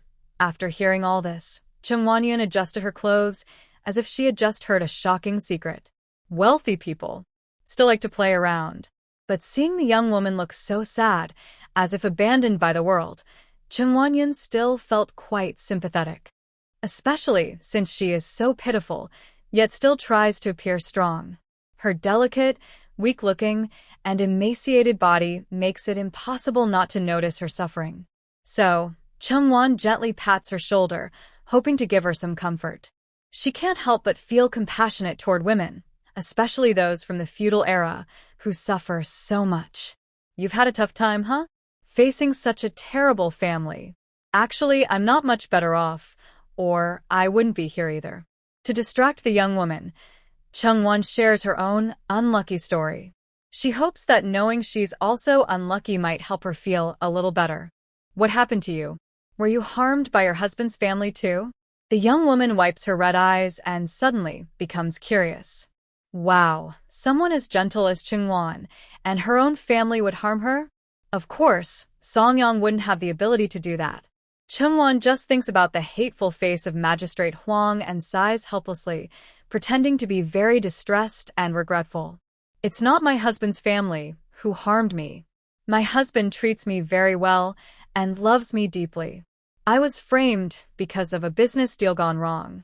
I couldn't compete with a powerful boss who's rich and influential, so I was set up and thrown into prison. Chungwan deliberately pats her thigh, pretending to be very distressed and remorseful. Is she truly regretful? Of course not. Chungwan never believes that evil can overpower good. She can't fight them on equal terms now, but if she ever gets a chance, she won't hesitate to make the Huang family suffer. Breaking a few layers of skin isn't her true intention. The young woman didn't expect Chungwan to be so capable, even running her own business. But when she heard that Chungwan was framed because of her business, she immediately hugged her. Being framed in business is just too tragic. The young woman hugs Chungwan and pitifully comforts her. I didn't expect you to have such a tragic experience. Heaven is so unfair, letting those bad people go free. It's so blind. Then she kneels in the middle of the cell, angrily shouting at the window outside. Her movements are very practiced, as if she has done this many times and is very experienced. If you truly have eyes, use lightning to strike down those wicked people who kill without mercy. Let all the bad guys meet a bad end, or else you will be considered blind. After saying this, the little woman knelt and sat there, crying sadly. The more she listened, the more interesting it became. Although this little woman was in a tough situation, she had a spirit of finding joy in suffering. Even though she often made herself cry, it was also a way to release her feelings. She didn't blame others or complain about fate. She only blamed herself. She was truly rare and kind-hearted. Unfortunately, they met in this situation. Otherwise, I would definitely make friends with her. Since I haven't figured out how to get myself out of trouble yet, I can only keep her company and enjoy a moment of fun. So, Chungwan nodded in agreement and said along with the little woman, "Sister, you're right. Heaven really has no eyes. Many poor people are trapped in, while those who oppress them live in luxury. Why is it always us, the honest folks, who suffer? Yeah, why do we always suffer? Those rich people are so cruel. Do they really think a little money makes them special? Do others really care about their dirty money?" The little woman launched a broad attack, so Chungwan also belonged to the wealthy class. But she always saw herself as a good merchant and a kind person, so she didn't care about these things. Soon, Chungwan started pretending to be pitiful, thoroughly enjoying the process. Noticing someone listening behind the wall, she deliberately expressed some regretful words for them to hear. The guards outside had been eavesdropping, and when they heard Chungwan's regret, they quietly left. After the act of pretending to be pitiful, both women wiped their tears at the same time. Then, they ate and chatted together, forming a close bond. The atmosphere was very warm. As night fell, Chungwan lay on the dry grass to rest. Because it was damp and cold here, she couldn't sleep at all, and she didn't even have a decent blanket. The little woman beside her was used to it, lying on the ground and sleeping soundly, with only a piece of dry grass woven into a mat. Chungwan's lips curled slightly, feeling a bit of admiration. She was quite open-minded. Committing such a serious crime, It is likely that he'll be executed after the autumn festival. Seeing that her life was in danger, she still managed to sleep so peacefully. How could she not be considered a heartless person? But there was nothing she could do about it now. County Magistrate Huang is like the king of in Wulong County. Without any outside interference, if he wants you dead at midnight, who can save you until dawn? Chungwon does have the ability to do so. But for now, she can only protect herself. Outside the window, a full moon shines brightly, illuminating the prison like daytime. The moonlight is so clear, the green trees are so still in the night, and this prison feels so cold and indifferent. Through the window, the cold moonlight reveals the shapes of the mountain peaks, the faces of the rocks, and the uneven trees, faint or strong, making the place seem even more gloomy and sad. Chungwon sits cross-legged, thinking only of Song Yang. When she learned she was captured, even if he wasn't the most worried, he should be trying to help her now. He must be like a restless ant on a hot pan. She's always been unsure whether she can trust others' sincerity, but after 2 years of knowing Song Yang, she dares to believe a little. Even if she faces Magistrate Huang directly, Chungwon believes that with Song Yang's intelligence and cleverness, he will find a way to rescue her. If not, Magistrate Huang wouldn't have solid evidence to accuse her of hiding criminals. Without real proof, he wouldn't dare treat her like ordinary citizens. Detaining her for a few days would be enough to settle it. But thinking about it now, the reason they arrested her sounds pretty ridiculous. Are there really any fugitives in Wulong County? It's more likely that they're just refugees with nowhere to go. But now is not the time to think about that. The most urgent problem is that the cell is cold, damp, and smells terrible. Chungwon can't stand to stay even for a quarter of an hour. Before she could complain too much, a few guards suddenly appeared from around the corner, opening the cell door and giving Chungwon a look. "Madam Chung, let's go with us." "Where to?"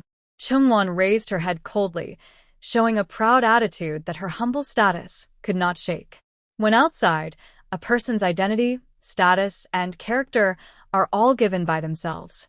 Just go when we tell you. No more nonsense. Even in "you must go, don't you see whose territory this is?" The jailer scolded loudly, while grabbing Chungwon's arm and roughly dragging her forward. "I can walk by myself." She coldly shook them off and stepped forward confidently, walking alongside them. She was a very sensible person. Although she disliked these guards and jailers now, she didn't want to suffer any loss because of them. They worked hard all year, and if they accidentally broke her arm, Chungwon would have no one to cry to. Seeing her obedient, the jailers didn't make things difficult for her.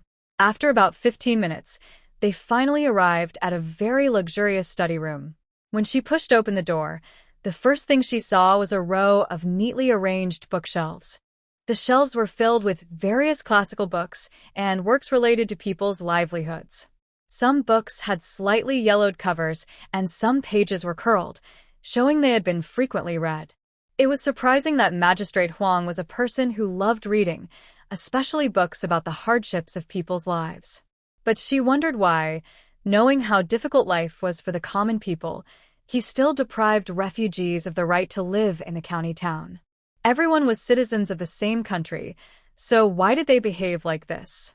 After being brought to the door by the jailers, Chungwon wisely decided to walk inside on her own. The people who brought her left quietly, not forgetting to close the door behind them. She bypassed a large folding screen and saw Magistrate Huang sitting there, sipping tea with a disdainful look, as if she were not a person but a tiny ant. Faced with such an unlikable gaze, Chungwon slightly frowned but knew she couldn't afford to offend him for now. Her expression softened briefly. "Sir, what brings you here?" Seeing her gentle attitude, Magistrate Huang understood she was a smart person who knew how to read the situation. He put down his teacup, coldly snorted. "Madam Chung, everyone says you're clever. Although this is our first meeting, I've heard quite a bit about you. You're so smart. Do I need to remind you of what you've done behind my back?" Some things don't need to be explained so clearly. When Chungwon heard this, her eyes sharpened. She put away her previous calm attitude and openly spoke to Magistrate Huang. "Your Honor, I understand you're talking about the refugees. Before today, I thought I was doing the right thing, but now I realize I might have been wrong. Maybe I was biased. I was only thinking about your reputation. Isn't it true that you are always a good official who cares for the people? How can you bear to see the citizens of the emperor suffer on the streets? At first glance, her words seemed to praise him, and Chungwon looked full of admiration. But to Magistrate Huang, her words sounded harsh and sharp. He couldn't tell if she was mocking him, but every sentence felt like an insult and a tease. What was that word again? Hearing this, Magistrate Huang's face darkened. He angrily slammed his teacup onto the table. This young lady looked so easy to get along with, so gentle and kind. Yet, her words were so harsh and unforgiving. She must be deliberately challenging him, right? Don't think I can't tell. You're deliberately mocking me. I don't have time to waste on your nonsense. The refugee issue will be handled by others. Even if not, it's their fate, and you have no right to interfere. Do you understand? Chungwon paused, then suddenly seemed to understand. She nodded vigorously, as if she had just realized something important. Of course I understand. How could I not? Don't worry, I will never interfere in this matter again. I swear. This time, your honor has made me realize that some things can't be changed just with my passion.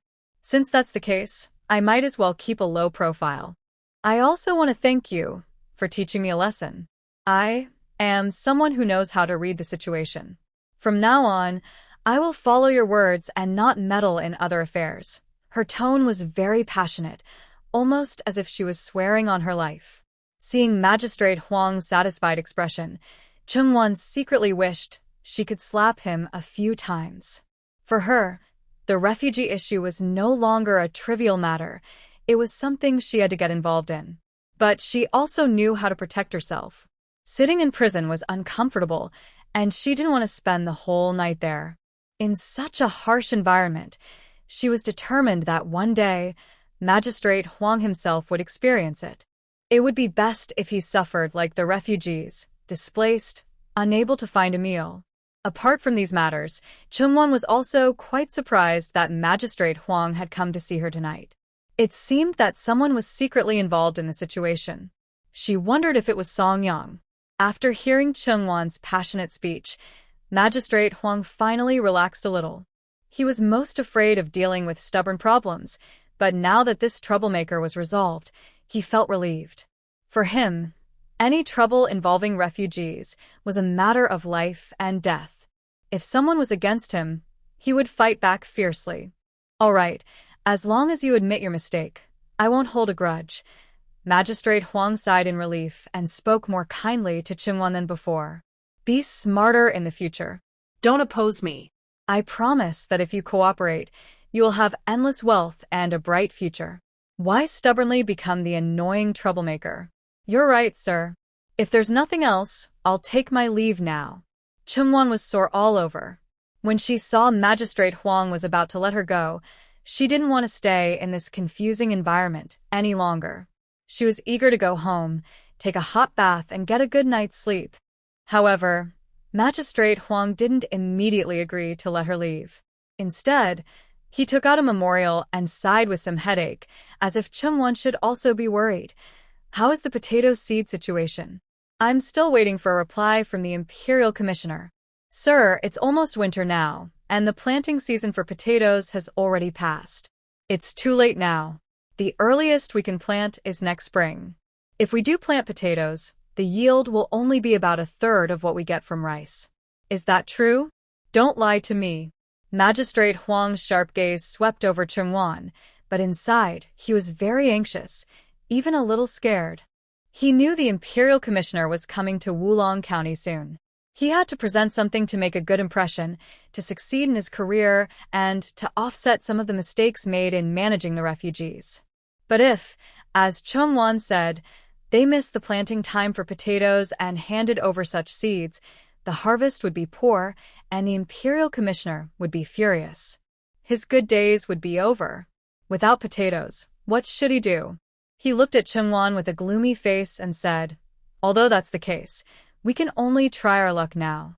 You pick the potato seeds that are most likely to sprout. I will have someone take good care of them. You are a merchant, so you should know that the imperial envoy is about to arrive in Wulong County. If I can bring back good potatoes to report to the officials, there will definitely be rewards that will benefit you. Chungwon's eyes lit up, as if she had gained a big advantage. Of course I am smart. I happen to have some stored potato seeds for planting next year. Since it's late today, it's not convenient to deliver them. Tomorrow morning, have someone come to pick them up. I will give you the best seeds. But I hope you remember your words. When you get rich, don't forget that I am the one who helped. Seeing the proud look on County Magistrate Huang's face, Chungwon secretly sneered.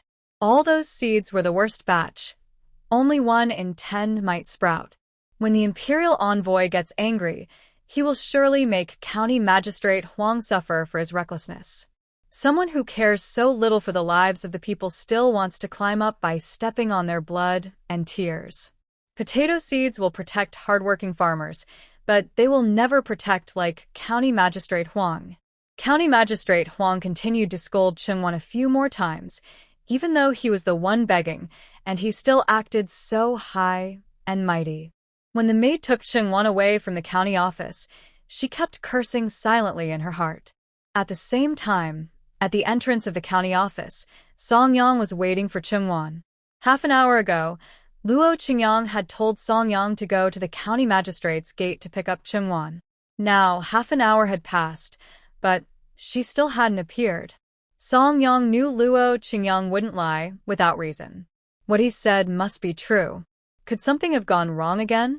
Frowning tightly, Songyang was thinking about what might have happened when he kept walking back and forth, holding his cloak and a hot water bag that had been changed 3 times. Suddenly, he heard a creaking sound. A woman in a white dress came out from inside. Seeing Chungwon, Songyang's face lit up with joy. He hurriedly ran towards her. Before Chungwon could see clearly, he tightly embraced her in his arms. You really scared me to death. I heard you were taken away, and I was so scared I didn't know what to do. Luckily you're okay, and that's all that matters. Songyang was so emotional that he couldn't speak clearly. Usually, he wouldn't get so worked up, but after this experience, he truly felt he couldn't bear the pain of losing Chungwon. He held her even tighter, wishing he could merge her into his bones. Chungwon was stunned by his reaction. She struggled with all her strength but couldn't break free from his embrace. She helplessly said, I know you're worried about me, but if you keep holding me like this, you'll suffocate me. Only then did he realize he was holding her too tightly. Embarrassed, he loosened his grip a little. But as soon as he let go, it was as if he remembered something. He quickly draped his cloak over Chungwon's shoulders, wrapping her snugly, and then placed a hot water bag into her hand. Last night it got colder. I was worried you'd be cold and freeze in the cell, so I brought you a warm hand warmer today. I've asked Sister Zheng to boil hot water. No matter what, you must rest well tonight. It's best to sleep right away and not tire or get cold. Seeing Chungwon's face looking pale and yellow, Songyang couldn't help but gently her cheek. His eyes were filled with tenderness and concern, nothing else. I'm sorry. I didn't protect you well and let you suffer. As a man, if he couldn't protect the one he loved, what kind of man was he?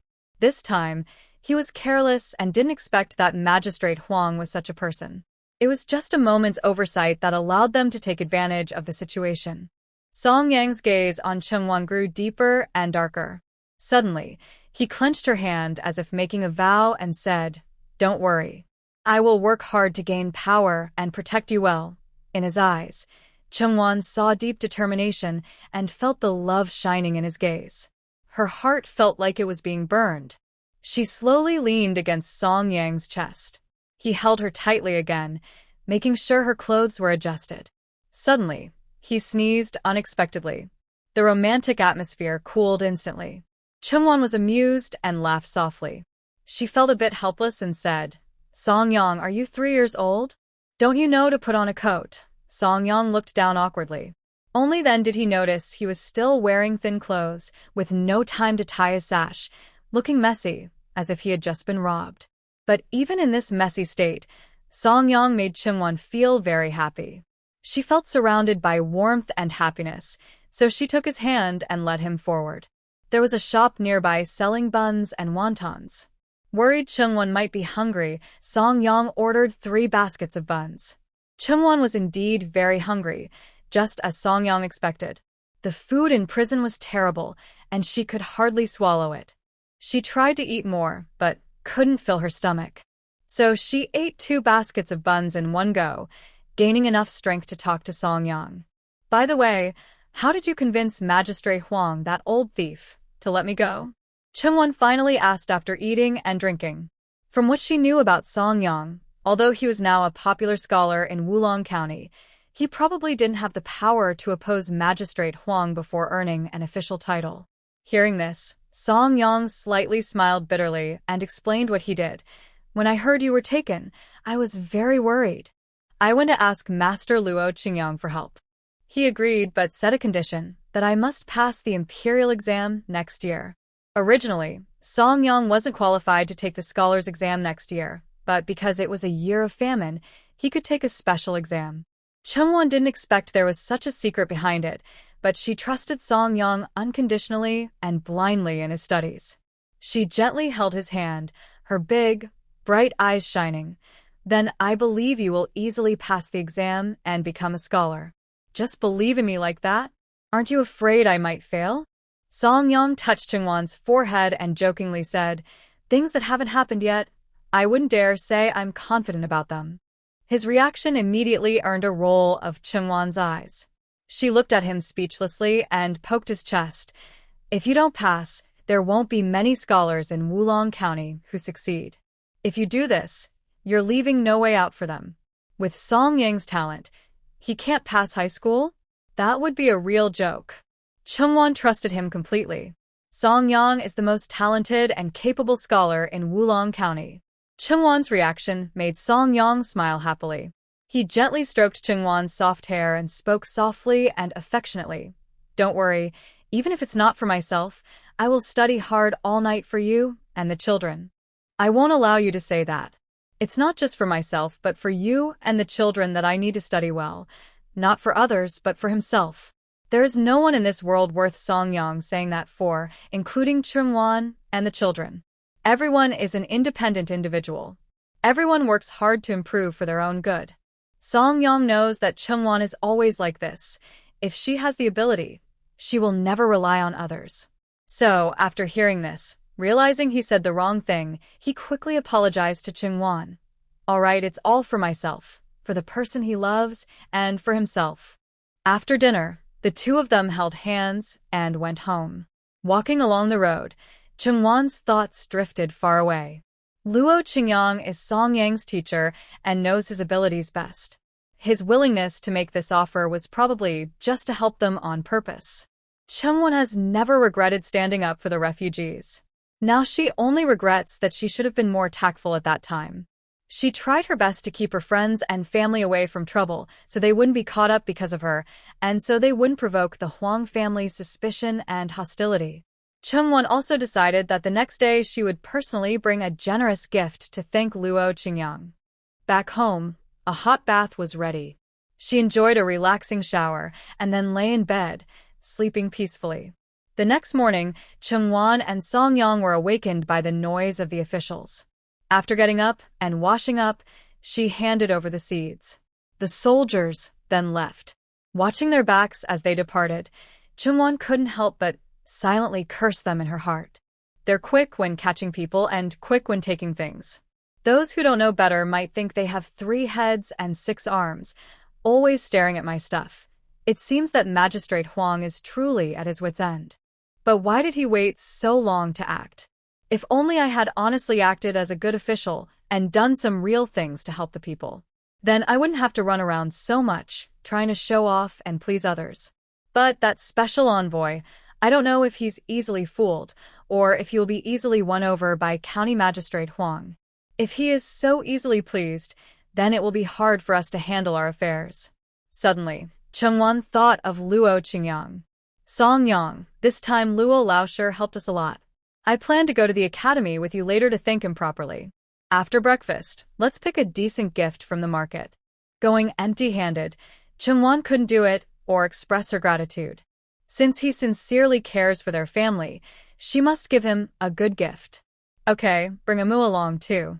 Laosher hasn't seen him in a long time. Songyang never refuses Chungwon, especially since he thinks she needs to thank the teacher. After packing up, they went to a stationery shop. Chungwon immediately chose an inkstone.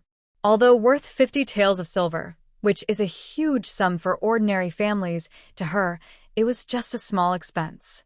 Giving something too cheap wouldn't suit Luo Qingyang's status. People can say they are thrifty and use cheap things. But the gift giver shouldn't remember that. When it's necessary to spend money, you should spend it. That rule is always right. At the academy, Songyang first went to study, leaving only Chungwon and Songmu. Today was the day Luo Qingyang was testing him. Chungwon took Songmu along, saving Songyang from having to do it again. This was actually their first meeting. A small token of my gratitude. I hope Laosher will accept it. When Chungwon saw Luo Qingyang, she approached and handed over her gift, showing respect and sincerity. Laosher, thank you for saving me. If it weren't for you, I would still be in prison. I will always remember your kindness and repay you someday. There's no need to thank me. I helped you because you are Songyang's wife and genuinely want to serve the people. Helping you is helping the people. The inkstone is a good item, but he had already passed the age of accepting such gifts. Now, even the best things are just fleeting. Keeping them at home would only be for decoration. He was a courteous person, so even if he had no strong feelings, he simply nodded lightly and accepted the item. Since that's the case, I won't refuse. Today is Songmu's assessment day, so you can watch from the side. Today, Luo Qingyang also prepared questions to ask Chungwon.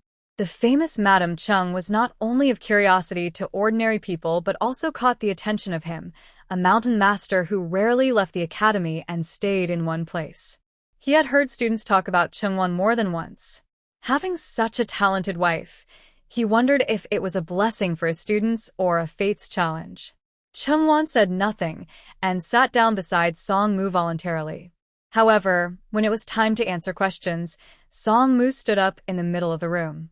Today, he was almost confident about the teacher's questions. He had prepared these questions for a long time and even discussed them with his father last night. His father was very pleased with his answers. Songmu thought today was just a routine check, and he was full of confidence. But unexpectedly, the teacher started with carefree wandering. Who would have thought the theme for today would be carefree wandering? Seeing these 3 words, Songmu was stunned and couldn't maintain his usual calm demeanor. Teacher, this isn't right. Last time before you left, you didn't mention this essay. I heard my father mention it, saying it's very difficult and currently. Since you can't answer, ask your mother, the famous Madam Chung. How could she not have heard of carefree wandering? Luo Qingyang still looked elegant and gentle, but his eyes flicked over Chungwon deliberately or not. Songmu didn't quite understand what carefree wandering had to do with his mother. He looked back blankly at his mother. When Chungwon saw that look earlier, she already had a premonition. This time, it was probably aimed at him. But after being questioned, she actually felt relieved. Fortunately, she had studied that essay very carefully and didn't just return it to the teacher after the college entrance exam. Otherwise, she might have been caught off guard in that moment. Songmu sat back down in his chair, while Chungwon calmly nodded at Luo Qingyang. Upon receiving her response, Luo Qingyang picked up the book, Carefree Journey, smiled mysteriously, and asked his question for the day in a slightly rhythmic tone. The book says that to live a carefree life, one must have a broad mind. What do you think this means? Luo Qingyang then looked at Chungwon before turning to Songmu. You haven't studied this passage. After hearing your mother's answer today, come back next time. I will test you on this. Then Luo Qingyang answered his own question. The truth in the book is easy to understand. People in life just want to be free and happy. Those who are truly wise often find happiness because they see through worldly troubles and understand that good and evil are part of natural order. They must not be disturbed or disturb others. He paused and looked calmly at Chungwon. Even if someone threw a stone into the still water, it wouldn't cause any ripples. Do you think what I said makes sense? Chungwon understood immediately and slightly smiled. realizing Luo Qingyang's meaning. What he really wanted to say was that she shouldn't interfere too much and should have a broad mind to calmly observe the world. But she couldn't agree with that. Although she still respected Luo Qingyang, she responded only to the main point of his words. Good and evil are indeed opposite, but living in this world makes us part of it. Today, others are the ones being harmed. Tomorrow, you might be the one suffering. Should we just stay silent? People who seek enlightenment value justice. After they attain it, their goal is often to punish evil and promote good in the world. So, in my view, their calmness before achieving enlightenment is just helplessness, and they plan to act strongly once they are ready. Chengwan's current patience was not true patience.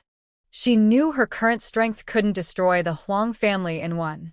She also couldn't truly save the refugees from danger. So, her best option was to protect herself while finding a way to deal with the Huang family. For the refugees and herself, she aimed to deliver a deadly to these social. When Luo Qingyang heard Chengwan's reply, his face changed slightly. He didn't expect a woman to say such things. No wonder everyone says that Lady Cheng is a person with her own ideas. With her abilities and way of speaking, she truly deserves more respect. So, Luo Qingyang's gaze toward Chengwan gradually became more appreciative. At this moment, he even felt a bit of hope. What kind of words would Chengwan say next? Then Luo Qingyang took out a blank sheet of paper and laid it in front of Chengwan. He pointed to the paper and said meaningfully, "When a person is born, they are like a blank sheet of paper, pure and untouched. But as they grow, various words appear on this paper. These words can represent ideas and understanding, or the different people around them. If this blank paper is damaged, do you think the people related to it will be safe and sound?" Luo Qingyang squinted and shook his head helplessly. The situation in Wulong County had long become too complicated to see clearly. It's not just the Huang family and Chengwan involved. Many powerful forces and talented people are here. Without a solid plan, trying to fight against them would be foolish. Luo Qingyang hopes that Chengwan is not such a foolish person. There are many women in this world, and many are naturally clever. But very few women like Chengwan who are not only smart but also able to show their intelligence openly. This world often has many harsh expectations for women. Luo Qingyang doesn't like this reality, but he can only accept it out of necessity. He sincerely hopes that more women like Chengwan will appear in this world, not only to change herself but also to give other women hope to live bravely and well. At this point, Chengwan understood that Luo Qingyang was hinting that if she continued to interfere, her life might be at risk. Not only would she face the consequences, but the people around her might also suffer. Seeing Chengwan hesitate, Luo Qingyang chuckled a few times. He didn't think she was fickle. Instead, he admired her even more. Someone with a strong character who doesn't sacrifice others' lives. That kind of person is truly admirable and likable. Xiaoyaoyu also has an important saying, respect others' lives and do not force change. This means we should respect others' experiences and destinies and never try to forcibly alter them. Everyone has their own fate. Living a good life according to one's destiny is true freedom. This is not only responsible for oneself but also for the loved ones around us. Master, you are teaching us. Chengwan nodded. She usually agrees with others first, then disagrees. Her way of speaking has become a complete system she has perfected.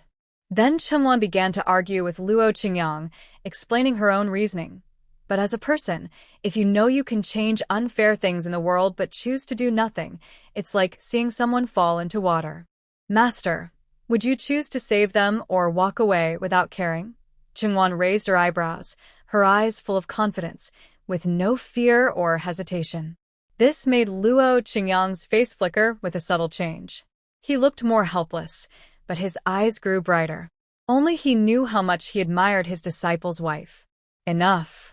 A book read by thousands can have thousands of answers. Since the solutions are different, we can only hope others will do their best. Song Mu listened nearby. Though young, he was not foolish. Having read so many books, he could see some things clearly. He understood that the master and his mother were not just discussing but had a silent confrontation. Glancing at the master's mysterious expression, he couldn't tell who lost or won. Maybe there was no winner or loser at all. Different opinions simply can't be reconciled. Master, what you said makes sense. I will remember your words. Chengwan naturally knew Luo Qingyang was speaking for her own good this time. To avoid them from arguing further over this unpleasant topic, today was supposed to be a day to thank him. Chengwan didn't want things to become too awkward. She stood up and bowed to him. Luo Qingyang then let out a long sigh. His tone suddenly became serious, no longer as relaxed as before. Everyone understands some truth, but how to act is up to you. Once you choose a path, no matter how difficult, you must walk it yourself. He didn't dwell on this much and looked at Songmu. Songmu, now you tell us how you feel. I feel very touched. Luo Qingyang nodded in praise. You're still young, and this story is quite new to you. Feeling touched is already a great thing. But remember to let your feelings blend into your daily life. When you have ideas, you must act on them. Never let them stay only in your mind. This message is more about offering good advice to Chengwan today rather than directly giving it to Songmu. Songmu nodded thoughtfully. Although he only recognized half of the words on the Carefree Travel book, many of the complex characters he didn't understand. He only had a vague idea of what the teacher meant by carefree travel. He understood some parts but felt like he hadn't fully grasped it. Today, listening to the teacher talk with his mother and watching their back and forth about the meaning of the article, along with the strange atmosphere between them, he probably understood what was really going on. It seemed like he was just an innocent bystander caught in the middle. Because the teacher had something to say, he temporarily assigned him this homework. But overall, he gained a lot more than just memorizing texts, which was better than his usual routine. Luo Qingyang ordered the guests to leave. Song Yang came from the classroom to discuss important matters with Luo Qingyang. Chengwan didn't disturb them and took Songmu to leave first. It was almost noon now. As Chengwan walked, she started to feel something strange. Usually, the streets were lively, but today they were much more crowded than usual. Many townspeople gathered along the street, calling out to sell their special foods. Mom, it's so lively today. I see many unfamiliar faces. Even my sister's favorite candied fruit has a new old man selling it. Songmu pointed at an old man selling candied fruit. This old man was usually very laid back, only coming out once every few days. The rest of the time, an old woman sold the candies for him. Seeing both of them at the market today was quite surprising. But since this old man makes delicious candied fruit, Chengwan naturally bought one for Yao Yao and also for the children at home. Chengwan held Songmu's hand and kept walking forward. The more she went, the more lively it became. Many townspeople carried waist drums and beat drums along the street. Unexpectedly, she saw a group of young women dressed in red and green, singing and dancing on both sides of the street. Some young men played long flutes, making the scene look like a wedding celebration. Chengwan frowned in confusion. She had checked the lunar calendar before leaving, and today was not an auspicious day. It was unlikely anyone was getting married today. But with such a grand scene, it looked like a wealthy merchant from Wulong County was either giving away his daughter or getting married. She passed by a vegetable stall and stopped to ask, "Big sister, why is today so lively?" "Madam, don't you know? The imperial envoy from the capital has arrived in our county. He should be here in about 15 minutes. The county magistrate ordered us to line the street and welcome him. Everyone is getting ready now. Yes, I heard that this envoy is a good official coming from the 6 ministries. He's probably much higher in rank than our county magistrate, and I also heard he's quite handsome. We all want to see him." An uncle selling combs nearby also chimed in. Hearing this, the customers at his stall, who hadn't yet understood what was happening today, smiled and watched the lively parade approach. This made Chengwan even more curious. She had never seen this envoy before, and hearing such amazing stories, she really wanted to see who he was and what he looked like. But there was no sign of the envoy arriving. They kept talking about him traveling quickly, and suddenly, Chengwan felt a strange sense of unreality about seeing him in person. As for Songmu, He was just a child and wasn't interested in the envoy's arrival. Instead, he started to feel hungry from the delicious food nearby. Chungwon listened carefully and didn't miss her son's stomach growling. She bought some snacks and sat on a small stool nearby, waiting. After half an hour, the sound of drums and gongs grew louder, along with the noise of carriages and horses passing over the street. He's coming. The envoy is coming, someone shouted among the bustling crowd. Everyone moved aside and clapped and cheered loudly. Among the crowd, Chungwon saw a man sitting in a carriage. The envoy wasn't very young, but years of luxury had kept him from looking old. His face was very handsome and serious, giving off a natural sense of authority and dignity. His stern expression and commanding presence made Chungwon smile slightly. He looked like a good official who cared for the people, not someone involved in corruption or shady deals. But appearances can be deceiving, and you can't judge a person just by looks. Who knows if you will cause trouble with the county magistrate, making life even harder for the already suffering refugees. Chungwon remembers that, in order to welcome this special envoy, the Huang family prepared many sweet treats and decorations, ready to throw everything at him all at once. So, Chungwon lifted her chin and raised an eyebrow, carefully watching the villagers' ceremony to welcome the envoy. Many villagers threw their prepared fruit and fragrant sachets onto his carriage. Seeing the villagers so warmly welcome him, the envoy couldn't help but feel happier and waved to them. In the villagers' eyes, someone so noble and important was actually so friendly with them, which made them even more excited. After passing through this street, his carriage was almost filled with food and other gifts from the villagers. Some villagers even chased after his carriage, continuing down the next street. Chungwon and Songmu weren't interested in this kind of excitement, so after a little fun, they returned to the central pavilion at the front. Because of the blockade and the envoy's arrival, the pavilion couldn't be opened for a while. Today, they just tidied up the shop. Last time, a group of people caused chaos here, and because of her, Sister Zheng and others didn't have time to clean up. When Sister Zheng heard Chungwon was back, she immediately ran over. Seeing Chungwon, she almost cried, grabbing her arm tightly. "Wife, you're finally back. You don't know how worried I was all day. Last night, I even took some food to the prison to find you, but those people wouldn't let me in, and even threw away my things." Sister Zheng cried even more, scolding herself for being useless. "Chung lady, you're such a good person. How could you hide such a criminal?" And everyone here bought from the proper channels. If there's a problem, it's the county magistrate's fault. Falsely accused, that's just an excuse. Seeing Sister Zheng so worried about her, Chungwon felt a wave of warmth in her heart. She gently patted her shoulder and comforted her, telling her not to be so sad. "It's all over now. Look at me, I'm fine. Besides, those false accusations will be cleared soon. They'll release me sooner or later.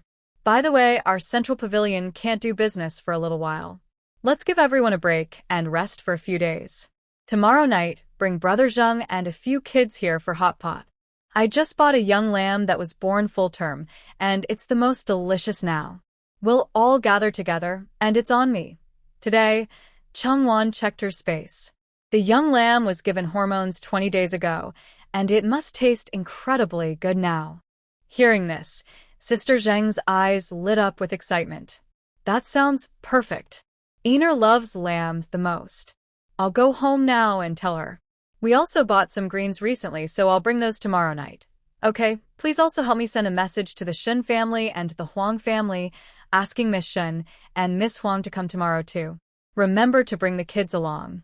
Let's have a lively gathering. Everyone must come." After a moment of hesitation, Chungwon suddenly remembered someone she had forgotten. "Oh, and tell Master Lin too. He's the kids' teacher. We should all celebrate together, and we can't leave him out." "No problem, I'll notify them all." Sister Zheng happily chatted with Chungwon for a while before leaving joyfully. She walked out lightly, radiating happiness, which made Chungwon feel much better. At last, this difficult situation was temporarily over. The hormones given to the Space's lambs had made them all mature and ready for harvest. Chungwon thought that if the hot pot tasted good tomorrow night, She might open a shop to sell lamb hot pot. Seeing that the business at the central pavilion was winding down, she didn't plan to stay idle. If she could make money, who would want to sit at home and rest? Sister Zheng was quick and took the initiative to visit Shen Mayan, Huang Wanan, and Lin Sijie herself. That evening, Chengwan personally picked a cute, flying little lamb in her space and slaughtered it herself. She originally wanted to find someone at the market to help, but since she was free today, she decided to handle everything herself. The little lamb was so adorable that it kept looking at her with big, wet eyes. Chengwan felt a bit reluctant to kill it, but once she thought about how tender the lamb meat would be, she couldn't resist. Chengwan personally prepared a delicious and fragrant lamb hot pot base. She added a little bit of green onion and garlic to prevent any fishy smell from her guests' food. This lamb hot pot is also meant to make money. A new batch of lambs has already been raised, and hearing their bleats, she thought of the sound of coins clinking. First to arrive were Shen Mayan and Huang Wanfan. It seemed they met halfway, each holding a container of hot pot ingredients. Smells so good. Today I plan to eat a lot, but I'm not just here to eat for free. Shen Mayan smiled brightly and asked her maid to bring the ingredients she brought. She had a plate of fresh abalone, which looked like a top-quality piece just by its size. Even Chengwan, who has tasted many good things in modern times, couldn't help but look excited. This is a good item, but we're not near the sea, and such rare things aren't usually sold at the market. Did you specially ask someone to bring it? Not exactly. A friend of my father's came from the east and brought it as a gift. I didn't usually like this kind of thing, but I thought you might enjoy it since you're knowledgeable. I just wanted to give it as a gift. Now I see you recognize it. After Shen Mayan sat down, she happily patted Yao Yao's head. Seeing this cute, soft girl, she couldn't help but feel happy. Yao Yao is getting cuter every day. Next time, Aunt Shin can bring you a gold necklace. A little girl like you would look lovely in silver jewelry. Thank you, Aunt Shin. Yao Yao won't refuse your kindness. Yao Yao happily reached out her chubby hand to touch Shen Mayan, clearly very pleased with the gift she expected. Shen Mayan and Yao Yao sat together nearby, and Huang Wanfan found a seat as well. She brought bird's nest, and Chengwan asked the kitchen to cook it. After the meal, everyone would have a bowl. I don't have much else at home. I thought after eating the lamb, everyone could nourish themselves. Please don't mind. This statement made it hard for others to respond.